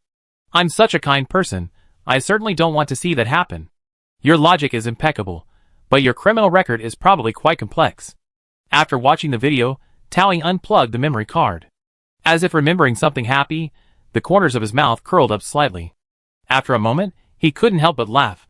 Lin Diega, Shadow, you smile like the bionic villain in a sci-fi movie who's found a weakness against the protagonist. Tao Ying smiled brightly, revealing all 8 teeth. They indeed caught me, and it's delivered right to my doorstep. How could the Iowa family raise such an idiot? Tao Ying shook the videotape in her hand. Wait for good news. The Iowa family's territory. In the heart of a dense forest, there's a castle. On the 3rd floor, an exquisite and luxurious room. On the ceiling, round figures form an elegant oil painting. Gan Yi Iowa reclined on the sofa, watching his masterpiece. On the large screen, photos of the collapsed dormitory building filled the air. Gan Yi's joy grew with each viewing. Yes, it was he who had secretly crashed into the dormitory building with his mecha. To get revenge on the woman who had informed on him. Bai Ying. One of Gan Yi's friends had previously boasted about getting into Lehman University. Gan Yi was displeased with him, and wanted to dampen his enthusiasm. Coincidentally, a friend named Ding offered to help improve Gan Yi's grades, so he could attend Lehman University. Gan Yi was initially wondering how to change it, but the next day, a friend found an orphan from the 4th galaxy with no family, and swapped his grades directly within the system. He assumed this student had no connections, and wouldn't cause any trouble. Even if he were discovered, at most he'd be fined and sent packing. Poor people from a remote galaxy, that's how it is. Unexpectedly, this student actually complained directly to Yuri's, causing him to be put in solitary confinement for another month. It was just a score. Was there such a fuss? She must have learned her lesson by telling her uncle about me. Gan Yi triumphantly pressed the remote control button. After being released from solitary confinement, his first move was to find the Mecha Academy. Finding a blind spot, where the surveillance cameras weren't visible, he drove his mecha into the dormitory building. unnoticed. He was just gloating over his prowess in his first mech piloting debut, when the door suddenly opened. 3 women in Star Police uniforms entered. They flashed their credentials. Lemon City Police Department, Gani, Iowa. Do not resist. Put your hands up, or I shoot. Gani abruptly stood up. Why should I? Hands above your head. The Star Police's voice carried a chilling, unyielding tone. Gani protested, this is Iowa family territory. You have no right to speak. He was halfway through his harsh words, when he noticed the butler outside winking at him. Gani hesitated, then raised his hands in dissatisfaction, indicating he was unarmed. Gani, Iowa, you are suspected of intentional damage to a residential building, resulting in injuries to multiple students. You are hereby arrested in accordance with the law. You have the right to remain silent, but every word you say will be used as evidence in court. The captain nodded, and the team members on both sides stepped forward and tackled Gani to the ground. Gani's hands were bound with restraints and taken aboard a police patrol shuttle. Although the Iowa family tried to suppress the news, it was impossible to hide it from the vast online community. StarNet headlines were ablaze. Family members, breaking news. The young master of the Iowa family has been arrested. Chapter 31. Gani was arrested? I heard he hit someone with his car before, and was locked up at home. What's wrong with him again? He crashed his Mecha into the dormitory building, injuring many students. He's so bold, relying on his family's support to feel fearless. This time, he's finally caught. He simply paid a fine and settled the matter this time. But this time, the Iowa family didn't even bother paying? Could it be that the caller is backed by a competitor of Iowa Technology, High-Tide Technology, Garcia Electronics, or Beischer Industries? None of them. I heard the caller is an ordinary college student from a remote star system. He dares to offend the Iowa family without any backing. Are they trying to kill themselves? Every netizen thought the Star Network headlines would be suppressed, and the matter would most likely go unresolved. The caller would definitely be retaliated against. But the results were shocking. Not only did the Star Network discussion not drop, it actually remained at the top of the list. Internal news. This is a serious matter. I heard the Iowa family couldn't save the man. Gani will be imprisoned in the interstellar prison in the 4th galaxy. Tallien completed her cooperation with the police investigation and left the station. Several interstellar police officers watched her from behind, then reviewed the interrogation records, all of them feeling extremely troubled. They had been bribed by the Iowa family, and had set up several traps during the interrogation, but this student hadn't fallen for them once. They couldn't find a single reason to exploit their situation. Gani's imprisonment was now a certainty. The interstellar police officer explained, this student handled the situation incredibly well. If her record wasn't spotless, I have suspected she was a former inmate of the interstellar prison. I agree. Or maybe he's some kind of criminal genius. The Star Police had compiled the evidence, and were thinking about explaining to the Iowa family, when Tallien suddenly returned and placed a recorder on the table. Oh, I forgot. There's another case. Since it's all the same person, let's just handle it all at once. The Star Police had a foreboding feeling. What case? Gani is suspected of colluding with someone inside the Joint Exam Department to change my scores. What did you say? The Star Police were professionally trained, but they could barely control their expressions. Change scores? You can't just say that. Do you have any evidence? Tallien smiled and nodded, pulling out another stack of evidence. The Star Police slumped in their seats. If this matter got out of hand, it would definitely explode online. The last time someone exposed this, the Star Police in Lemon City, from top to bottom, arrested hundreds of people involved. They were practically kept busy every day. What on earth was Gani up to? Torturing them to death? Exiting the gates of the Lemon City Public Security Bureau, Tallien spotted a familiar figure. It was the Iowa family's butler. He clearly looked unhappy. Tallien walked over. You're late. The interrogation is over. The butler clutched his sleeve, but he still tried to maintain a respectable demeanor. He had served the Iowa family for decades, and was very experienced in handling these matters. This matter was indeed serious, but with their connections, they could easily have found someone inside to resolve it secretly. Unexpectedly, public opinion on the Star Network had escalated so much that it was impossible to delete all the posts. Everyone was pressing the Star Police for a resolution. The Iowa family had no choice but to cooperate with the police investigation and then find a way to retrieve the suspect. But this matter also brought pressure from a third party. GE, the federal marshal, called the director of public security, demanding an explanation from her student. Who could have imagined that the teacher at that third-rate military academy was actually a federal marshal who had been hiding his identity? With the marshal's backing, the Star Police were forced to take the matter seriously. After all, although they were considered ancient nobles of the Rival Empire, no one on Chester dared to offend them. But within the military, they didn't have that much power. The Iowa family currently had only one general, Uri's Iowa. Compared to the federal marshal, his influence was still far less. But putting this matter aside, this student actually revealed the grade swapping incident. The housekeeper said calmly, "You received a 5 million yuan hush money regarding the grade swapping incident. If we take this seriously, we could sue you for extortion." Taoying looked innocent. "Huh? Really? I never heard of a hush money." Taoying pulled out the recording from that day and clicked play. Yuri's voice came from the recorder. "You're a smart person. You should know that even if you switch back to your original major, your future isn't guaranteed to be bright. If you want a career in development, Iowa Tech can offer you an internship right now. If you want too much, you might end up with nothing." Every word sounded like a threat.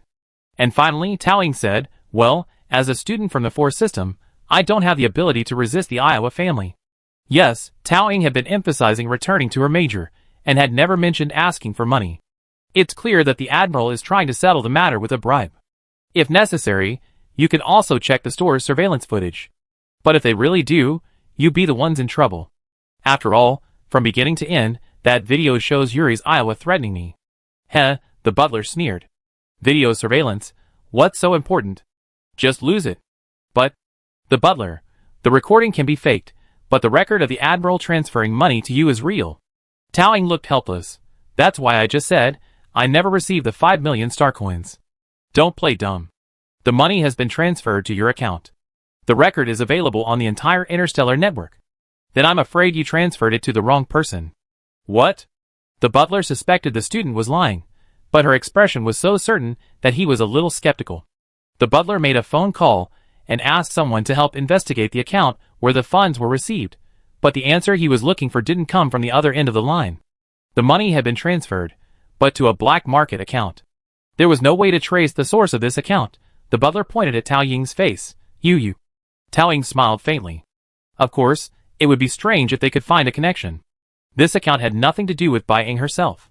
The shuttle arrived and stopped in front of Taoying. Taoying seemed to suddenly remember something. Oh, by the way, this time Gan Yi will not only be imprisoned in interstellar prison, but you will also be responsible for compensating all students for their physical and mental damages.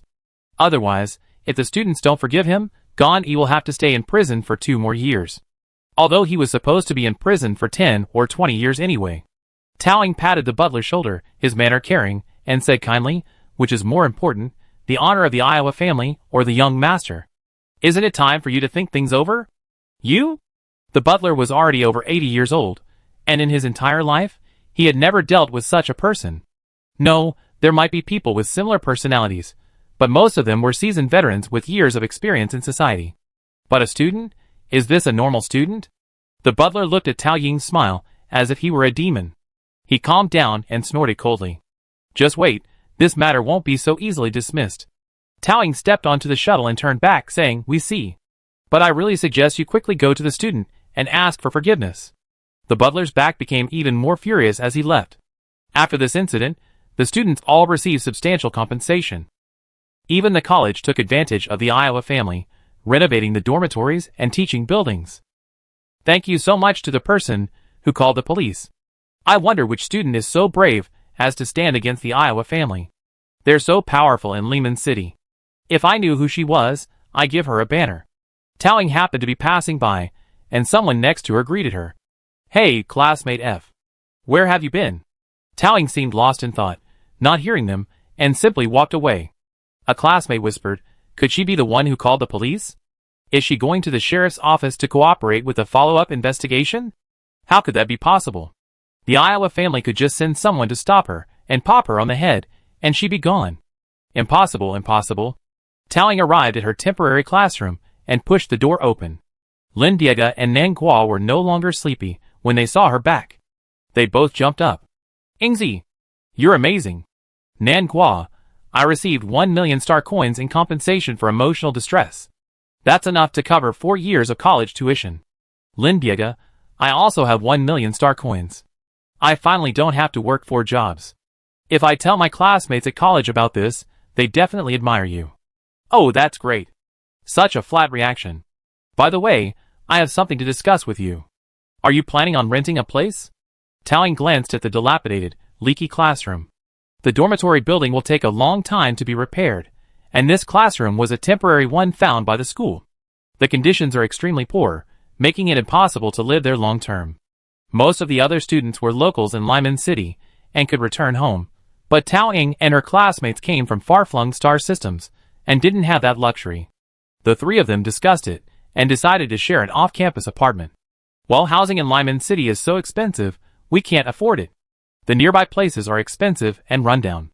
Further away is fine, but you have to get up very early in the morning. Yeah, Xiaoying's body can't handle it, right? Nenghua and Lin Biega chattered. Turning back, Taoying was silent, still casually swiping on her tablet. It didn't seem like she was looking for an apartment.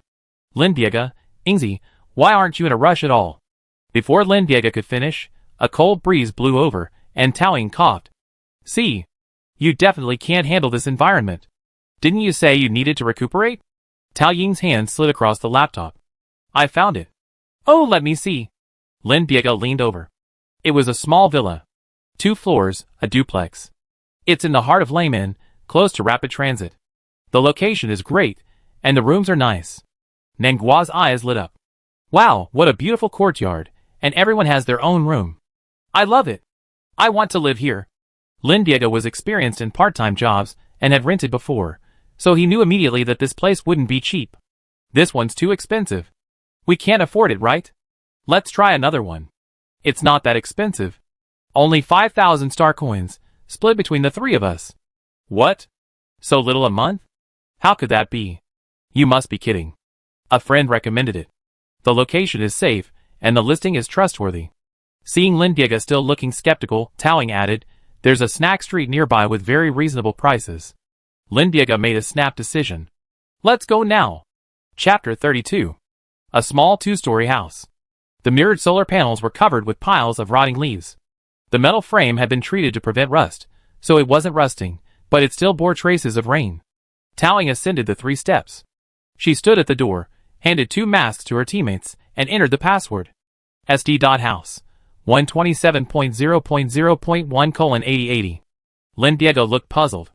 SD stands for shadow, house for house. What does 127.0.0.1 mean? Taoying, the local loopback address in a computer. You think of it as home. Nenghua's eyes lit up. Oh, I know. I read a line in my Mecha literature textbook. There's no place like 127.0.0.1. It's based on a fairy tale, the original line being there's no place like home. Lin Biega muttered to himself, Mecha literature is such a strange field. Taoying knocked on the door a few times, and the electronic screen displayed the password page. She entered the biometric information of the 3 people. Before her 2 teammates could react, Taoying was about to push the door open. Lin Biega and Nenghua, stunned, stopped her. Hey, wait a minute, just walk in. Don't you need to wait for the owner to come and see the house? About this, Taoying turned around and suddenly let out a sinister laugh. Don't worry. The owner of this building has been dead for years, and no one has lived there. Even if we live here secretly for 100 years, no one will know. Lin Biega, let me ask, you didn't kill the landlord, did you? Lin Biega pointed to the lush weeds in the garden. Isn't his body buried in the garden? Taoying gave him a kind smile. What if it is? Lin Biega pulled out his laptop and clicked on it. Hello, is this the Lemon Police Department? So, there's a homicide here. The laptop screen didn't even turn on. Taoying smiled and patted Lin Biega's head. Just kidding, the landlord is my friend. She left the first system and isn't living here for the time being. Lin Biega, 5,000 star coins a month. Did you save her life? You could say that. But it's mainly because the house hasn't been maintained. If it breaks down, it's going to be a real hassle. The landlord saw that we were students and liked to keep things clean, so he agreed to rent it to us. That makes sense. Lin Biega looked hesitant. But still, there was something suspicious. What's with that look on your face? You seem to distrust me. Considering your criminal record. What criminal record do I have? I just managed to get around a little loophole in the school rules. The password must be from a legitimate source. Taoying shook her head, a look of pain on her face. Prejudices are like mountains in people's hearts. Lin Biega and Nangua, Finally, the three of them reached a conclusion and decided to go in and take a look. Tao Ying hadn't lied. The house was indeed legitimate. Incredibly legitimate. After all, this was one of Tao Ying's properties. She bought it when she was working at the Liji Institute because it was close to work. But after buying it, she realized she never had time to live in it. Tao Ying lived directly at the Liji Institute most of the time. So this house, it must have gone uncleaned in over a decade. Sure enough, upon entering the entrance hall, a strong smell of dust filled the air. Several people tightened their masks. After closing the door, an electronic voice announced, "Welcome home." Although the house was filthy, its overall condition was much better than Tao Ying had imagined. Most of the furniture was covered with white cloth and in good condition, ready for use. The bathroom, kitchen, and plumbing were inspected and found to be excellent, with no leaks. The first floor housed the living room, kitchen, and utility room, while the second floor held 4 bedrooms and a playroom, very well equipped. It was only one stop from the school. It was a perfect house. Lin Biega weighed the pros and cons, and finally clapped his hands. "Let's live here. I have no objection." Nangua nodded in agreement. The three of them had reached a consensus.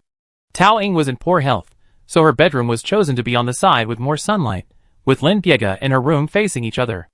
Nangua was next door to Tao Ying, in a small room in the corner, with a stunning view.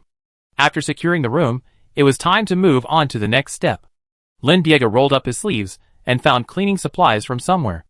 "Come on, Nangua, let's get started." "Cleaning? Okay." The two of them scurried to the living room and began cleaning. Lin Biega had worked as a cleaner before and was particularly skilled at it. Nangua, who took care of most of the housework at home, was also adept at it. Tao Ying, due to her poor health, was forcibly forbidden from cleaning by her 2 teammates. She was even scolded for wiping the dust. The 2 teammates clenched their fists. "Don't you know what your physical condition is? Get some rest." She leaned against the windowsill, bored. Raising her hand, she noticed a streak of red on her skin. An allergy. Tao Ying silently withdrew her hand from the windowsill. Another item on the medical record. She wanted to find something to do, but there was nowhere to sit in the house. "Oh!" Tao Ying suddenly clapped her hands together as she remembered something. When she bought her house, the developer had given her a housekeeping robot as a gift. Tao Ying powered it up and tried it out once before leaving it here. It could help with cleaning, easing the burden on her 2 teammates. "I remember it was in the basement." Thinking for a moment, Tao Ying walked down the stairs to the utility room, donned gloves, and began rummaging through a pile of metal parts. Soon she found it. Tao Ying dragged the smart butler out of the pile, finally getting a good look at it. The smart butler was about a meter tall, with a hemispherical head and a cylindrical body. Its hands resembled those of a human, probably to facilitate grasping various tools. The outer parts were slightly corroded. It was an extremely old-fashioned housekeeping robot, but the exterior was quite cute. "Let me see, the socket is here." The moment the power plug was connected, Tao Ying's eyes flashed with a blinding white light, followed by a crackling sound. The light bulb overhead exploded. The circuit breaker tripped. Looking again, the battery in the smart housekeeper began to smoke. Tao Ying, She silently pulled a fire extinguisher from the corner and put out the fire. Lin Biega's scream came from the first floor. "Hey, who turned off the power? The vacuum cleaner won't work." 30 minutes later, Tao Ying pulled a wrench and parts from the toolbox and checked the smart housekeeper. It seems an internal short circuit burned out the battery. She soldered the circuit, called Interstellar Express, and replaced the battery. "That should fix it, right?" She pressed the power button. The smart butler began blinking. Starting up, updating the system. "Do not shut down." About 10 minutes later, the smart butler opened its adorable eyes, spun its chubby body in a circle, and began scanning its surroundings.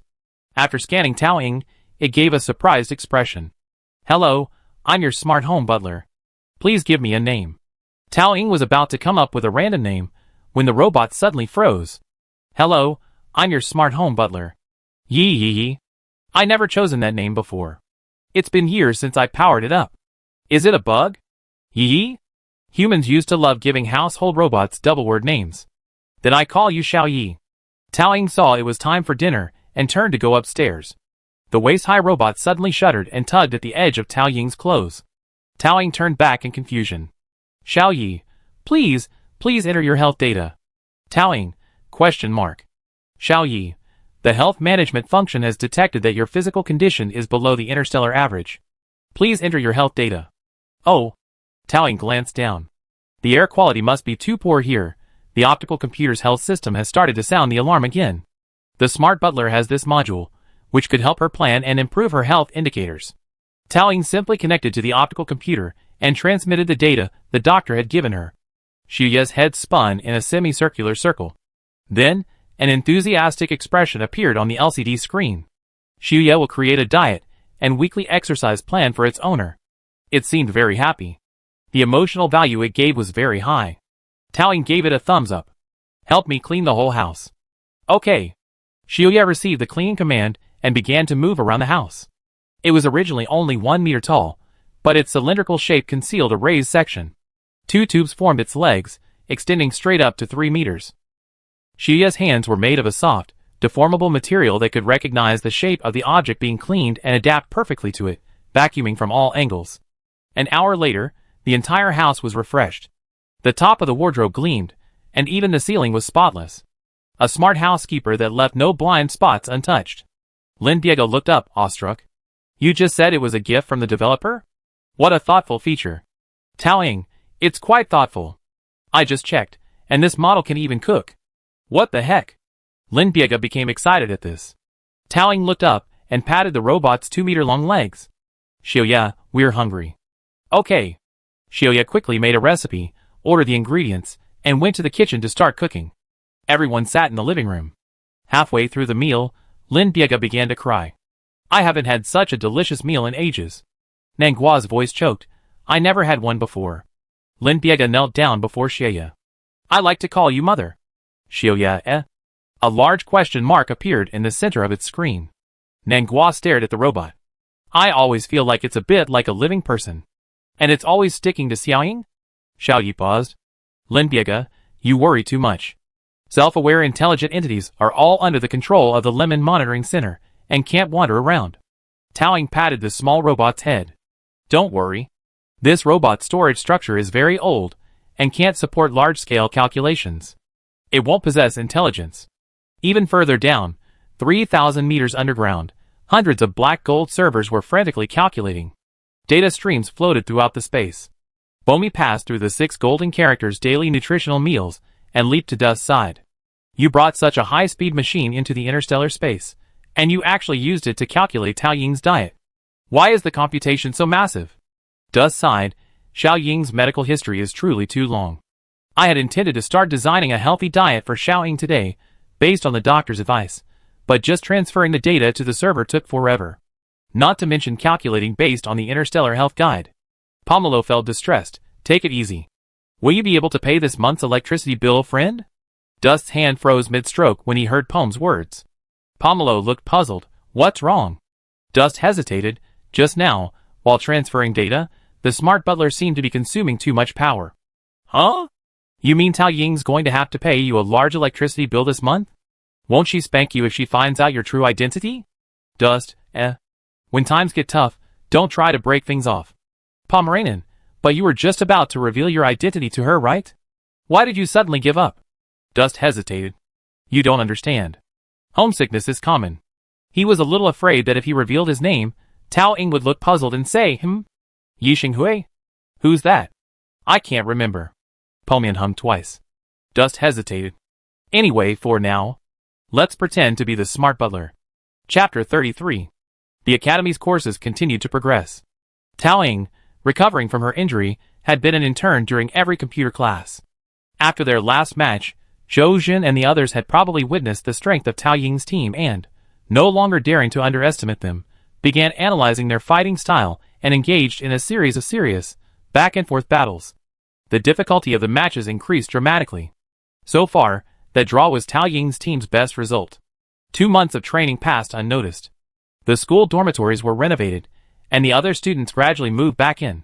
However, Tao Ying hadn't mentioned moving back. Ingzi, should we move back to the dorms too?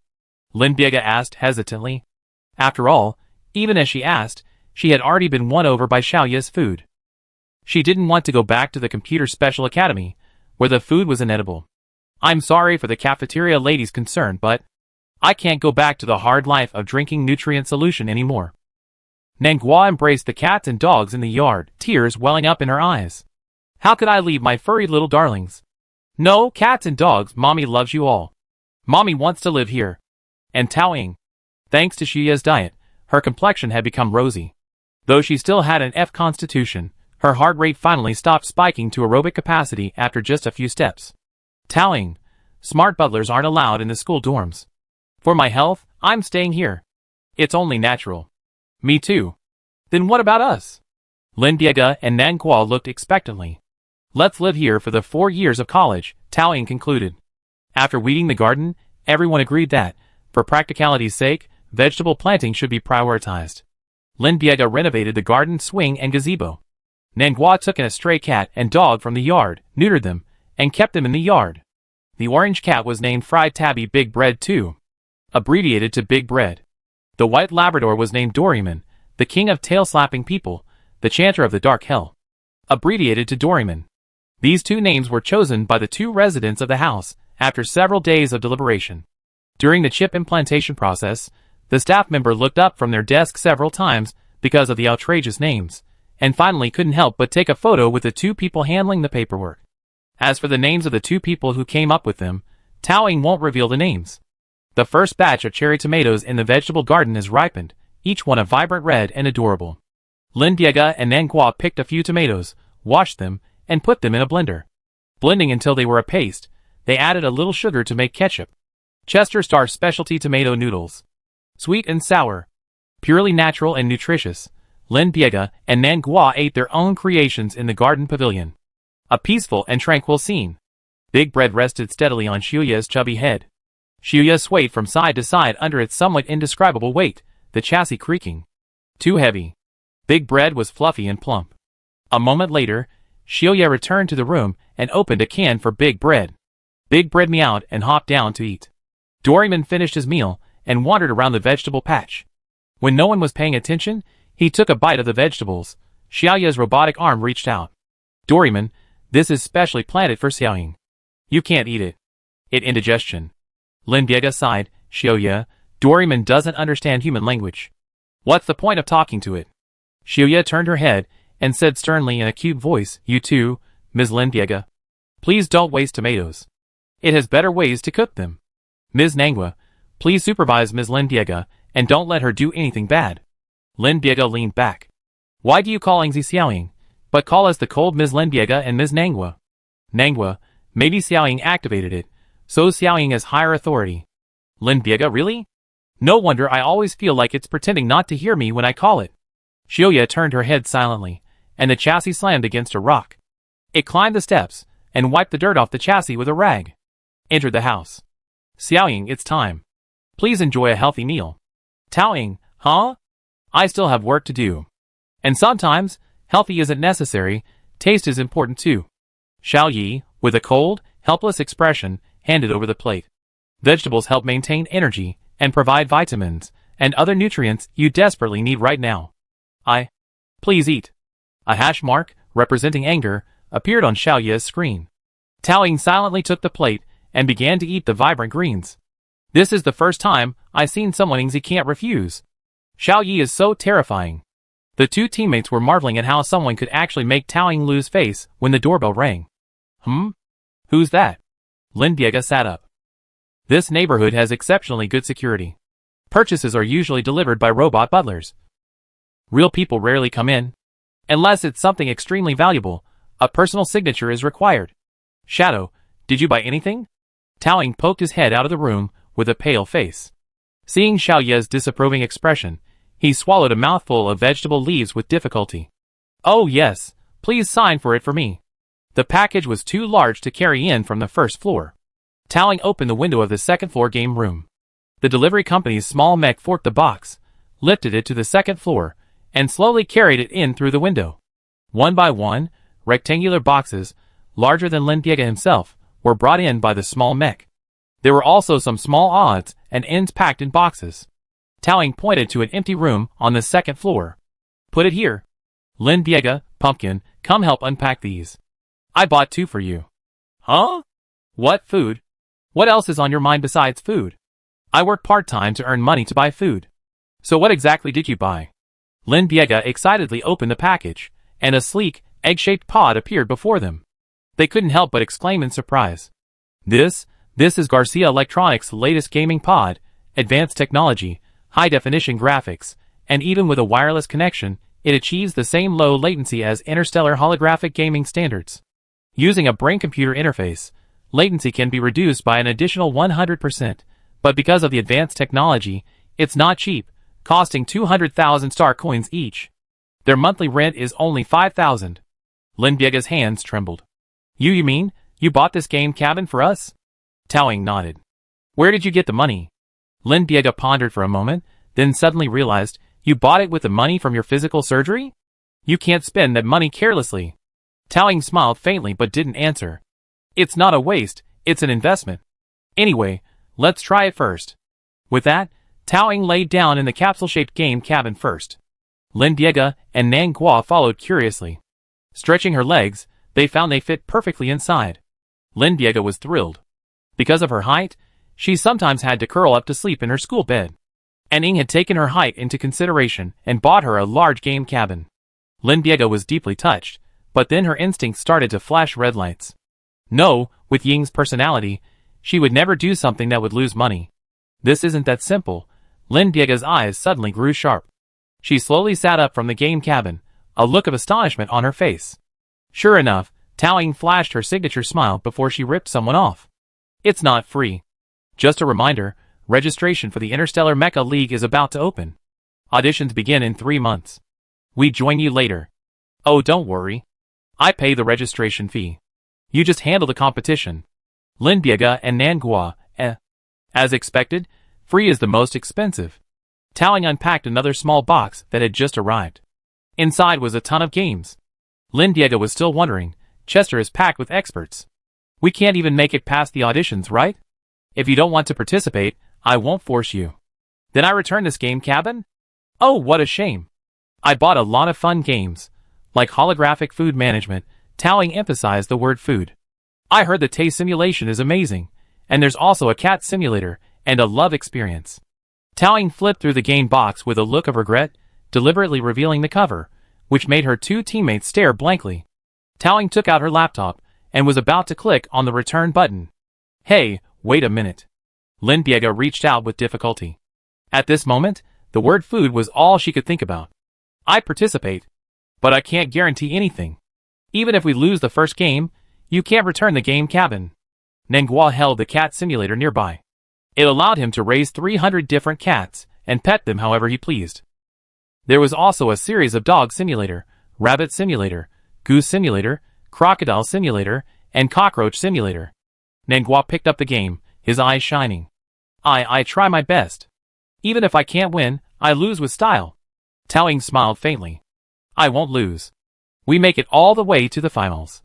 For the next 3 months, we undergo intensive training to prepare. Now that the game had arrived, of course they had to try it out first. The 3 of them connected their head chips and laid down in the game cabin. Which one do we play first? Taoying held up a game box with a mecha cover.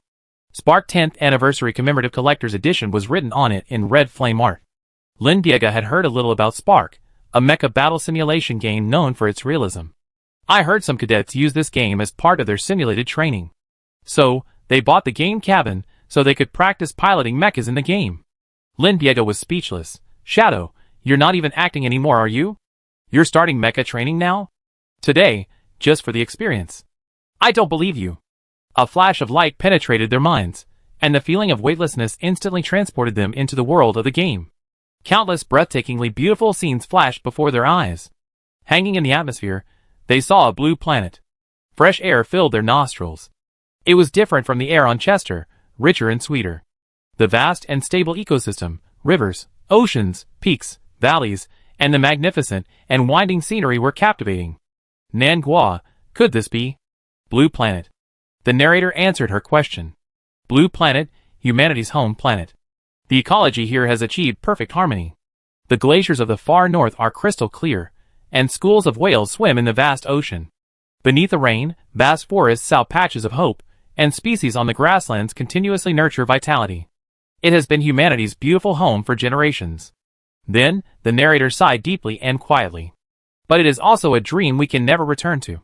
The moment these words ended, the scene froze. After an endless silence, huge flames erupted from the centers of each continent on Blue Planet. The war instantly returned civilization to its primitive state. Furthermore, due to the devastating attack, Earth's ecosystem was no longer suitable for human habitation. At this point, the surviving humans were forced to leave their home, where they had lived for tens of thousands of years, and plunge into a long period of space wandering. Thus, humanity, carrying the last remaining spark of hope, arrived on Chester. The soft song continued, chanting over and over again, "May the galaxy endure, and may the flame never be extinguished." After a brief shot of driving through empty space, the game title slowly appeared before the three of them. Spark. Chapter 34. Then, their mechs left the atmosphere, constantly shuttling and leaping through the depths of space. Finally, they landed on a planet they knew all too well.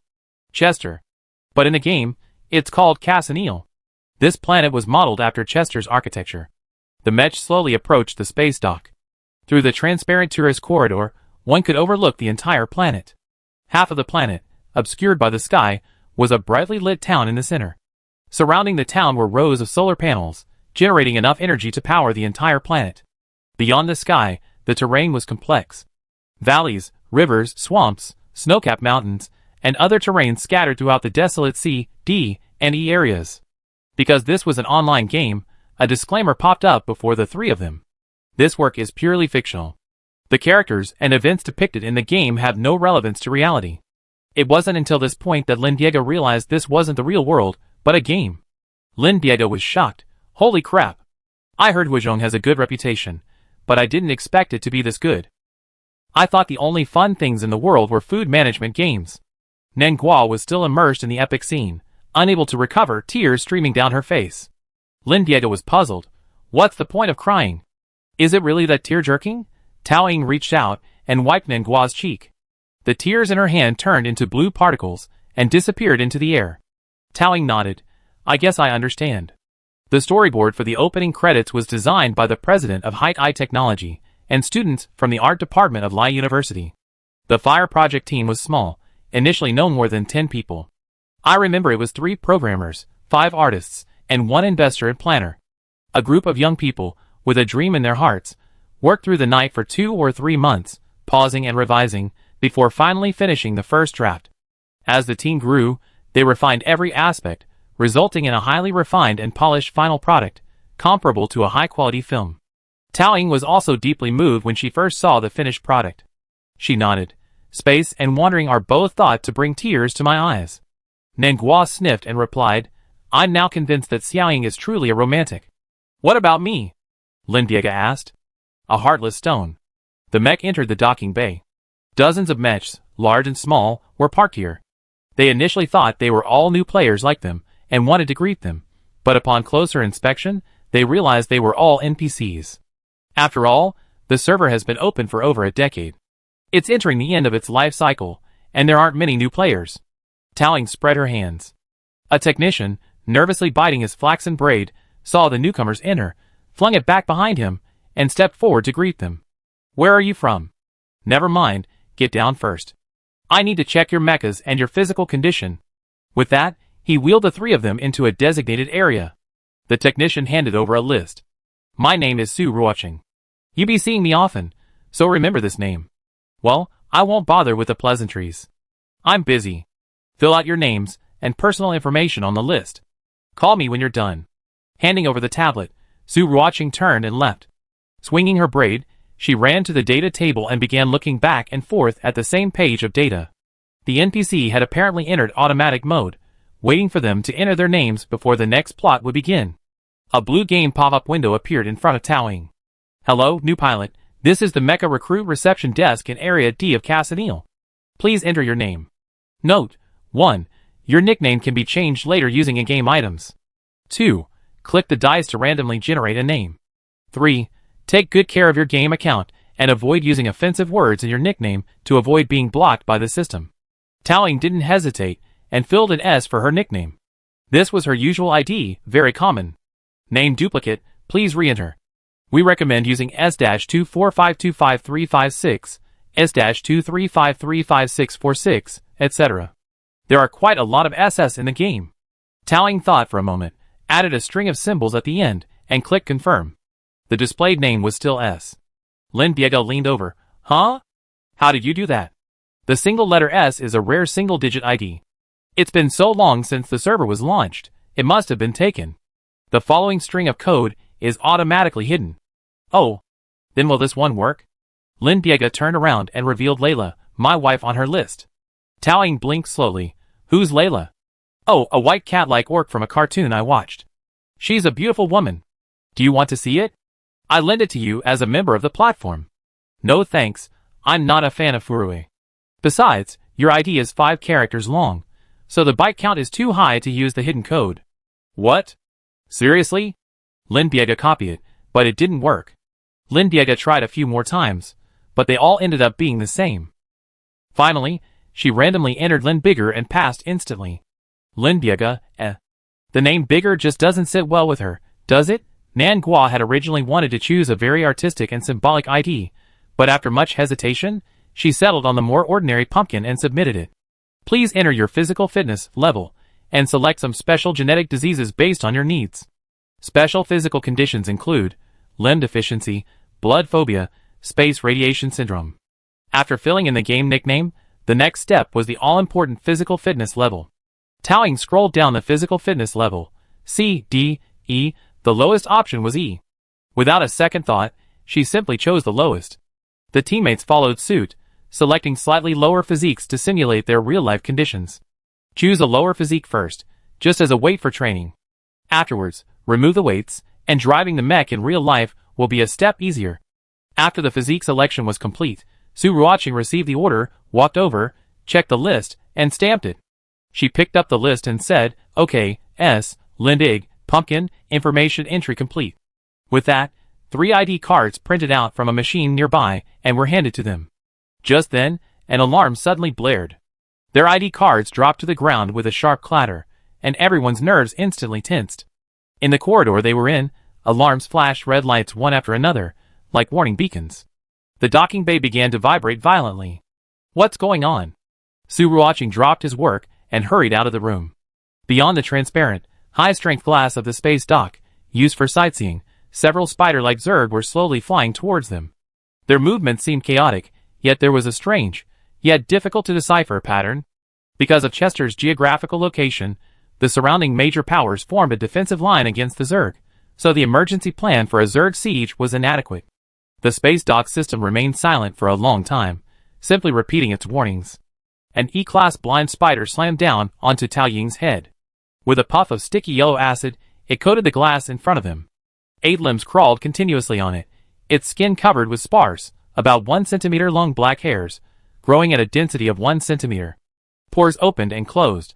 Its mouthparts continuously spewed acidic liquid, and its teeth scraped against the glass, making a sound like nails scratching. The sound made one's scalp tingle. E-level blind spider attack. Evacuate. Guide tourists to evacuate. Correction. Massive E-level blind spiders. Estimated number, 50. And the number is still rising, 60, 70, 100. The number is still rising. Level 1 warning, level 1 warning. Requesting emergency assistance. The tourists around him looked up in confusion. Bang! Bang! The sound of bangs hitting the glass continued. Due to the gravity of the space dock, the E-level blind spiders were densely packed, like raindrops, like hail, and kept falling with relentless force. On one side of the corridor, the glass cracked. The tourists finally reacted, screaming and fleeing. A group of people, like a besieged city, scurried frantically through the corridor. But the Zerg, irritated by the sound, leaped even more frantically overhead. The glass shattered, and E-class harpy fell right in front of Tao Ying. Tao Ying took a step back. Su Ruoqing immediately shielded the frightened new recruits behind him, quickly drawing his rifle and firing a shot into the harpy's abdomen. Its abdomen exploded instantly, oozing yellow acid that sprayed onto Su Ruoqing's arm. She let out a cry of pained endurance. Headquarters, please answer. Headquarters, please answer. There are currently no first-class pilots in the docking bay. Su Ruoqing frantically called for support, but there was no response. She looked down and saw that the intercom had been corroded by the acid. Damn it! Sue watching angrily through the intercom away. The marshal has gone to the second system. Damn it, those Zerg, are they deliberately luring the marshal there? Another staff member ran over. We still have 5 minutes until support arrives from Sector D. Hold on a little longer. There's no time to wait 5 minutes. We all be wiped out. Sue watching gritted his teeth and turned back to the few new recruits present. Let's give it our all. Follow me. They arrived at a secret warehouse filled with hundreds of mechs. A game window popped up, perhaps to create a tense atmosphere. It flickered, with a 60-second countdown above it. Please select your mech by category, or search by model. Lin Diego randomly picked a mech that looked impressive, but Sue watching came over and slapped her back. Private, first day using a God Slayer. Do you know how to operate it? Choose quickly. The Zerg are coming. As if to tie in with the plot, the warehouse door was slammed against by an E-class harpy, followed by a sizzle of corrosion. The countdown reached 30 seconds. Towing offered a friendly reminder. The advanced mech options are currently locked. We're too low level, still in the first round, to choose. But even so, there were over 100 standard mech models available.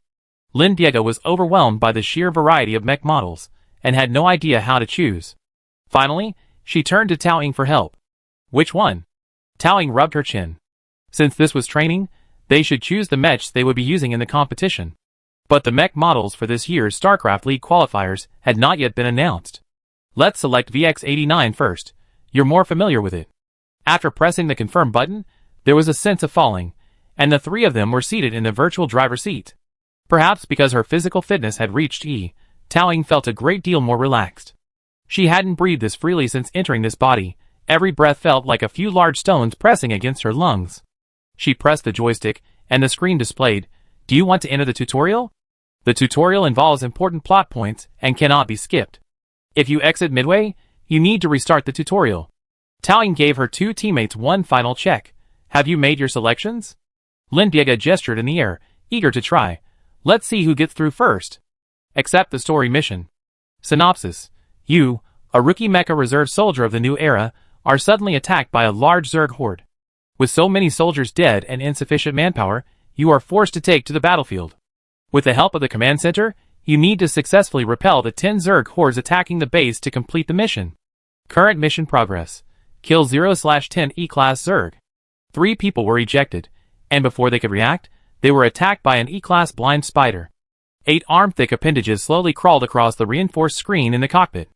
Nangua and Lin Diego, who were connected to the microphone, simultaneously let out deafening screams. Towing had anticipated and lowered the volume, but was still startled by their voices. Don't be afraid, it's fake. How could it be fake? I finally understand why everyone praised Fire for its high authenticity and high sense of immersion. Who wouldn't scream at the sight of such a Zerg attack? Goosebumps spread across their bodies, and the two teammates frantically swung their mechs, finally flinging the blind spider down. Lin Diego cursed, whose novice mission is to defeat 10 E-rank Zergs? Huh? Answer me? A newbie on the battlefield, barely familiar with the control buttons, would struggle to take on 1 Zerg, and now they were supposed to take on 10? You call this a beginner's tutorial? Chapter 35. Lin Diego hurriedly dodged an attack, and with the skill he honed over the past 2 months, he finally managed to take down one. Real to real. After acquiring their physical data, the driving experience of this virtual VX-89 was surprisingly indistinguishable from their real-life counterparts. Although quite frightening at first, it became strangely exciting once he got used to it. Lin Diego blew 2 strands of his hair into his hair, and couldn't help but touch the control stick again. The Zerg modeling is average, but the mechas are incredibly realistic. Pumpkin, I'd taken down 5. How are you doing? Nangua replied in a trembling voice. I finished the tutorial. What, you killed them all? Lin Diego was so frightened, she nearly broke the joystick. How did you do that? Those parasites on the back of that blind spider, don't you think the way they wriggle is terrifying?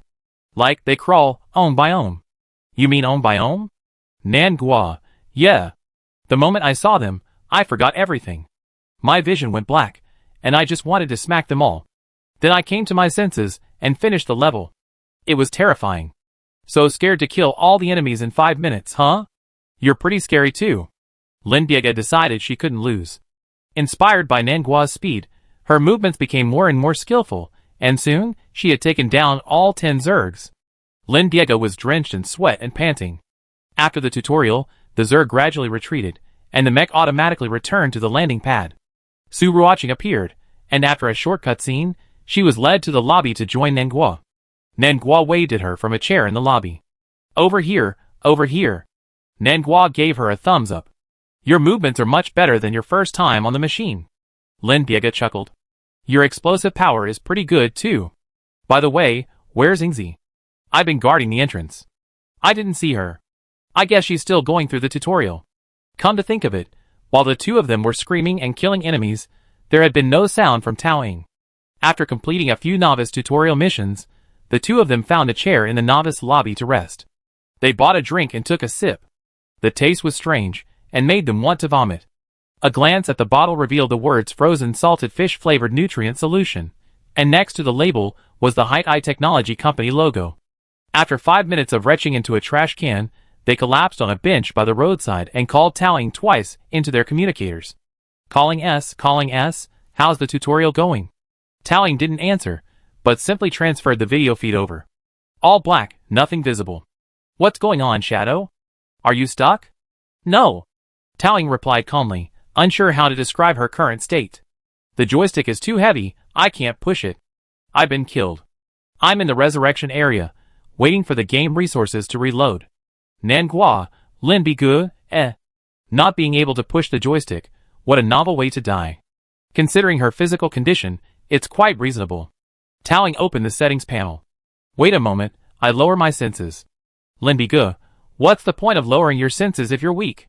Nangua rubbed the tips of his hair, pondering for a moment before coming to an answer. When the human body senses sensory overload, it automatically stops moving in self-protection.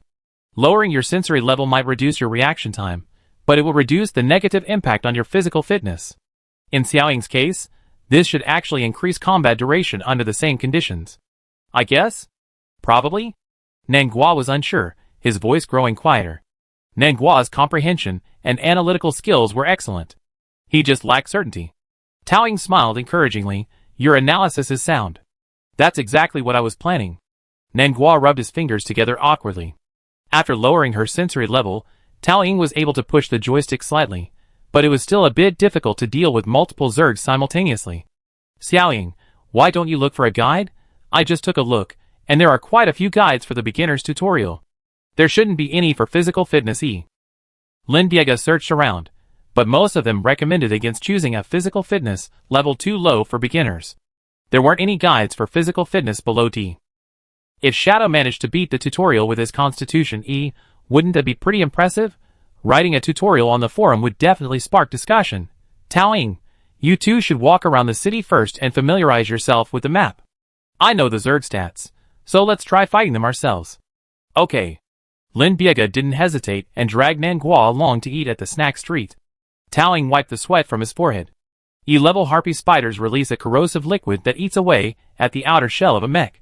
In large numbers, they can cause devastating damage to a single mech. Zerg danger levels range from SSS to E, categorized by intelligence and destructive power. E-class creatures generally have low intelligence, so exploiting their poor vision can be handled with some tricks. Their line of sight is within a horizontal sector of plus or minus 45 degrees in front of them. In game, use the blind spider's head to establish a coordinate system. The horizontal plane is perpendicular to the line of sight, and the directions above the blind spider's head are the X, Y, and Z axes, respectively. Tao Ying input the data into the mech's auxiliary calculation software. Soon, the HUD panel displayed the blind spots of each blind spider.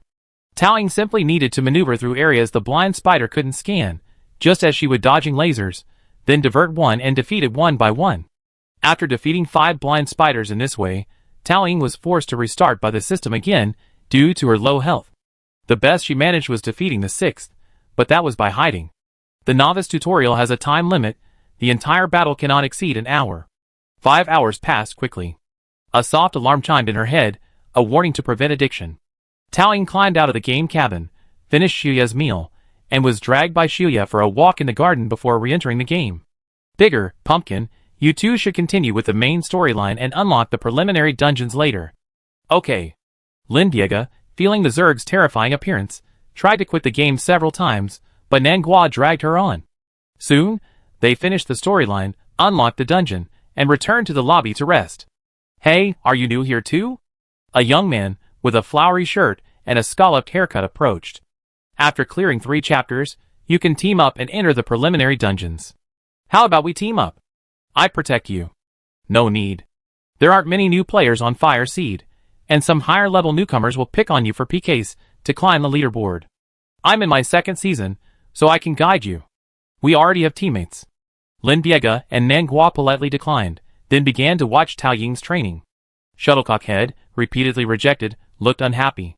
But he didn't leave. Instead, he approached with a familiar air and began to watch Tao Ying's training as well. Hey, your teammates are still going through the beginner's tutorial?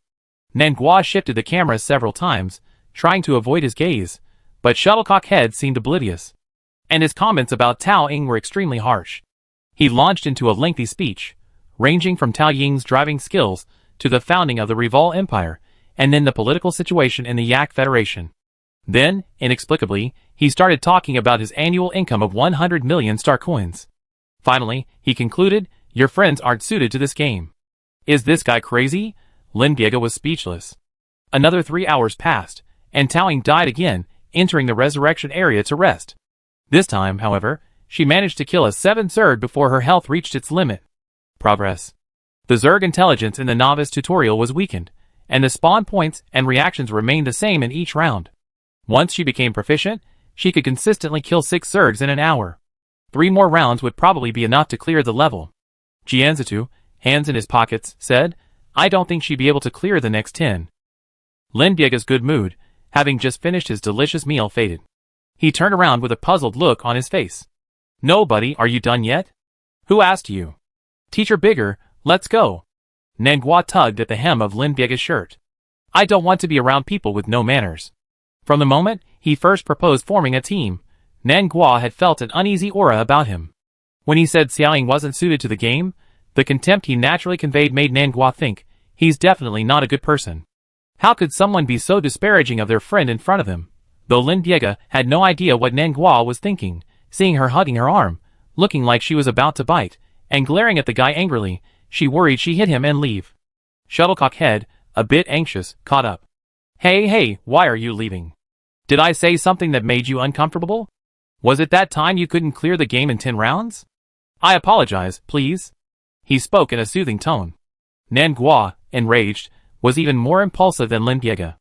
Ignoring Lin Biega's attempts to stop her, she bluntly declared, It's not your fault that you're peculiar-looking gentleman, but it's rude of you to say my friend can't clear 10 rounds. And it's also very annoying to chase after someone you rejected. Stay away from us, thank you. Seemingly surprised that Nangua, who had spoken so quietly, and appeared weak, would express her opinion so assertively, Shuttlecock Head was startled, but he quickly retorted with disdain. Putting on a relaxed demeanor, he smiled, I'm just telling you the truth, and you're still angry. Really? How about we make a bet? Let's bet on whether she can beat the beginner tutorial within 10 rounds. How about 1,000,000 spark coins? Who wants to bet with you? What? Afraid of losing, you daren't bet?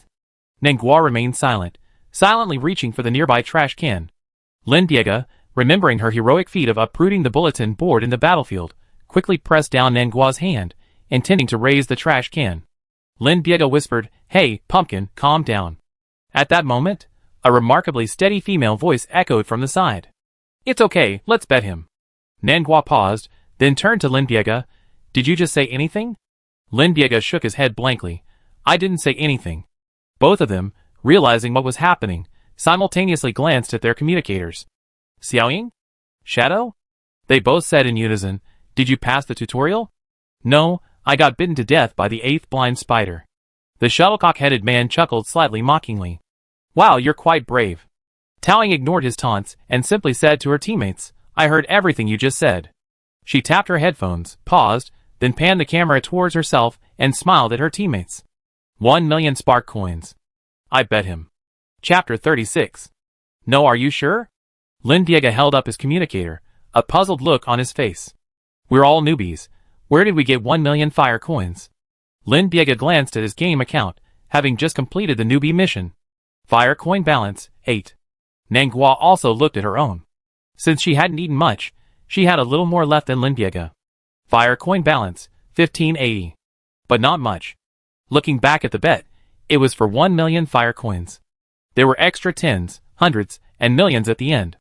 Lin Diego wasn't good with math, so it was a lot of digits anyway. Xiaoying, where do we get so many coins to gamble? Taoying raised her chin slightly. Let's go to the fire bank. Jianzi too was stunned. This user S actually knew about the fire bank? This place is usually only known to very advanced players in the later stages of the game. You're not a big shot on the leaderboard, are you? Speaking of which, her ID only has a single digit. Perhaps she's some hidden boss. The man's tone was slightly tentative, and Taoying smiled. So will I be unable to pass the tutorial? First, use a teleporter to the bank. I take a break and start the 7th round later. Okay. Shuttlecock Head pulled a black metal object from his backpack. He pressed the button on the top for 2 seconds, and a blue light enveloped Lin Diego and Nanguo. A beam of light appeared on the ground. It led the three of them to a dilapidated area. Nanguo looked around. This is Area E? Area A on planet Casanil is the core commercial area. Area B is the most populous area. Area C is the industrial area. And Area D is the slums. The prosperity and economy gradually declined starting in Area A. But even Area D, often called a slum, has developed tourism and businesses like Mecha racing arenas, thanks to Signs of Life and its unique terrain. In short, it has a mature business system. Area E, a collective term for all areas beyond this, is a desolate fringe. Because of the dangerous environment, it's surrounded by a fence. Rumor has it there's an experimental area within, but the entire Area E is under military jurisdiction, and civilians aren't allowed in. From a distance, it looks completely deserted. The impression everyone has of this place is that it's deserted. Strangely, after Lin Diego and the others took a few steps forward, they seemed to hit an invisible barrier. The barrier provided a slight resistance. They pushed forward with all their might, pulling themselves free from the barrier like pulling a carrot. A pop sound echoed from their bodies. They looked up and saw that an area roughly 1 kilometer in radius was covered by a canopy of optical camouflage, making the interior invisible from the outside. Beneath the canopy, countless rows of buildings formed a small town, incongruous with the surrounding desert, as if they had been inserted into thin air. The 2 busiest streets were filled with vendors. The stalls displayed hairpins, toilet brushes, second-hand clothes, model guns, a wide variety of goods. The items sold at the same stall were completely unrelated. The NPC shopkeepers seemed unconcerned about whether their wares would sell. Seeing them approach, they simply rolled over without greeting and went back to sleep. A merchant dressed in black spotted them, glanced sideways, met their gaze, and then quickly looked away. It didn't feel like a proper market. A sharp horn blared from behind. A few people turned around and saw a large wooden bus passing through the middle of the road. The vendors put away their poles and retracted the roofs overhead. The bus slid through the narrow corridor. Nanguo, this is a black market, right? Taoying nodded. Yeah, sort of. There's a black market in the game? What does it sell? Taoying, rare mecha parts, high-strength weapons, and the like. If you carry enough spark coins, you can enter a hidden shop selling special weapons, but there's a purchase limit, and you have to wait for the weekly refresh. I heard this wasn't originally included in the original version of the game, but was added on a whim by the developers. By the way, there are some hidden side quests that can be triggered here during the novice period. Before going to the bank, why not ask the NPC to pick up a quest? Collecting all the quests later will net you a large reward. The address is A3-8. After picking up the quest, go to A5-8. There's a clue for the quest there. Lin Diego and the others went to this location together and, as expected, found the hidden quest. Agree. Searching for Spark 1. Quest summary. You purchased a strange fragment from a black market merchant. It's said to be the logbook written by Captain Harrison of a starship during his space travels. I'm not sure if it's true, but it seems worth a try. Let's try collecting. Current log fragments collected. 1/? Shuttlecock Head finally found a chance to chime in. This hidden quest has already been triggered, but it's a bummer. A group of veteran players over a decade ago formed to complete it. They literally scoured every map in the game, found over 300 fragments, and still weren't enough. No one has collected all the logbook fragments since the server launched. Taoying smiled faintly. Who knows? There might even be hidden maps left. Lin Diego looked around, feeling something was off. Ingzi, you're so knowledgeable about the game. Have you played it before? No, I prefer playing games with people in real life. So you just like playing with others like a game, right? Lin Diego muttered. Taoying, have you completed the mission? I got it! Logbook. Let me take a look. Day 34 of space travel. Recorded by Captain Zirazin. Content. A supply point has been found on a nearby planet. Supplies are sufficient, and the starship is in good condition. 590 passengers are in cryostasis. 10 crew members were relieved today. After waking from cryostasis, they are all in good physical and mental condition. The rest of the text is unremarkable. There's also a real-life captain named Zirazin. They learned about him in their elementary school textbooks. I guess they just used the actual logbook. It seems like it was added to supplement the worldview. The two teammates quickly found another quest clue in 5 minutes. Turning around and seeing the shuttlecock head still following, Lin Diego clapped his hands and said, "Oh bet, I almost forgot." Tao Ying pointed the way. The Spark Bank is in the alley next to the 13th store on your right. Following Tao Ying's directions, they came to a secluded alley. In the corner, there was a small door about a meter high. A tattered sign read Spark Bank. The two teammates squatted down and pushed open the small door. Lin Diego, being too tall, had to crawl inside. After entering, they both couldn't help but exclaim, "Wow!" The interior was enormous, lavishly decorated, almost like the Imperial Bank, gleaming with gold. You couldn't tell from the outside. The lobby was filled with NPCs milling about, conducting business. As soon as they entered, a representative asked what they wanted. Upon learning they wanted an advance of 1 million Spark coins, they beamed and escorted them inside to see the account manager. Lin Diego couldn't help but sigh. Back home, you might have to wait 2 hours in line at the bank before you could even get a business done. It's so nice to have money. She covered her communicator, turned her head, and whispered, "But we're clearly here to get an advance, so why are the NPCs so happy?" It's just the game settings. The NPCs have fixed programs and aren't very intelligent. Most of the game's performance is reserved for the mechas. Tao Ying yawned softly and slashed a blind spider. The Spark Bank is also an official Easter egg. But only those who play multiple rounds of the game know about it. Spark has a highly sophisticated trading system. Some people, through multiple playthroughs, will resell mecha parts at high prices in the world trade system to make money. Deposit your money into the Spark Bank, then open a new account to buy a better mecha. This way, when your new account enters high-level battles in the novice zone, it will be matched against weaker opponents. Climbing the solo leaderboard will be easier. Of course, if you advance 1 million yuan from the Spark Bank, you must pay it back even if you delete your account. Lin Diego, Shadow, have you really never played this game? No. Then how do you know so much about the game's hidden content? Well, I just happened to find a guide on StarNet. Really? Lin Diego rubbed her chin. She felt the man's tone was off, as if he were trying to trick her. Never mind. As a teammate, Shadow had already cheated them more than once, so at most they owe him 1 million. Lin Diego, but the guy we bet with just said he was new. From what you said, he seems like a veteran. I have a feeling he has ulterior motives. Do we really want to bet with him? Tao Ying, isn't it better if he has ulterior motives? We can then proceed with our dirty tricks without worry. Teammate, Tao Ying tapped his headset. Don't worry, I know what's going on. Okay then. I do as you say. Soon, they completed the transaction and received the money.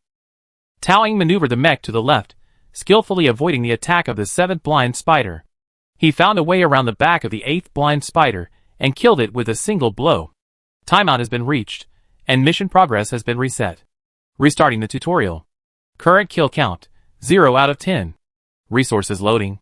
Tao Ying took a few deep breaths and just overheard Lin Diego and Nan Gua discussing whether her bet was impulsive. Not likely. I never seen Yingzi get angry. She was even taking pictures when the dormitory building collapsed. Yeah, she turned around and started asking for compensation. I think she really wants to win. Even though I think she lose, I'm willing to play along. Risking my life for my roommate. This was Lin Diego. Tao Ying laughed and put on her headset. Thank you, roommates. But next time you two are plotting, keep your voices down. I heard everything. Where's the person you made the bet with? Jian Zita leaned over to Lin Diego and sarcastically told Tao Ying to stop dragging down her teammates. Seeing the man's evasiveness, Tao Ying narrowed her eyes. He seemed to be thinking of something sinister. You just mentioned betting 1 million Spark coins. Set it up using the betting system. Let me check. Spark has a betting system, initially used for prize-winning betting in official competitions. Later, as many private teams began organizing their own competitions, the official system decentralized the authority, allowing ordinary players to use the betting system to place bets on the winner. The two had already placed their hands on the task-claiming screen when Tao Ying suddenly stopped them. Wait, there's one more task reward. Bet on my mecha, the VX-89. Huh? Nangua reconfirmed the task conditions. This thing can be traded? Isn't it a mandatory task item for new players? Yes, each new player's initial mecha is bound to their account. Even if it's traded with someone else, no matter how many times it's resold, the original player's name will still be on it. Bound, but not forced. Of course you can trade. Spark's trading system is very flexible. Tao Ying gave a subtle smile. As for you, since we're betting 3 mechas, you should at least show some appreciation, right? Add some chips? Shuttlecock Head added the mecha with a nonchalant expression. Of course, I bet mine too, plus 2 million Spark coins. The challenge is set as user S must complete the novice tutorial within 10 rounds. Side A, Spark coins, 3 million. Mecha, 1 Morning Breeze. Side B, Spark coins, 1 million. Mecha, 3 VX89S. System entry complete. The challenge is limited to 1 day. User S must complete the novice tutorial within 10 rounds promptly. The challenge results will be ultimately evaluated by a randomly selected panel of judges. The 10 judges were randomly selected, and the selection was successful. The content on the challenge system is public, and everyone can freely observe the details of the bet. Because the popularity of Fire has declined in recent years, few people have participated in the challenge. So, as soon as Tao Ying's bet was posted on the system, in addition to the automatically selected judges, several viewers also flocked to the room. Wow, a real newcomer. Be careful, don't scare the newbies away. Let me see, what's the bet? Clear the game within 10 rounds. A beginner's tutorial? Huh? The judges were stunned. Whose good guy can't clear the beginner's tutorial in 10 rounds? Someone took a look at Tao Ying's basic stats. Case solved, the challenger's constitution is E. What big shot is this, recording a prank video? That's pretty hard work. Previously, one of the top 3 players recorded a video of completing the level with Constitution D. It was incredibly difficult, taking almost a week and making me sick. Finally, fans asked him to record a tutorial for completing Constitution E, but he responded with a retort, no way. If you do it, I give you 1 million star coins. Star coins, not Spark coins. Yes, because of this incident, a meme became popular in the gaming community. Ask me how strong I am? I completed the Spark Beginners tutorial with Constitution E.jpg. In short, how could anyone complete the level with Constitution E? Dispersed, went home to eat. Several viewers left the room. Shuttlecock Head looked at Nengua and Lin Biega with a smug smile. They were doomed. Deleting an account and restarting within Spark can reset other things, but the money in the Spark bank is tied to your identity and is forcibly inherited. Once you're in debt of 1 million, it takes a long time to pay it back, and your account is essentially ruined. The shuttlecock-headed player lowered his head, took a screenshot, and sent a message to his friends in the chat group. Another newbie has taken the bait, haha. Big brother is amazing. Another one. They be crying when they lose the bet later. This is going to be fun. I want to see how they slowly pay off their debts. She's having such a hard time. She'd probably have to go through the tutorial all over again if she deletes her account and starts over. Haha, so pitiful. Chapter 37. That's not certain. She might not make it past the tutorial. In that case, we done a good thing, helping her understand her own abilities. After all, not everyone is cut out for mech piloting. Ha ha ha. A burst of mocking laughter filled the small group. The VX-89 spun neatly in the air, dispatching 2 more harpies.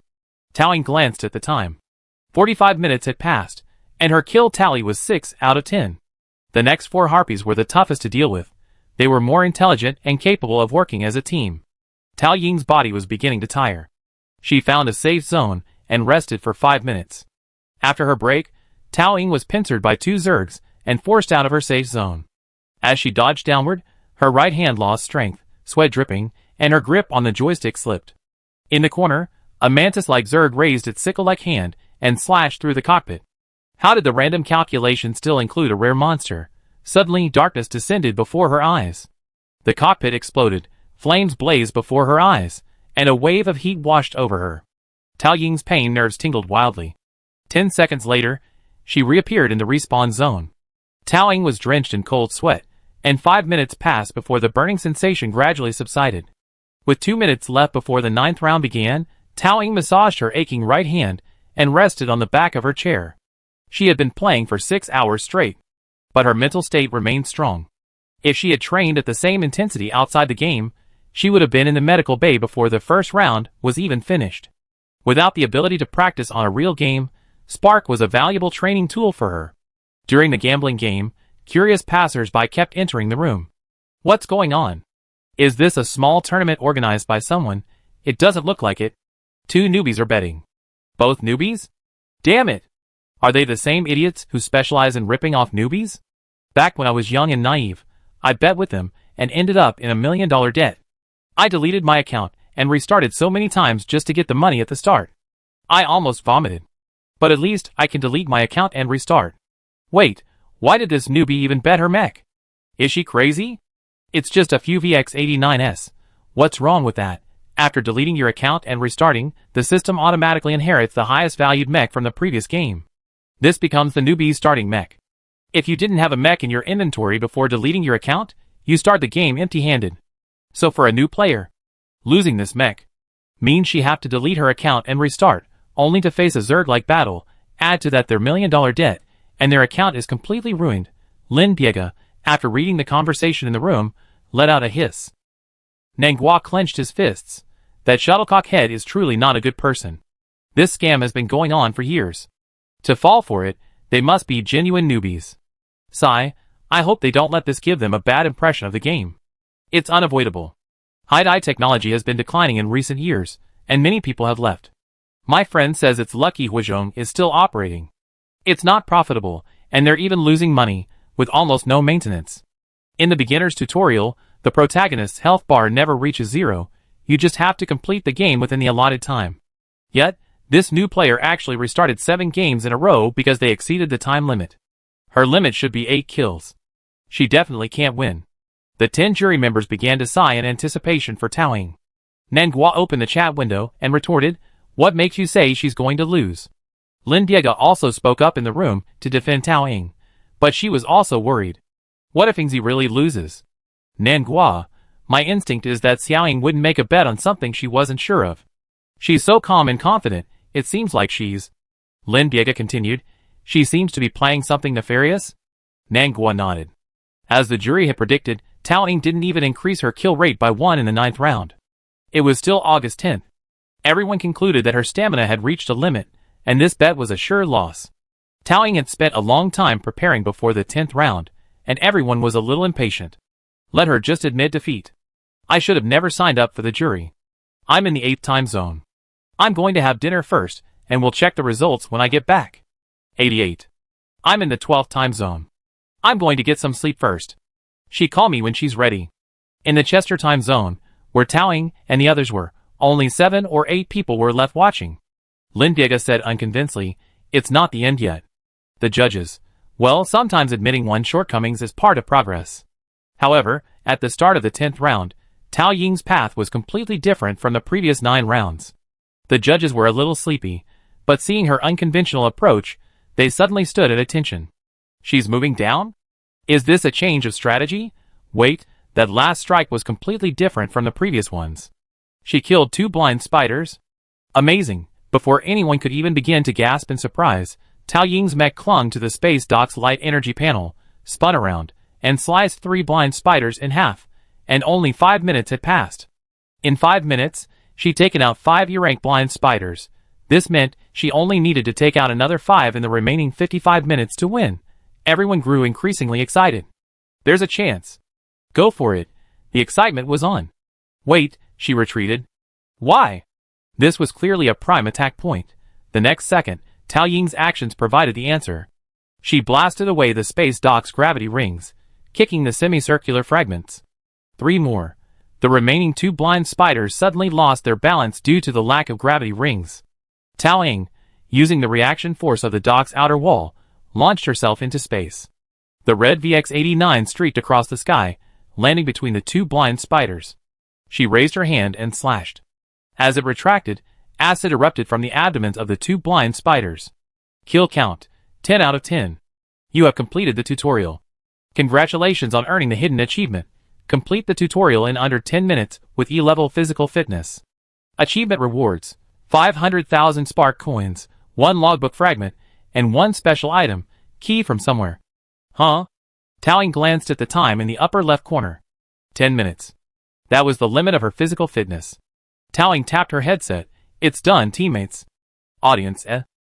What just happened? With E-level physical fitness, she actually cleared the tutorial in 10 minutes. Then why had she been so slow before, unable to complete the level even after the timeout? Was it fun? Someone on the jury excitedly exclaimed. Did anyone just record a video? Send it to me. It's useful. I have it. Private me. After receiving the video, the person excitedly opened StarNet Live, entered the gaming section, found the streamer he followed, and posted a message. This streamer was a big name in the Mecha gaming section. He ranked third in the personal ladder of Spark, so he nicknamed himself Wanyan Lao San. He changed social circles over the years, but he kept that ID. Although Spark's system and theme were captivating, mechas were evolving rapidly. After being discontinued for so many years, Spark had fallen behind the times. Lao San was streaming another mecha game. He read, thanks to user Xiao Yugan for the message. Lao San, has anyone cleared the beginner's tutorial in Spark with a physique E? The livestream was broadcasting another mecha game when the word Spark suddenly appeared, leaving the audience bewildered. Wanyan Lao San's tone was slightly frustrated. That constancy meme is from ages ago. I thought you were a new viewer, but you're a longtime fan. What's your identity? Xiao Yugan was anxious. No, Lao San, someone really did it. It's not a meme and they're new. Check the private message. I sent you a video. How is that possible? According to the statistics, the probability is 1 in a billion. Unless the manipulation is extremely precise. But even the top 2 players in the ladder wouldn't necessarily be able to pull it off. Let alone a newcomer. Lao San was completely unconvinced, but Xiao Yugan was a longtime fan, and he wanted to see what video he had posted. So he paused the game and opened the private message. He was initially skeptical, but after watching for 2 minutes, his brows gradually furrowed. He was so astonished when he saw Taoying slash through the abdomens of 3 blind spiders with a single blow that his mouth dropped open. Is it real? This video is sure to go viral. The third brother pondered for a moment and quickly uploaded the video to his livestream. Sure enough, 2 minutes later, a barrage of question marks filled the screen, and the livestream was flooded with new viewers. Is this plausible? I must be hallucinating from staying up all night. Is this video photoshopped? No, I need to dig up the long-forgotten Fire and watch it. A crowd of viewers crammed into Fire's small server, nearly overwhelming it. But because the bet was over, User S was still in the novice protection period and couldn't use items to locate his location. So, they didn't find this legendary newcomer. Everyone was deeply disappointed. It was evening, the time when everyone watched live streams to fall asleep, but now they couldn't sleep. The video quickly went viral, playing non-stop in the live streams of major streamers in the mecha gaming community. A group of people began analyzing whether the video was fake, and who the user S in the video was behind on the leaderboard. Taoying, unaware of this, went to the newbie lobby and high-fived her teammates. The jury's verdict was a success. 10 o'clock votes. Team A1. Users S, Pumpkin, and Lid Big received a Morning Breeze mech and 3 million Spark coins.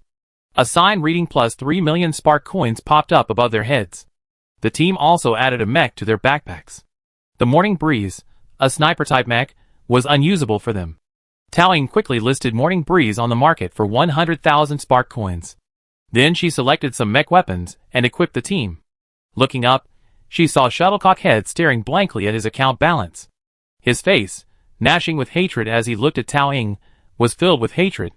Taoying gave him a devilish smile, as if she had anticipated this outcome. She smiled and patted Shuttlecock Head's shoulder. Thank you. Starting the game with a debt of 3 million Spark coins must be a very unique experience. Good luck. Her encouragement sounded like a mockery to Shuttlecock Head. Ding ding. The alarm rang, and Taoying and the others exited the game. But Shuttlecock Head was still going crazy inside. Because he had just learned that according to the Spark system rules, if you lose the default mech in the bet at the start, you have to manually tear through the Zerg the next time you delete your account and start over. His account was ruined. That user named S suddenly suggested betting both teams' mechas. She must have known the rules and done it on purpose. This person is no ordinary person. We shouldn't have let our guard down by treating her like a newbie from the start. How vicious. The small group chat erupted in insults. They were losers in real life, unable to defeat anyone in the game, and could only take pleasure in bullying newcomers, causing many to delete their accounts and even suffering psychological trauma. Now, being retaliated against in the same way, they couldn't handle it. But they didn't see anything wrong with this behavior. So Jianzitu thought, it doesn't matter. He has plenty of accounts. He just changed his ID and get revenge on user S. But the next day, Jianzitu opened the group chat and found that everyone's account had been blocked.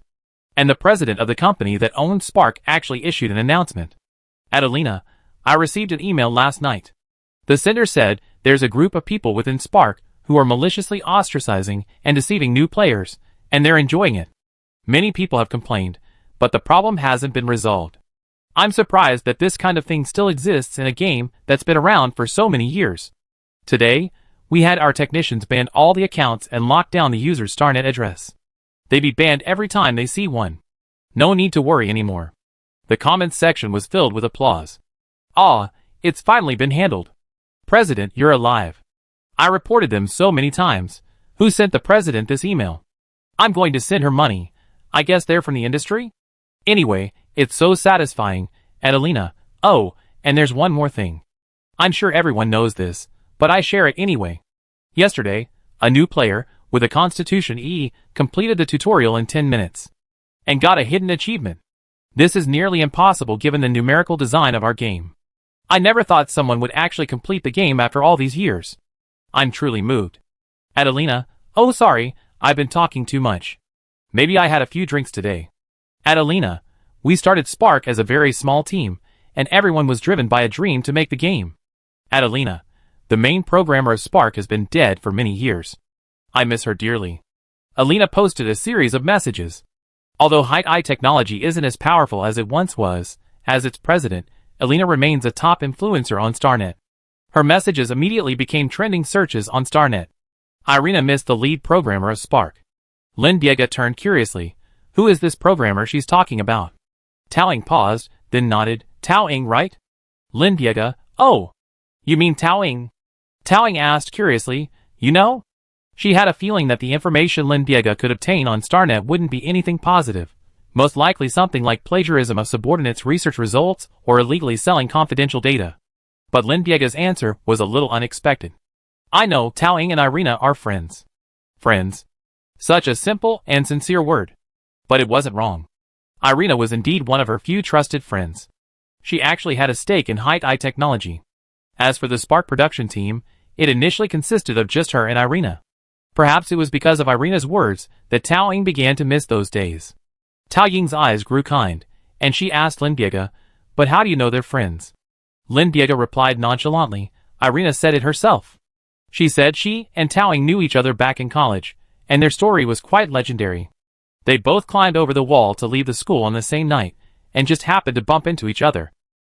She also said Tao Ying climbed over the wall to buy a birthday present for her first love. Hey Yingzi, why do you look so strange all of a sudden? Xiuya. Xiuya, why are you offline? Tao Ying, Yi Xinghui, Okay, they're not friends anymore, thank you. Chapter 38. Buying a birthday present for your first love? That's not it. During college, Tao Ying was busy making money and participating in various school competitions. She was even more exhausted while working on Spark, juggling school, the studio, and the hospital, sleeping only 4 hours a day. At that time, her mind wasn't on her first love, only the preliminary competition and the first draft. Thank you. Tao Ying glanced at the time. At this time, Xiao Yi usually came to tell her to go to bed early and not stay up late. Why did it disappear today? Tao Ying searched the room until she found the smart butler sitting in the corner of the hallway with its back to her. She went up and knocked on the smart butler's head, but it didn't respond. Tao Ying said curiously, is the part stuck again? I clearly checked it before. She pulled out her toolbox, removed the screws, opened the smart butler's chest, and pulled out the parts. After rechecking them one by one, she discovered the battery was dead again. Why was it using so much power? Could it be that the recent heat has caused the battery to drain too quickly? Across town in Lemon, a white Pomeranian leaped onto the boy's head. Hey, Dust, why is your machine suddenly overheating? What are you calculating? I'm trying to figure out who Xiao Ying's first love was, Dust said, his eyes blank. I originally thought it was Yuri's Iowa, but Xiao Ying and him didn't cross paths in college. Let me think. First, I rule out Irina, Che Xiaoli, Long Jiamu, and Xiao Ying's guardian, Pomeranian, Eh? Even considering the guardian, haven't you considered yourself, Pomeranian? Is it possible that her first love was you? The black and gold machine roared for a moment, then stopped calculating. Dust lowered his head. Xiao Ying's first impression of me must be quite bad. Tao Ying's first impression of Yi Xinghui was quite good. Although Yi Xinghui was bundled up tightly due to his illness, the eyes that were revealed were very clear and beautiful. However, the occasion of their first meeting was indeed a bit unusual. It was a hospital in Layman City. Tao Ying was feeling down that day, so she walked all the way from the ward to the rooftop to get some cool air. As soon as she opened the door, she saw a slender young man sitting on the hospital rooftop. The young man was dressed in black. A hat was pressed tightly to his head, a mask covering half his face, and 2 strands of hair fluttered in the wind. His eyes were as calm as a pool of still water. From the rooftop, he gazed down at the ground. To him, death seemed like a sweet abyss, always tempting him to take a step forward. Tao Ying leaned against the wall and observed for a moment, then finally spoke. Hey. You won't die from this height. Considering you're standing on the rooftop of Chester Star's most technologically advanced hospital. The boy suddenly turned his head, a ripple finally appearing in his silent eyes. He looked as if he'd done something wrong, and had been caught. He quickly climbed down, and said he just wanted to enjoy the cool breeze on the rooftop. Who would believe that? You just wanted to die. The boy, Later, Tao Ying frequently visited the hospital, and the two of them bumped into each other many times, becoming familiar with each other. Tao Ying learned that the boy's name was Yi Xinghui, and that he had been transferred from one hospital to another since birth due to a special disease that had no cure. Yi Xinghui's condition continued to worsen.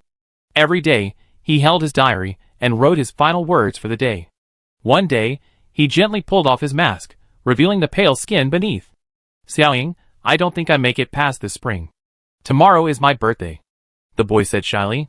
So, can you buy me the rare, director-signed videotape of Sea, Universe, and Dust?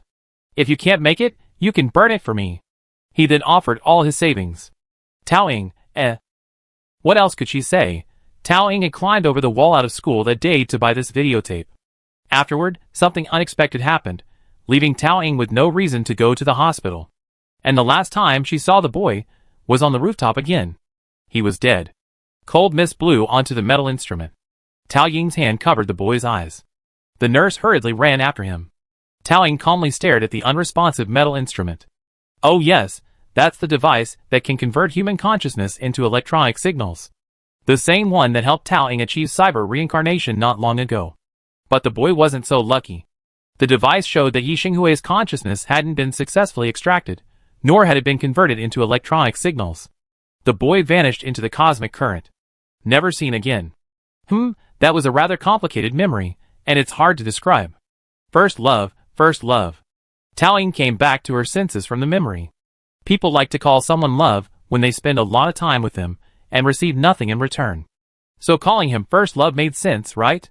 Tao Ying quickly completed the first few chapters of the story in-game, and unlocked the Team Dungeon feature. Inside Huaxin, in addition to the solo leaderboard, there's also a 3v3 team leaderboard. A tactical team leaderboard.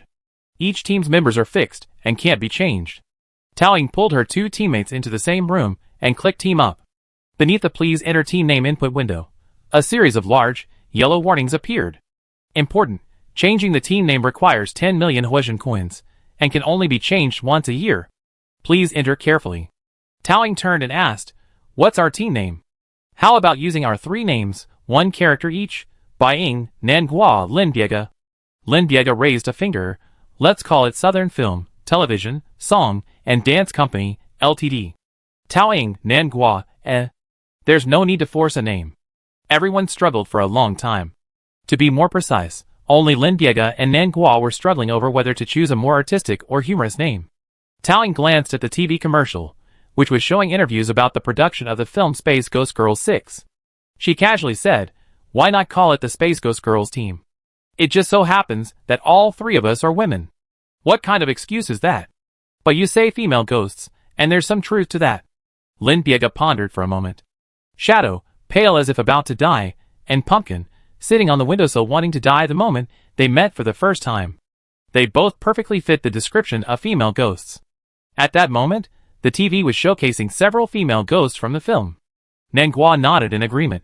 Indeed, don't you think the 3 of us resemble the female ghost team from Space Ghost Girls 6? One's the brains, one's the schizophrenic, and one's responsible for the comedic relief. Lindiega pointed at herself and said, I won't argue with the core brain and schizophrenia part, but what does it mean to say I'm responsible for the comedy? Am I funny? Taoying and Nanhua both stared at her. Taoying smiled faintly. It speaks for itself. Lindiega, I see you're quite happy with what you're saying. Finally, Lindiega's feeble resistance failed, and the team name was decided as Space Ghosts. A prompt popped up. Please confirm the following information. Team members, S. Pumpkin, Lin Bigger. Team name, Space Ghosts. Confirm or cancel. Taoying clicked confirm. Now they could compete in 3v3 team battles in the novice arena. Excited, the three of them used the teleportation item to reach the Mecha arena. After entering their registration information, the system quickly completed the matching. 6 mechas were dropped from the sky. They landed safely in their VX-89S. The system began broadcasting match information. Space Ghost Girls team versus Peak Level team. The match began and ended. Audience, ? Taoying, ? Lindiega, were we just killed instantly? Taoying slapped his head. Oh, I almost forgot. There aren't many new players in Spark. Many of the teams in the novice field are veterans, who have climbed the leaderboards for multiple rounds. Being killed instantly is quite normal. One look at the opposing team's name revealed it was Peak Level team. Their mechs were already the best available to newcomers, and their weapons were top-notch in the game. It seemed they had just been completely wiped out by a single cannon. Glancing at the registered teams again, it seemed too early for them to enter the novice field. Now that things have come to this, let's go practice in the dungeons. Taoying quickly selected a few dungeons suitable for their current difficulty. As she left the arena, she heard someone calling from behind. Hey you, wait a minute. 2 people chased after her. Taoying turned and glanced at the nicknames above their heads. It was the captain of the top team, named Mao He, and next to her was her teammate, named Jushu. Mao He and Jushu. Cat and mouse? The name sounds quite old-fashioned. But aren't they busy climbing the leaderboard?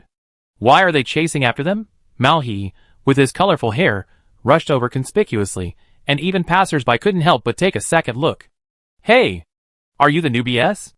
The one who beat the beginner's tutorial in 10 minutes, and got the hidden achievement. That video of yours went viral in the Mecha gaming community. Mao He's face was filled with excitement, and he suddenly grabbed Taoying's hand. By the way, what was the reward for the hidden achievement?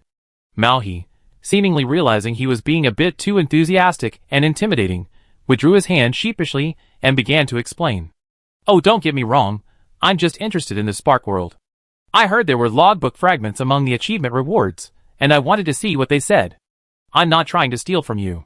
Taoying's expression was blank. Yes, there is. Taoying pulled an old, yellowed piece of paper from her backpack and handed it over. Mao He, delighted, examined it from side to side. Ah, it is.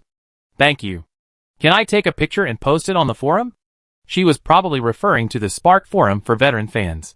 It not only had veterans helping newcomers, but also offered map guides and step-by-step dungeon strategies. On the other hand, there were also quite a few active researchers. Only 3 logs in the entire server are missing. We found the missing third now. Mao He held up the log fragment Taoying had given her.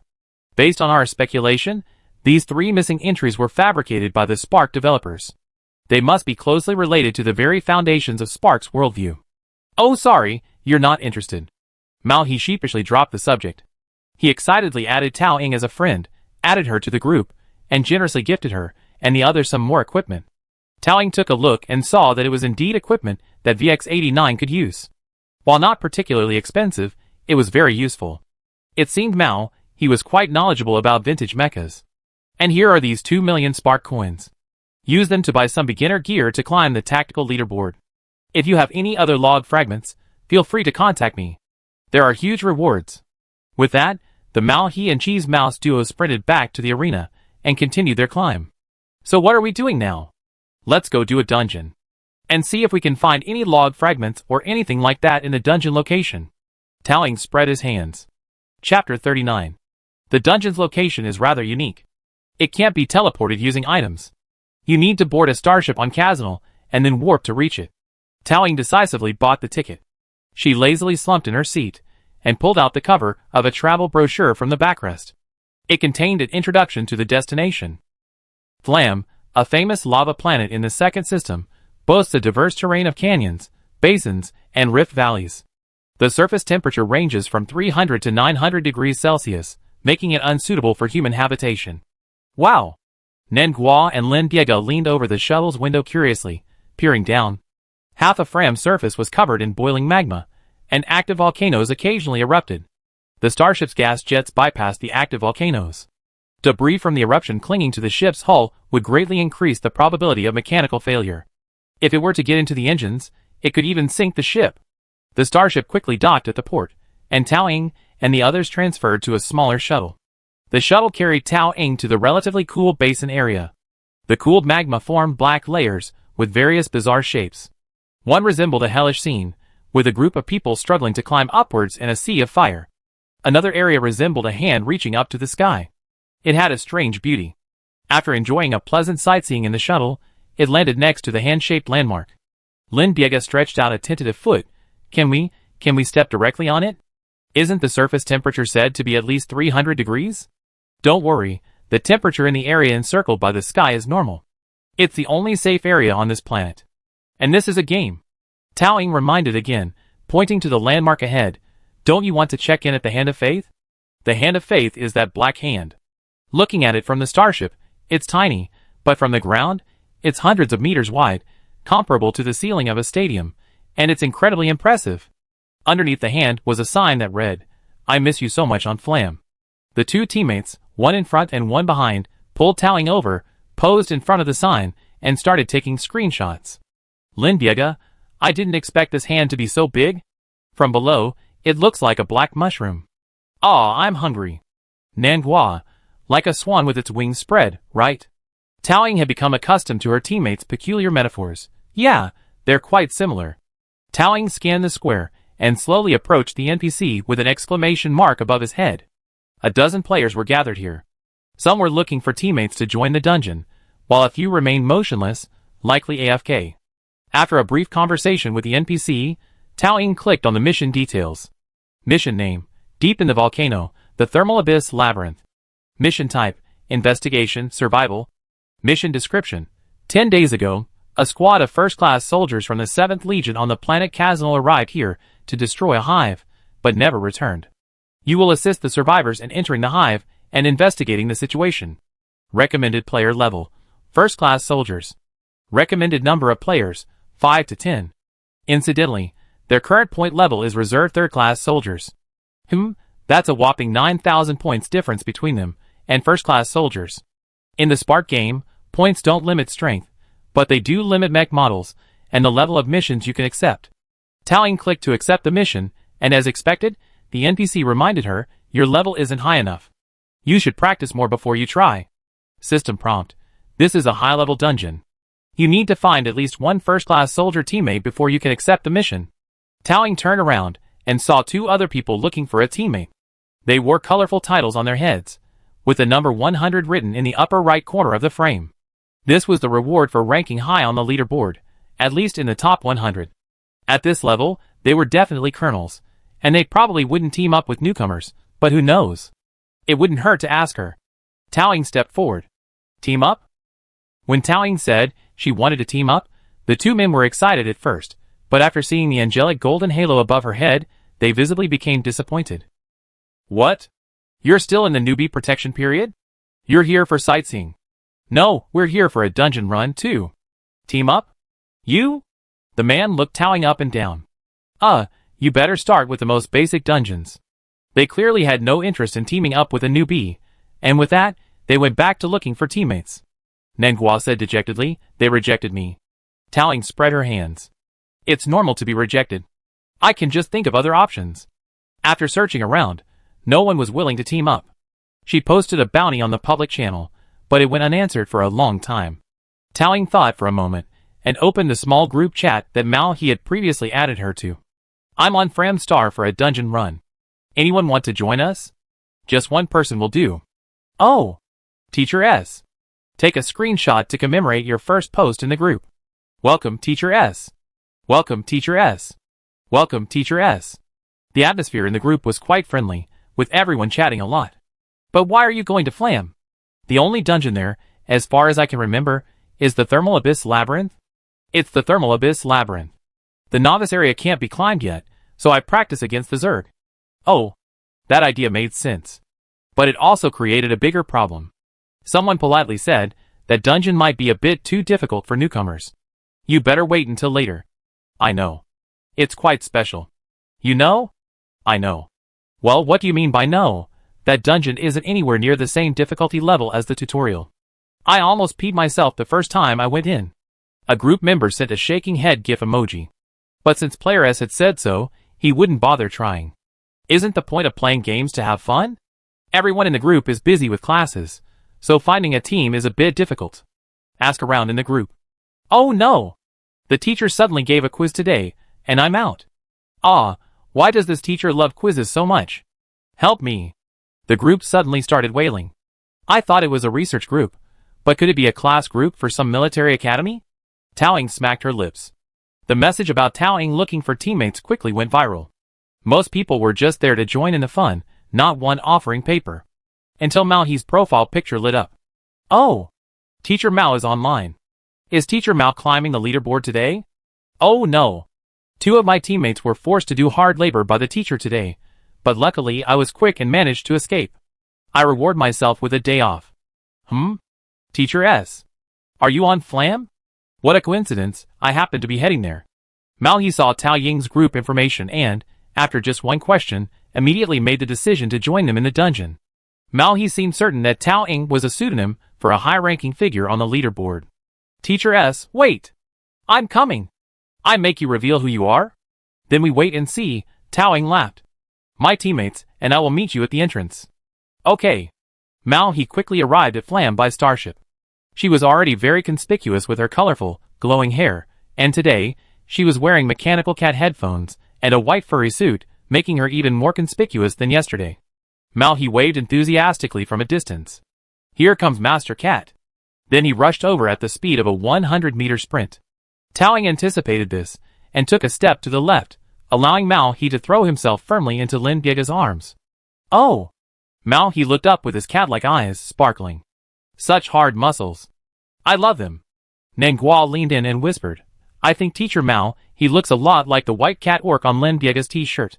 Yes, Taoing turned her head, and saw Lin Biega's hand reaching for Teacher Cat's ear. Taoing and Nanguo coughed in unison. Teacher Lin Bigger. Lin Biega's voice trembled in midair, then retracted, looking up at the sky. Be careful of the Furue control, Teacher Mao, Taoing said kindly. By the way, you just said you had something nearby. Why don't you go do it first and then join us? Mao waved his hand. Oh, nothing, just a small matter. A cosmic merchant spawns in the Hand of Faith every afternoon, and might drop a rare item. I can go later. I finished the dungeon with you first. Taoing paused, then smiled.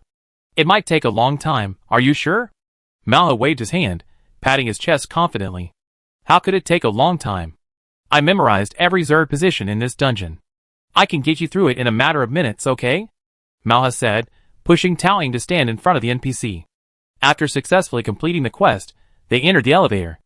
All 4 of them simultaneously held down their backpacks and clicked on the mech. The mech deployed. Entered the danger zone. After a moment of weightlessness, they landed on the cockpit. Mao He's mech was the same one from yesterday's match, the Kirasame E0087, a support model. The overall frost color scheme gave it a cool yet aesthetically pleasing design. The 6 translucent floating wings on the back of the mech served as a heat dissipation mechanism, a classic Kirasame design.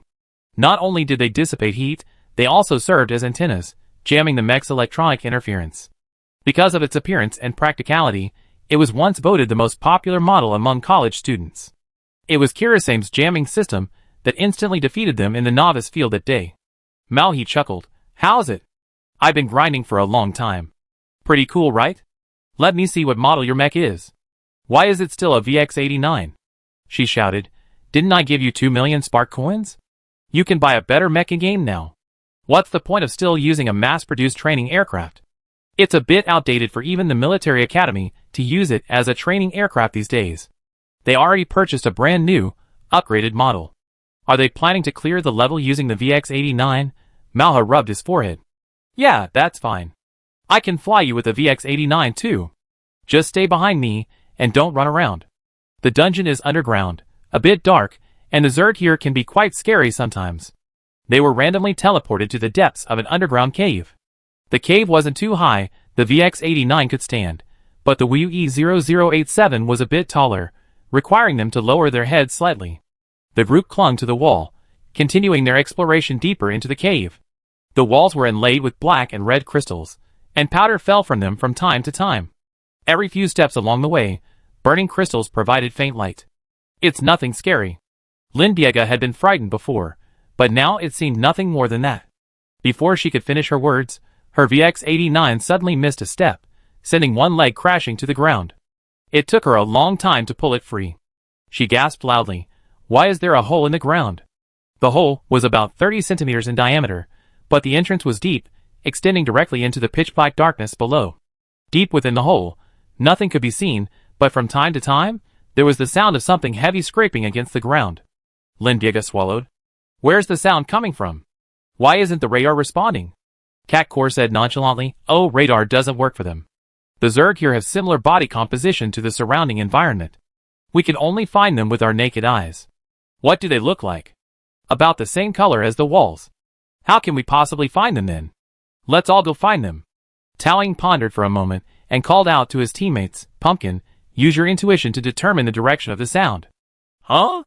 Intuition?" Nangua panicked. "What if she's wrong?" Tao Ying saw what she was thinking and added, "Your ESP is your absolute observation of your surroundings. If you're wrong, then our judgment will only be more flawed." "Then I try." Nangua took a deep breath and concentrated for about 30 seconds. "How is it?" Nangua seemed unsure of his answer and hesitated. "Maybe just now, under my feet?" Catcore grasped the key point. "Just now." "Then where is it now?" The rustling sound of something scraping against the ground was getting closer. Towing raised her hand, and several small ore pieces fell from above, bouncing between VX-89's fingers. Above my head, right? Chapter 40. At first, there was only a slight tremor. Then, ominous noises echoed from below, above, and in all directions. The temperature in the space was rising. Warning: the temperature in the space is rising rapidly. An unidentified high-temperature organism is suspected to be approaching. A large yellow exclamation point flashed on the screen. In just 1 minute, the temperature peak surged 6 or 7-fold, and even the cockpit could feel a surge of heat. A crackling sound echoed from the rock wall. Rustle, rustle. Something enormous, indescribable, seemed to be swirling, awakening, and winding its way along the rock wall. All 4 of them looked up. There it was. Something was deep within the black cave entrance. A smell like chewed vomit filled the air. They stared intently at the cave entrance, and then, suddenly, it lit up, emitting a glow of fire. "Be careful, it's lava." Scorching lava erupted from the cave entrance, directly towards Tao Ying. She operated her VX-89, crouched, and threw out her shield. The shield deployed in midair. The vibrations instantly thinned the shield, making a crackling sound and emitting white vapor. In a matter of seconds, it was vaporized by the intense heat. Though Tao Ying took 2 steps back in time, she still couldn't block all the lava. Some of the hot lava penetrated the shield and shot towards them. "Are you okay?" "I'm fine." Hearing her companion's concerned voice, Tao Ying looked up at the lava-spewing hole. After a moment, Tao Ying chuckled with amusement in her eyes. "It's coming." From the 30-centimeter white cave entrance, the head of the unknown high-temperature organism, lubricated by mucus, emerged. Its head was completely round, eyeless, save for a black slit in the middle, its mouthparts. The mouthparts opened and closed, pulsing as if searching for prey. But Tao Ying and the others didn't move, nor did they make a sound. The unknown high-temperature organism hadn't found any prey, so it impatiently swung its head a few times, slamming the cave entrance open. Then, like a ferocious carnivorous flower, its mouthparts suddenly opened. Its 6-petaled mouthparts, stacked with sharp teeth, bit through the rock pillar in front of it in one gulp. It crunched twice, swallowing the gravel. Then it opened its mouth, a sticky liquid dripping from its teeth. Someone stepped on a stone, and there was a slight crunch. The head instantly caught the sound. It flung itself wildly, pulling itself apart, and wriggled toward the group. "Ah!" A piercing scream, accompanied by sound waves, assaulted the eardrums. He covered his ears, feeling hopeless. Who woke the boss up early? The magma creeper is very sensitive to sound waves. Tao Ying kicked a stone behind him, and nodded seriously. "Yeah, who's so wicked?" The magma creeper opened its mouth with a sharp scream, biting Tao Ying's mech. Tao Ying quickly pulled the joystick to avoid it. Its head plunged into the ground, piercing through the ground. Lin Biega sat down on the ground with trembling hands. Something soft brushed against her back, causing a shudder. She slowly turned her head, almost jumping in fright. The thick rings of the rings were thicker than a city sewage pipe. The wrinkled skin contracted continuously, leaving a thick, yellowish layer of slime where it moved. Glancing around, they realized that the rock walls were riddled with 30-centimeter holes in every corner. These holes weren't natural, they were pierced by the giant magma worm's long body as it crawled, and beneath the layers of holes, its body slowly wriggled, its tail nowhere in sight. Tao Ying said in a dull voice, "Wow, it's so long, like Snake. How can you name a puzzle game when you see such a terrifying scene?" The teammate shed lasagna tears. "Wait, what's that?" In the corner, a part of the Zerg's body was stuck, a bulge unnaturally somewhere. Something seemed to be moving inside. And there was a muffled cry for help. "Help me, help me." The next second, the Zerg twisted uncomfortably, slamming that part of its body against the wall. The bulge let out a human-like scream of awe, and then slowly went limp. The remains of the first-class soldier were discovered, and the investigation mission completion rate is 50%. That protrusion is the person who was swallowed. Nan Gua felt a strong sense of immersion. It seems that this is the previously disappeared first-class soldier. He's truly formidable, having managed to hold out for so long inside the giant magma worm. Malhi raised his head, a cold sweat breaking out on his forehead. Haha, what luck to encounter the Zerg mother directly. The mechanics of this dungeon are that sentinel worms will constantly spawn as you explore. Sentinel worms are monsters that look like eyeballs. All the information they gather is transmitted to the Zerg mother via the Zerg network. So the typical strategy is to kill the sentinel worms, weaken the Zerg mother's abilities, and then slowly grind with the Zerg mother, now deprived of its source of information. It's like putting a debuff on the Brew Mother first. Without the nerf, it's going to be very difficult to defeat. But it's not completely unbeatable. Malhi gritted his teeth. With only the Brew Mother, and no sentinels, I should be able to get you through with a little effort. As Malhi finished speaking, hundreds of smaller giant worms and round spheres gradually emerged from various holes. The spheres rolled over to Tao Ying and the others, their eyes opening, scanning the information of these outsiders. Tao Ying pointed, "Oh, sentinels, and larvae too. Is it hatching time now? Oh, the nest guards are here too. Wow, so fierce. Sentinels. Larvae. Nest guards chasing the larvae. There are even ordinary workers joining in the fun. Now we have everything. Yay. The enemy lands a king bomb." Malhi wept. "How did we end up at these coordinates?" "Wait, who chose the coordinates just now?" Tao Ying nodded. "Yeah, such bad luck. How did we end up at the coordinates above the Worm Queen's head?" "Oh, bigger, pumpkin, stop dancing and start chopping the lava worms first." "I'm not dancing. I'm dodging the oversized eyeballs beneath my feet. I'm so scared." "You thought the Hand of Faith was a mushroom just now, so shouldn't you think the eyeballs are just glutinous rice balls? So, aren't you less scared now?" Lin Biega clenched his fist. Apologized to the glutinous rice balls. The scene was a complete mess. There was no other way. This new team had to rely on her. Cat Core tried to stabilize the core and shoulder the team's responsibility. "I lead you." Tao Ying offered a friendly reminder. "This is a mutant worm queen. Cat Core, be careful." She was halfway through her warning when fiery lava erupted from the lava body's mouth, burning 3 of Kirasame E00896 wings. Cat Core tried to move, but his movements slowed, and his joints made strange crackling sounds. Lin Biega, why is Teacher Cat constantly making noises? Tao Ying, check the thermometer. Oh my god, for 100 degrees. Kirasame E0089's wings are responsible for dissipating heat.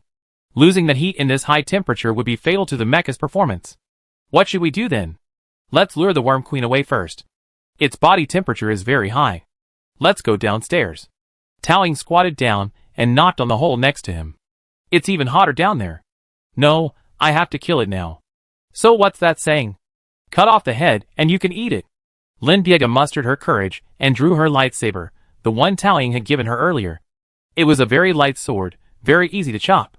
She leaped behind the lava worm's head, lunged, and slashed, actually chopping it off.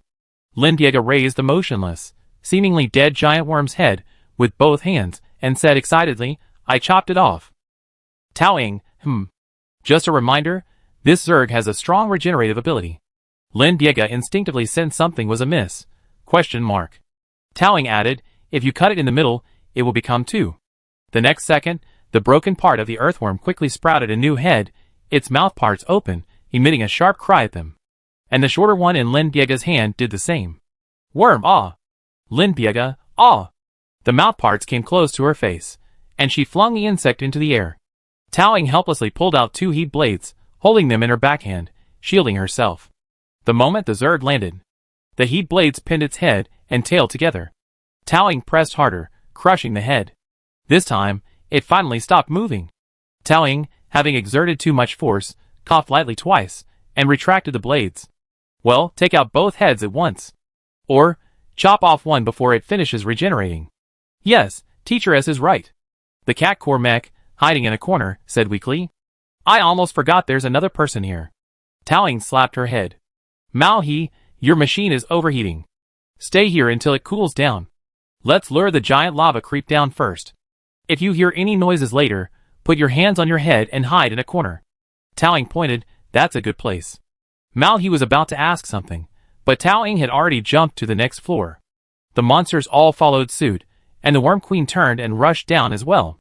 Mao He killed the only remaining monster in the space, slowly moved to a corner, hugging his knees.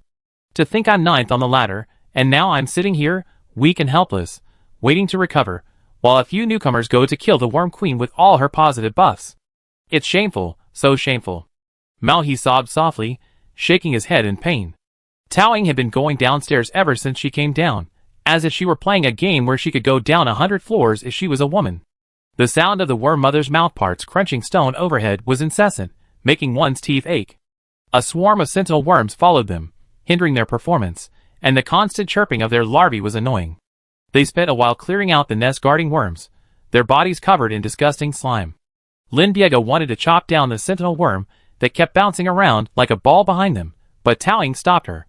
Chopping down the sentinel worms will weaken the worm mother's vision. Why are you stopping me? Lin Biega felt her judgment was sound. Taoing nodded. Providing the enemy with appropriate information is also crucial to the battle. Speak in a reasonable way. I'm going to use the sentinel worms to lure the worm mother down. But the constant descent was indeed tiring. Taoing suddenly raised her right hand, pulled out a pulse-burning short cannon from her backpack, and fired it down. They had blasted through about 10 floors. The floor they had just passed was still illuminated by burning crystals, but the darkness grew as they descended. Below the 10th floor, their naked eyes were completely blind. The Worm Queen has lived in a dark place for so long that her eyes have degenerated, making her more sensitive to sound and movement. Wouldn't it be better to fight from above? Lin Biega asked. Are you sure you want to continue down? To a dark place? Nangua rubbed his arms. Xiaoying, it's so dark down there, I'm a little scared. I'm here, so what's there to be afraid of? Taoing stood in the middle of the blasted hole and jumped directly down, then gracefully extended her hand toward the upper level. Do you trust me, teammate? Chapter 41. Nangua hesitated, her clear eyes akin to a college student's. Yes, this young woman hadn't been fooled by Taoing yet, and she held some very sunny, yet misguided, expectations of her. Nangua's eyes sparkled. I trust you, Captain. Lin Biega, having been deceived so many times and already feeling dejected, said, She frowned, looked up at the sky, and after a series of steps, replied painfully, Oh, trust, trust, trust, I don't care anymore. Lin Biega closed her eyes and jumped down as well. Thank you for your trust. You're the most cooperative team I ever led. You're much easier to command than the forefathers at the Liji Institute. Taoing nodded repeatedly, tears welling in her eyes. In the shadows, Tao Ying's VX-89 reached out and firmly grasped the mechas of her two teammates.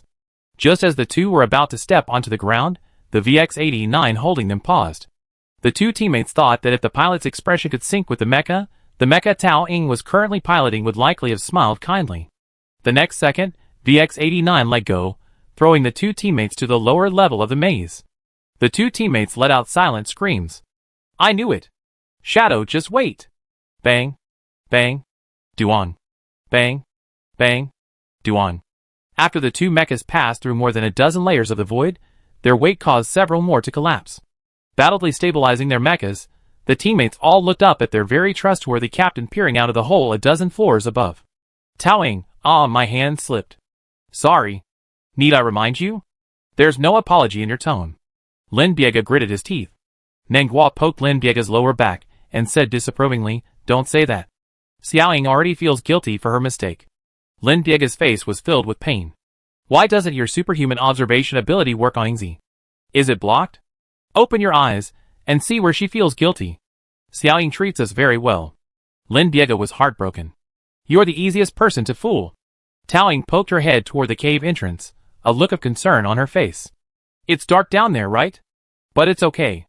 With Pumpkin's superhuman observation ability, I'm sure I can help you discover a path to light in this dark abyss." Question marks appeared over the two of them. "What's the captain saying? Aren't you coming down with us?" "We just demonstrated the mechanics of the magma worm," Taoying explained. "You need to destroy both heads simultaneously to kill the mother worm. I'm up there, responsible for the head on this side. The other head of the giant magma worm should be on your current floor. It's time to test our coordination. Anyway, keep up the good work." Taoying's voice rose. "That's it for now. Call me when you're done." Taoying's voice dropped. With that, Taoying threw out his shield. A series of crackling sounds followed by a loud crash. Lin Biega's concerned voice rang out over the team chat. Taoying dodged the giant magma worm, took a deep breath, and seeing the shadow below, offered a friendly reminder, "Take care of yourself first." Then, Nanghua's voice came over the team chat. "Lin Biega, there's something behind you." "Huh? Where's behind you? I can't see anything." A loud crash echoed from the lower levels of the maze. Clearly, the two team members had already begun fighting. Taoying returned her attention to her own battlefield, exhaled lightly, and operated the panel, observing her enemy. The worm's head burrowed into the hole, thrashing wildly, sending slime flying everywhere. Taoying sheathed the pulse cannon on her shoulder and replaced it with a thermal blade. Cannons weren't suitable for close range, thermal blades were more suitable. Taoying took a step back, sending dust flying through the air. The giant magma worm, as if sensing something, suddenly turned its head, stretched its body, and bit her. Crack! Taoying parried the attack with one hand, then quickly pulled out another thermal blade and severed its head. No, not quite.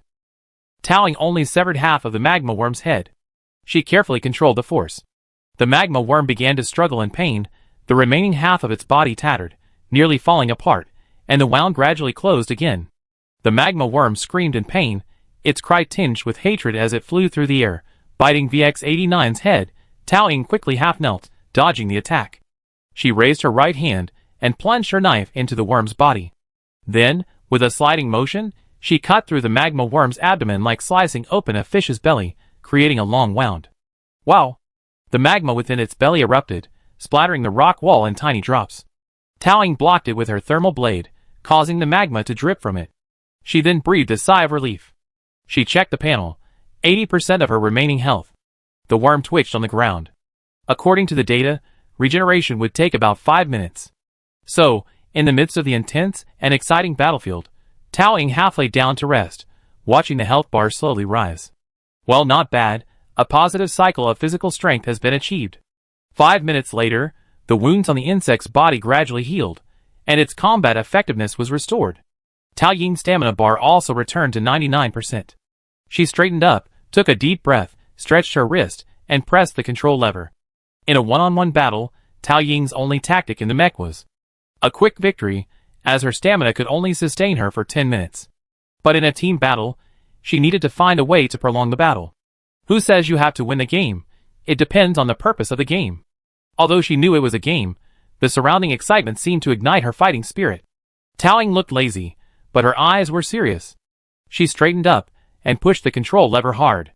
Round 2, begin. And now, on the lower level.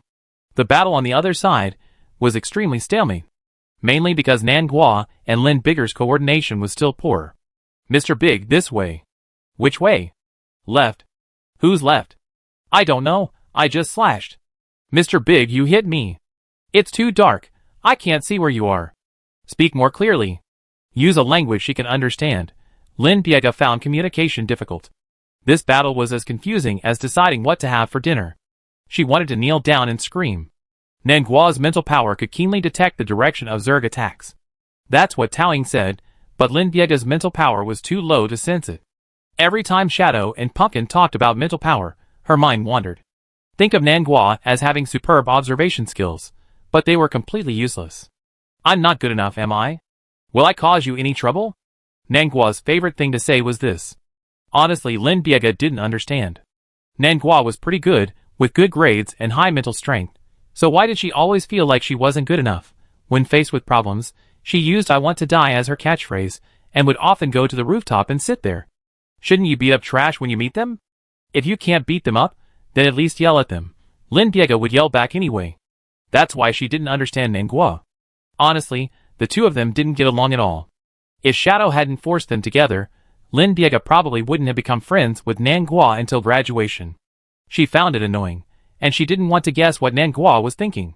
Their personalities were completely opposite. The attack was coming again.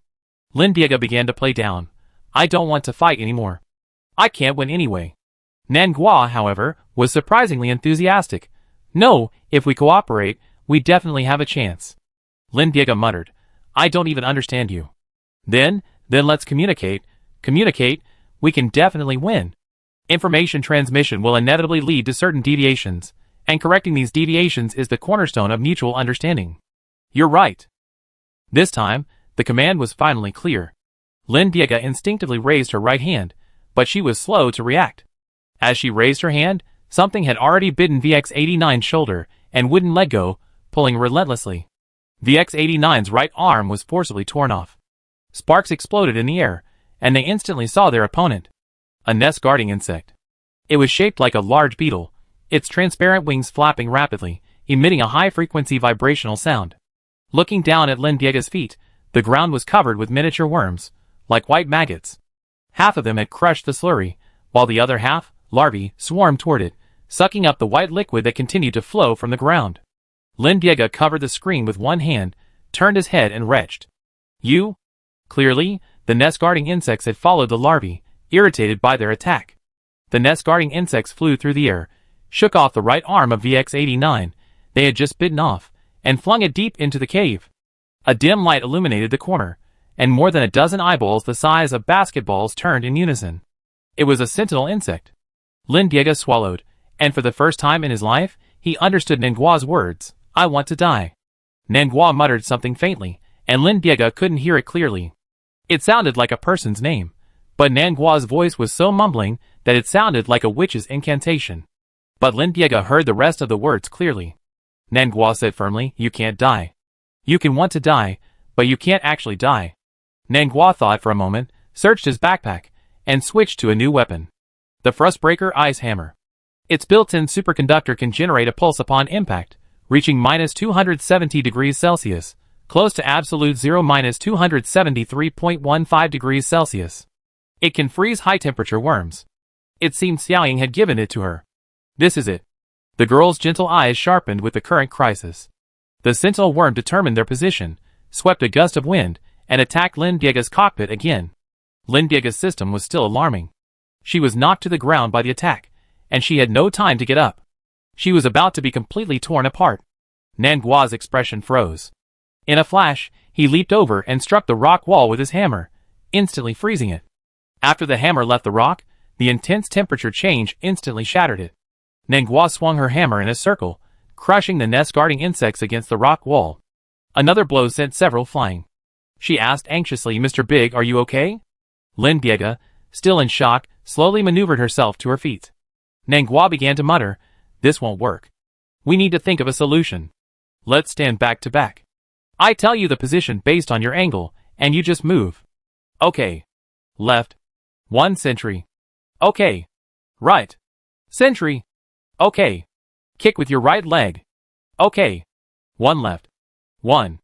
The two of them coordinated like this, and surprisingly, they gradually regained their rhythm, their coordination growing more and more seamless. At one point, Lin Biega stopped replying. But they knew the other party would understand what they were saying. At a certain moment, Nangua's movements froze, as if she had discovered something. Lin Biega, the sentinel worms are yours. What about you? The girl turned, facing darkness. What was there? In the darkness, her mental power seemed to detect the end of those long links.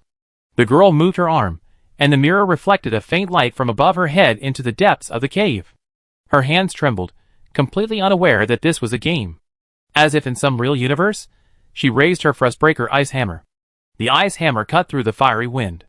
Nangua's mental power, intensely focused, exploded in an instant, severing the top of the behemoth's head with a single blow. Linbiega, Did our teammates just pierce through the darkness and chopped off the head of the magma worm without being able to see anything? Nangua hammered down, blasting the still twisting giant worm's head, sending brains splattering everywhere. Then, grimly, she turned around. She struck a triumphant pose. She raised the magma worm's head with both hands, like a fisherman showing off his catch, and held it before Linbiega. See, we told you we could do it. Nangua's eyes lit up. Linbiega's face wrinkled, and he inconspicuously moved a little further away from the worm. Yes, right, we worked well together. A sudden silence fell as the two stared at each other, their bodies covered in slime. Someone suddenly burst out laughing, and the two began to laugh. Although they had different personalities and couldn't understand each other's actions, but the feeling of trusting each other and having each other's backs was quite good. After laughing for a while, the remaining sentinel bugs attacked again. Nangua and Linbiega remembered Tao Ying's words about contacting them after the giant magma worm was defeated. While hacking away at the bugs, they excitedly contacted Tao Ying. Xiao Ying, we succeeded. How's it going over there? Tao Ying didn't answer. Nangua and Linbiega said it puzzled him. They stood back to back, glancing at their teammates' information boards. Strange. Player's ID was green, with the status alive written next to it. Xiao Ying was still alive, but why wasn't she responding? Could her health bar have run out, and she fainted? Chapter 42. The Zerg Queen tapped its head against the ground a few times, then immediately regenerated. Nangua dragged it over and hammered it several times, repeating the same pattern several times. She then simply controlled her VX-89, smashing the magma worm's head against its side with one blow, then sat down on the hammer's head. Slurp. Although the opponent was a Zerg, the scene was incredibly bloody and violent. Linbiega turned her head and dry-heaved you. But Nangua was oblivious. She spread her legs, resting her hands on her knees, and looked at her teammates with a serious expression. Is Xiao Ying really fainted? Linbiega shook her head, no way. Maybe Ying was pretending not to hear, just to let us fight a little longer? Don't say that about Xiao Ying. She's a nice person. She was just pretending. Huh? Who said anything bad about me? A voice finally came over the team channel. Xiao Ying? Bad girl. Tao Ying glanced sleepily at the control panel. Aw, sorry, bad girl, I think I fell asleep just now. How can you sleep in this dangerous environment? It's just a game. The alarm on the computer assistant rang. Tao Ying checked the time. Today's game time had already exceeded 9 hours. Her physical strength in real life was almost at its limit. Our Worm Queen is about to revive again. Where's yours? Did you chop it off? Tao Ying said slowly. Just now, while I was resting, it ran to the lower level. Go after it. Linbiega was already exhausted. Her initial fear had long since vanished. At this moment, she stepped on the sentinel worm's head, and all she could think about was getting home for dinner. She was still impatient and couldn't wait. Tao Ying spread his hands, looking like, I really can't do anything about my teammates. Let's just pamper you. Then let's move on to the next plan. You two find a corner, put your heads in your hands, and put up your shields. Linbiega, plan? What plan? Tao Ying pulled out an unidentified black object bound with tape and grinned. Have you heard of the Blunt Judge? No, what mecha model is that? Nangua swallowed and raised his hand weakly. That's a high-explosive bomb. A small one can blow up an entire building. Linbiega, ? What's the point of pulling out this item now? It's fun. Tao Ying weighed the bomb, a hint of regret in his tone. I bought it on the black market. I spent 1,000,000 spark coins. I spent ages refreshing to buy it. It's a shame it's so small, otherwise it would have looked more impressive when it exploded. Linbiega's alert level rose to maximum. You're not thinking. Well, I respect your opinion and will quickly resolve this battle. Tao Ying blinked innocently. Then he threw the bomb. At that moment, the cat core on the upper floor was still drawing circles in the corner, muttering something like, I'm ranked 9th on the ladder, and I'm letting a newbie lead me through. How shameful. Suddenly, there was a rumble of thunder. Thunder? But why was there thunder beneath my feet? Shouldn't thunder come from the sky? Shadow, wait for me. Ah! Linbiega's screams echoed over the team channel. The cat core's face was dazed, as if he had finally realized the situation was dire. The maze collapsed layer by layer, and a deep rumble echoed from the earth. The Ryuan maze exploded and collapsed amidst a burst of joyful screams. The Sparks World broadcast, in bold, gold letters, flashed across several messages. System announcement. Congratulations to the Tactical Space Ghost team for challenging the Flame Planet Thermal Labyrinth and successfully defeating the Zerg Queen. System announcement. Congratulations to player Cat Core for achieving the hidden achievement newbie, Take Me With You. System announcement. Congratulations to player S for achieving the hidden achievement, Use a mysterious item obtained from a black market merchant to blow up a high-level dungeon. System announcement. Congratulations to player S for discovering the hidden dungeon, the Boneyard of Zirazin, at the bottom level of the Thermal Labyrinth. Player B, watching the melons. Oh my god, there's a hidden dungeon underneath the Hot Abyss Labyrinth? Player A, passing by, watching the melons. I run this dungeon thousands of times and never found it. Maybe it's because you didn't buy the high explosive bombs to blow up the dungeon. So who's so crazy? Player S? Sounds so familiar. Huh? Is it the Player S from Lao San's video about speedrunning the E-Constitution Beginners tutorial? The netizen deliberately added the definite article to make her special. Even then, in Mao He's class chat with dozens of people. Ha ha ha. How did teacher Mao He get led by a newbie? This is so funny. Aren't you supposed to lead 3 newbies? That newbie, lead me. How do I get it? What are the trigger conditions? I want it too. The title is a cat so cute. Mao He swiped a few emojis of angry cats holding bricks. Stop it, you bunch of scoundrels. Mao He closed the chat window with a look of despair. Cat Core climbed up gruntingly, scraping at the rocks around it, and WE0089 showed its beautiful head from the cracks in the rocks. Mao He stood atop a rock, surrounded by ruins. A high explosive bomb. The military academy had taught him that the deafening sound, just now, was definitely a high explosive bomb. Mao He boasted about his intimate knowledge of the Heat Abyss Labyrinth dungeon. This bomb wasn't a plot-based kill. It had to be something he brought himself. Ah, who blew up the dungeon? Who? Whose good person bought the bomb and blew it up? Who's the culprit? Oh Mao He, I was looking for you. Tao Ying, the culprit, now calm and composed, greeted Mao He without a trace of guilt. Tao Ying waved at Mao He. The hidden dungeon is over here, but I help you out first. Bigger, are you still alive? Lin Diego moved VX89's finger, the only part of the mecha exposed above the stone. She raised her middle finger. Dead, don't worry. Tao Ying laughed. He's in good shape. Mao He helped, and after a long struggle, they finally managed to rescue Lin Diego from the rocks. The first thing Lin Diego did upon emerging was clench his fists, and he and Tao Ying engaged in a ferocious brawl. In the end, Lin Diego, unable to bear bullying his fragile teammate, conceded defeat. After a long trek through the rocky ruins, 10 minutes later, the 4 of them finally stood before the hidden dungeon. Looking up, they saw a 20-meter-high stone gate. The patterns on it were intricate and exquisite, and some ancient characters were carved into the corners, attracting Mao He's careful examination. Is this the secret dungeon? Lin Diego looked at the mysterious gate, suspecting another swarm of Zerg within. He looked constipated. I don't want to fight anymore, really. I shouldn't have boarded this pirate ship. There shouldn't be any monsters inside, don't worry. How do you know? Intuition, pumpkin, isn't it? Well, let me feel it. Nanghua placed his hands against the door, mumbling a bunch of words, and finally concluded, I don't feel any mental fluctuations inside. Tao Ying, look, let me tell you. Mao He, what's the origin of this Space Ghost Girl team?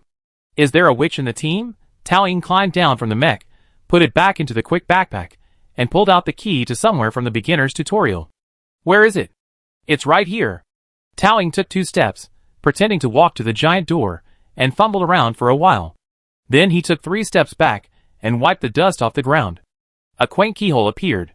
Wow, the keyhole is right here. How did I find it? What a coincidence. Tao Ying finished speaking, expressionlessly inserting the key and twisting it twice. The movements were fluid, as if premeditated. The massive door trembled, sending pebbles and dust cascading down. Tao Ying stepped inside without hesitation. Her teammates, though hesitant, followed her. The stone door slowly closed behind them. The scene before them was breathtaking. It was a vast, man-made underground space, its walls covered in primitive murals depicting swords, spears, and halberds. Curious, the group approached to examine it. It seemed to represent an ancient Blue Star civilization. The space was vast, yet empty. In contrast, it felt as if something was missing, a sense of deathly emptiness filling the air. Nanghua suddenly said, This looks like a grave. Really? Lin Diego glanced at the name of the hidden dungeon. Zirazin's burial ground. Yes, this is indeed her grave. I seem to have heard that the Blue Star people of that era liked to preserve bodies intact, placing them in a rectangular box. But these boxes were usually the size of a person. Where's the coffin? Where are the people buried? Towing raised her head and pointed to the sky. Here. There was a suspended starship, probably capable of accommodating several thousand people. This is the starship humanity used for its space travels. He excitedly pulled a rope from her backpack, swung the hook into the sky, and hooked it securely to the starship's porthole. She was incredibly strong, and in a few seconds, she used the hook to climb into the starship. Nangua, also intrigued, followed behind. Linbiega stood at the bottom of the rope, hesitant. Taoying said to Linbiega, "You're not going? There's probably a reward on the starship." Linbiega hesitated. Maybe there's food left from ancient humanity. Linbiega immediately decided, "Then I go take a look." Several teammates entered. Taoying slowly, breathlessly, climbed a few steps to a nondescript corner and peeled back the vines covering the wall. Time for another task. Facing a solid wall, Taoying reached out calmly. The moment her fingertips touched the wall, ripples appeared. Blue electronic light flickered, and strings of code flashed before her eyes. Confirming root user permissions, S. Highest permissions granted. Hello, creator, long time no see. A warm stream of electrons emanated from Taoying's body. The wall's ripples grew stronger. First, Taoying's palm passed through the electronic information flow, then her arms, chest, and legs. Taoying walked completely into the wall. Programmer's third rule. Remember to leave a backdoor when writing your code. Layman City, High Technology Company, Spark Studio. There were only a dozen or so people in the office. The grand opening of the server is long gone. A holographic game as large as Spark is now run by only a dozen people. They're just a small workshop now. Irina. The president was dozing off when the programmer suddenly rushed over. The programmer slammed the computer down in front of Irina. The president is in trouble. Someone's hacked into the game server. And they even changed the game data. Irina, working on a poster for a resigned artist, felt dizzy and glanced at the screen. It was a sea of red, blue, and green. Red was fine, but she couldn't stand green. "Thank you," Irina said with a headache. "What's the point of showing me this?" Taoying used to handle all the procedural stuff. Taoying is a workaholic, and her procedures are impeccable. The firewall had never been breached by an outsider in all these years. Who on earth was so capable as to crack Taoying's? Irina speculated. Are those people we blocked previously seeking revenge? The programmer looked up with despair under his dark circles. If they have this ability, how can they just bully newcomers for fun? That's true. Well, let's fix it first. What data did this hacker modify when he attacked the server? The leaderboards? Or the payout data? Let's roll back the version and issue an announcement to reassure the players. She didn't attack the server. Huh? Irina pushed herself up. What's going on? At this point, the programmer looked puzzled. Her entire intrusion was completely invisible. It doesn't seem like a revenge attack. If I hadn't happened to see a player file a support ticket, I wouldn't have noticed. A new player reported a bug saying that the lower limit for the Constitution setting for new accounts had been set to F. I went back to check the code and found traces of the modification. Changing the lower limit to F? What kind of outrageous purpose could this be? She didn't change anything else? Just this? What's her goal? Oh, and not just this. The programmer adjusted his glasses. As expected, she said, how could someone hack into a level 1 firewall and change their physique? Irina, with a look of understanding, relaxed, leaning back in the soft chair. What else did she change? The programmer said seriously. She also added a genetic disease, like a dust allergy, or something. Anyway, it's a very rare condition. Irina took a sip of water and nearly choked. She straightened up, squinting. Succinctly and directly, she expressed her opinion. Is this hacker crazy? Chapter 43. Behind the wall wasn't some unimaginable place. No complex code, no high-end firewall. Just an ordinary room. The style was modeled after the studio of Wujan. After editing the necessary data, Taoying closed her eyes and lay back in her chair, turning around. She casually picked up the virtual ice cream on the table and took a sip. Oh, the taste is quite authentic.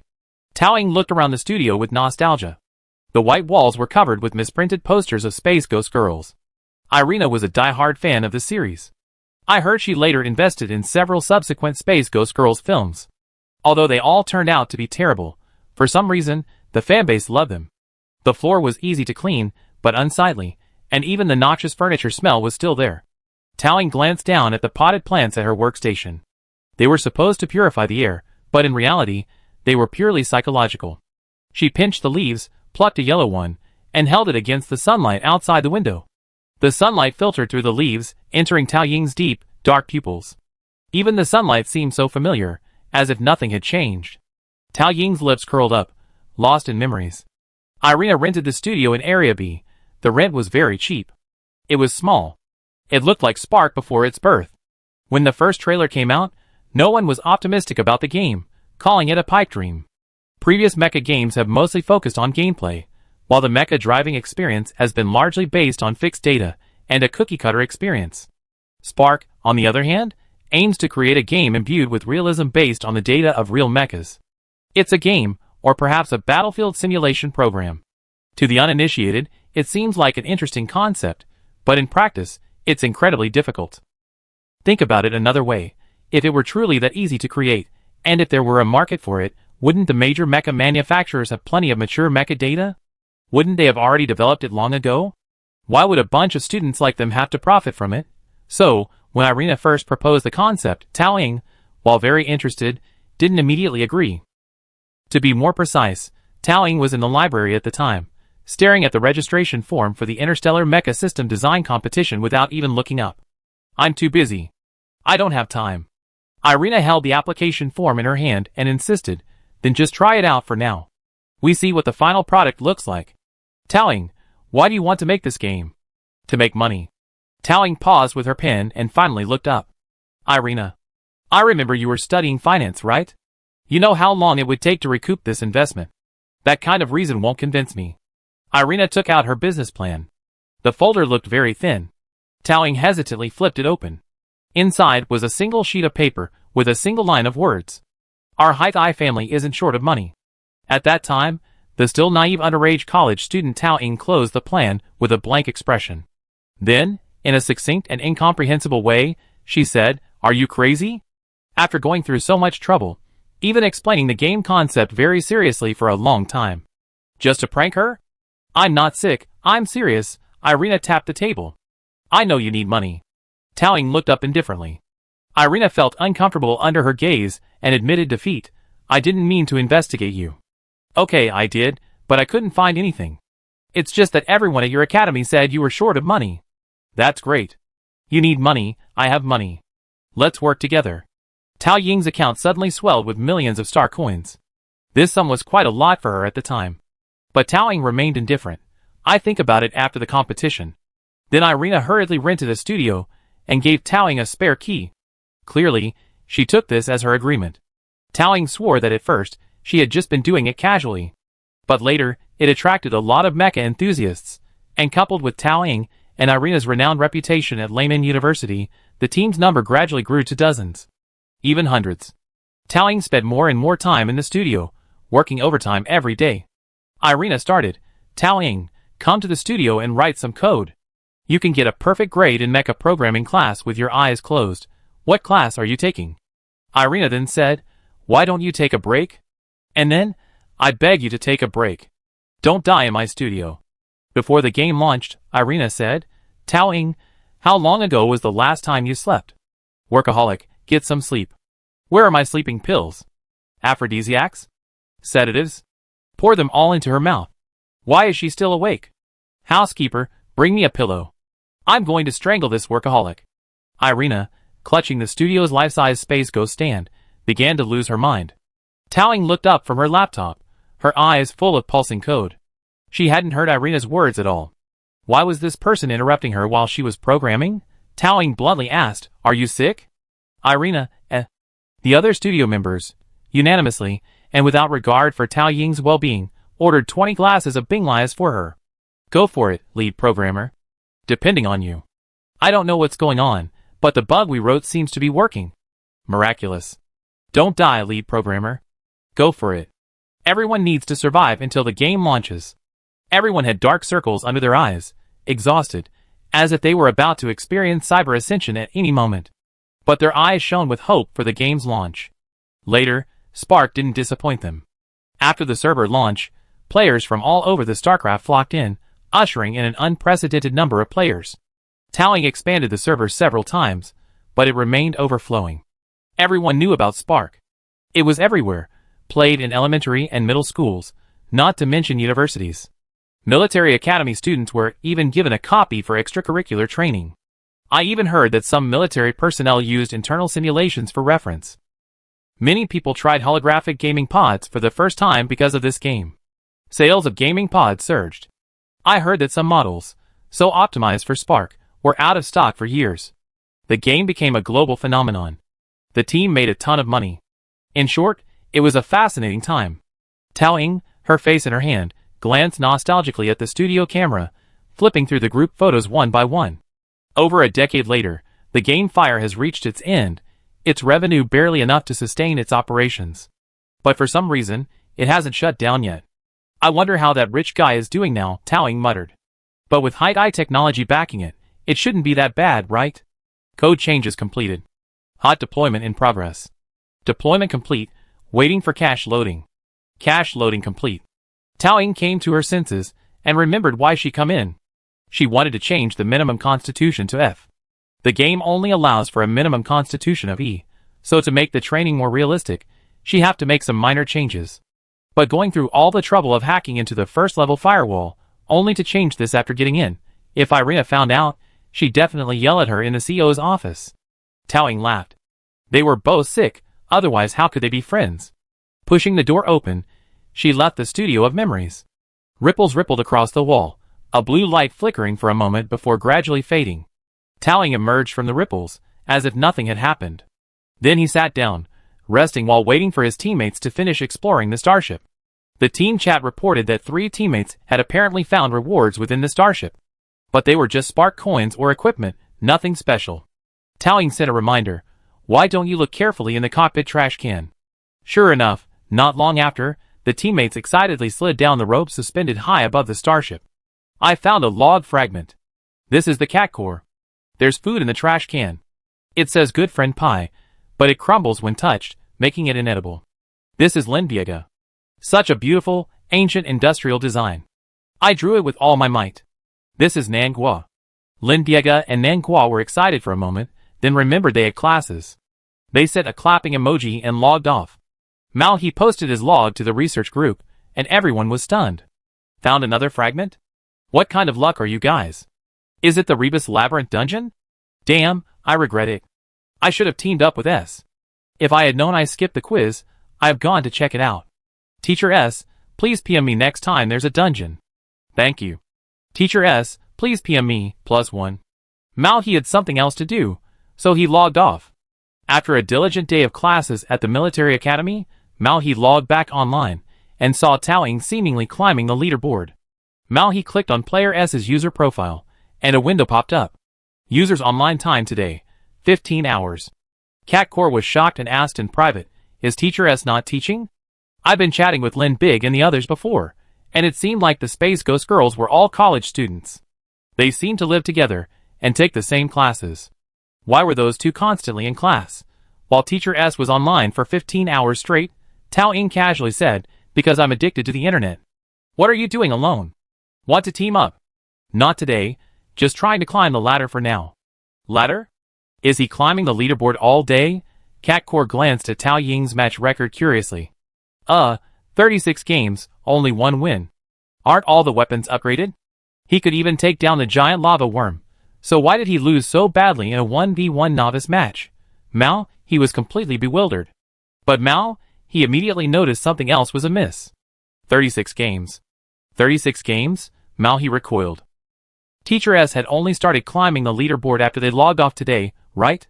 She already played 36 games in just a few hours? An average of less than 10 minutes per game?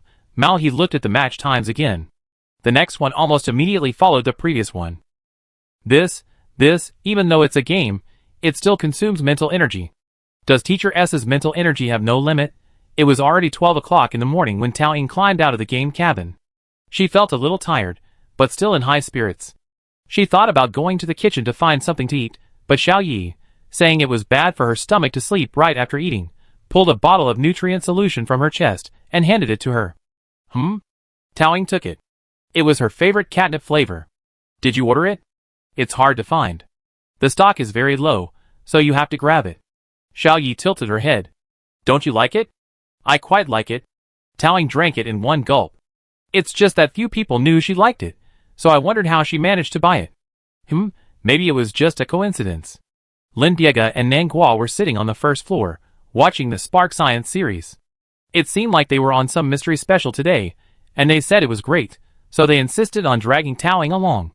They chatted away halfway through the show when they felt sleepy and fell asleep in the living room. Tao Ying called for a long time, but no one woke up. She tried to call the smart butler, but Xiao Yi seemed to have run out of battery again and was charging in the utility room. Tao Ying could only fetch a blanket and cover her two teammates. Just as she was about to go back upstairs to sleep, she received a call. Tao Ying answered, "Oh yes, sure. I be free tomorrow, then." Nan Guo, awakened by the noise, rubbed his eyes, and sat up confusedly, asking, "What's up?" Xiao Ying's voice sounded quite serious. "Oh, nothing, just a minor issue." Tao Ying waved her hand, signaling her to continue sleeping. "The Star League staff said there's a problem with our registration materials, and we need to resubmit them. I check the registration office tomorrow." Nan Guo jolted awake. "There's a problem with the League registration materials. This is no small matter." Chapter 44. The Interstellar League, officially known as the Interstellar University League, is open to all university students, but registration is required under the name of their university. So, the application materials must first be submitted to the university for review, and then to the League department. Tao Ying briefly inquired about the situation at the League registration office. "Your application materials are stuck at the school. Lainan University didn't approve it, and there's nothing we can do." "Lainan University is holding her application materials?" Tao Ying looked puzzled. Universities generally encourage students to participate, and they only pursue student registrations. Why would they hold up student applications? Tao Ying pondered for a moment and called the External Relations Department. During business hours, no one answered the phone 3 times, and the calls were automatically disconnected. On the 4th call, after a long while, Tao Ying was about to hang up when someone suddenly answered. But the caller's attitude wasn't particularly impatient, and they kept interrupting Tao Ying. After finally explaining the whole story, the other person slowly said, "Oh, about this matter. I tell you the truth, don't be offended. If you participate in the league, you be eliminated in the first round of auditions. Besides, the level of your GT Academy." The man dragged out the last syllable meaningfully. "Those who understand, understand. Anyway, the school has its own considerations. I hope you understand." He said a lot of gibberish, but the bottom line was that he wouldn't give her a pass. Tao Ying hummed occasionally, tapping her laptop thoughtfully. "I understand." They thought the GT Academy's level was too low, and that participating in the competition would bring shame to the school, so they deliberately withheld her materials.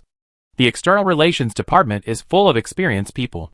They probably thought they were bound to lose, and wanted to avoid any trouble. It looked like this route wasn't going to work. There was no point wasting time with them. Tao Ying interrupted the other person's long speech and said directly, "Give me the materials. I picked them up this afternoon."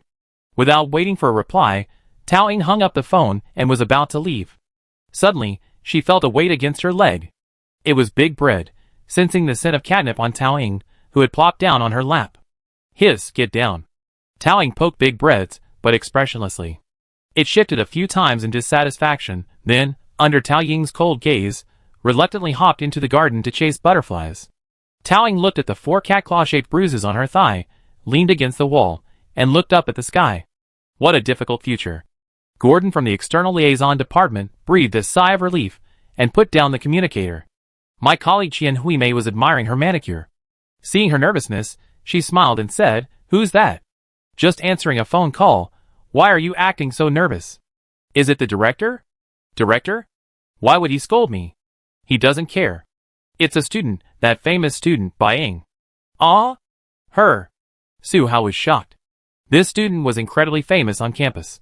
First, her physical fitness, F, was incredibly impressive. Second, her mental strength, S, was incredibly impressive. And third, Su Hao shook his head. "I heard she sent the young master of the Iowa family to interstellar prison." "How brave." Qian Huimei shrugged, popping a sunflower seed in her mouth. "How could a commoner be so bold? She must have someone close to her." "Anything?" "What anything?" The colleague pricked up his ears. Qian Huimei covered her mouth with her hand and whispered, I heard it was high technology. The entire external liaison department gathered together and excitedly discussed for a long time who was behind Tao Ying's backing. Anyway, when they blocked her registration materials this time, I thought it would be tough, but she was quite docile. She didn't say a word in reply, just hummed and hung up. If GT Academy competed, who knows how the Star Network headlines would describe us. Lai University has lost so much face because of GT Academy. It's really lowered our status. We shouldn't have merged this third-tier military academy in the first place. In the last audition, GT Academy lost the first round. It was such a disgraceful loss that some people online photoshopped memes and called us Kaimin University. Kai means chicken. Isn't that unethical? Lyman University is, after all, a top-tier university in StarCraft. The three colleagues chatted animatedly, not noticing someone coming in. The man placed his thermos on the table. With a soft, not-so-slight click, they fell silent. Director Zhu Qi? When did you get here? The three of them laughed awkwardly, their minds racing, wondering if they said anything they shouldn't have. Why did he suddenly show up? He usually never showed up, but today, for the first time ever, he showed up in the office. Who had alarmed their director? The middle-aged man named Zhu Qi put down the newspaper, revealing a slightly plump figure. Qian Huimei turned her head and whispered, Why is he holding a newspaper? Su Hao shook his head, I don't know. I read the news on my laptop. Gordon, the newspaper is written in Blue Star language. It's so difficult. Few people in the interstellar world can understand it. I just took a look, and he's holding the newspaper upside down. Qian Huimei nodded in sudden realization. I see. To show off. Zhu Qi, honorary alumnus of Layman University, Director of External Relations. An impressive title, but he's usually just a figurehead. He was monitoring Level 1 intelligent entities at the Layman Monitoring Center some time ago. Why did he suddenly return to campus this time? Qian Huimei quietly messaged a colleague. What's he doing here? Su Hao, how would I know? Gordon, I sense a conspiracy. Show me the materials? Zhu Qi slowly took the application materials, still holding a thermos of goji berries. Constitution F and driving a mecha? Ha, wildly imaginative. Zhu Qi's laughter was stinging, his tone dismissive. But as he looked at the materials, his eyes furrowed, and the thermos in his hand swayed unconsciously, spilling water and scalding his hand. Director Zhu, what's wrong? Nothing. Zhu Qi shook his hand, and nonchalantly tucked the materials into a drawer. He waited until everyone had left before pulling out the registration materials. Participants, Bai Ying, Nan Gua, Lin Biega. Registered event, Interstellar University Mecha League. Bai Ying. He returned to Layman University this time precisely for this student. Zhu Qi stared at the name for a moment, sneered, and, chewing goji berries, raised his hand, and a thick stack of registration materials flew into the file processor. After a burst of intense heat, the shredder finished cleaning and automatically turned on. Tao Ying's carefully prepared materials were reduced to ash. Zhu Qi took a deep breath at the ash, shivering with pleasure. He loved the feeling of burning everything. Zhu Qi, hands behind his back, left the office with a jolt of joy. He pulled out his laptop and sent a message. It's been handled. After a long pause, the other party slowly replied. Okay. When this student said gone to prison, he should have understood that everything he does will eventually come to a price. The external liaison department is on the 4th floor, and Tao Ying was a little tired from climbing. She pulled up a chair and sat down. Teacher, I told you this morning to come get the materials. Oh, I remember. Gordon glanced at the campus celebrity curiously, thinking she was healthier than the rumor said, not so fragile, just coughing from time to time. She came to get the materials. Gordon symbolically rummaged through the messy pile of documents, but couldn't find it. Oh, right. I gave it to Director Zhu Qi earlier, but he didn't seem to have returned it after reading it. Perhaps it's in his drawer? But no one dared to look in Zhu Qi's drawers. Gordon was too lazy to bother, so he simply said, I don't know where it went. Maybe I lost it. Oh! Tao Ying leaned forward slightly. The registration documents contain important personal information. I must have misheard you. Did you just say maybe lost? Tao Ying's tone was a touch of student-like doubt, her smile warm and gentle, without a hint of accusation. But her eyes were cold.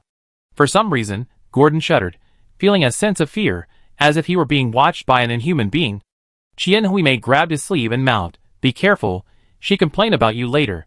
Su Hao, that's right, she even dared to offend the Iowa family.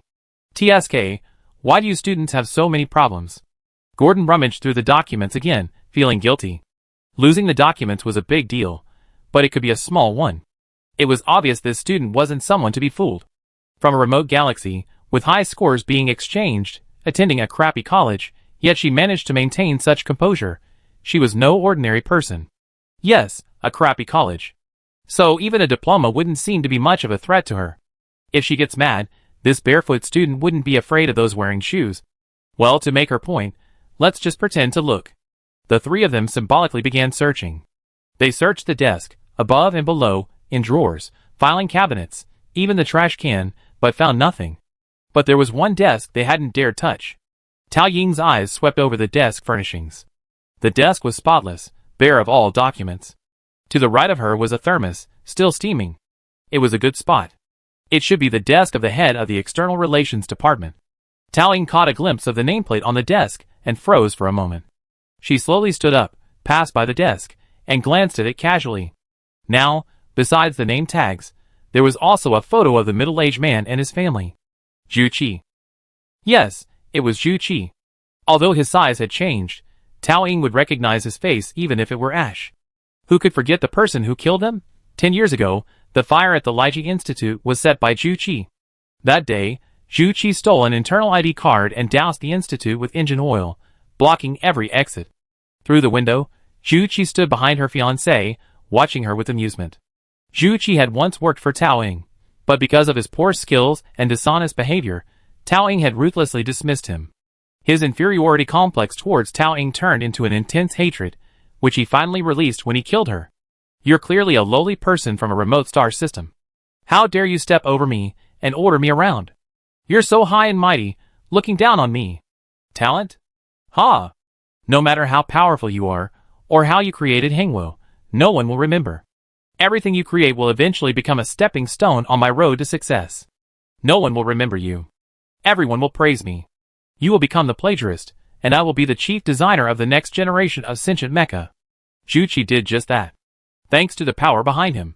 He is now the chief designer of Minghua, and the Liji Institute has ceased to exist with the fire.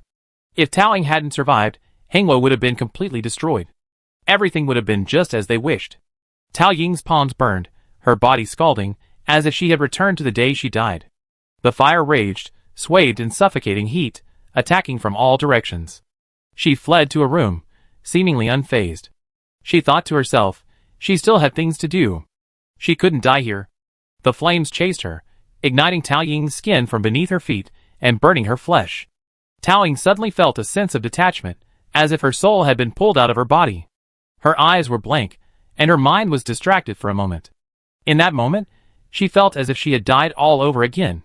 But no, her soul had returned to her body. Because the urgent alarm of the computer assistant reached her ears. Master! Wake up! Tao Ying blinked in confusion and looked down at the computer assistant.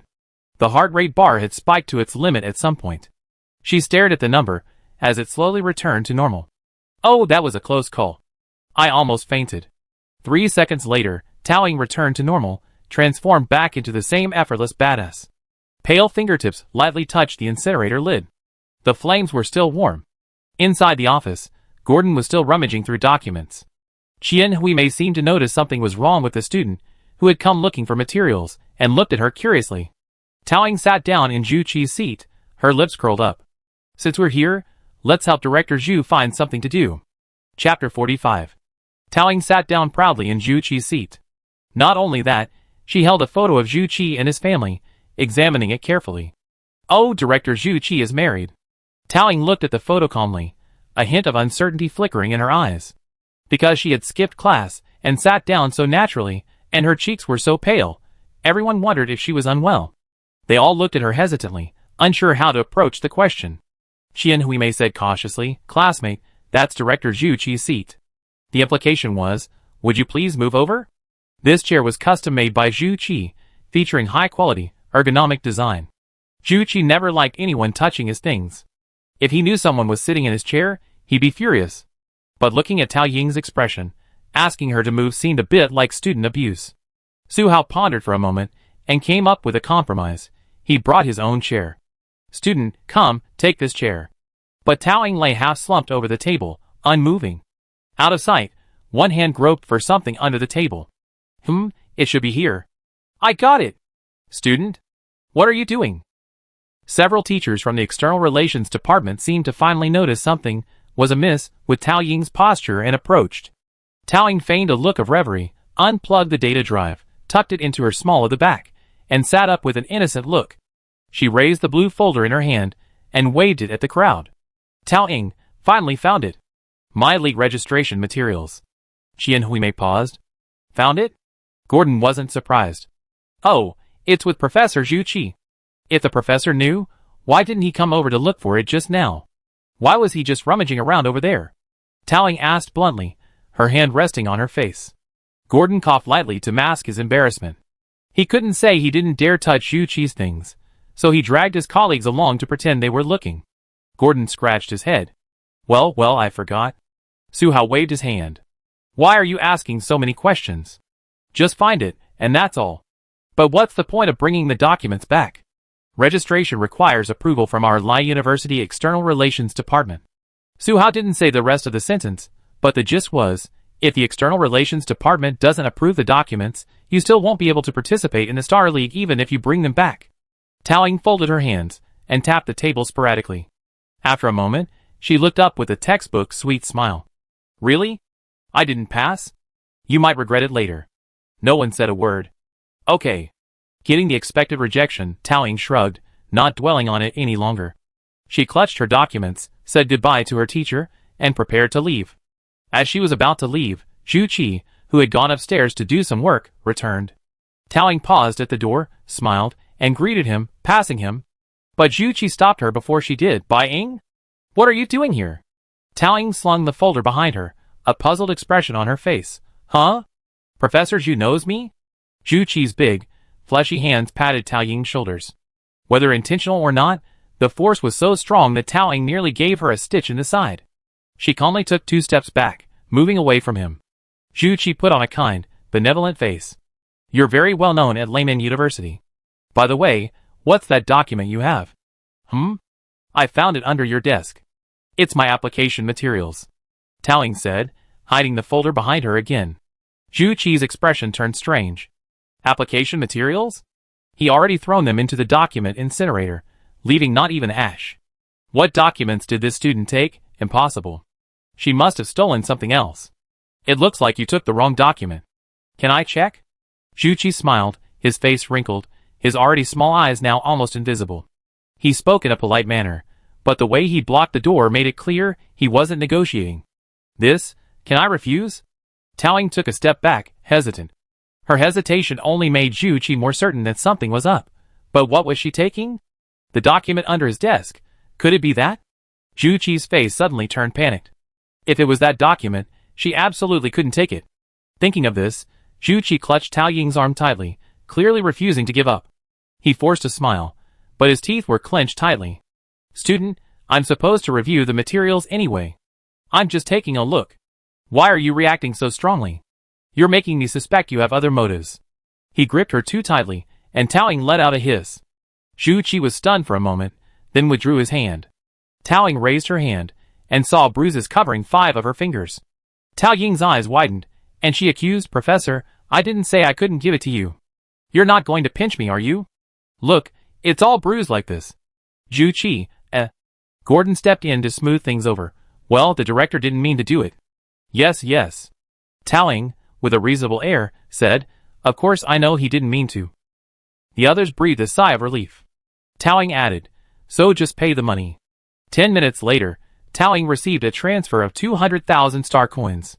200,000 was a lot for Zhu Qi. I heard he spent quite a bit to get a job at the Lineman Monitoring Center. Seeing Zhu Qi's cold face as he transferred the money, while still pretending to be indifferent, was refreshing. Tao Ying smiled, took the money, and started to walk away. Zhu Qi instinctively tried to stop her, but Tao Ying raised the bruise on her right arm and waved it in front of him, and Zhu Qi retracted his hand. Zhu Qi gritted his teeth and looked at the blue folder in Tao Ying's hand. Documents. I told you they were my application materials. I don't know why you didn't believe me. Tao Ying reluctantly flipped through the documents, and a photo fell out. Qianhui instinctively tried to help pick it up, but Zhu Qi snatched it away. In his haste, Xian Huimei's manicure scratched Zhu Qi's hand. Zhu Qi's expression twisted for a moment. Why is everything so unlucky today? But at least he got the photo back. He froze holding the photo. This wasn't his photo. The photo showed 3 brightly smiling, innocent university students. In the photo, Lin Diego stood in front of a snack stall, holding a spicy roasted field mouse, his mouth sizzling like a sausage. Nanghua clapped his hands and laughed beside him. Tao Ying held up his laptop, pointed the camera at the team, and snapped a picture. It was clearly a selfie of the 3 of them. Tao Ying explained with a smile, "Oh, this is a photo of me and 2 teammates taken at a nearby snack street. I accidentally left it among the documents, and I came to get it because it's a memorable gift." Zhu Qi flipped open the file in disbelief. Inside was the application materials, exactly the same as the ones he just looked at. But he clearly burned them to ashes, hadn't he? Could he have really seen it wrong? Tao Ying, what's wrong with Director Zhu? You look like you've seen a ghost. Is there something wrong with my materials? No, there's nothing wrong. Tao Ying left. But Zhu Qi couldn't calm down at all.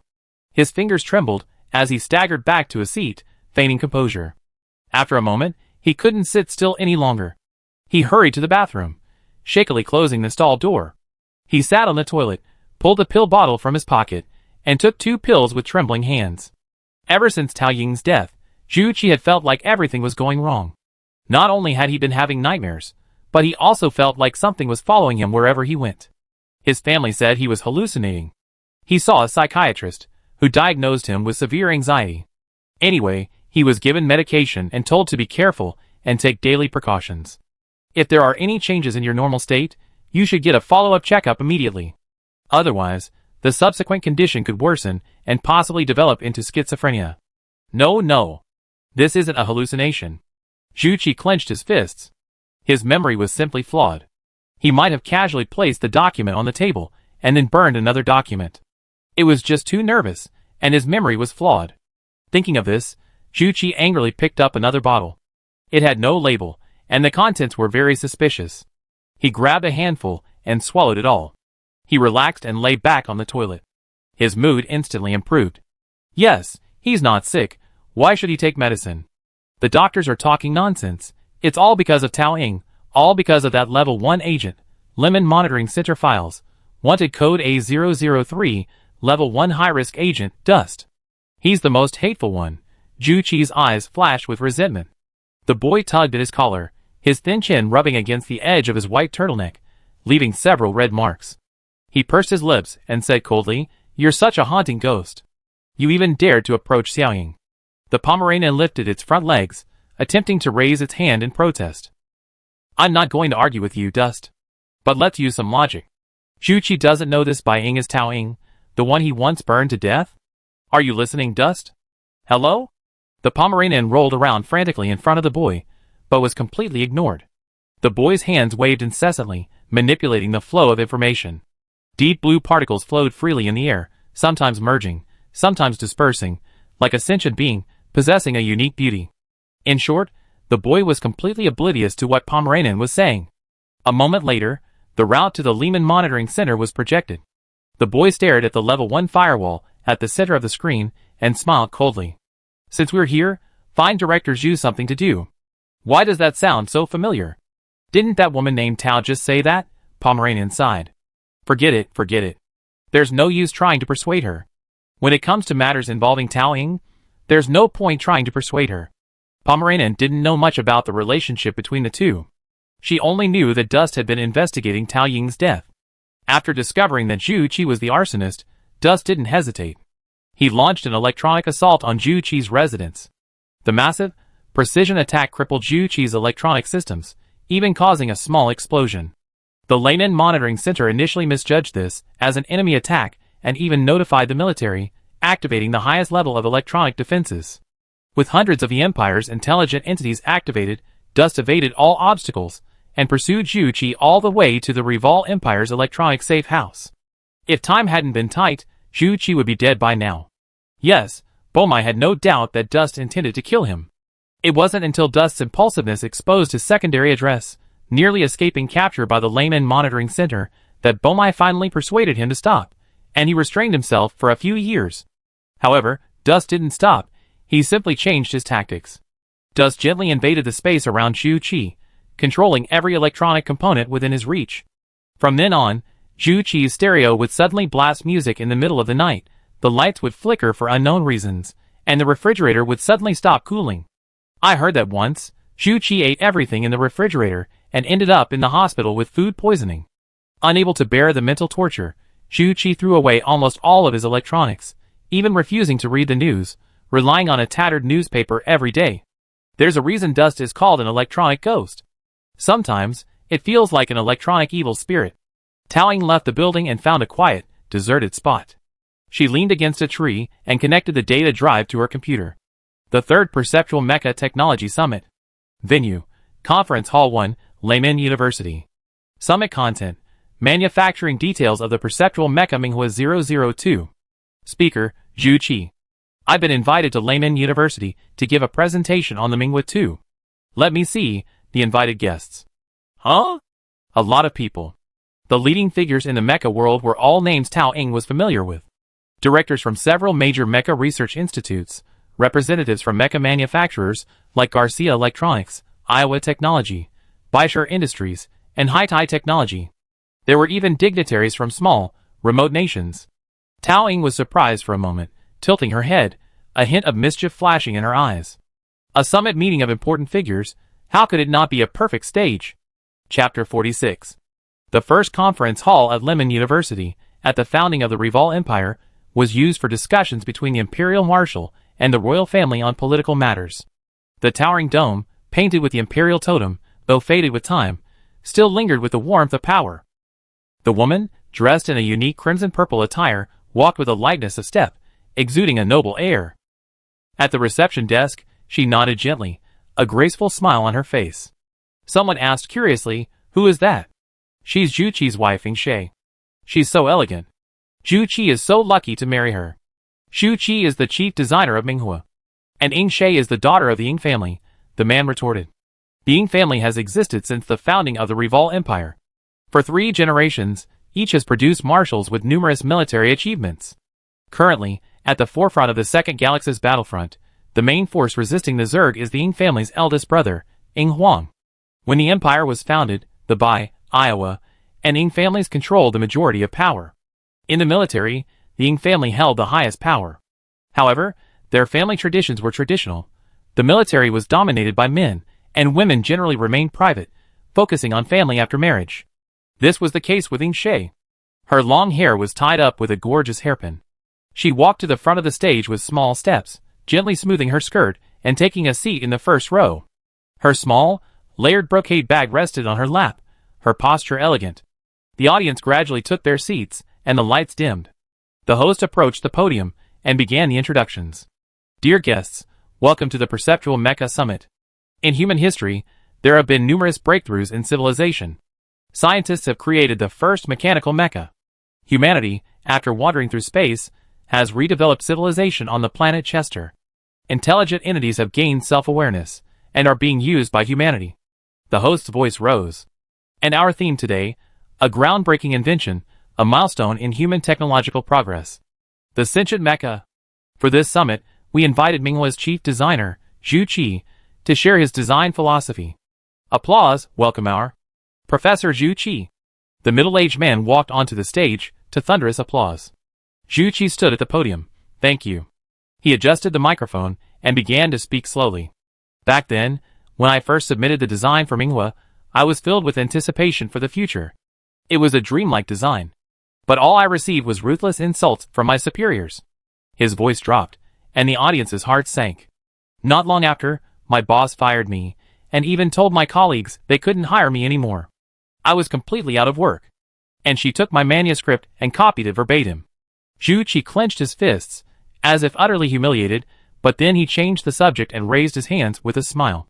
But who could have imagined I'd be standing here today? I should thank this boss. If she hadn't plagiarized my original manuscript, if she hadn't kicked me out of the Liji Institute, I wouldn't have met my mentor and wouldn't have achieved what I have today. The audience asked curiously, is this boss talking about Tao Ying? Oh, she has a long history of bad deeds. TSK, TSK, TSK, TSK. The man was speaking happily, when someone suddenly kicked his chair hard. The man turned around and raised his voice. Am I wrong? Even someone like Tao Ying has fans. How can someone still speak up for her even after she's dead? I never seen anything like that. That's right. Researcher Che was about to kick again, but when she saw security approaching, she gave up. She slumped down into the seat, a look of sullenness on her face. Turning around, she saw the black-haired girl beside her, half-lidded eyes, slumped over the armrest. Researcher Che, hey, Bayamo, you're not here to listen to Zhu Qi brag about our boss, are you? The black-haired girl's gaze lingered on the podium. Zhu Qi continued to boast in various ways, while subtly disparaging Tao Ying. The girl's gaze was cold, and she slowly uttered, boring. Amateurs watch the excitement, while experts see the details. Zhu Qi claimed to be discussing his design approach, but in reality, he was simply extolling the hard work, prowess, and impressive feat of his own. The red-haired boy, who was relatively knowledgeable about the perceptual mech, frowned. He completely brushed over the specifics of the design. Researcher Che folded his arms. He's never designed anything, so how could he possibly explain it? He could only use the data he has. Zhu Qi's mouth was dry mid-sentence, so he took a sip of water from his thermos. That was nearly it. Now came the most important part, the purpose of organizing this summit. Zhu Qi unskillfully downloaded a model file from the cloud and connected it to the conference room's central computer. The lights on the podium instantly dimmed, plunging the entire conference room into darkness. What's wrong? What's going on? Is there a problem with the lights? When everyone was caught off guard, a spotlight shone directly onto the stage. A fiery red mecha, facing the crowd, half knelt on the ground, head slightly raised, eyes stern, like a leader looking down upon all. Even if it wasn't activated, even if it was just an illusory projection, its inherent aggression made everyone's breath catch. A massive fiery red mecha appeared in the center of the spotlight.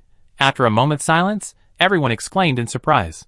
Minghua, it's the Minghua second generation. The atmosphere in the venue heated up. Today's highlight is here. Zhu Qi stood on the stage, pleased with what he saw. Glancing at the audience, after the applause died down, he began to share the technical issues with the Minghua. As everyone knows, the first-generation mecha requires a level of psychic power to operate. While our empire's military is exceptional, unfortunately, this limitation prevents mechas as exceptional as the Minghua from being fully adopted across the military. So, for the second generation, we upgraded the Minghua's psychic module, further reducing the psychic power required to operate it. Indeed. Zhu Qi raised his voice. Now, to operate the second generation Minghua, you only need a level B psychic power. The audience erupted in excitement. What? Does this mean ordinary pilots can also pilot perceptual mechas? This will significantly lower the psychic power requirements for military pilots, saving a considerable amount of military spending. Impressive. As expected of the chief designer. Amidst the praise, Tao Ying leaned back in her chair in the corner, idly spinning her pen. The tip of her pen tapped against her blank notebook. Tick tick. Almost there, right? A blue light flickered against the side of Tao Ying's cheek. Finally, the progress bar on the optical computer indicated 100% data transfer. Snap. The hand spinning the pen stopped. Tao Ying looked up with a smile, like a predator watching its enemy fall into a trap. Well, time's up. It's time to close the net. Zhu Qi was raising his hands, feeling the endless stream of praise and eulogies. Yes, these things should have been his. Tao Ying. See, he was the chief designer of Minghua, and the daughter of the Ying family was his wife. Who else could look down on him from such a high position? Who could allow him to end up on the streets just because he was kicked out of the Liji Institute? Zhu Qi was so focused that he didn't notice the optical computer on the podium suddenly freeze. He told a joke, which drew laughter from the audience. Just then, the optical computer reconnected, and a strange window popped up. Zhu Qi thought it was a pop-up advertisement and closed it. But after closing it, countless error windows immediately popped up on the screen. He tried to click the X button in the icon in the upper right corner of the window, but accidentally clicked the square instead. The window instantly filled the entire wall, visible to everyone in the conference room. A line of words slowly appeared in the center of the window. Long time no see, Zhu Qi. Zhu Qi was startled, glancing at the audience, carefully observing each expression. He wiped his sweat for a moment. Fortunately, everyone seemed to see the words, not just him. It wasn't an illusion. He clutched the medicine bottle in his arms. He said, I just took the medicine, so I wouldn't be hallucinating. Zhu Qi regained his composure and joked, which old friend is playing a prank? The words on the screen were erased, replaced by a new line. I'm Tao Ying. Zhu Qi's smile froze. But to be honest, we're not friends. I'm your superior. Zhu Qi gripped the microphone against his chest with trembling hands, forcing composure. It's not appropriate to make such jokes at a summit. What, are you scared? Then, you shouldn't have done such a shameful thing in the first place. Stop it! Zhu Qi's voice suddenly rose, his voice aroused, and the audience erupted in an uproar. The words on the screen continued to appear. Zhu Qi's hands were sweaty, his face flushed red, and he kept pressing the power button. He tried to forcibly stop the machine, but even when he pressed the physical button, it remained motionless, as if controlled by some mysterious force. Who is trying to harm him? The phrase "stop it" doesn't exist in my vocabulary. But he's very good at luring the enemy deeper, pressing them step by step, and catching them in a trap, until the prey was powerless to resist. The text on the screen flickered coldly, as if pronounced a verdict.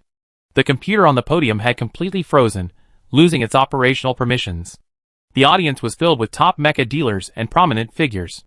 At this moment, the chief designer, who had been so confident and at ease just moments before, suddenly seemed to have witnessed something utterly terrifying. He collapsed to the ground. A chat log appeared on the screen, leaving the audience stunned and gasping. Is this true? This must be a scam. How could he do such a thing? The screen displayed several organ purchase records. The sender was Zhu Qi, the location was H Block, Layman City, and the recipient was Biological Laboratory number 254. The contents included heart, kidneys, liver, eyeballs, skin, all sorts of organs. Someone in the audience reacted. Isn't this the organ trafficking case that sparked heated debate about the Intelligent Bionic Human Rights Act a while ago? Researcher Che was slow to react. The sender is Zhu Qi. Zhu Qi? Chapter 47. Oversized chat logs scrolled across the screen, stirring discussion in the audience. Is this log real? It doesn't necessarily show Zhu Qi himself, does it? As if anticipating this controversy, the person behind the scenes quickly provided more evidence. It was a high-definition video, shot from the courier's perspective. In it, Zhu Qi personally opened the package, and even carefully inspected the organ's quality through the preservative fluid. Clearly, this wasn't his first time doing this. Everyone was stunned. If this video had been sent to the Lemon Police Department, it could have easily sent Zhu Qi directly to interstellar prison. I don't think it's right. Why release it at this particular time? It feels like someone's trying to get rid of our Minghua chief designer. Maybe it's a setup. I'm not sure. Let's wait and see. Everyone was basically in a wait-and-see mode. The person behind the scenes then delivered the next batch of videos. The protagonist of the video was still Zhu Qi. Wearing a mask and a hat, he suspiciously walked onto a trash-strewn street. After furtively observing his surroundings for a moment, he slipped into an alley. A sharp-eyed person recognized this as a poorly safe neighborhood in District C of Chester, rife with crime. But what was Zhu Qi doing there? Zhu Qi walked to a small door and, with his knuckles raised, began knocking rhythmically. A small window opened, and the person inside handed Zhu Qi a bottle of medicine. As if concerned that the audience couldn't clearly see what the medicine was, Towing enlarged a screenshot of the medication and thoughtfully included a comparison chart in the upper right corner. The crowd gaped. Isn't this an illegal drug banned in Lemon City? I heard it has strong mental side effects, even hallucinations. No way, designer Zhu looks normal, doesn't he? The successive shocks made them see Zhu Qi through a negative lens. Zhu Qi, of course, noticed their strange gazes. He wore an offended expression and feigned anger. My friend, the joke's a bit too much. Stop it here. Though his outward reaction was normal, Zhu Qi wasn't quite so calm inside. His nails scratched at his forearms. The other party pressed on, and he didn't even know what their motives were. Is it Minghua? Is it Iowa Tech's competitors?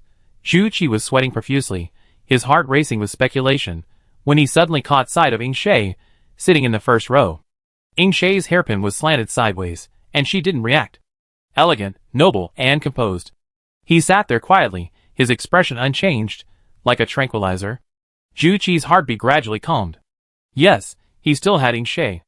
As long as the Ying family was backing him, anything could be done. He was also the chief designer of the Minghua, and the Iowa family would speak for him. As long as he had power, he could turn black into white. Just say those videos were a deliberate frame-up. They could even take advantage of this opportunity to manipulate public opinion and boost the Minghua too. Thinking of this, Zhu Qi calmed down. Excuse me, everyone, we need to recalibrate the equipment during the intermission. With that, Zhu Qi hurried away. He had to catch the person stirring up trouble behind the scenes, immediately. After leaving the stage, He contacted the relevant technical personnel to reverse-check the address of the hacked optical computer, but 20 minutes passed without success. They quickly consulted with a professional remotely, who only replied with one sentence. The intruder is too experienced. You're no match for them. Give up. The head of Iowa Tech said helplessly. To avoid further losses, we have no choice but to end the meeting. Zhu had no choice but to angrily return to the stage, preparing to make a brief statement to end the summit. But as he reached the edge, he bumped into two people. Seeing who they were, Zhu took a sharp step back. Why are you here? Researcher Che, wearing a vest and a blue work jacket tied around his waist, stood there with his arms folded. Oh, former colleague. Why didn't you invite me along when you had something good to do? You're so distant. De Long stood beside Researcher Che, silent and coldly looking at him. After a moment of shock, Zhu suddenly realized something and pointed at the screen. You guys did this, right? He knew it must have been a former member of the Liji Institute. Unexpectedly, Researcher Che rubbed his nose and stared at the screen with a puzzled look. I don't know. I just happened to be called in today. I'm a little curious about who this person is. You're lying. Researcher Che scoffed. Why would I lie to you? Zhu suddenly realized. That's right, Researcher Che knows nothing about code, let alone hacking into the conference room's central computer.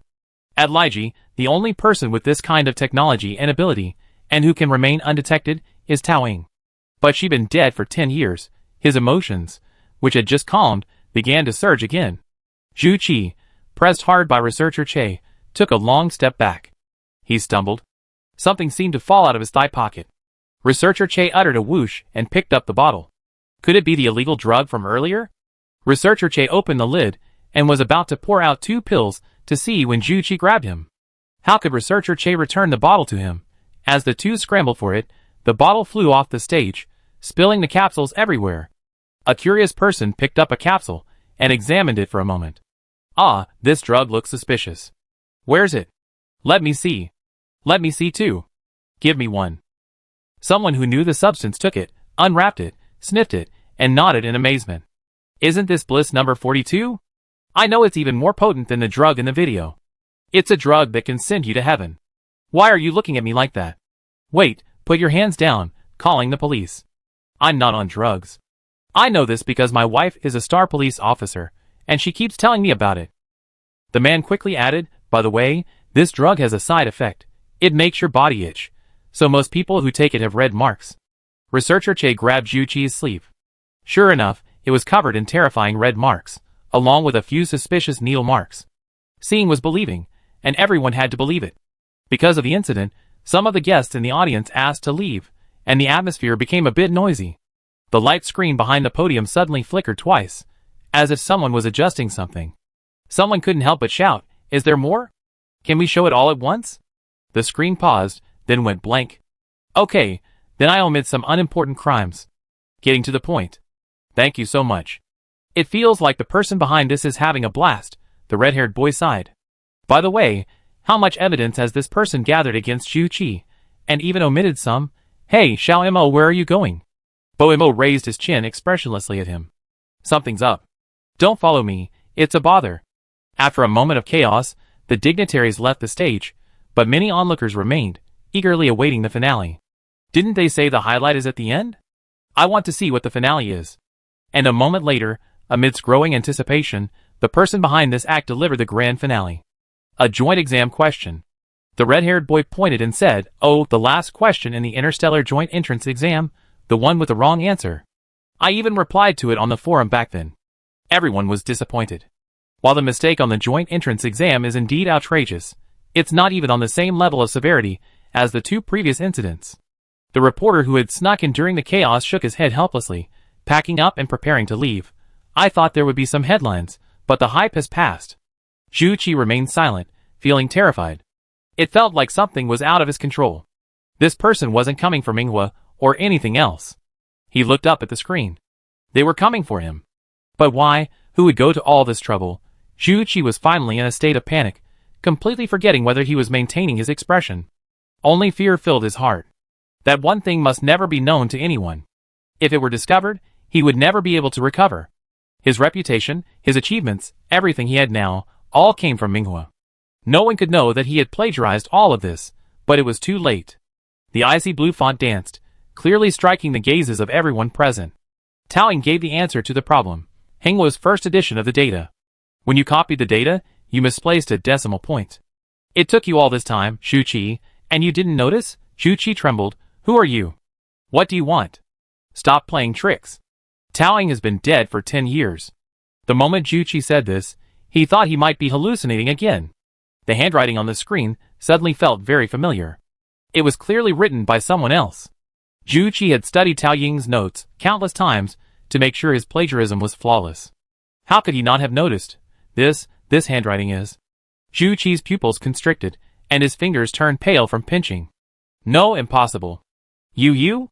Zhu Qi seemed to have been mentally stimulated to such an extent that he went mad. He rushed to the screen and punched the wall repeatedly. Bang, bang. One after another. Even until his hands were covered in blood, he kept muttering something. I did it so perfectly, it won't be discovered. I'm the chief designer of the first generation of sentient mecha. Not Tao Ying, not her. She doesn't deserve it. Why should she? He was clearly no longer in his right mind. The Iowa Tech guys tried to pull Zhu Qi off the stage, but his appearance was truly terrifying, and they failed several times. Ying She, who had been maintaining a respectful smile, finally gave way.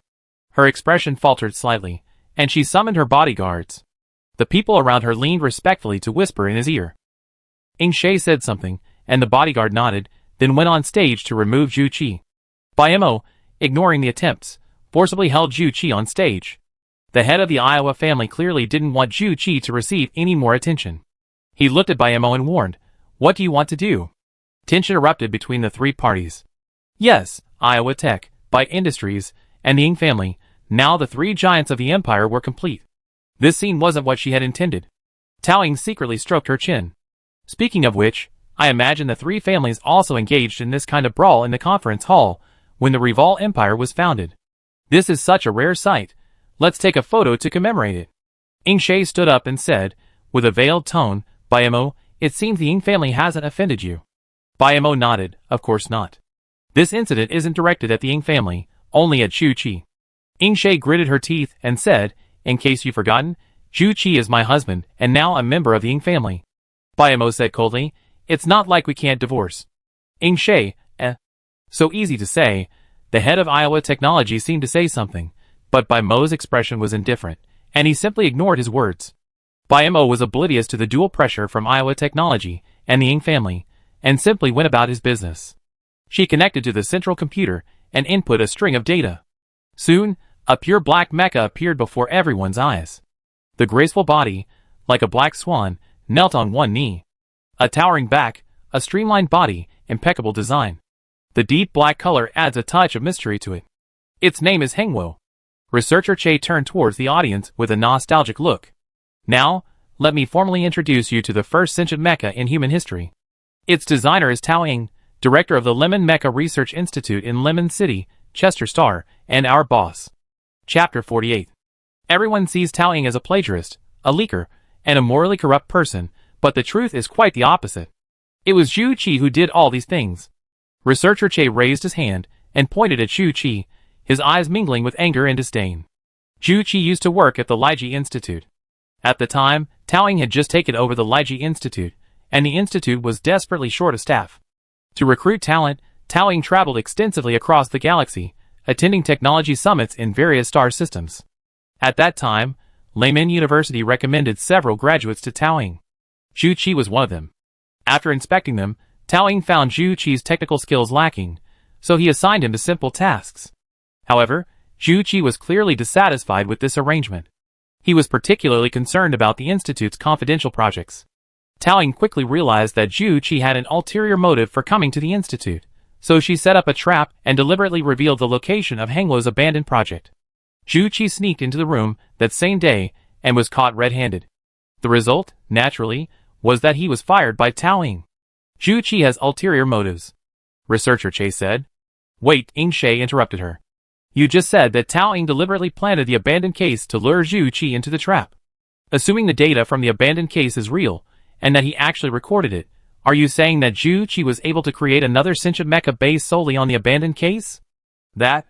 Definitely not, Researcher Che said with evident urgency. but Minghua's publicly available data is identical to Henghuo's. Zhu Qi must have secretly entered the Liji Institute and stolen the data. Ying Shay raised her eyelids, a hint of a smile playing at the corner of her eye. Clearly realizing Che Xiaoli had no hidden cards, she demurely adjusted the hem of her skirt. Sorry, Miss Che, that doesn't convince me. The head of Iowa Tech shared a similar attitude. How can the same data prove Zhu Qi plagiarized? It could be the other way around. You're from the Liji Institute, so of course you're on Tao Ying's side. The two of them sang the same tune, holding Che Xiaoli back. Researcher Che retorted, you keep saying evidence. But for all these years, have you spread rumors that Tao Ying plagiarized? Are you just taking advantage of the fact that our boss is dead and can't speak? Unfortunately, I don't know about the fire. After saying that, Ying Shay turned to look at the head of Iowa Tech, looking like she was watching the fun. The Ying family certainly had no involvement in this matter, so Iowa Tech should have a say. Back then, the engagement of Yuri's Iowa and Tao Ying caused a sensation. One was a top student at the Imperial First Military Academy, a major in the Empire, and a descendant of a founding aristocracy. The other was a genius Mecha programmer, director of the Liji Institute, and a civilian who had risen from a remote galaxy. Aside from being both top talents, their life paths seemed unlikely to connect, let alone to the point of engagement.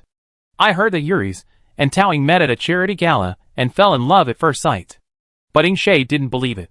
From what she knew, Yuri's wasn't the type to do charity, and certainly not the type to fall in love at first sight. Ying Shay felt there was something more to this engagement than meets the eye. She even suspected the fire might have been the work of the Iowa family. But suspicions aside, this matter had nothing to do with the current Ying family. The dead aren't worth discussing, because only the living have interests. Whatever the truth, she couldn't let the Ying family's interests be harmed. So do you have evidence? Ying Shay seized on Che Xiaoli's weakness and attacked again. Researcher Che fell silent. Ying Shay was right, they needed evidence. Under the current circumstances, it was difficult to prove Zhu Qi had plagiarized. Researcher Che poked Daolong beside him. Do you have evidence? Daolong shook his head. I thought you were talented enough to follow me up on stage. Researcher Che. No, I followed by Mo up here. Since arriving in Limen City, the two of them have been working on Henghuo-related projects at Bai's Industry. Today, Mo called, saying they were going to a Mecha summit together. Originally, I was just visiting, not planning to cause trouble, but seeing Henghuo reminded me of the Liji Institute. Che Xiaoli, impulsively, went on stage and launched into a rambling speech. There was absolutely no plan. The situation seemed to be frozen here. Tao Ying's pen drew a heavy, zigzag pattern. I'm grateful for Researcher Che's righteous words. But if nothing else, you two should go home and watch some children's programming instead of causing more trouble. Tao Ying rubbed her brows and looked at Bo Imo on the stage. The Iowa representative kept demanding evidence, and the two members of the Liji Institute were powerless to resist. And Bo Imo finally seemed to be growing impatient. Pa. Imo stepped forward. I have evidence. Everyone, including Researcher Che, thought they had misheard. The Iowa technology representative. What did you say? Imo looked at him like an idiot. She emphasized again. I said, I have evidence. Before her death, Tao Ying had transferred the Henghuo data element to Bai's Industries, including all of Henghuo's design processes to date. After comparison, we determined that Henghuo's design dates back far before the Minghua incident. The mental power module, in particular, appears to have been in its infancy before the Henghuo project even began. What? Henghuo's data source? Wasn't it said that all the data was destroyed in the fire? No. Imo paused for a moment, as if reflecting on something. Before her death, Tao Ying spent a considerable amount of time protecting the data. In short, the data wasn't destroyed. It was simply buried in so many data streams that we only discovered it recently. The relevant content has been posted to Bai's Industrial Star Network account. Want evidence? You can search for it. Imo posted the account.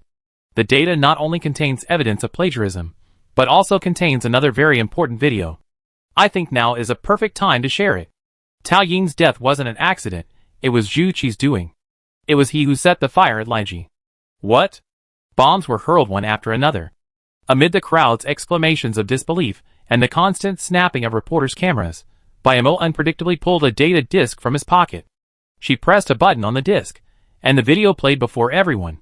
The camera was very shaky, a first-person perspective. The sound of a woman's rapid breathing could be heard from close up. It seemed to be recorded by a camera strapped to her chest. The image quality was not clear. The woman smashed open the emergency supply cabinet in the hallway, pulled out a mask, and put it on her face. She seemed to be chasing someone, running several floors, breathless, her hands resting on her knees. The camera tilted downward, focusing on the ID card dangling from her chest. Everyone could vaguely make out the name towering above. Boimo paused and said, "This is the final record of the fire scene Taoying left behind before her death." The footage captured Zhu Qi's frantic escape. The woman, forced back by the flames, struggled to reach Hunghua. The metal underside of Hunghua was discolored from the burns. The data port was locked with a metal lock, but it had warped from the intense heat, and was clearly untouchable by human hands. But the woman touched it. Not only did she touch it, she gripped the scalding metal tightly, forcibly pried open the casing, and extracted the data disk. The sensation of her skin being burned echoed through the screen, and the audience let out a series of painful hissings. But the woman seemed oblivious to all this. It wasn't that she didn't have time to dwell on such matters. Explosions echoed from all directions, and she wanted to save the data. The woman took off her khaki windbreaker, wrapped it around the precious data disk, and dashed into a room. The room was cluttered with debris. The woman tried to close the isolation door, but nothing happened. She could only quickly clear the debris in front of the door, temporarily slowing the fire. Then she went to the table, swept everything off it, pulled out the cables, and quickly operated the backup computer. Soon, the screen indicated that the private network was connected. The woman plugged in the data disk and began transferring Hengwa's data. 10%, 20%. The woman's movements finally slowed down. She exhaled, reached out, and turned the camera, focusing it on herself. She pursed her lips, her eyes serious. "The rest of this, I leave to Bias Industries. To prevent interception, the data will be transmitted via special method. I done my best to minimize errors. If there's any loss in transmission, prioritize restoring the alpha pack, which contains the core mental power data. The parts data is all recorded by Shelley, don't worry. The special resonance mode of the psychic module will place a tremendous strain on the pilot's mental strength. Do not use it unless it's an emergency." The woman explained all the precautions regarding Hengwa in a continuous and clear manner.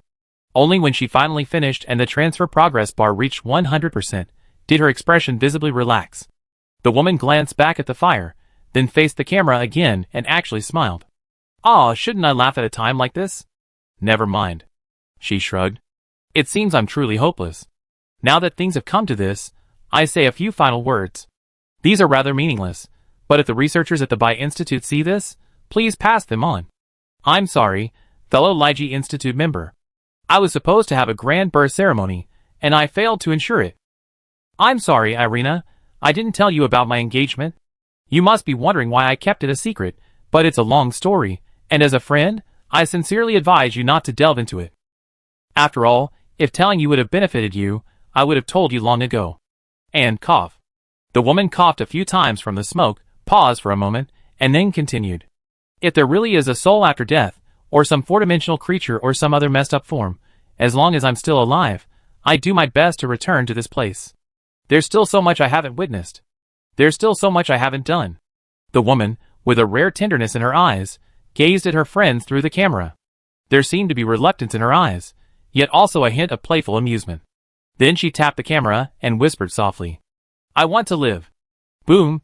An explosion echoed, and flames engulfed the woman. The last thing anyone saw was her smile. A godlike expression of control, fearless. A smile that cheerfully faced death. Chapter 49. After watching the video, everyone remained silent for a long time. A sense of shock and respect permeated the entire conference room. After a while, someone remarked, "Under such circumstances, she is still able to manage to explain so many things in such an organized manner. What a formidable willpower. No one other than someone deeply familiar with perceptual mecha technology could possibly do that. She's willing to sacrifice her life for her research. How could someone like her plagiarize?" The video quickly spread across Starnet. Iowa Tech quickly responded to the public opinion, stating that this was Zhu Qi's personal behavior. Distancing themselves from him would effectively be pushing Zhu Qi to take the blame. The Ying family remained silent on the matter. Star police officers wearing tactical goggles quickly arrived at the conference room and restrained Zhu Qi, who had just regained consciousness. The Star officer said coldly, "Please cooperate with the investigation." Zhu Qi, his hands cuffed, struggled and screamed, No, I'm Minghua's chief designer. You can't do this to me." He turned around in panic, trying to find something to lean on, and suddenly saw his wife looking at him. Yes, there's the Ying family. The Ying family can help him. Zhu Qi tried to pull at Ying Shei's thigh. Ying Shei sat on a chair, her skirt tugged awkwardly. She sighed, stood up, and said softly and politely to the star officer, "Can you give me a moment?" The star officer hesitated and took a few steps back. Please hurry." "Thank you," everyone murmured. Are the Ying family trying to rescue him? How can they do it with so many people watching? Ying Shei helped Zhu Qi to his feet, dusted him off, and straightened his clothes. Zhu Qi came back to his senses. "Do you believe me, don't you?" "Shei, I didn't do those things." Ying Shei's movements were graceful, her eyes seemingly filled with love. She stared at Zhu Qi for a moment. Then she raised her hand and slapped him. Zhu Qi was stunned. Everyone present was stunned too. Ying Shei's eyes instantly turned cold. She pulled a stack of photos from her bag and tossed them into the air. They were photos of Zhu Qi's infidelity. Ying Shei covered her slightly reddened eyes with a silk handkerchief that looked expensive. "I received these photos today. I couldn't believe it at first, but I didn't expect them to be real. Zhu Qi, how could you do this to me?" Zhu Qi just glanced at the ground and panicked. Someone picked up one and exclaimed in surprise, "Wow, that's shocking." Zhu Qi fumbled with the photos on the ground, looking extremely embarrassed, but even so, he continued to argue. No. It's not what you think. A murderer, plagiarist, and insane lunatic, it was clear no one was listening to his nonsense. Ying Shei turned around, not even giving him a second glance. The star police took Zhu Qi away. Ying Shei, whose expression had just been hurt, had completely regained her composure. She walked up to the head of Iowa Technologies, extended her hand, and smiled. "I hope this incident won't affect our partnership with Iowa Technologies." It didn't matter who designed the Minghua. As long as Iowa Technologies continued to provide the Ying family with sentient mechas, nothing would change. The head of Iowa Technologies, struck by her calmness, his hand trembling, said, Yes, ma'am." Ying Shei's eyes were sharp as a knife. "No, madam, the Ying family and Zhu Qi no longer have any relationship." With this, Zhu Qi was abandoned by both families. The matter came to an end. Bayamo coldly took back the data disk and left the stage. Tao Ying was waiting for her by the door. "Tao Ying, thank you for today." As an intruder, she alone could hardly provide convincing evidence. By industry support was necessary. Bayamo nodded, accepting her thanks. "Was that last scene also your plan?" Bai Mo's intention was probably to ask if Tao Ying had sent those infidelity photos to Ying Shei. Tao Ying said briskly, "Not really." Although she had seen those photos, she had accidentally found them on Zhu Qi's desk 2 days ago. On the back of the photos was a note saying, "You don't want your wife to find out about this, do you?" The text threatened Zhu Qi to pay her. Tao Ying did a quick search and discovered that these photos were taken by Ying Shei's hired agents. Ying Shei had long known about Zhu Qi's actions. The farce just now must have been planned before she even entered the scene. After Ying Shei married Zhu Qi, the Ying family purchased a large number of perceptual mechas from Iowa Technologies. Because of their vested interests, they had no choice but to maintain their marriage. Judging from Ying Shei's expression, she must have wanted to divorce Zhu Qi for a long time. Perhaps she was waiting for this opportunity today. Tao Ying stroked her chin. "Did I help her out? She owes me a favor." A dot appeared above Bai Mo's head, as if he was a little speechless at Tao Ying's shamelessness. He had wanted to ask something else, but Tao Ying had diverted his attention.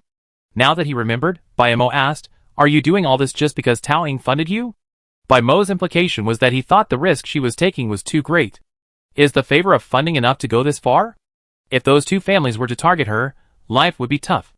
Yes, Tao Ying knew full well that Bai Mo wasn't doubting her identity, he was simply curious about her motives. After all, she'd been dead for 10 years. Who would believe someone who'd been dead for 10 years could return as a ghost for revenge?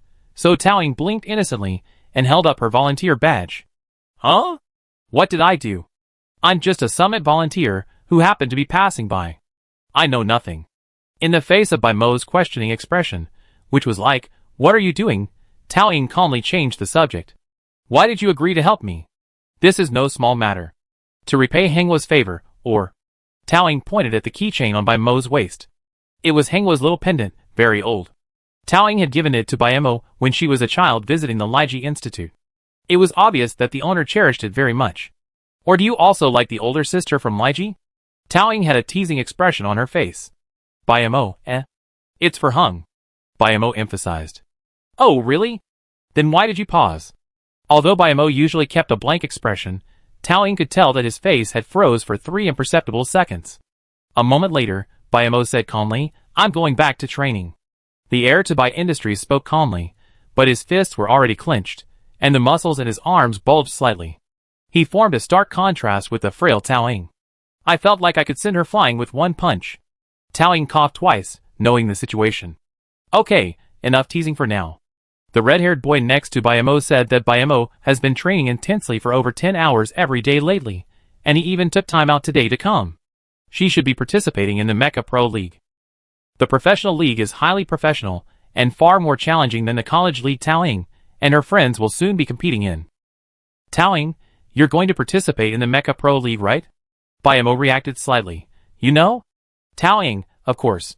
Have you found teammates?" "Apparently not. How about considering our team?" "You guys?" Bayamo's eyes widened slightly, surprised. Although she admired the unlocker's mental prowess, and Tao Ying's previous experience with Hung had also convinced Bayamo, to a certain extent, of her team's ability to control a perceptual mecha. But the professional league wasn't so easy. Bayamo had previously won the league championship, earning him a special qualification to compete in the professional league. And the unlocker? "As far as I know, you and your team have no competition experience. You can't participate in the professional league unless we place in the top 3 in the college mecha league, right?" Tao Ying smiled, confidently saying, "We will." Bayamo stared at her for a moment. "Then we have to wait and see." After the event, Tao Ying, a volunteer at the summit, was assigned to help guide people out of the conference hall. She was exhausted after the task. After resting for a while, Lin Biega called. Hearing Tao Ying's weak tone, he thought something had happened to her again and rushed over. "I brought a meal for Tao Ying." Nan Gua also came along, and they just started their picnic on the sunny lawn of Layman University. "Pumpkin, what are you drawing?" "I'm a dog again?" "Never mind, I should have expected that." "Shadow, could you please stop being such a downer? Why are you still looking at your laptop at this hour?" Tao Ying took a bite of the crispy vegetables. "Oh, I need to confirm something." "Confirm what?" "Oh, by the way, how's the league going?" "Registration's closing soon." "Have you finished it yet?" Tao Ying lowered her head in thought. "I'm just thinking about the best solution for this. The school's stuck with the materials. Do you have any other solutions?" As Tao Ying spoke, a news item suddenly popped up on her laptop. Shocking. High Technology is being sued by players for arbitrarily deleting accounts. It seems that because of the previous ban on the group that took pleasure in bullying newcomers, Fireseed has become a trending topic again. Tao Ying clicked on the news and saw a leaked video from High Technology. The beautiful curly-haired woman leaned back in her chair. "Oh, that silhouette is Irina. Boss, while their behavior is excessive, it certainly doesn't violate the user agreement. Deleting their account doesn't comply with the rules, and they may face prosecution later." The beautiful curly-haired woman ignored the employee's objections and resolutely pressed the permanent ban button. "What are the rules for in this situation? What's the point of using power? It's for times like this. Besides, we're just a small workshop now. We could collapse any day. If we don't let go and enjoy it now, we won't be able to enjoy it later." Tao Ying, After all, you're one of the 4 major mecha manufacturers. How can you call yourself a small workshop? However, she did agree with the above statement. The rules are in the hands of those in power, and it's better to exploit them than to obey them. The comment section was mostly filled with ignorant onlookers, criticizing Irina. Only a few people with inside knowledge spoke up. Are those the ones suing High Technology, the ones who used to bully newcomers? How dare they sue me? I'm just screwing myself? But because her voice was too quiet, it was quickly drowned out by the netizen spit. Looking back, it seemed that High Technology's stock price had plummeted due to this incident, and it was in crisis. Tao Ying opened Irina's StarNet account. She had posted dozens of emotionally charged posts since yesterday, clearly drunk and mad. Irina, from the beginning, I shouldn't have been friends with her. If we weren't friends, we wouldn't have made this game. If we hadn't made this game, our relationship wouldn't have improved. If our relationship hadn't improved, I wouldn't have kept her running the game. If the game hadn't been running, I wouldn't have deleted my account that day. Irina, oh no, deleting the account felt good. They deserved it. I don't regret this. Ding! A new message popped up. Irina posted another post, no content, just a link to a Star Network livestream. Tao Ying clicked on the livestream. In the blurry vertical image, The camera was focused on the screen on the wall. Irina sat in the studio, dazed, repeatedly watching Tao Ying's final recording of the fire. The floor was littered with debris and spilled red wine, as if a glass had just been dropped. Irina paused for a moment, then stood up and went to the glass cabinet, pulling out a bottle of what looked like an expensive red wine. Her secretary, with a look of heartache, pulled Irina's hand and said, "Calm down, Mr. E. Please stop losing your mind." But how could her attempts to stop a drunkard? Irina slapped her secretary's hand away and turned to face the live camera. The calm, mature, and reliable CEO now pointed at the screen, his eyes red and accusing. "Huh, a last message? Tao Ying, are you sick? Before you died, you had the chance to ask for help, but you spent your time transferring my data. And then, as if suddenly remembering something, you casually left a last message? Why did you mention me? Why did you mention me? Who cares why you died? 10 years have passed, and I finally..." Irina choked. She was finally about to let go of this matter. If there really is a soul after death, or some four-dimensional creature or some other messed up form, then as long as I'm alive, I will do my best to return to this place. Irina was momentarily dazed, then snapped out of it. She said fiercely, "If souls truly exist after human death, you return to this place, right? You better. Tao Ying, if you truly have the ability to come back alive, don't let me catch you. If I find out you're dead, I hate you. Did you hear that, you lunatic? I hate you." The live stream was cut off by the secretary in the chaos. Tao Ying stared at the screen for a long moment until Lin Diega, who was standing beside her, gave her a strange look. "Ingzi, what's wrong with you? Why do you look so awkward?" It was as if her morals and sense of humor were clashing. But their captain didn't seem to have any morals. Lin Diega, bewildered, reached out and touched Tao Ying's forehead. "What's wrong with you?" Tao Ying came to her senses and smiled, pushing Lin Diega's hand away. I don't know if it was Lin Diega's imagination, but she felt a certain tenderness in her smile. "I'm not sick, I'm just trying to figure out how to resolve the league situation."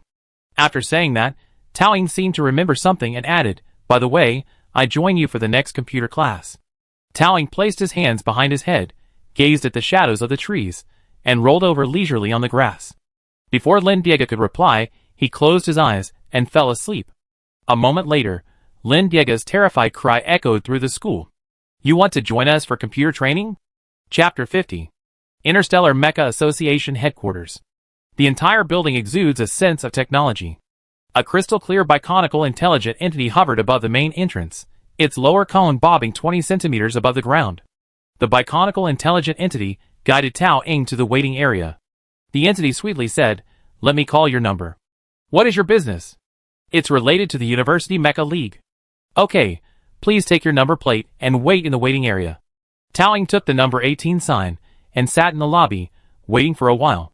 The transparent glass curtain wall in the waiting area played a refreshing tourism advertisement, with glacial cracks blooming on the glass curtain wall. After the advertisement ended, the wall displayed the competition information for each competition zone. The league was organized by the Mecha Association. In the Chester Star competition zone alone, there were 326 participating teams. The auditions would select approximately 30 teams from these 300 teams to advance to the semifinals. Registration was almost over, and the line was thin. Tao Ying's number was quickly called. "Why are you registering for the league so late?" The staff member glanced at her curiously, but still reached out to take the documents. He tapped a device on the side, signaling Tao Ying to scan her chip to confirm her identity. The registration desk system was connected to the StarNet University Core database, allowing direct access to student school information. "Please enter your student card password or approach the chip scanner." Tao Ying stepped forward, turned around, and the machine flashed a blue light, scanning the ID chip at the back of her neck. Ding. "My school, Layman University." The staff member paused, half raising his head, cautiously examining the student in front of him from the corner of his eye. "The top-tier university in StarCraft?" A scoff came from the side. "Layman University? Isn't it full of nerds? Why are they participating in this competition?" "You forgot, Layman University's School of Specialized Machines." "Oh, I remember, that guy who lost so badly in the first audition last year? They're still participating this year. What perseverance." There was a hint of mockery in their tone, and they looked at a certain Layman University nerd with disdain. But Tao Ying heard it clearly. They looked like students from the Alzita Military Academy. Well, a third-tier military academy, average quality. Waiting bored, Tao Ying rested her chin on her hand, crossed her legs, and after her gaze roamed over the Alzita student, she let out a few mocking tuts, and sighed with regret. She said nothing, but she had already thoroughly evaluated them.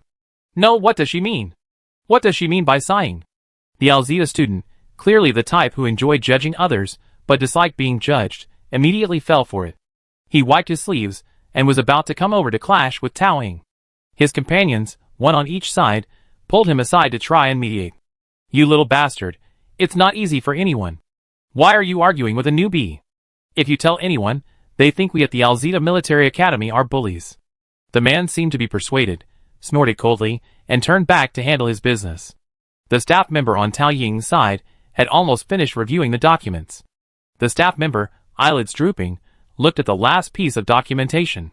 Age and identity verification are okay, the psychological assessment is okay, and of course, the physical assessment is okay too. Huh? Not okay. The staff member held up the long, accordion-folded physical assessment report. Because it was so long, she couldn't even stand up and unfold it completely, so she had to spread it out on the table. Physical Fitness Assessment Report, Final Memorial Form Ver. It spread out across the entire table. A conservative estimate would be about 2 meters. No, are you sure this is physical fitness assessment data, not the history of the empire's founding? What kind of physical fitness assessment requires such a long list? The staff member was completely stunned. Tao Ying kindly reminded him, you missed one. There's another stack underneath. Thank you for your hard work. The staff member's words, it's not hard work, it's just a tough life, were on the tip of his tongue, but he could only force a professional smile back. Even the idle staff at the nearby window came over to watch the fun. He held up an enamel cup. What's this? The staff member said, dejectedly, the Physical Fitness Assessment Report. Oh, it's the entire team's report. If several students aren't in good physical shape, a longer report is normal. You're still too young and haven't seen the world. What's so surprising about this? The staff member's hands trembled. No, it's one person's report. Huh? Not for a team, but for one individual's physical fitness assessment data. Huh? Now both staff members were stunned. They had truly never seen anything like this. 10 minutes later, they diligently reviewed the report, feeling almost out of their minds. One of them couldn't help but pick it up and examine it more closely. He looked at the photo, walked around Tao Ying 3 times, and then patted the memorial. Is this a physical fitness assessment? Is this a medical record? The kind that could get him into the intensive care unit. Tao Ying readily joked, actually, it's my autopsy report. See the bruises on my arms? They're lividity. The staff member's enamel mug trembled. What? Is this a hellish joke? But looking at the student's pale face, the collar he kept tucking in, and the constant coughing, it didn't seem like he was joking.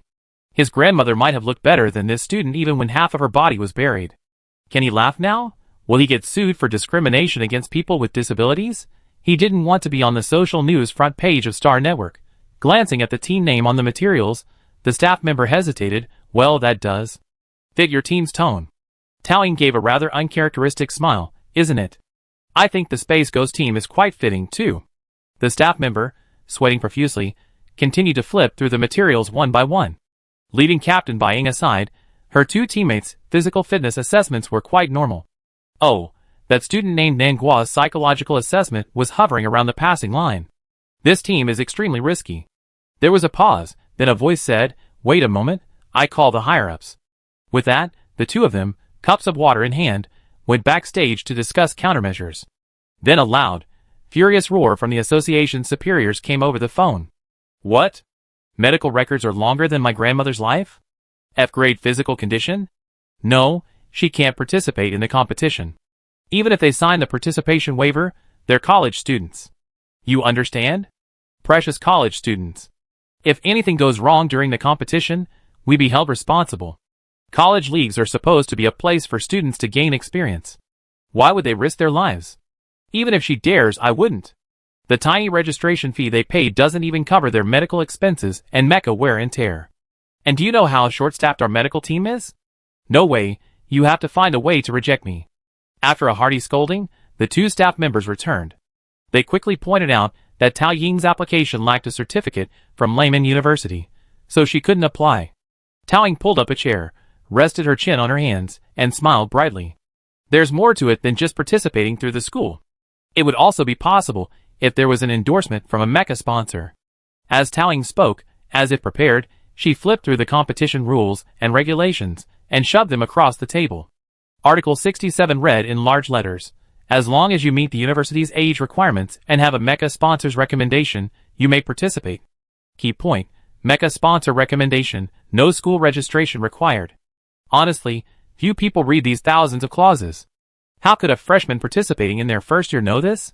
The staff member began to wipe the sweat off their face, when suddenly startled by a sound from the next window. The student from the Alzita Military Academy slammed the table. "Why are our sponsors not allowed? Your case isn't a Mecha sponsor. If it were a professional league, it would be a different story. After all, the university league has a certain public welfare aspect. Not just anyone can be a sponsor. It has to be a Mecha sponsor. Besides, who could seriously watch a Mecha with spicy snacks printed all over it? Why would these students seek spicy snack sponsors?" But the staff member patiently offered an excuse. Mecha competitions aren't just a test of pilot skill, they're also a test of the teams behind them. If there is no sponsor for the Mecha, even if you can pass the auditions, it will be difficult to achieve results in the semifinals and finals. If you're truly talented enough, you'd be poached to join a professional team. Listen to me, come back next year.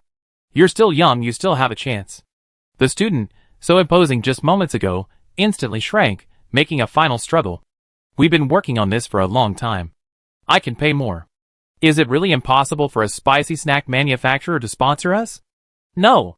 The staff member in front of Tao Ying sighed softly and pointed at the crying student. He said to Tao Ying, "Student by Ying, look, this is the situation. I'm not trying to stop you. Sponsors can't just be random cats and dogs on the street. At the very least, they have to be reputable Mecha technology companies. Oh, then they have to be in the top 100 of the Star Mecha Merchants annual rankings." "Of course." The staff member nodded. Being in the top 100 is quite impressive. But reputable Mecha merchants wouldn't recommend a small, unknown team. They all have their own prestigious teams, which compete in professional leagues and advertise their mechas. This team setup is flawed in every way. Finding a Mecha sponsor? Impossible. The staff kindly advised, "Come back next year, student." "I'm relieved when you say that." Tao Ying raised her hand and pushed out a document. Amidst the staff's shocked expressions, she smiled calmly. "Since I'm in the top 100, I'm sure my sponsor must be a reputable one. Here, High-Eye Technology. One of the 4 major Mecha manufacturers in Interstellar. 3 days ago, the president of High-Eye Technology received an email.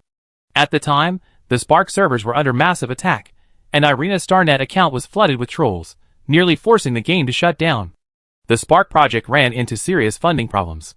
At this point, a mysterious figure named S suddenly appeared. She contacted Irina privately and invested billions of star coins, forcibly saving the project and helping to keep it running. S's only request was that Irina, under the name of High-Eye Technology, sponsor a team of ordinary university students to compete in the Mecha League. At first, Irina found the S name odd. Furthermore, Irina's mental state had been flustered for several days due to the death video of a deceased friend, which had made her several trending searches on StarNet. She was initially prepared to refuse. But S, of course, was S. This was Tao Ying's usual ID. Furthermore, the team was from Layman University, Irina's alma mater.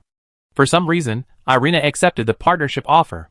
She looked at the red wine shards scattered on the floor, and the intelligent butler struggling to clean up, and let out a dejected burp. Tao Ying's video was still playing on the screen, and Irina turned it off with a wave. Anyway, things had already come to this. First, she'd go to Lemon University to check out the team she was going to sponsor, for a change of heart. Lemon University, School of Mechanical Engineering, Tactical Simulation Area. The previous dormitory building collapse also affected the teaching area. During the repairs, the layout was redesigned, and the entire space looked brand new. The bulletin board, too. Fearing it might be pulled up by a classmate again, it was deliberately placed outside the combat zone. It was almost time for class, and everyone was stretching their bodies in preparation for today's Mecha class. Just then, an unexpected guest arrived at the school gate. A small, bright red private shuttle, shaped like a retro car, rumbled to a stop at the school gate. The car door opened. Black riding boots made a crisp click as they hit the ground. A curly-haired woman wearing sunglasses stepped out of the driver's seat. Her coat was slightly open, revealing a white silk shirt and a pearl-studded belt around her waist. Her long platinum hair shimmered in the sunlight, a daze. The woman rested one hand on the car door armrest. The wind ruffled her hair. She gracefully raised her fingertips and smoothed it, tucking the loose strands around her ears under her sunglasses. Very beautiful and stylish. And she looked very wealthy. Irina slightly raised her sunglasses and looked curiously at the mottled sign on the academy's door.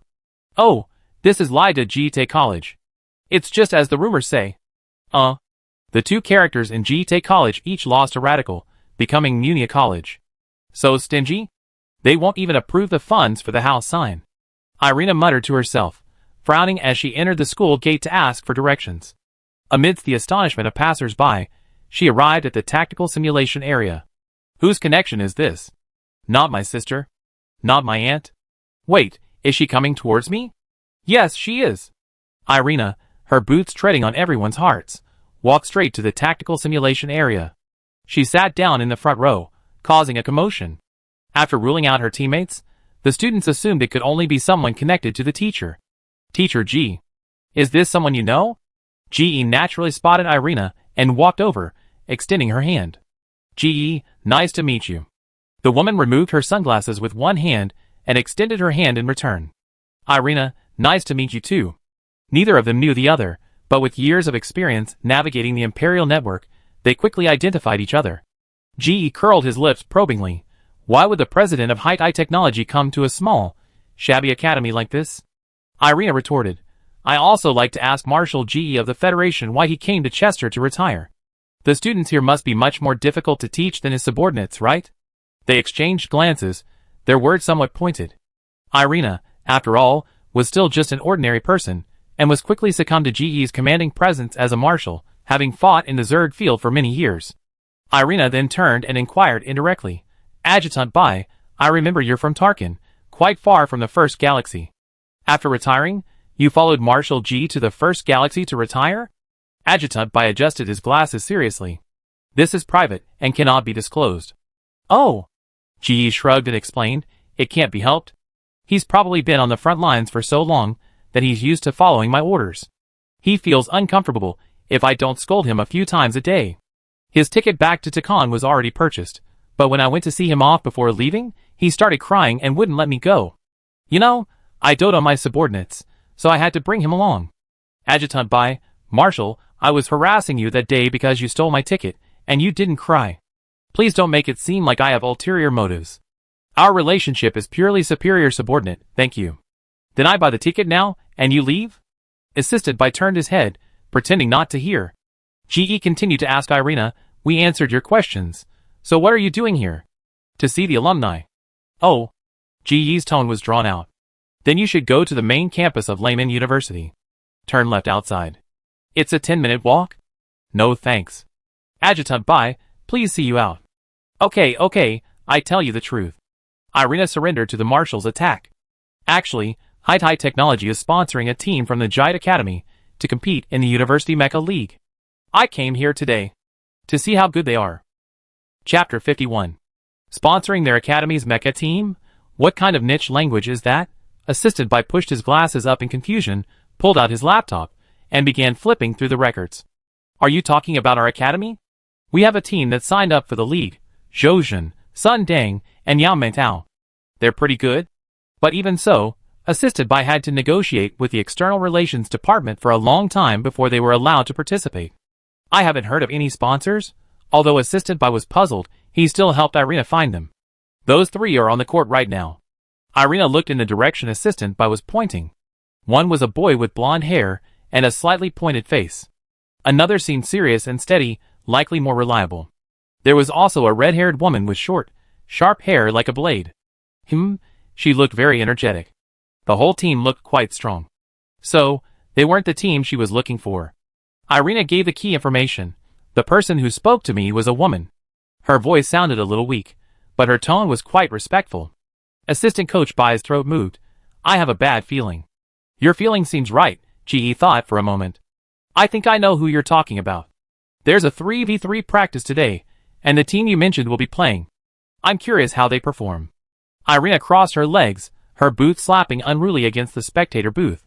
Okay, then I sit here and wait. Classmates behind her. Oh. Did you hear that? Zhou Jun, and the others have signed up for the college league. I also heard that CEO's sister says she's sponsoring our college's league team. But she also said she wasn't sponsoring Zhojin's team. Does our college have other league teams? Just then, Irina and GE could be heard talking up ahead. I remember, the team I sponsored was called Space Ghost Girls, and the captain seemed to be Buying? Dozens of students coughed in the audience.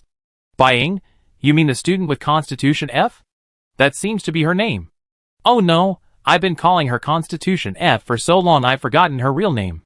But if it were them, the president would probably be disappointed today, right? Nanghua and Lin Diega aside, Buying hasn't even been on a mech yet. That's right.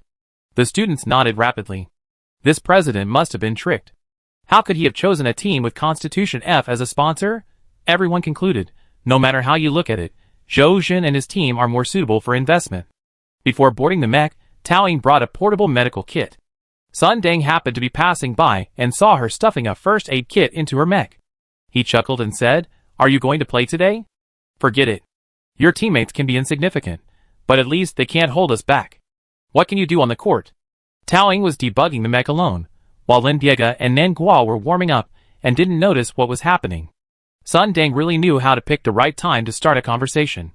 "Sun Deng, why aren't you talking?" Tao Ying, annoyed, narrowed her eyes and looked up at the yellow-haired man in front of her. "Your name is Sun Deng, right? Do you know why we're grouped together?" Sun Deng was stunned for a moment, unsure of what Tao Ying meant by this sudden question. He could only reply, "Why?" Because the teams were divided by strength by Teacher G. In her eyes, your level is about the same as ours. You? Are you scolding me?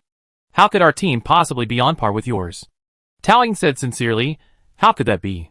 I was praising you for being just as good as ours. But I think Teacher G's grouping is indeed wrong." "Oh, don't get me wrong. What I meant was that our team is much stronger than yours." Sun Deng raised his voice. "What did you say?" Tao Ying gave a playful smile. "If you don't believe me, try playing a game? Try it. Come on." Sun Deng angrily gave Tao Ying a thumbs down and climbed onto the mech, ready to start the fight. But Tao Ying hadn't planned to start the game so early. She gestured to Assistant Coach Bai to pause the game, and Assistant Coach Bai came running over to ask what was going on. Tao Ying said friendly, "The mech still needs some adjustments. Wait 10 minutes. Hey, aren't you scared? You're calling for a timeout?" Sun Deng began to taunt, drawing scattered boos from the field. Tao Ying didn't react.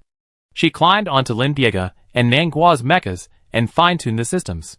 10 minutes later, the other party was already impatient. "What's she doing? Did she faint in the mecha? Should we send someone to check it out?" Lin Diega. "Oh, I see. What's so scary about that?" Lin Diega was about to enter the mecha to inspect it when Tao Ying finished debugging and came out. She almost fell on her way down, but thankfully, Lin Diega was right below and caught her. "Take it easy, Captain. Don't fall. You finally healed your broken bones. But what were you doing up there?" Tao Ying patted her, but "No big deal, just a quick system test for you. You know how to do this?" "A little. Are you really okay?" "Somewhat." "Okay, let's get started." Lin Diega waved and climbed into the mech last. GE nodded, and Assistant Coach Bai announced, 6 mechs in position. The battle begins." Lin Diega had just climbed into the VX-89, pushed the joystick, and was off in a flash. She didn't react until she darted in front of Sun Deng, catching him off guard. "Damn, why is the mech so smooth today?" Nanghua spun around in surprise. "Yeah, it feels just like in the game. It's hard to pinpoint the smoothness, but the driving experience is definitely much better than before. Students, is this really the same mecha we had before? Why does it feel so brand new?" Assistant Instructor Bai suddenly realized why Student F had called for a 10-minute pause earlier. "I'm afraid they've been doing system optimization. It's amazing that they were able to get the mecha to this level in such a short time." System optimization? Although Irina was the president of High Technology, she wasn't familiar with these technical matters. She asked curiously, "Is it that difficult?" "Reaching this level in 10 minutes is truly impressive," G explained. "We used to have technicians in the military who could fine-tune things based on specific situations, but few could achieve results so quickly. Yes, this kind of fine-tuning really tests the technician's skills. I only ever seen one person achieve perfection." Irina asked curiously, "Who?" "GE, a well-known mecha system debugger in the underground network, but she hasn't received any orders in over a decade. Everyone suspects she's quit." Assistant Instructor Bai's glasses reflected a penetrating light. Someone on the deep web has been offering a high reward for the true identity of this mecha debugger, but she's never revealed a single clue. Everyone suspects she's an insider from a mecha dealer looking to make some extra cash. G interrupted. I heard she recently went online on the deep web. Yes, she was even accepting orders remotely a few days ago. She took orders worth billions of yuan in a row. Her old mechas, after being debugged, are working just as well as new. It's all over the mercenary community. Irina, ? Is mecha debugging really that profitable? After all, spare parts aren't readily available on the battlefield. When you need them urgently, they might not be available. You can only rely on system debugging, G said. The first time I heard Adjutant Bai mention this person, I thought he was trying to scam me. It wasn't until that time on the battlefield when we were so short of parts that our mech wouldn't start at all. Thinking it might be a last resort, I asked that debugger to remotely debug our mech. The results were astonishing. I dragged the wrecked Inferno, which she had tweaked, down to its power core, and killed 2 S-Class Zerg Queens. I only killed 7 in my career. That was a truly difficult battle. If it weren't for that debugger, Adjutant Bai and I might have died there. Ji's eyes grew distant, as if he were back on the front lines of the Second Galaxy. Irina turned her head thoughtfully. The match continued. Up ahead, Zhou Jin and Lin Diego were tied. In the back, Nanguo protected Tao Ying, while Sun Deng occasionally harassed her. Lin Diego wasn't much of a concern. Thanks to her intense training in Spark, she was already very familiar with the VX-89's controls. Sun Deng, after the previous battle, had been somewhat intimidated by Nanguo and hesitated to launch a frontal attack. As long as Tao Ying stayed behind Nanguo, Sun Deng was no match for the explosive Nanguo. That left one problem. Tao Ying looked at the third member of the enemy team, Yao Mengtao. Yao Mengtao had never fought against them, and Tao Ying had no record of her battles. Tao Ying wanted to stay put for a while and observe her fighting style. But Yao Mengtao, like her, had been lingering behind the battle lines. The air inside the mech felt thick and heavy. Tao Ying took 2 deep breaths, pulled out the oxygen tank from her medical kit, connected it to the mech, and took 2 deep breaths. Clear your mind and continue thinking. What's Yao Mengtao's reason for not moving? Is it because she thinks their team is too weak to attack, or because she prefers to control the situation?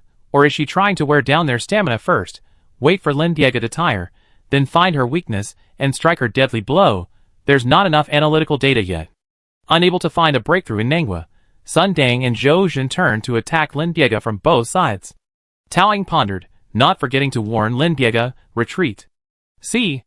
I'm not afraid of this level of attack at all. Lin Diego grinned confidently, VX-89 supporting himself with his hands and hopping headfirst onto the ground. With a very tricky move, he kicked Sun Deng's mech 10 meters away. Lin Diego's VX-89 quickly retreated to his teammate's side, chuckling. Cool, isn't it? A street dance move. I just learned it the other day. Nanguo gave a thumbs up. Super cool, I want to draw it. Tao Ying and Lin Diego reached out simultaneously in perfect sync. Stop it for now, and draw it after the match. I understand. I'm just expressing my inner feelings, Nanguo explained. This is our first real-life collaboration, and I'm going to sweat it out in the storm until the very end. The weather's beautiful, there's no storm. That's a metaphor, understand? Then wouldn't you say braving the sandstorm be more appropriate? Tao Ying nodded, pausing their argument. Anyway, keep going. Teacher Big, let's go. Lin Diego, oh! It's on fire. The two mechs raised their right hands. So, everyone saw 2 VX-89s, mid-fight, suddenly bump fists in the middle of the arena. Yao Mengtao couldn't help herself, and finally spoke her first words of the day. Where did they recruit these weird students? Why are they all assigned to the same dorm? The other students had already given up watching the game, and started to complain. It's exciting, but I don't know what they're talking about. Is this team really okay? Assistant Instructor Bai pulled out his intercom with a look of despair and began broadcasting to the entire stadium. In the middle of the match, Nanguo, Lin Diego, can you guys please take it seriously? Bai Ying, you've been stuck in the same spot for 10 minutes straight, not moving an inch. Yao Mengtao, you too. Zhou Jin is the only one fighting on the field now. What are you doing, playing house in mechas? Don't waste electricity. Every minute counts.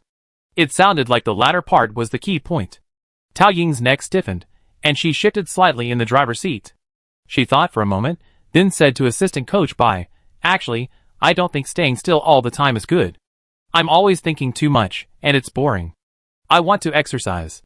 Exercise? A warning light flashed in assistant coach Bai's mind, and he quickly said, actually, it's good to stay still. Don't get too hung up on it. What if I break another bone and end up in the medical ward for 2 months? Lin Diega also started with fear. Shadow, I don't think you need a head-on attack. Today's strategy is just one word. Wait. Wait until I kill Sun Deng, Zhou Jun, and Yao Mengtao, and then you two can win easily. Do you understand? Don't mess around. Lin Diega knew their captain all too well. Whenever she came up with a plan, the enemy might not suffer, but her teammates would most likely. Nan Guo concluded, the tactics are conservative, but effective. Xiaoying can win without much effort. Tao Ying spread her hands. Excuse me, I'm the captain Lin Diega. I can give you the celery for dinner, but I can't say that as a captain. Asshole, you don't like celery anyway. Lin Diega said, as he tossed Sun Deng's right arm away. Nan Guo coordinated, ripping off Sun Deng's left leg. Sun Deng's VX-89 mech lost its balance and collapsed. The score was 3-2. At this moment, Yao Mengtao, behind the battle line, finally moved. The mech's joints ripped, and its bent legs kicked back, charging straight at Lin Diega. Without hesitation, the mech's blade slashed at the rear of the cockpit. Lin Diega luckily dodged it, but Yao Mengtao, using inertia to gain momentum in the air, launched another kick. Oh! So Yao Mengtao's lingering presence wasn't a sign of disdain for her opponent, nor was she seeking to control the situation. Because she was a formidable lone wolf, adept at observing her opponent. Lin Diega was no match for her alone. Tao Ying's mind raced for 3 seconds before she swiftly thrust the joystick. Her VX-89 slid to her knees, landing squarely in front of Yao Mengtao's mech. When Lin Diega turned around, she saw Tao Ying sandwiched between her and Yao Mengtao. She was about to be kicked into the cockpit. Lin Diega screamed in terror, Shadow, are you crazy? Chapter 52. Just as Tao Ying's mecha was about to be fatally struck by Yao Mengtao, Tao Ying moved. In a strikingly slow motion, she fell. She even spun in a circle. It was like a scene straight out of a movie. But this scene wasn't from some thrilling mecha movie, but from a traffic documentary. To put it simply, Tao Ying's mecha, like the pedestrian scammer in a traffic documentary, fell before Yao Mengtao's mecha with meticulous calculations. Ah, did Yao Mengtao knock down student F? Yes, really? From this angle, it looks like it fell on its own. Looks like she scammed someone. That's right. Given her condition, it's possible she really did fall. Assistant Bai, help her. Assistant Bai didn't move. He had already sensed the truth and pushed up his glasses. Don't worry, it's just a feint. Sure enough, the next moment, Tao Ying made a move. She grabbed Yao Mengtao's legs and pulled them against her chest. Classmates? Question mark. Lin Diega? Question mark. Was student F operating the mech just now, pressing Yao Mengtao's legs against her mech's chest? What kind of maneuver was that? I don't know. Maybe they felt humiliated by being defeated and wanted to seize control of their defeat? Master of logic, I admire you. Irina raised her hand in confusion. Can anyone analyze the situation? I can't operate a mech. I don't understand. Everyone thought to themselves, even mech pilots wouldn't understand. But Lin Diega quickly realized. Such a familiar Ing-style maneuver. Heading for his teammates. Lin Diega glanced sideways, and saw a certain artistic girl with a dual personality busy blocking Zhou Jun, and hadn't seen Ying's move. That's right, Shadow's sleek little combo wasn't meant for his opponent. It was meant for Nan Guo. The next second, Tao Ying, the swindler, suddenly let out a passionate "Ah! Pumpkin, someone stepped on my cockpit. It hurt so badly, I can't breathe. Ah! Yao Mengtao also stepped on me a few times. It hurt so bad. Lin Diega, It was a very deliberate scream, but someone acted without a trace of guilt. As soon as Tao Ying finished speaking, a flash of red light flashed above Lin Diega's head. Nan Guo's mech stepped on Zhou Jun's head and flew towards him with a thunderous speed. It was literally 10 meters off the ground. Xiaoying, wait! I'm coming to save you. Nan Guo's tone was filled with grief and indignation. He clenched his fists, swiped the joystick, and unleashed a flying kick. He appeared between Yao Mengtao and Lin Diega, sending the previously aggressive and threatening Yao Mengtao stumbling. Yao Mengtao was stunned for a moment, then quickly reacted and began to fight back. Lin Diega dodged quickly, avoiding being caught. Zhou Jun also quickly joined the fray. For a moment, the battle was in chaos. Nan Guo's fists pounded down on Yao Mengtao's head. She cried as she beat her. Yao Mengtao, you didn't use any restraint. Xiaoying was already down, Why did you step on her? You helped me pick up the eraser I dropped, and I thought you were a good person. But how could you do such a thing? I'm so sad. No.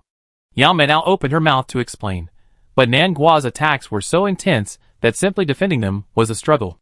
This is what it means to a pain that cannot be expressed. She didn't do anything, but it was physical F who suddenly grabbed her legs. Thinking of this, Yao Mei tried to raise her leg to fight back, but her legs wouldn't move. Looking down, she saw Tao Ying's VX-89 lying on the ground, tilting its head slightly towards her. If mechas had expressions, Tao Ying's VX-89 would be grinning like a provoking punch. Sun Dang, who had already appeared, shouted, "Space Ghost Girl, why are you using this tactic again? Is it immoral or not?" Tao Ying grinned, "It's immoral, but it works." Nan Guo launched a barrage of blows at Yao Mei, forcing her into a corner, leaving the other students stunned. Amazing explosive power. Zhou Zhen, of course, knew Nan Guo's explosive power was immense. If he didn't intervene at this moment, Yao Mei would surely be knocked down. He quickly changed his plan, fending off Lin Diega and reaching for the power cord behind Nan Guo. But Nan Guo, as if he had eyes, grabbed Zhou Zhen's hand with his backhand and twisted one of his arms, removing it. 1 against 2, but a draw. Very strong. Just one mistake. During this time, Nan Guo and Zhou Zhen accidentally stepped on Tao Ying's cockpit at the same time. A powerful impact sent Tao Ying slamming back into the seat. A salty taste lingered in her mouth. Tao Ying wiped it with her hand and spat out a mouthful of blood. "She's afraid of blood, my friend." Tao Ying trembled as she pressed down on her earpiece. "Pumpkin, move your feet a little." Lin Diega sighed, "Your acting is pretty good right now." "This time, it's not acting." "Huh?" Nan Guo looked down and saw that she had actually stepped on her teammate's mech, causing the cockpit to dent ominously. She let out a silent scream. I'm sorry, Xiaoying, ah. Nan Guo burst into tears and half knelt on the ground. Zhou Zhen's leg was still stuck in the depression. Crack. Zhou Zhen's leg sank a little deeper. Nan Guo's face darkened instantly. Lin Diega covered his eyes. This was over. The next moment, Nan Guo grabbed Zhou Zhen's legs, flipped him over, and straddled him, hammering the back of the mech's head with a barrage of blows. Tao Ying couldn't help but say, "Well, I'm fine." "Stop it, Anan, he's already given up." Nan Guo was no longer listening. Irina raised her hand again, confused. "I don't understand mechs. Is this the same person from before?" Nan has some tics from time to time. You get used to it. And there's no need to describe what happened next. No one could stop Nan Guo, who had lost his teammates. His teammates offered sacrifices to the heavens, their magical powers boundless. Assistant Coach Bai announced the victory, the Space Ghost Girls. Lin Diega emerged from the mech, drenched in sweat, and shouted, "We won!" This was the first time they had ever defeated an opponent in real life. Lin Diega excitedly ran around the arena. Nan Guo also jumped out of the mech, and the two of them jumped and hugged each other. Shadow. Hey, why hasn't Shadow come out yet? Didn't he just say he was fine? Lin Diega, halfway through his joy, exchanged a glance with Nan Guo and shouted simultaneously. Didn't he faint again? The two of them sprinted to Tao Ying's mech and banged frantically on the door. A moment later, the transformed cockpit door clanged twice, white smoke billowed out, and then the hatch opened. Tao Ying lay in the driver's seat, tilted her head, removed her helmet, and gave them a smile with a V sign. Wow, good fight. Not bad, you two. Lin Diega wanted to slap the captain on the head, but realizing she might kill him with a slap, she angrily pulled her hand back. Your moves are too shady, aren't they? Winning is all that matters. Tao Ying spread her hands. Nan Guo leaned forward. Are you okay? We just called you. Why haven't you spoken in so long? Tao Ying glanced at the data on the computer. It looked normal. I just fainted. Why don't you two pull me out first? The teammates each took a hand and pulled Tao Ying out of the mech. Assistant Instructor Bai wiped his sweat. This class of freshmen is truly terrifying, each one more terrifying than the last. Classmate, it was Nan Guo and Lin Diega who were doing the damage. The student with Constitution F was lying flat on his back the entire time. It was such an easy win. Ji leaned back in his chair, his lips curled slightly. No, the one lying down might be the most difficult to deal with. Unleashing the potential of your subordinates is a vital part of any commander. Assistant Instructor Bai said coldly, please don't imagine yourself torturing your subordinates. Anyway, Bai Ying was just trying to force her teammates into action, wasn't she? Irina held her sunglasses in her hand, finally realizing something she could understand. Ji was surprised. You could tell? No, I just seen similarly wicked people. Irina's face darkened, unsure of who she was thinking of. The cup in her hand crackled with a creaking sound. Tao Ying jumped off the mech and spotted the curly-haired Irina in the viewing area, talking to Ji. When did she get here? Never mind. It's been ages since we last met, so this time is perfect. Tao Ying paused, then, with brisk steps, walked briskly across the tactical zone toward her old friend, braving the sunlight. Then, with a beaming smile on her face, she stopped in front of Irina and extended her hand. Hello. Irina's heart skipped a beat at the student's smile. Something was wrong with her. That smile felt incredibly familiar. She really deserved a beating. But after a moment, she lowered her head. Imagination. Although she'd gotten drunk a few days ago and gone on a rampage, saying she beat someone to death if they appeared before her, how could the dead come back to life? Irina sighed, thinking she was truly possessed. She extended her hand in return. The student's constitution was frail, her hands delicate. Irina's gentle grip caused a red tinge to spread across her wrist. With Tao Ying's personality, even if she were to resurrect, she wouldn't choose such a delicate body. Irina withdrew her hand and resumed her CEO mode. She said to Tao Ying, "Do you know me?" Tao Ying smiled kindly. "Yes, I've known you for a long time." Irina thought for a moment. "From the Star Network headlines?" "Oh, indeed. I'm often trending for various reasons." Tao Ying, When contacting Irina a few days ago, Tao Ying directly used her usual ID. The hint was obvious. Given their usual rapport, they should have known each other by now. But Irina didn't react at all. She saw that he was genuinely upset the other day, so she deliberately exposed a small flaw, risking a beating. Tao Ying rubbed her chin. Since no one noticed, she'd just wear the vest for now. Irina received a call from work saying she had a meeting, so she left in her mini private shuttle. The mecha in the tactical simulation area was damaged and was being repaired, awaiting the next team's use. During a break in the game, Ji came over with a document and waved it at the three members of the Space Ghost Girls. "I have something to tell you. I made a bet with a friend and secured a friendly match with the Toronto's Tactical Academy. Since you won today, prepare for the friendly match. You're going to participate in the Mecha League, so consider this a practice session." Oh. Teacher Ji arranged a friendly match for them. The opponent was the Toronto's Tactical Academy. The students in the spectator area trembled with fear. That's Toronto's, one of the Mecha academies that existed since the founding of the Empire. It has a long history and has trained several first-class commanders, making it a renowned institution. A well-established military academy that emphasizes command, tactical planning, and even mecha piloting. Toronto seemed to have made the top 10 in last year's league. Lin Biega pointed at himself in disbelief. You're saying, let us play a friendly match with a second-tier military academy? Are they even at a level lower than a third-tier military academy? Ji nodded lazily. Yes, don't let me down. Lin Biega turned his head stiffly. Shadow, say something quickly. I'm suffocating and feeling like I'm going to pass out. Huh? Tao Ying squinted, looking as if I hadn't heard clearly. I just vomited blood again. I'm getting emergency medical help. We talk later. Yes, it's my fault. I didn't get here quickly enough, and Xiaoying got hurt. Nangua cried and wished he were dead.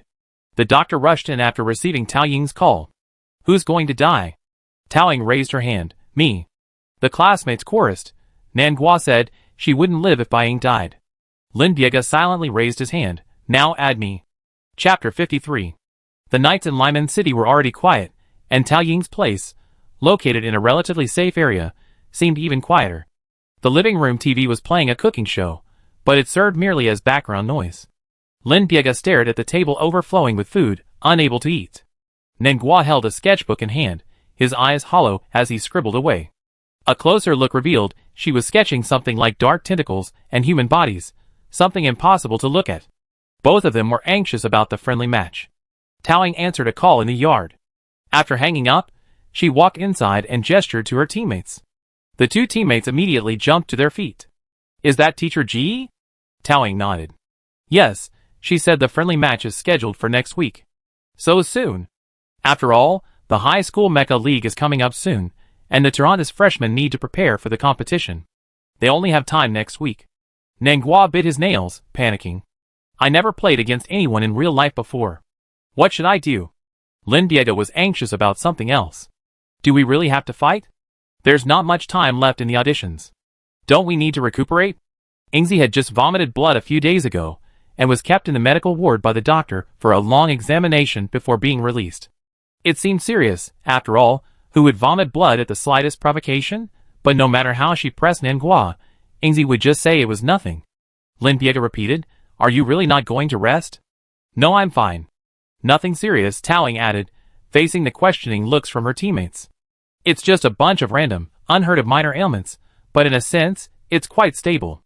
It's just that vomiting blood looks a little scary." Seeing his teammates' faces of disbelief, Taoing could only explain seriously. "It's really not serious. The doctor said it's brain synchronization interference syndrome.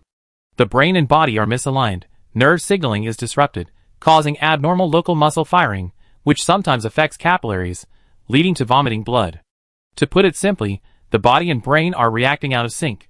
Just take some medicine, and it will be fine." Lin Biega was suspicious. "You're not kidding me, are you?" Taoing held his forehead with his hand. "What's there to lie about?" "Then why did the doctor keep you for so long?" "Oh, because the doctor gave me a long list of precautions, and one of them was to do more light exercise to strengthen the connection between my brain and body. Why don't I follow the doctor's orders and exercise now? Just lie down." After a round of banter, the two roommates frowned again. Taoing thought for a moment, pulled something out of his pocket, and tossed it over. Lin Biega instinctively raised his hand to catch it, then opened his palm. "What is it?" he asked, puzzled. Nangua and Lin Biega huddled their heads together, examining it carefully. It was a metal brooch in the shape of a house number, all black with fluorescent green lettering, giving it a hacker-esque minimalist vibe. It had a small ring at the end, for hanging on a keychain. In the center of the brooch was written 127.0.0.1.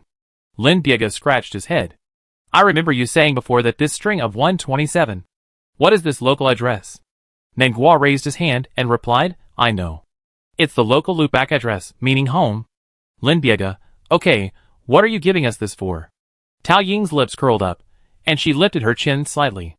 "Turn it over and take a look." They both turned over simultaneously. There was a miniature button on the back of the brooch. Touching it, it seemed to be a sound and radio module. There was also a positioning module. Mini communicator plus a positioning device, useful in emergencies. Carry it with you just in case.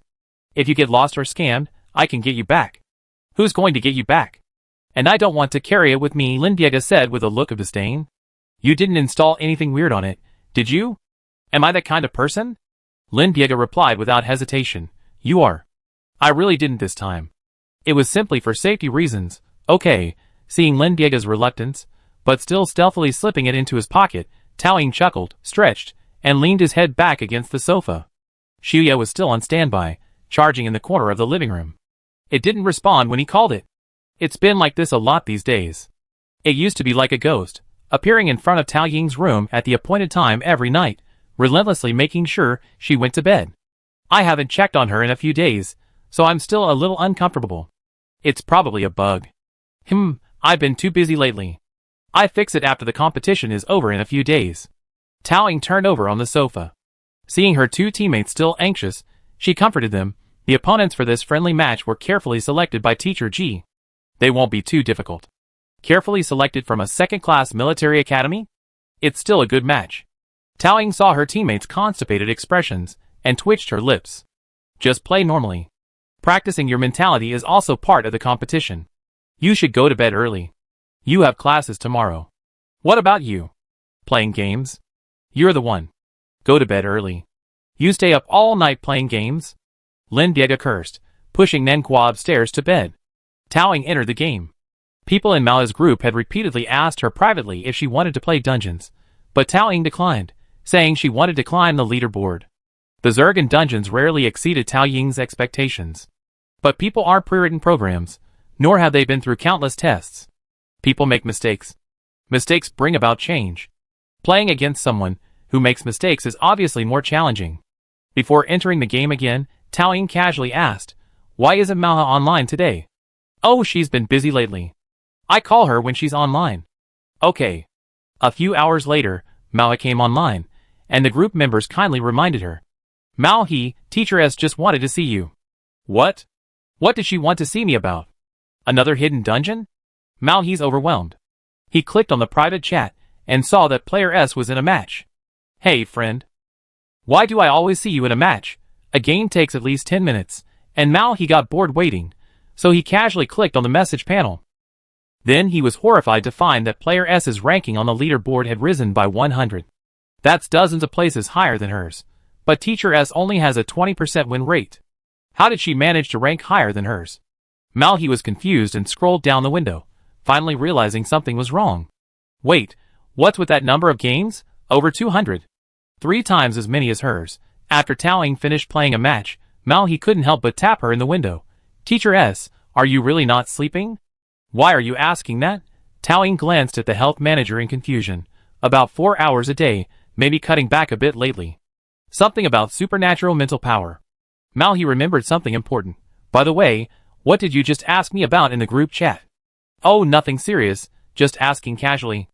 Are you a freshman at the Toronto's Tactical Academy? How did you know? Mal he looked through the group chat in confusion. There was no mention of school in the chat. This was their gaming group, all about gossip. Taoying explained. I saw you guys discussing the Tarn's Hive Annihilation campaign earlier. Your analysis was very academic. Mal he sent a surprised cat emoji. You even know this. You must be from some first-tier military academy, right? You even understand our tactical analysis methods so precisely. Are you going to participate in the league this year? Hee hee. Maybe we meet then. I hope we're not enemies. Taoying smiled kindly. I hope so. The day of the friendly match soon arrived. The competition venue was fully provided by the Toronto's Tactical Academy, who were even kind enough to send their private shuttle to the Mechanical Special Academy to pick up everyone. The shuttle had a capacity of approximately 200 people. The Toronto's crest was painted on its side, a golden interlaced quill and sword, clearly expensive. It was a far cry from the cash-strapped Mechanical Special Academy of Lemon University. Everyone lined up to board the shuttle. With nearly half the academy's students attending the competition, the shuttle was packed, and it took a long time for everyone to be seated. GE stood at the front, tapping the table next to him. All right, stop acting like elementary school kids on a spring outing. Be quiet. The car suddenly fell silent. The shuttle went straight to Area C. Everyone leaned against the windows, gazing at the scenery outside with expressions of innocence. Wow, compared to this, our academy's tactical simulation area is tiny. The Special Forces Academy's simulation field was 300 meters square. Honestly, it was fine for solo practice, but a bit cramped for team battles. This place was dozens of times larger, and the terrain was diverse. This was even just one of the Toronto's training grounds. Lynn Diego was stunned, and it took her a long time to sit back down. By the way, where does Teacher G get all these connections? Taoying, feeling a little carsick, leaned against the window, eyes closed, and said, well, she often plays cards with the Toronto's principal. I heard they knew each other on the battlefield. Taoying briefly explained. What? She used to be a marshal. Lynn Diego stood up, bumping into the shuttle's luggage rack, drawing everyone's attention. She sat down weakly again. Lynn Diego asked curiously, how do you know? I'm the captain. What kind of answer is that? Taoying blinked her left eye slightly. The captain is almighty. The journey took about 20 minutes, not long, but surprisingly difficult. Lynn Diego, tall and long-legged, felt uncomfortable sitting on the shuttle. She lowered the backrest and finally felt a little more comfortable. The shuttle has arrived at the third training ground in Toronto's. Please follow the instructions. As soon as she disembarked, Taoying noticed the air was much drier than in Lemon City. Dust blanketed the ground, and visibility was low. The rolling hills, unevenly spaced, resembled an ancient sand town. There was actually a similar map in Fire, but the air in real life still felt different. Taoying's throat was a little itchy, and she could only breathe slowly, but her still sensitive capillaries were irritated. She coughed up another mouthful of blood. Oh, I forgot to take my medicine.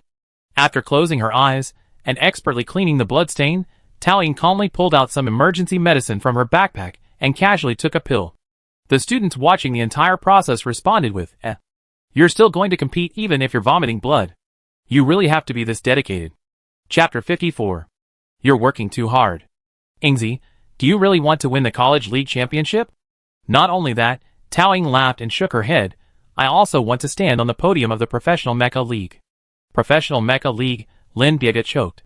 That's a serious, high-end competition, attended by professional players. It had nothing to do with them. But Lynn Diego still spoke with high emotional intelligence.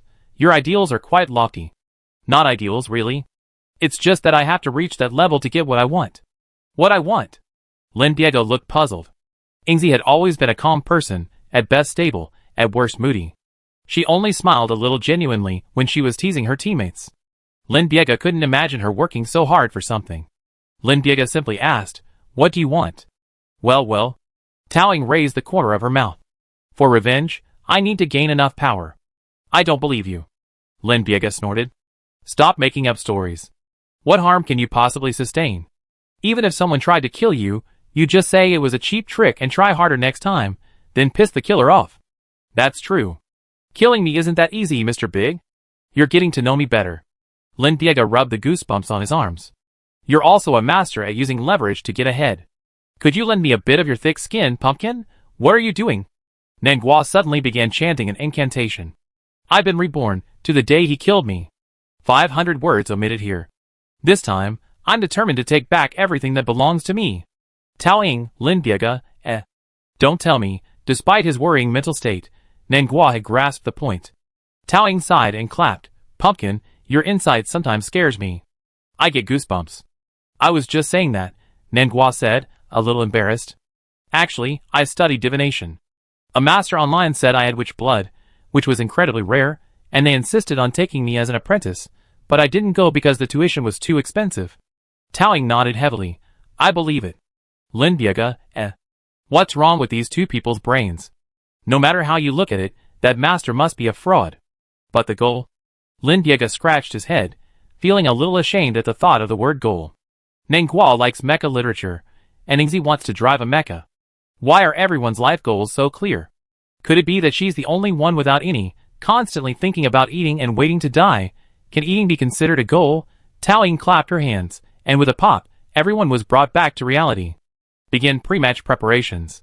The shuttle stopped outside the mecha maintenance area, and Taoing took a few short steps inside.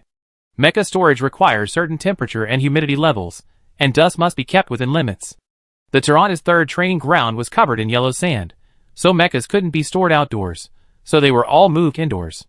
This mecha maintenance area was enormous, equipped with locks for securing the mechas and ejection systems for transport. Taoing strode forward, coughed twice, and then took smaller steps. There were 300 or 400 mechas in the mecha hangar. Military academies typically collaborate with mecha vendors. For some very prestigious academies, mecha vendors even provide mechas free of charge, such as the Imperial 1st Military Academy. Even so, the Imperial 1st Military Academy's inventory of mechas is limited to a few hundred, far less than what's here. All the mechas in this large hangar were purchased by Tyrantis himself.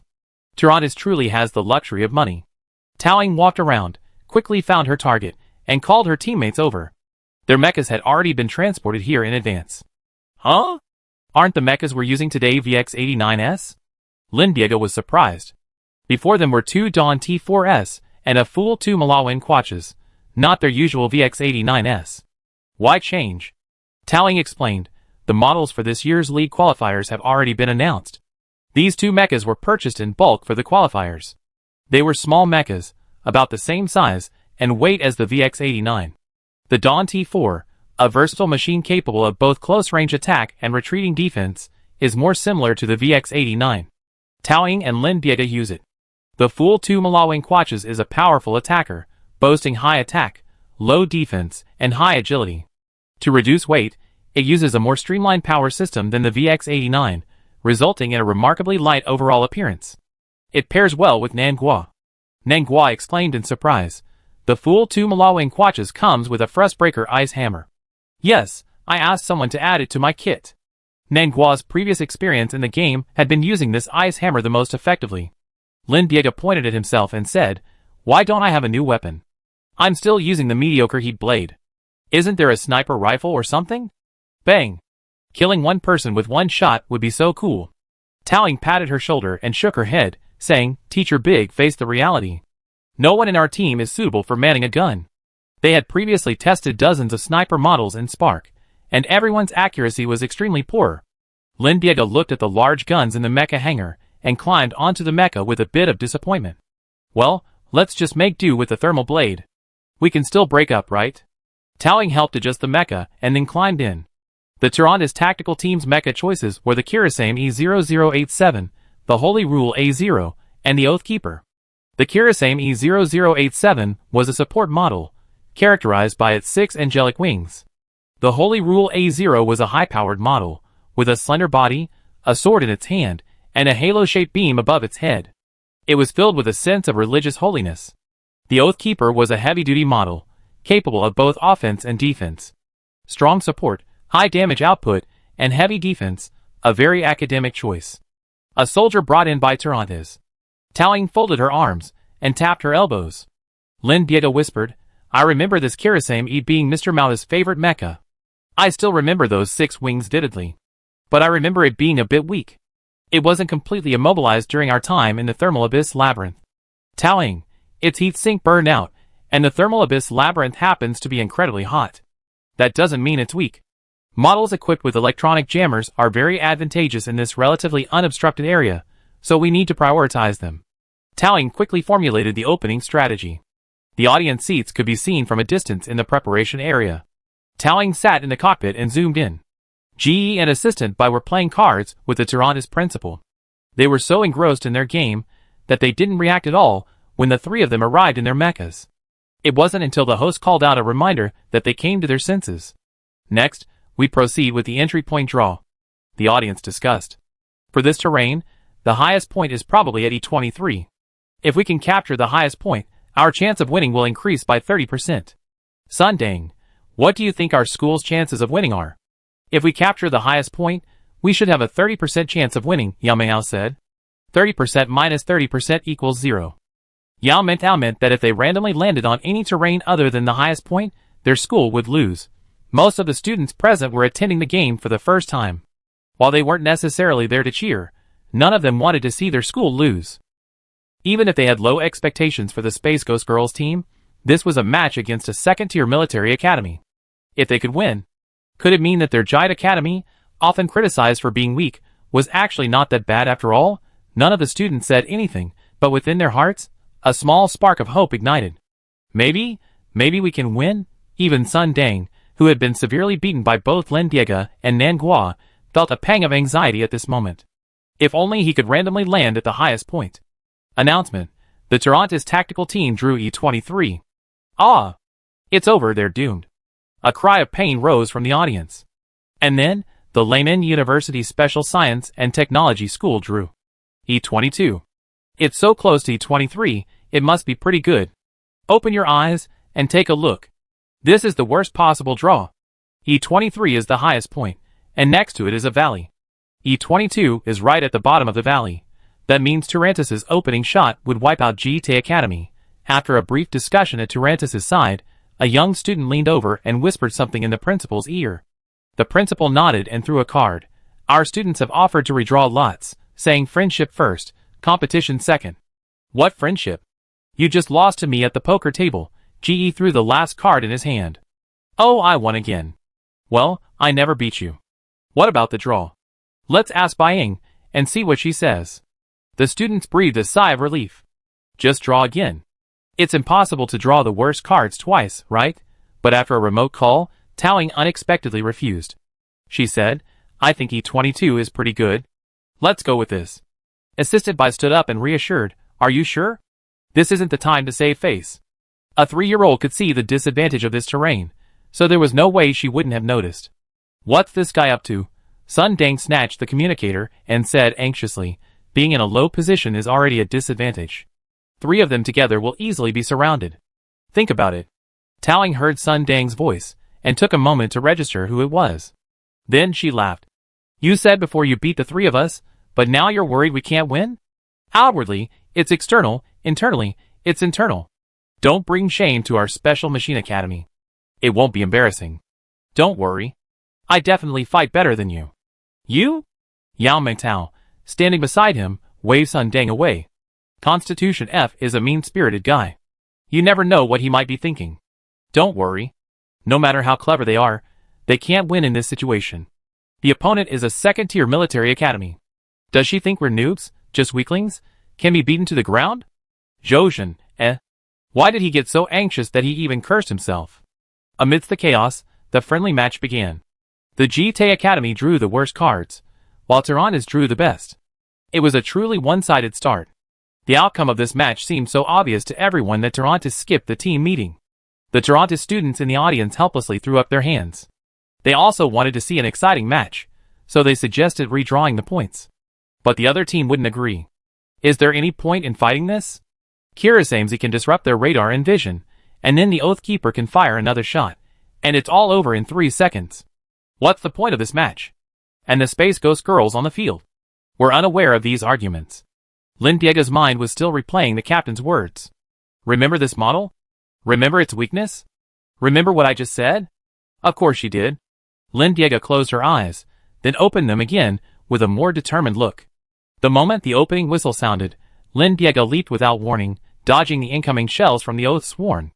The white smoke from the burning T4 fuel of the dawn drew a towering arc through the air. She leaped onto the platform, and then, with lightning speed, struck the opponent before he could even turn. With the most ordinary weapon, like the god-slaying knight in the ancient murals, raising her arm high. Then, with a single blow, she severed all of Kirasamey's wings.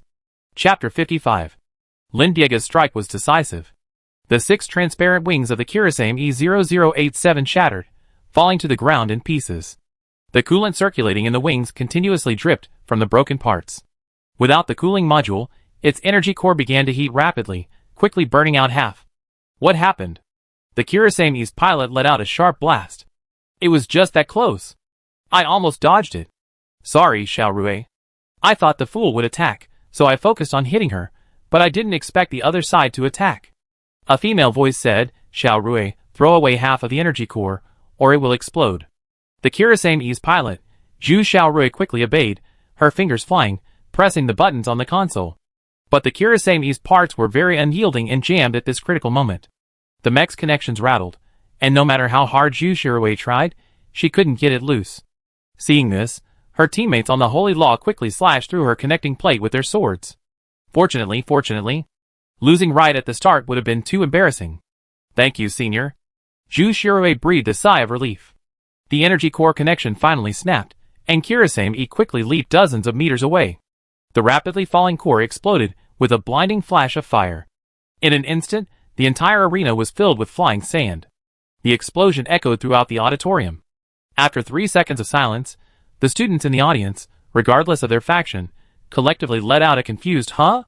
The Dawn T4 swiftly flew up the cliffside steps and slashed through Kirasamey's core interference and heat dissipation modules. What's going on? Is there something wrong with their eyes? Sun Dang pointed at the competition venue, incredulous. Was that Shuang T4 operator Lin Diega just now? Yao Mei now spread her hands. Of course it was her. Could it have been Bai Ying? If it was that fragile captain, assistant coach Bai would be getting impatient by now and ready to call for emergency medical services. Sun Dang was puzzled. Lin Diega only has strong endurance, not explosive power. How did she do that? He lowered his head in thought, then suddenly realized. Could it be that Bai Ying has been tweaking the mecha system again? That's pretty close. Zhou Zhen nodded confidently. The Shuang T4 is a versatile model. To maintain stable operation, its performance limits are quite high. Overclocking is necessary to achieve this speed. Everyone looked at the power core's air vents. Sure enough, judging by the smoke, the fuel combustion rate was clearly above average. The Shuang T4 also lost a certain amount of weight due to the increased fuel combustion. Lin Diega's mecha became even faster. Yao Meng outside, as expected of that mean-spirited, brittle captain. The Toronto student sitting next to him looked up, bewildered, having been woken by the chatter. After listening to the discussion at the Special Machine Academy for a while, the student lowered the book to his chest, supporting his head with one hand. Your captain at the Special Machine Academy is also responsible for debugging the mecha? Impressive. Pre-match preparations took less than 20 minutes, and she had to inspect the mecha and plan the tactics according to the field. She even managed to find time to debug the mecha systems. She must be quite someone. Let me see, what's her name? Bai Ying? The student somersaulted from his seat, his hood sliding down to reveal a mop of curly red hair. Why her? Didn't the doctor say she's not suitable for mecha piloting? You know her? The classmates were puzzled. I guess so. She's an acquaintance. The red-haired man sat down again, embarrassed.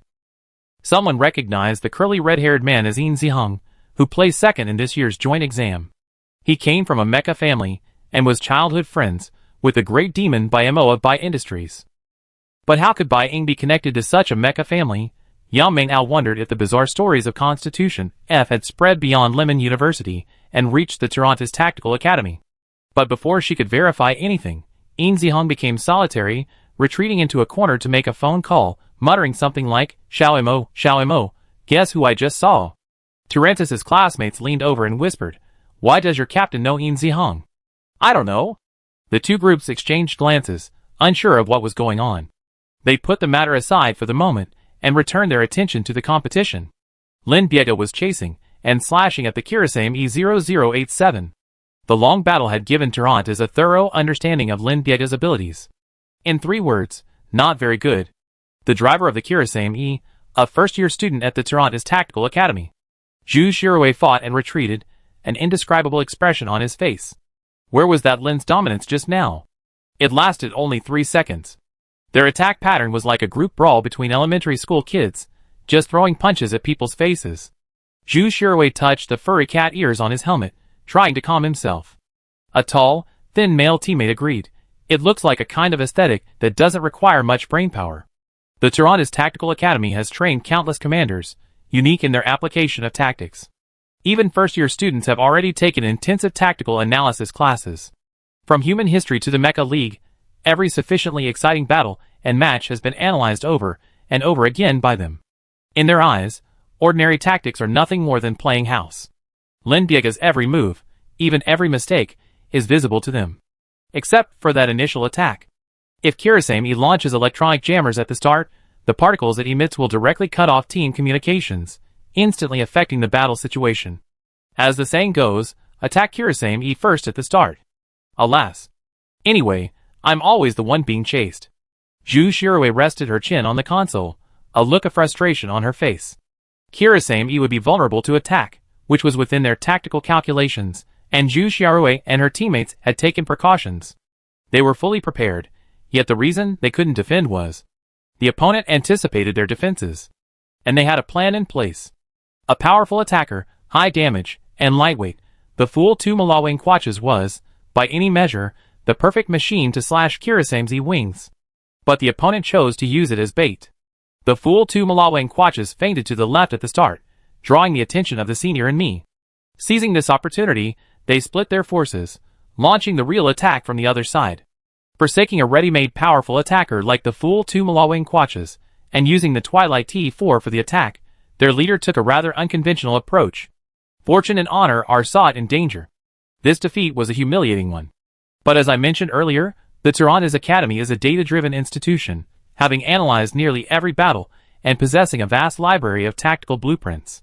Even if only one mech remained on the battlefield, the Tarantas had plenty of ways to completely annihilate the enemy. After all, their academy's founder, Commander Sylvia Storm, had once annihilated the entire hive at Tarns with only 1% of their forces. And they were striving towards this goal. Tarantas never ceded the initiative, then and now. The senior tapped her headset. It's time to strike back. What do you mean? Use the incomplete Kirasame to lure them in. Audience. You're starting with a big move, GE. Your student is quite the surprise. I didn't teach her. GE threw down his cards again. I won. The Tarantas principal tooted and reshuffled the cards. But this is a well-analyzed tactic. Everyone has seen it. During the 122nd Professional League, someone used a similar tactic, and our Tarantas team won that time too. My student knows how to play the next card. The student next to him chimed in. Playing tactics against us Tarantas is like waving a sword at a widow's door. Widow. What? Forget it. Playing tactics against us Tarantas, how can you beat us? The number of Tarantas students watching the match had suddenly increased. GE rested his hands behind his back, watching the 6 mechas on the field. Tao Ying and Nan Guo were still dodging pursuit at the bottom of the valley, while Lin Biega was chasing Zhu Xiaorui. Behind Lin Biega, another mecha stared back at her. GE leaned forward slightly and placed a card. Until the very end, no one will know who set the trap. The Kirasame's wings are practically the core of its design. Without them, it would be even more cumbersome than an ordinary mecha. Now it was a living target. What should we do, Shadow? Chase. Lin Biega was already basking in the excitement of her impressive strike, and hearing Tao Ying's words only heightened her excitement. She pressed on. After losing its core, Kirasame's performance plummeted, reaching a speed nearly on par with the overclocked Dawn T4. Kirasami fled. Lindiega, wielding a thermal blade, slashed at her. Step by step, Lindiega pushed Kirasami back to the edge of the valley. The sand was soft and quickly gave way, and Kirasami struggled to hold on. Just as Lindiega was about to slash away at its few remaining energy cores, Kirasami suddenly turned and lunged downward. Lindiega was nearly thrown out by inertia, but luckily she grabbed a nearby tree and, like pulling an onion out of dry land, pulled it free. Using the momentum, she leaned back, her mech wobbling and landing flat on its back. That was a close call. Lindiega pushed forward, sand tumbling down from the cliff edge. She steadied her mech, a wave of fear welling up in her heart. Before her lay the entire valley. At the bottom of the empty valley, her teammates' mechs stood. She and her teammates' mechs were in a straight line. Lindiega instinctively sensed something was amiss. Just now, Kirasami seemed to have jumped down on her own initiative. And after that, she hadn't made any movement, as if she had vanished from the arena. The next second, the click-click of a reloading shell could be heard from behind. Lindiega slowly turned back. The Hushers looked down at her. Like an inquisition judging a heretic, his sword dug deep into the ground. The semicircular halo behind him began to gather light, the golden light growing brighter and brighter, until it blinded the eyes. Aura, a high-energy laser beam weapon. The laser beam's energy could precisely penetrate mecha armor. Exactly how far it could penetrate. For the mechas Tao Ying and the others were using, a single shot could probably penetrate 3. From the audience came a repulsive cry, like someone entering a monkey mountain. Ah, we've been tricked. It's the Hushers' ultimate move. Don't chase the desperate enemy. What's the captain's command? We're all doomed. Chapter 56. The opponent used a trick of luring you into a trap. They appeared to be fleeing in panic, but in reality, they were taking advantage of the situation to lure Lindiega into danger. Tyrannus killed the competition. The students at the Jiite Academy howled. We agreed on friendship first, competition second. Such a ruthless move. The students in the audience jumped up and down, like monkeys on a mountain of monkeys, scratching their heads. The match was in full swing, and the audience was also filled with heated debate. Assistant instructor Bai clutched the emergency phone, a quizzical expression on his face. Something's not right here. Student with Constitution F didn't even notice the opponent's plan. Ji drew a hand and shrugged. Trust your intuition from years of battlefield experience. How do you know she didn't notice? Assistant instructor Bai frowned. Hearing the marshal's words, could student with Constitution F have a trick up their sleeve? A student pointed at the Dawn T4 and Fool 2 Malawing Quatches, which lay pressed together on the low ground. The Fool 2 Malawing Quatches, slender and painted pink with hints of purple at its joints, resembled a butterfly tinged by the twilight of dawn. The Dawn T4, on the other hand, shone with a pristine black, its exterior unremarkable, like a rock carved from a barren mountain. The butterfly approached the rock. The two mechs high-fived in the air, then interlocked their fingers. The Dawn T4 and the Fool MK2's palms clasped tightly together. Classmates, why are they suddenly holding hands? Sun Dang was baffled. To jointly defend against the impending attack. Oh my god of the universe, I have that sense of destiny we shared, as we held hands amidst the intertwining artillery fire before the end of the world. Don't tell me this scene is pretty, I just take a sip. This was a classmate from Tyrannus, whose attention had drifted off to something else entirely. Only the people from the Jiite Academy were still focused on the game. They quickly realized that their judgment of defense wasn't right. Because Nanghua extended her right hand. I don't think her movement is defensive, but offensive. Weiri is paralyzed at the bottom of the cliff, and the Hushers is over 100 meters away in the valley. Who could she attack with her hammer? A teammate? The student in front. Report, Nanghua swung the ice hammer with all her might. She twisted her arm for momentum, then flung it magnificently. The direction was... Huh? The student raised his voice, seeming a little incredulous. The direction was... the back of Lindiega's head. Lindiega was unaware of this. She was face to face with the Hushers, whose head held a half-holy halo, her mind racing. What she was thinking was, what's that halo around the Hushers' head? The opponent's mechas were all chosen on the spur of the moment today, and Tao Ying didn't have time to analyze them too thoroughly. Thus, Lindiega's knowledge of the Hushers' weapons was limited. This halo looked quite formidable. Lindiega muttered to herself, based on my years of watching mecha anime, this kind of mecha with a hint of religious sanctity and unique design is definitely not a mass-produced cannon fodder, my friend. Even if it wasn't the protagonist's mecha, it would at least be a supervillain. That halo around its head was definitely a weapon. If the light was released, something truly extraordinary would surely happen, but Shadow's instructions were, play freely and wait for the opportunity. When exactly would that opportunity be? After a moment, Lin Biega gave up thinking. She weighed her heat blade twice, then decided to follow her instincts and attack. The Oath Keeper was prepared, stepping in front of the Harrier, the shield on his arm blocking Lin Biega's attack. A defensive type, as defensive as it was, the Oath Keeper's massive, heavy body landed there, like a mountain, unmoved. Lin Biega had no choice but to retreat to the edge of the cliff. Just now, she had pushed Wei back into the ravine, but now the situation had changed, and she had fallen into a trap. Lin Biega sighed, but suddenly felt goosebumps. A glance at her arm revealed the hairs on it standing on end. Lin Biega instinctively sensed danger. But there was one thing she didn't quite understand. The enemies are all right in front of me, right? Why do I feel a chill on my back? A crackling sound emanated from the team radio, and the air behind Lin Biega distorted. Tao Ying's lazy voice echoed through the team radio.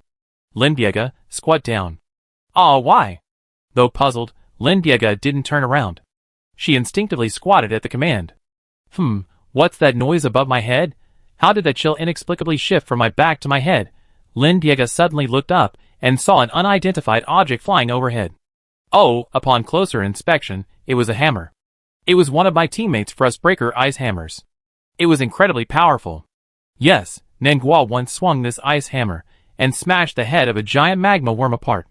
Juice splattered everywhere, right before Lin Biega's eyes. So the question was, why was it here? 3 seconds later, Lin Biega clutched his head and screamed. Shadow. You bastard. Because of Lin Biega's shielding, the Taranta's men didn't notice the incoming ice hammer. By the time Lin Biega crouched, it was too late. Bang. The ice hammer struck the Saint Hersher's chest with a deafening thud. His entire chest resonated. The Saint Hersher's great sword, clasped in both hands, blocked the attack. The blade shone brightly, a dazzling golden hue. But now, frost spread from the impact point all the way across the entire blade, instantly freezing it from end to end as if by magic. The frost obscured its brilliance. The immense impact sent the Saint Hersher's reeling back. Due to a deflected trajectory, the laser beam ricocheted through the air, striking the audience. The shield pierced with a piercing sound, causing everyone to exclaim in surprise, jumping about and huddling together. The Hersher's managed to steady himself, redirecting the high-energy laser beam away from the audience and striking the sand. A black scorch ring instantly scorched the ground, sending plumes of white smoke billowing. The halo above the Hersher's head dimmed. The attack was over. The students in the audience breathed a sigh of relief, seeing the shield intact. While they knew the shield wouldn't harm the audience, the crackling sound of the laser beam before them was still terrifying. Everyone calmed down, and someone raised their hand to ask, so, was the Machine Special Academy's attack just now considered a success? No, the situation hasn't changed. The Hershers will soon lock onto their target again. If they want to break free, they have to be more thorough. Yin Zihong kindly explained. As he predicted, the Hersher's pilot moved. Its wrist thrashed, cracks forming on the great sword. Ice shards quickly shattered and sank into the sand. The pilot attempted to plunge the sword firmly into the ground again, securing it in place, so that the radiance ring could lock onto the enemy. Yin Zihong uttered a huh. Though the ice had cracked, the Hersher's hand still seemed to be restrained, its movements restricted. It wasn't a performance issue caused by the low temperature, but something external. Inside the field, Zhu Xiaorui anxiously asked, "What's wrong, Senior Ji? You're moving strangely." Ji Dahuan's hands kept pressing on the control panel, but with little success. She turned to her teammates.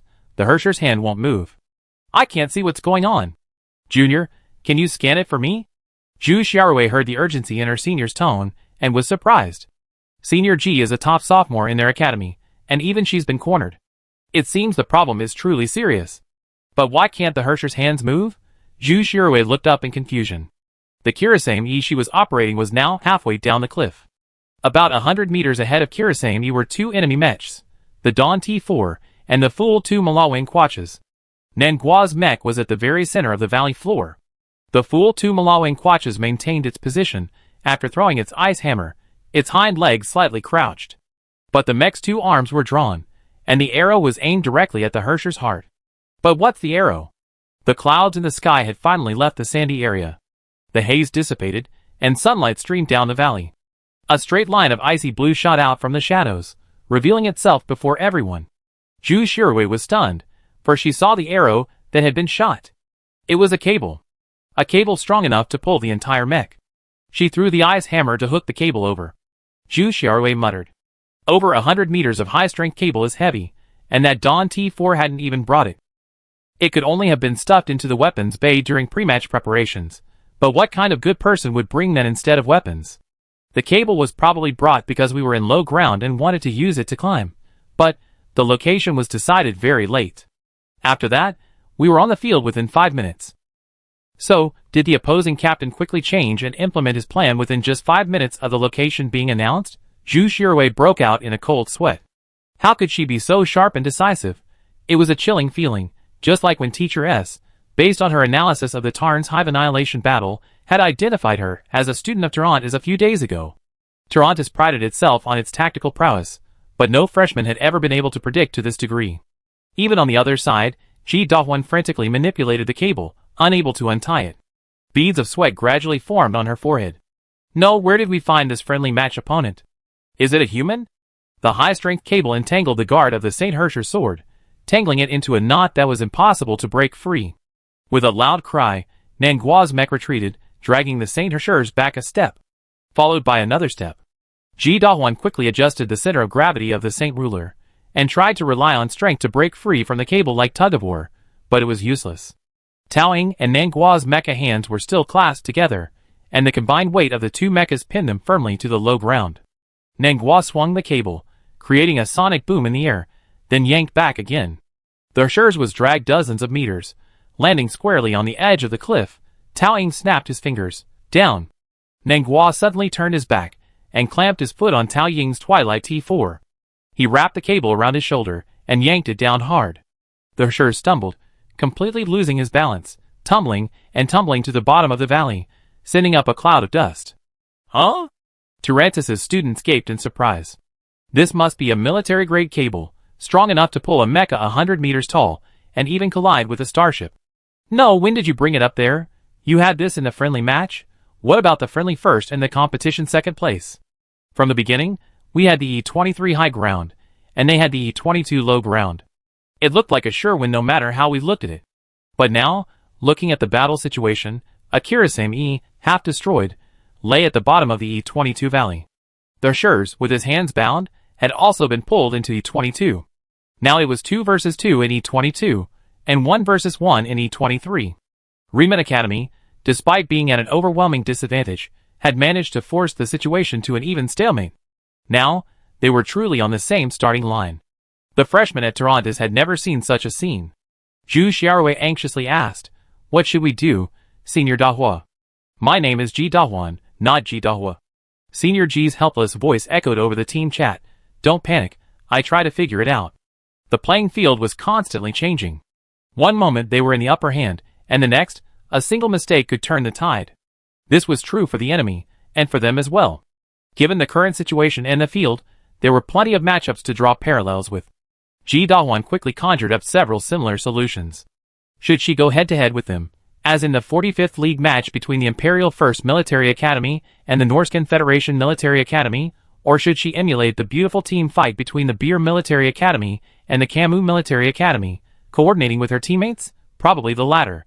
Ji Dahwan shouted, "Junior, suppress fire." The tall, thin boy obeyed. The Oathkeeper's wrist opened, and the outer shell clanged off, revealing 50 cannon barrels on each side. Yes, Ji Dahwan had a plan in mind.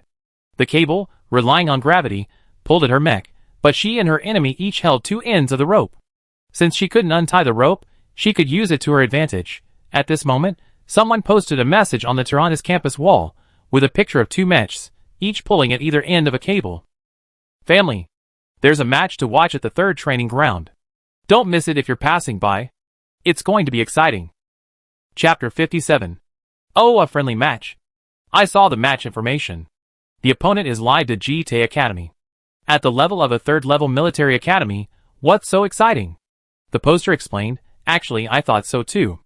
I came here out of curiosity, wanting to see how they lose. But guess what I saw? 10 minutes into the match, Senior G's Hersher's activated Radiance Ring. Huh? The commenter, surprised, typed a reply. What's going on?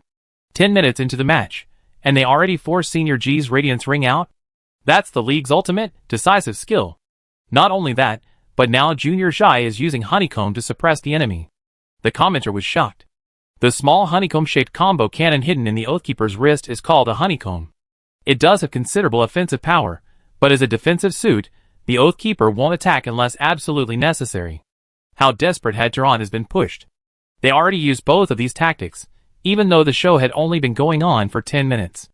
It was a day off, and Tarrant's students were all fond of surfing the internet, so this post instantly went viral. Tarrant's students spread the word and crowded into the third training ground. The empty training ground was suddenly teeming with people. And what they saw was even more astonishing. The Oath-taker's hand flipped down, revealing 50 small cannon barrels arranged in a honeycomb pattern, a total of about 100. Each barrel was filled with dense, non-targeted rounds, a black mass like a swarm of bees, constantly emitting them. The barrage was dense and dark, like a deadly raindrop, hurling itself at the two mechas on the low ground. Swarming. The Fool 2 Malawang Quachas was at the center of the attack. The Fool 2 Malawang Quachas held the cable in its hand. Dang. The shell exploded on the cable, the instantaneous high pressure generating immense kinetic energy, sending shrapnel hurtling in all directions at speeds of at least 1,000 meters per second.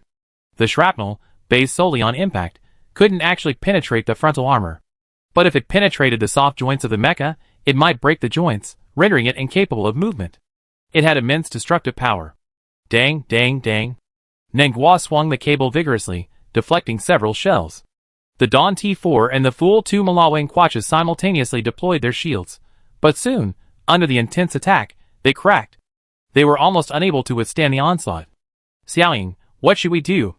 Nenghua's tone was anxious. Taoying stuffed an energy bar into her mouth to replenish her mental energy. Chew, chew, chew. She smiled. I believe you can dodge them all. Nenghua, dodge them all? Me? Me? How could she? She was a newbie. She couldn't do anything. What if she failed? I can't do it. Nenghua's voice trembled with nervousness. Tao Ying's tone was remarkably calm. Of course you can.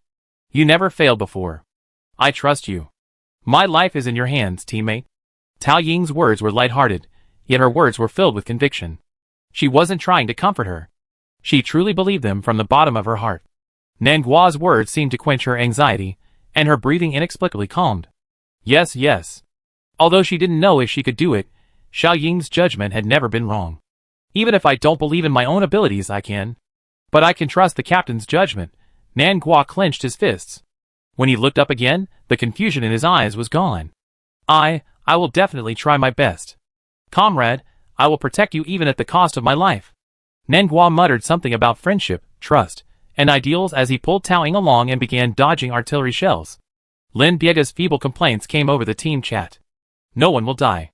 Honestly, this is just a friendly match. Why are you saying goodbye to each other? Even on the other side, the Tarrant tactical team. Fire suppression is awesome.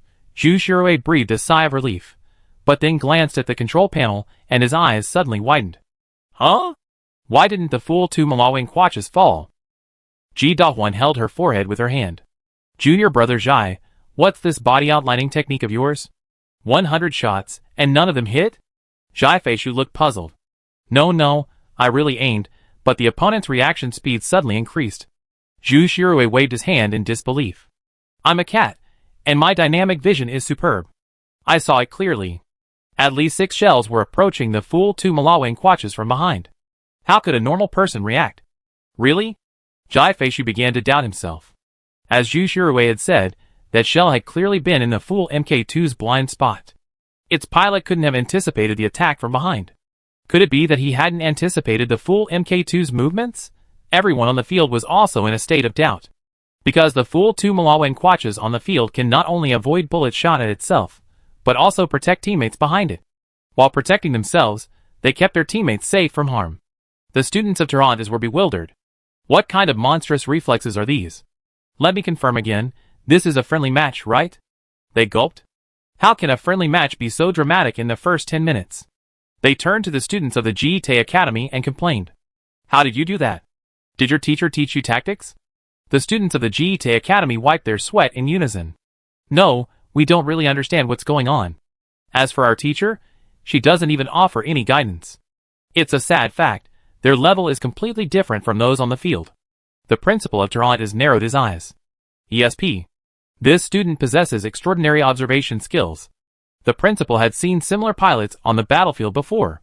Their reflexes were so astonishing, so fast it made one think they could predict the future. The principal frowned and said to GE with a sour tone, "Where did you recruit these talented students? They didn't even go to the military academy, but instead gathered in a place like Lida GT Academy." GE, Anderson, watch your words. I'm still a teacher at GT Academy after all. Anderson raised an eyebrow. You sound like you're serious in class. After a moment of surprise at Nangua's A+ level mental power, the students of Tehran has quickly calmed down. While being able to dodge the shells is impressive, our attacks aren't completely ineffective. The Dawn T4 and Fool 2 Malawang Quatches are gradually drifting away from their positions. At this rate, they soon be unable to maintain their weight. GT Academy is losing this tug of war. As expected, the intense firepower created a gap, briefly breaking the connection between Taoying and Nangua. The weight on this end of the cable was reduced. There's a flaw. Ji Dahuan was delighted. She yanked the cable with both arms, and the Fool 2 Malawang Quatches on the other end was caught off guard and spun through the air like a kite. The Fool 2 Malawang Quatches was already in her hands. Ji Dahuan smiled knowingly. Junior. Okay. The Oath-Bearer raised his arms, and increased his firepower again. Each barrel had 2 shells remaining, for a total of 200 shells in both hands. This time, Tyrannus didn't hold back. Second volley. Fool 2 Malawang Quatches hit in the left arm. Fool 2 Malawang Quatches hit in the right shoulder. Fool 2 Malawang Quatches finally showed a flaw. Third volley. Go alumni! Taranta's students let out monkey cries. A series of hit notifications echoed, and the audience exclaimed in surprise. The Fool 2 Malawang Quatches was overwhelmed by the barrage, taking several hits in succession. But before Nangua could even catch her breath, a third wave of shells launched. Nangua's operation became increasingly frantic. She was almost in tears, saying, "I really can't do it. I can't do anything." Who said you can't? Was that ghost who just protected her? Taoying tapped a few buttons, and a green arc appeared on the HUD panel, indicating the trajectory analysis. With just these 2 rounds of shells, there was absolutely no place to land. System prompt. The probability of completely dodging this round of shells is 0%. As expected. Taoying shrugged. Did you hear that? The probability of completely dodging is 0. Even the god of the universe couldn't dodge those shells just now. If you really could do that, you have to evolve into a 4-dimensional creature capable of folding space. Nangua smiled briefly, but then quickly remembered the situation. She quickly put away her smile, her face serious. So what do we do now? Since Tyrannus wants to force us to let go, then let them do as they wish. The Oathbreaker had 300 shells, all of which had been fired. The only enemy mech capable of high-intensity attacks was the Hershers. Dodge the shells before they land, kill the Hershers, and the game is over. Taoying's eyes quirked. Nangua, finished beautifully. Okay. The others couldn't tell what was being communicated over the team chat. All they could see was the Fool 2 Malawang Quatches that had just been flung through the air. Let go. The Fool MK2's pink-purple paint job was dreamy, giving it a light, airy feel, but its movements were swift, fierce, and precise. This sense of dislocated power. The Fool MK2's legs slammed against the cliff face, its body performing a dazzling flip in the air before landing firmly on the ground. The mech lifted its head, its purple eyes fixed on their Hershers. It seemed to awaken. It braced itself on the ground with its hands, taking a running start, and then, with a sudden jerk, launched itself forward. It raced. With each step, so heavy it shook the earth, it proactively shed some of its weapons. The mech, as light as a butterfly, dove through a barrage of shells. The muffled thud of shells landing echoed from the ground around it. But she paid it no mind. Several shells grazed it, unable to inflict any damage. Without the constraints of its teammates. No, perhaps it was precisely now, when its teammates were in danger, that its pilot unleashed his full strength. 100 meters, 50 meters, 10 meters, closing in. The Fool 2 Malawang Quatches dodged all attacks and charged in front of the Hershers. Then, with a single punch, he shattered the Hersher's halo. Ji Dahuan, huh? How could it be so fast? Ji Dahuan frantically released the cable in her hand and raised her great sword. Amidst the clanging of metal, she blocked the Fool MK2's punch. But it was too late. Ji Dahuan, experienced in combat, was completely defenseless in this encounter. The fool two Malawang Quatches crushed the greatsword's guard and grasped it in its own hand. The ornate, intricate greatsword rested against the Hersher's neck. The audience gasped in surprise. Ji Dahwan retreated in panic, her back against the sand wall. Her hands gave way, and she collapsed, exhausted, into the driver's seat. At that moment, she finally realized that the reason so many of the shells had missed wasn't because of her junior's poor aim. The pilot of the Fool 2 Malawang Quatches possesses A+ level mental power, allowing her to predict the projectile's location. Not only could she predict the projectile's location, but even her every movement. That's why they could so easily snatch her sword. Ji Dahwan struggled to say, I surrender. How could there be such a new student? How could there be such a team? How could they be so strong? Tao Ying, who had barely moved the entire time, finally stood up with aching limbs and stretched herself. She also did some radio calisthenics. The students of the Toronto's Tactical Academy have a strength, exceptional analytical skills.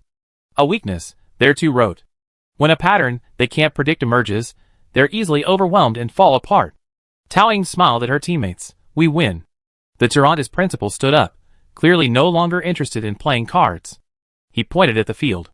How could there be a team like this among the freshmen? How did you choose it? I didn't. Ji shrugged, looking at the Dawn T4 that had barely moved from start to finish. She chose it. The principal shook his head repeatedly, then sank back into his chair with a smile, muttering, the young are truly formidable. The Toronto's Tactical Academy lost, and in a friendly match, to a third-rate military academy. But the Toronto's people who participated in and witnessed the match were convinced. After losing all their combat effectiveness, the three members of the Toronto's tactical team voluntarily conceded defeat. Zhu Shirui climbed down from the Miss Rain E0087, feeling a bit heavy-hearted. This was the first time she'd been beaten so completely that she couldn't fight back, but she wanted to see who she'd lost to. Who was commanding that Dawn T4? Zhu Shirui quickly reached the other side of the mecha hangar. 3 people stood before the Dawn T4 mecha. Zhu Shirui remembered their names: Lin Biega, Nan Gua, and Bai Ying. The tall, goofy-looking one must have been the one fighting like an elementary school student at the start, not the captain. The other two. Well, they didn't seem like they could operate a mecha.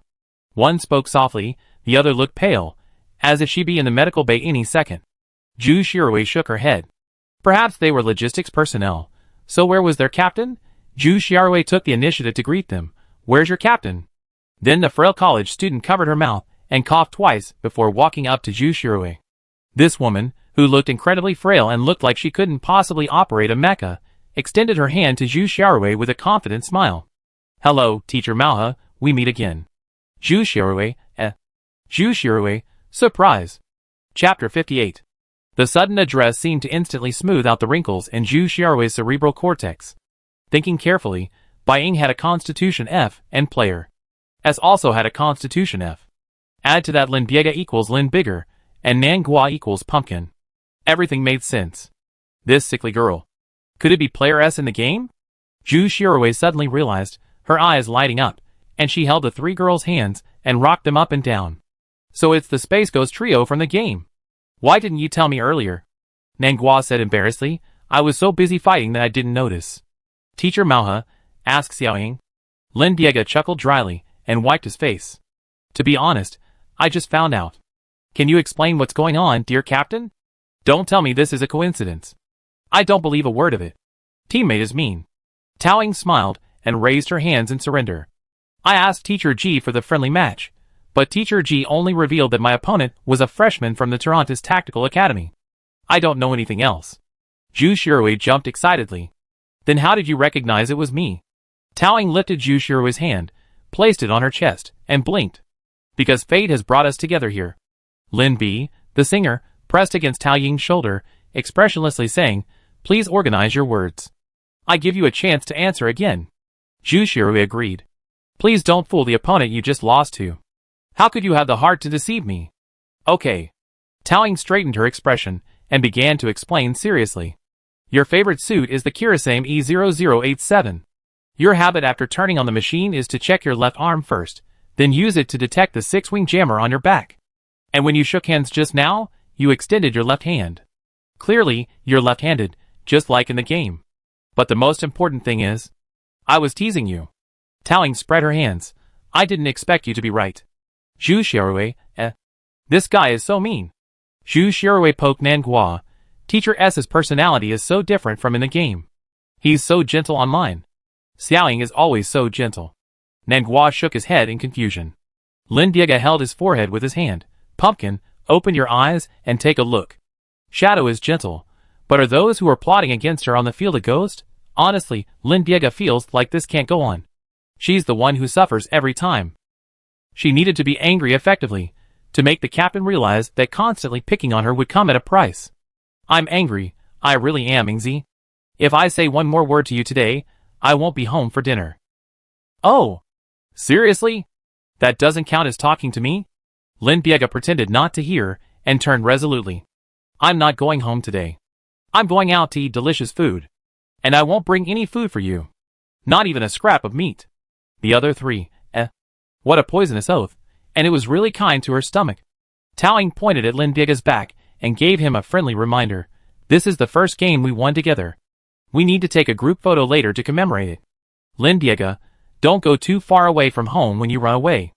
Lin Diega stumbled at the words. She stuck to her principles, and didn't look back. With a single stride, she changed direction, heading toward the auditorium.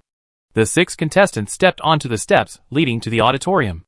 The wind whipped through their hair, and the midday heat whipped up dust, but the temperature was just right. The students from both teams cheered like monkeys. Lin Diega, you did a great job. Nanguo, you're amazing. Student F, your leadership is superb. Zhu Xiaowei tilted her head. Why do they call you Student F? Taoying spread her hands helplessly. It's been a while since I lost my real name. Enough talk, let's take a photo. The students lined up according to height. Taoying, GE, and assistant teacher Bai stood at the front of the group. And Anderson, principal of Toronto, raised his camera and began to frame. Hey you, Lin Diega, squat down a little. You're out of frame. Xiao Rui, stand on tiptoe. Only your head is in the frame. Forget it, just stand a space higher. Right behind Nanguo. Anderson adjusted his position, set the timer, and rushed to the front row. With a click, the photo was captured. The photo was quickly transmitted to the classmates' laptops. Everyone counted the ugly faces of their classmates in the photos, laughing. Nanguo pulled out a mini printer, and printed out the photos with 2 clicks. The girl held up the photo toward the field. She gently adjusted the angle with her fingers, and the sunlight reflected a shimmering golden light from the frame. A shimmering, passionate, dazzling victory. Today's win, along with the indelible and beautiful memories, will remain forever in their memories. This was their first win. There would be many more to come. But Nanguo quickly noticed something wrong with the photo and pulled back his hand, grunting. Why was Xiaoying's face only in profile in the photo? Nanguo turned around in confusion and saw Taoying covering her mouth with her hand, blood oozing from between her fingers. Noticing Nanguo's gaze, Taoying frantically gestured toward her with both hands. Nanguo immediately realized what had happened and panicked, shouting behind them, "Backpack! Where's Xiaoying's bag? Medicine! Medicine! Medicine! Medicine! Help!" Nanguo's shout drew the attention of everyone still admiring the photos. Though unsure of what was going on, the kind-hearted university students, one by one, helped carry Taoying's backpack forward. Then Taoying vomited blood. The students of Toronto gasped, their heads turning in shock. What's wrong with her? Did she get hurt while operating the mech just now? The students at the Special Machine Academy, well, that's not the case. She's always been like this. Been vomiting blood? The students at Toronto frowned. Is it some incurable disease? Oh my god of the universe, how jealous of her talent. How much time does she have left? Lin Diega held out her hand. No, it's not fatal. Lin Diega tried to explain the illness as something like brain synchrotron interference syndrome, but with her half-baked understanding, the more she explained, the more it seemed off. In the end, everyone just understood that this student with Constitution F frequently vomited blood and fainted at the sight of blood. The students at Toronto were silent for a moment, then commented, wow, this illness is so logically sophisticated, so interconnected, so strategic. The students at the Special Machine Academy, are those 3 words appropriate for this situation? And could you please stop talking about tactics? Are all of you Toronto's tactician geeks? A group of students gathered and began analyzing Taoying's condition, but it was clear their expertise offered no help and only added to the confusion. They delved into everything from the origins of humanity to the history of Chester. Finally, someone remembered to call a doctor and shouted, "School doctor." They sounded like they were about to start a medical disturbance. Taoying waved her hand away. She tilted her head back, swallowed a pill, wiped the blood from the corner of her mouth, and deftly tossed the blood-stained tissue into the trash can. It's simply the drug's effect. I'm fine now, Taoying said, raising her hand to check the time. I have classes this afternoon. I'd be leaving. Wait. The Toronto's people held out their hands. Is she so concerned about time because she doesn't have much time left? Then, it was even more important to capture her image. How could she win such a beautiful match, only to have her face missing from the photo? The Toronto's people, minding their own misunderstanding, posed again, awash in emotion and sympathy, for another photo. Because of the recent incident, the scene was a bit chaotic, and a strong wind blew through. The final photo showed everyone with wild hairstyles and frantic expressions. Everyone asked to take another photo, but Taoying declined, citing a lack of time. The photos were distributed to everyone's laptops. Lin Diego leaned over and said, "It's still early for afternoon classes. How about another one?" "No, everyone's expressions are quite lively, so this one will do." "You like photos that show life?" "Not really," Taoying grinned, a sinister smile on his face. "It's common knowledge that Toronto trains commanders. If one of them ever becomes famous in the military and recalls this photo, he'd definitely pay me to destroy it." After saying that, Taoying seemed to recall something and looked at Lin Diego in surprise. "By the way, isn't Teacher Big still angry? Why are you talking to me? Shadow, with your personality, have you really never been beaten since you were a child?" "No, my guardian is very gentle." Lin Diego stopped asking. Guardian, not parents. Ing had never mentioned her family, so her family situation must have been very complicated. Forget it. Why would a woman bother another woman? She graciously offered to reconcile. Although the friendly match had been quite dramatic, after it ended, everyone felt strangely harmonious. After exchanging contact information, Taoying and the others headed home. Xu Xiaorui waved at them from above. "Teacher S, see you at the League." Taoying smiled brightly. "See you at the League." Turantis' private shuttle brought a group of students back to school. As soon as they entered the school gate, a group of students gathered around them. These students had originally assumed the friendly match was a sure loss, so they skipped it. Now they deeply regret it. This was a triumphant victory for their Special Forces Academy over a second-tier military academy. It was such a shame they didn't witness it in person. You played such a beautiful match. It's all over the internet. Those single guys at Toronto's love surfing the internet. They quickly edited the video, saying the mysterious team from the Special Forces Academy at Lemon University is incredibly strong. Taoying took a look and saw that, as the student had said, over a dozen edits had been made and posted on the official Toronto's Tactical Academy account. Several major military academies reposted the video, with headlines like, "A tribute to Bai Ying's burning spirit." What kind of life did she burn? Speaking of which, why are the students of Toronto so obsessed with editing videos of their family's defeat? There are even different versions. Passionate, silly, and couple versions. What's with the couple version? Can a few mechs fighting each other be a source of adoration? Taoying clicked on it, puzzled, and discovered that the editing had included the scene where the Dawn T4 and the Fool 2 Malawang Quachas held hands to dodge artillery shells, and even added a pink bubble filter. Taoying, how did they manage to turn such a hardcore bullet-dodging scene into a couple-adoring scene? Because of the popularity of these videos, for the next few days, every time Taoying and the other two attended class, they would be met with admiring glances from the students at the Special Military Academy, accompanied by whispers. You know, it was those three who defeated the second-class military academy. Everyone near the school knew about it. Even the vendors at the nearby snack street knew about it. Taoying and her two friends often went there to eat. Word spread quickly, and wherever they went, they were given food by the kind ladies. "Hey, these spicy roasted field mice are for you. If we win the league, you must help me promote them." Lin Diego, her hands full of food, looked happy.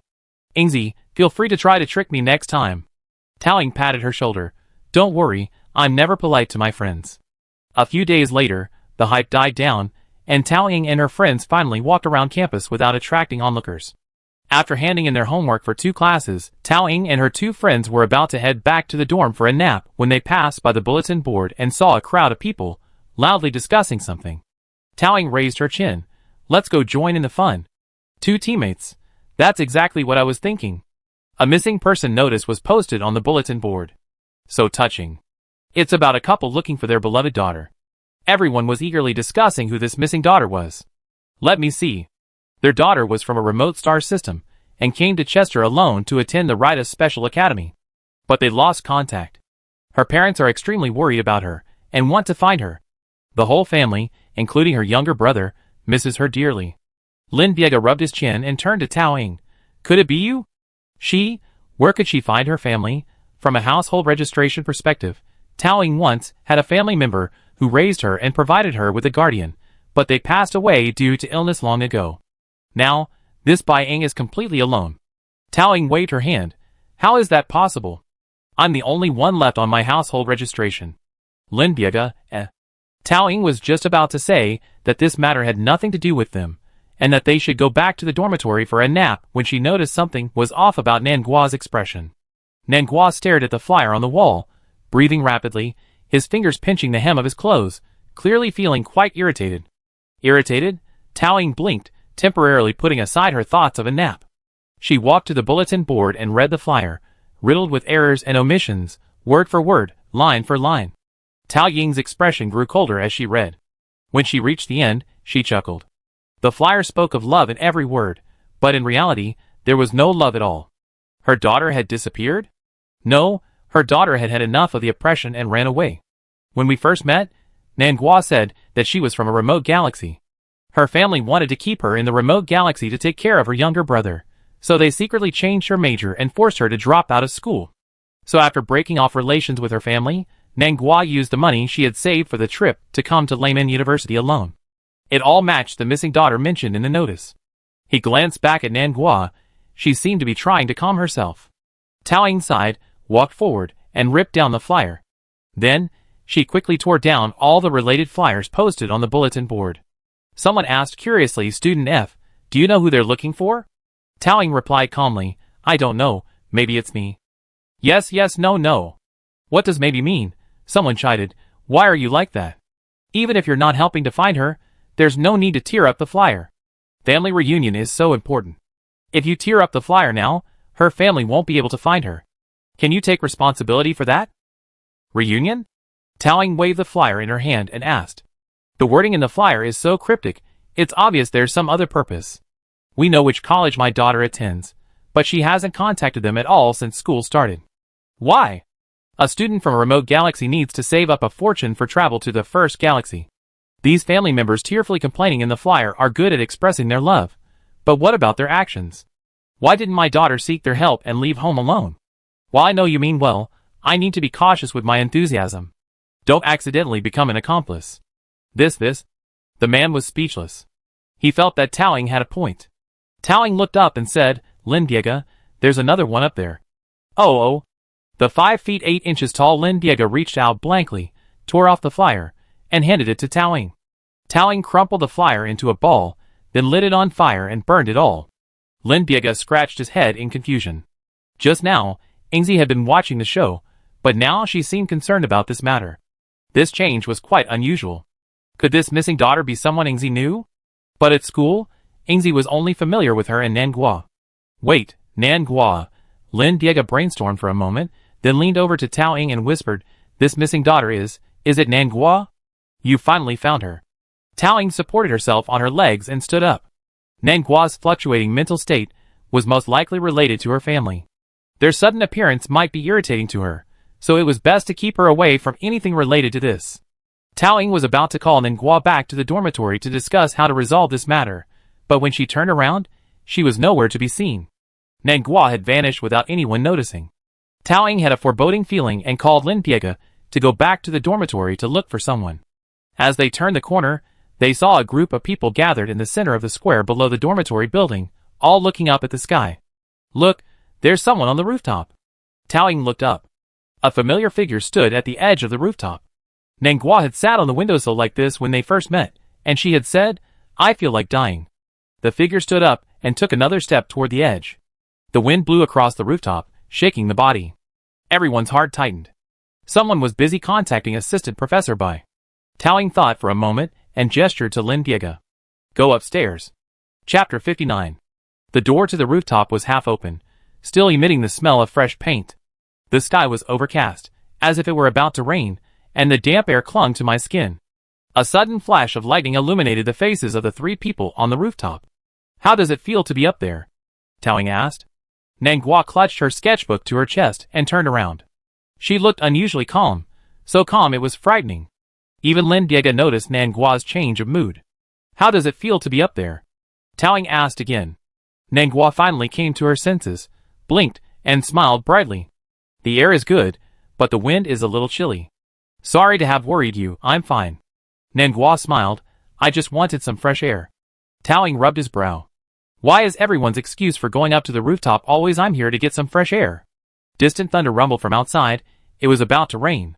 The rooftop becomes even more slippery after the rain, making it easier to slip and fall. Taoying approached slowly, her steps calm and composed as always. It's too dangerous. Calm down. Taoying held out her hand calmly. Nanghua smiled and shook her head, still standing firmly outside the railing. I'm really fine. You guys go back first. I calm down and go to class on my own. After a moment's silence, Taoying asked directly Nanghua, do you want to commit suicide? Lin Diega quickly grabbed Taoying and whispered, why are you asking that? What if it upsets her? Taoying said nothing, simply typing a few letters on the laptop and clicking search. Lin Diega leaned over to take a look. Rule 1 of the Interstellar Suicide Prevention Handbook. When you suspect someone is suicidal, don't be subtle, instead, ask directly. Do you want to commit suicide? Encouraging someone to express their inner feelings can significantly reduce the chance of suicide. Lin Diega scratched his head.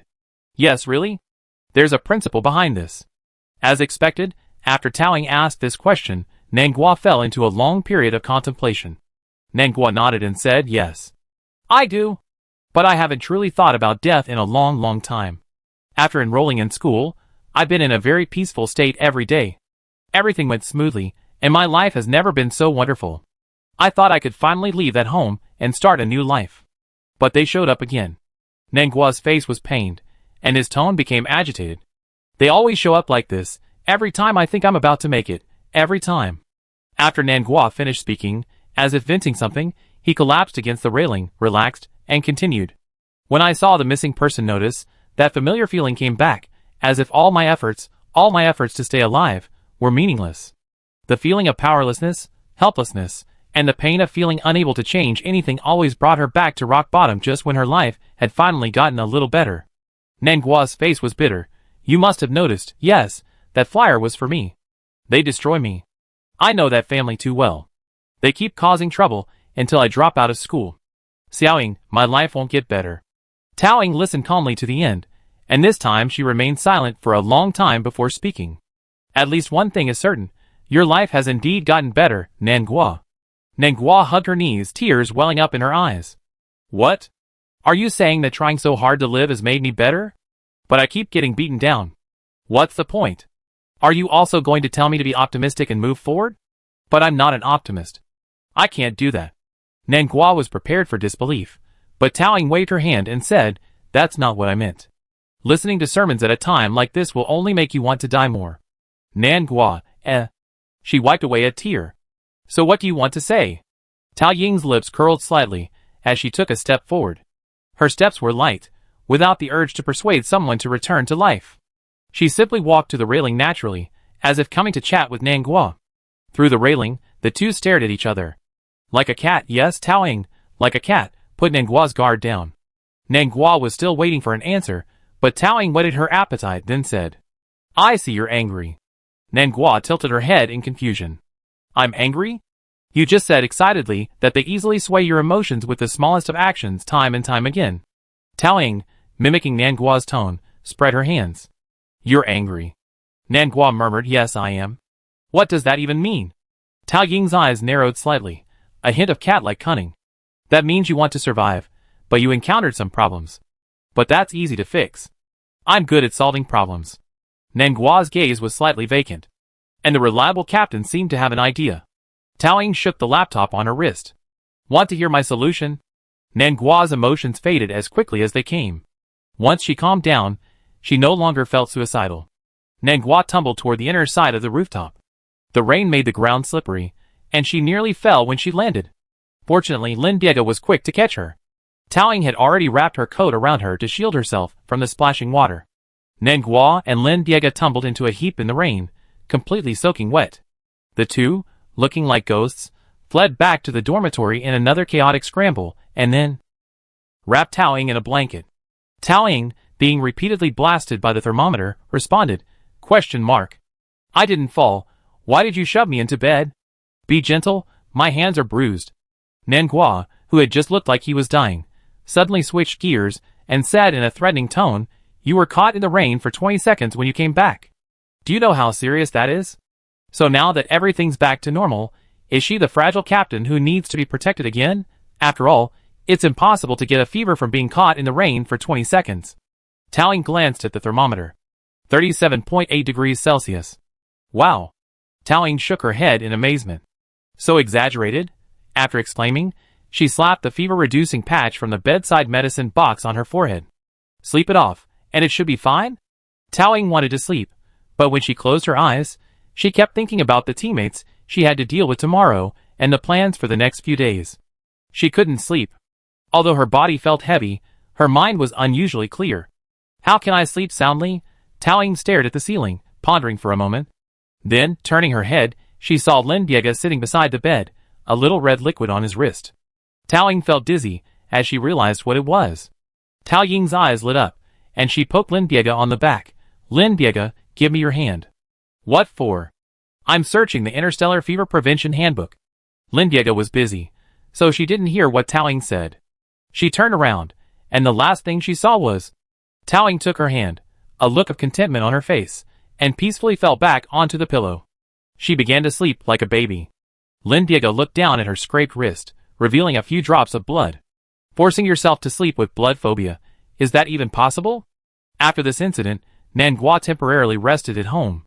Although she wasn't so desperate, she was still worried about staying at school and encountering her family, who came to look for her.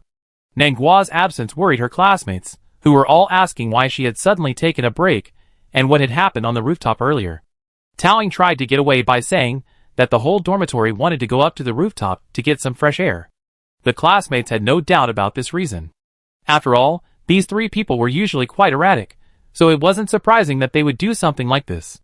They turned to discussing another recent hot topic on campus. But then, who is the missing daughter? Has anyone seen who posted the flyers? Outside the GT Academy, a woman was on the phone. The man on the other end sounded impatient, as if he was pressing her. Has Nangua contacted you yet? The woman gritted her teeth and said, No, it seems she's determined to sever ties with us this time. She's dreaming. After raising her to this age, she wants to just walk away. The man snorted coldly. Since she's so unkind, don't blame us for being unfair. Take the photo and ask her classmates. Go around the school and ask her. I don't believe she sits still. The woman hesitated. Well, she's got good grades. If she studies here, could she get a scholarship? Or maybe we can wait a little longer and get some money. What scholarship? The school I helped her transfer to wasn't good at all. You don't understand. It was a terrible school anyway. What kind of scholarship could it possibly have?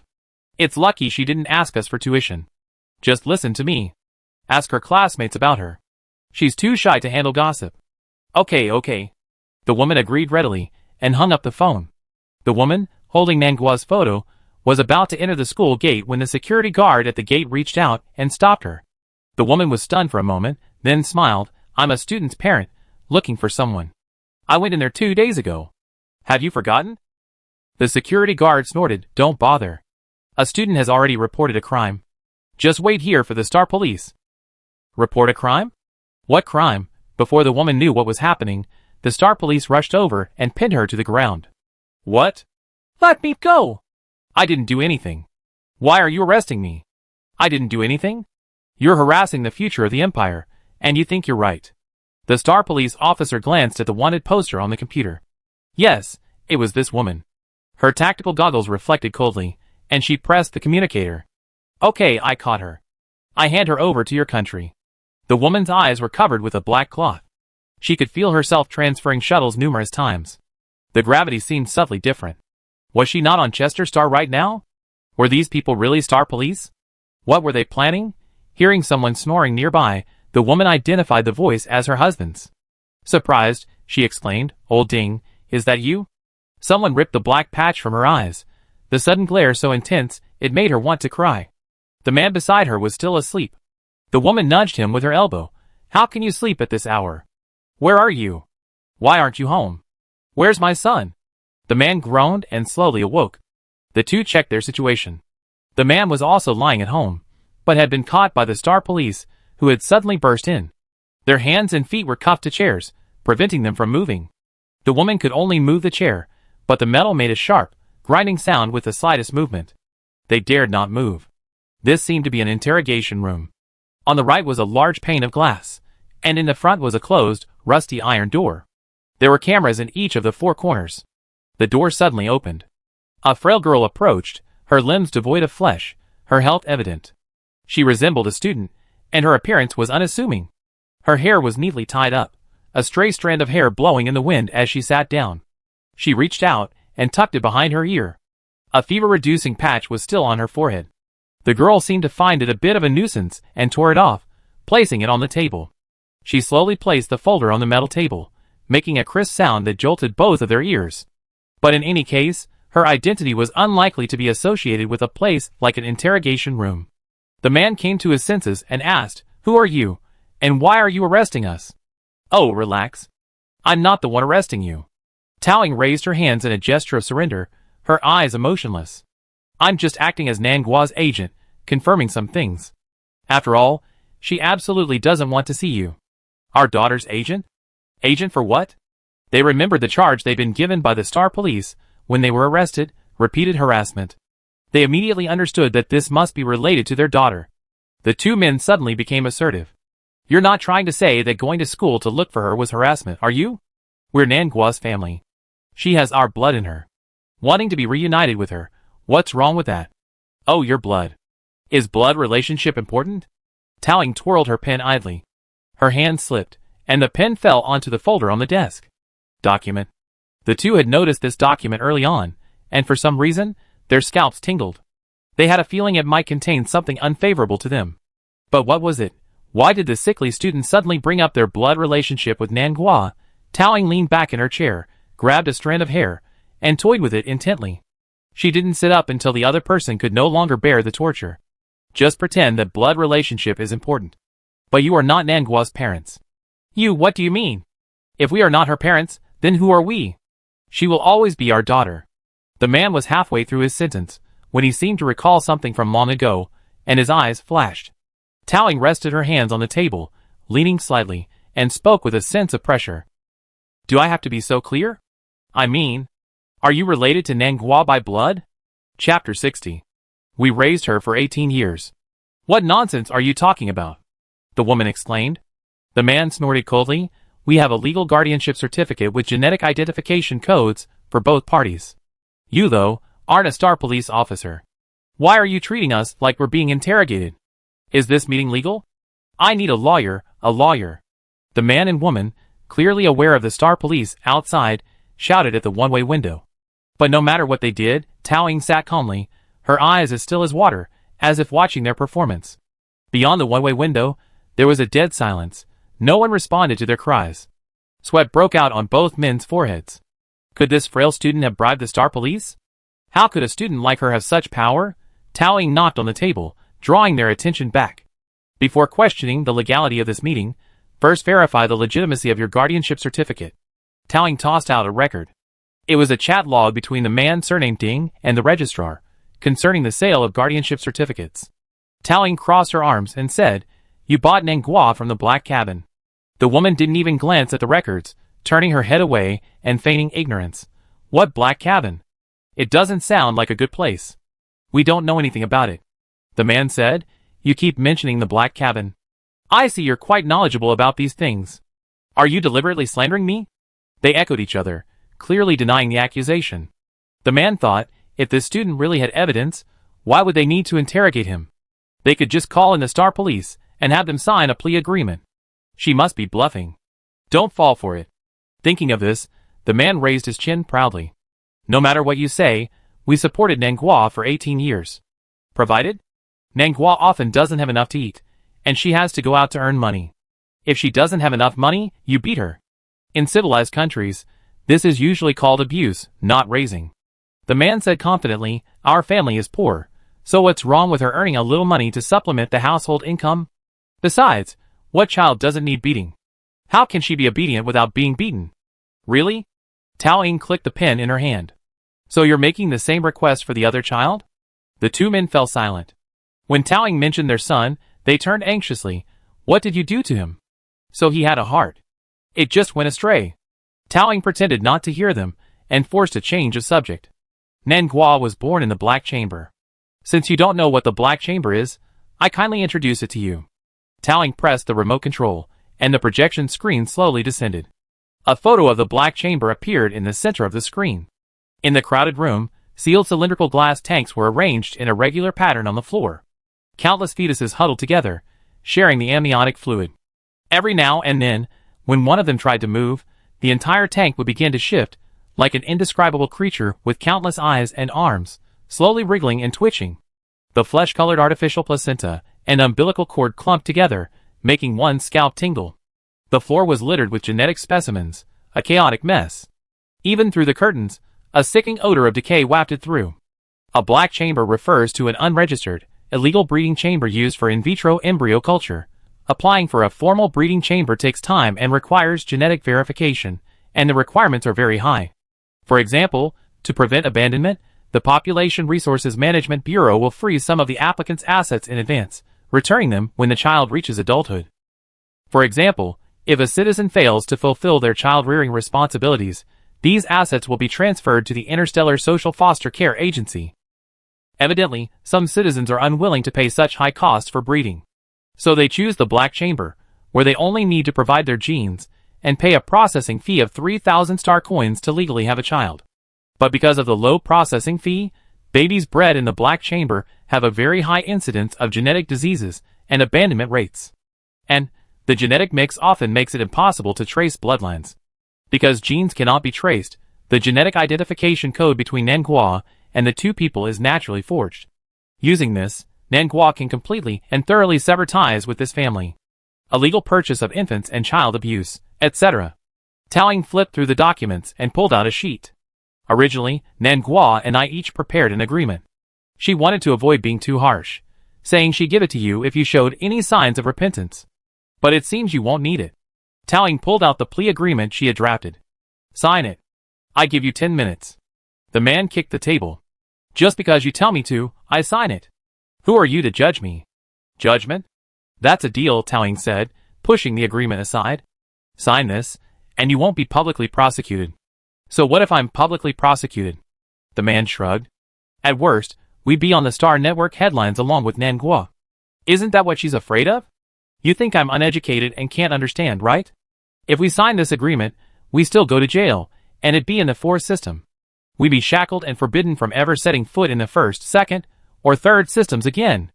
Once we leave the fourth system, we'd be electrocuted and knocked unconscious. This student shouldn't try to trick them.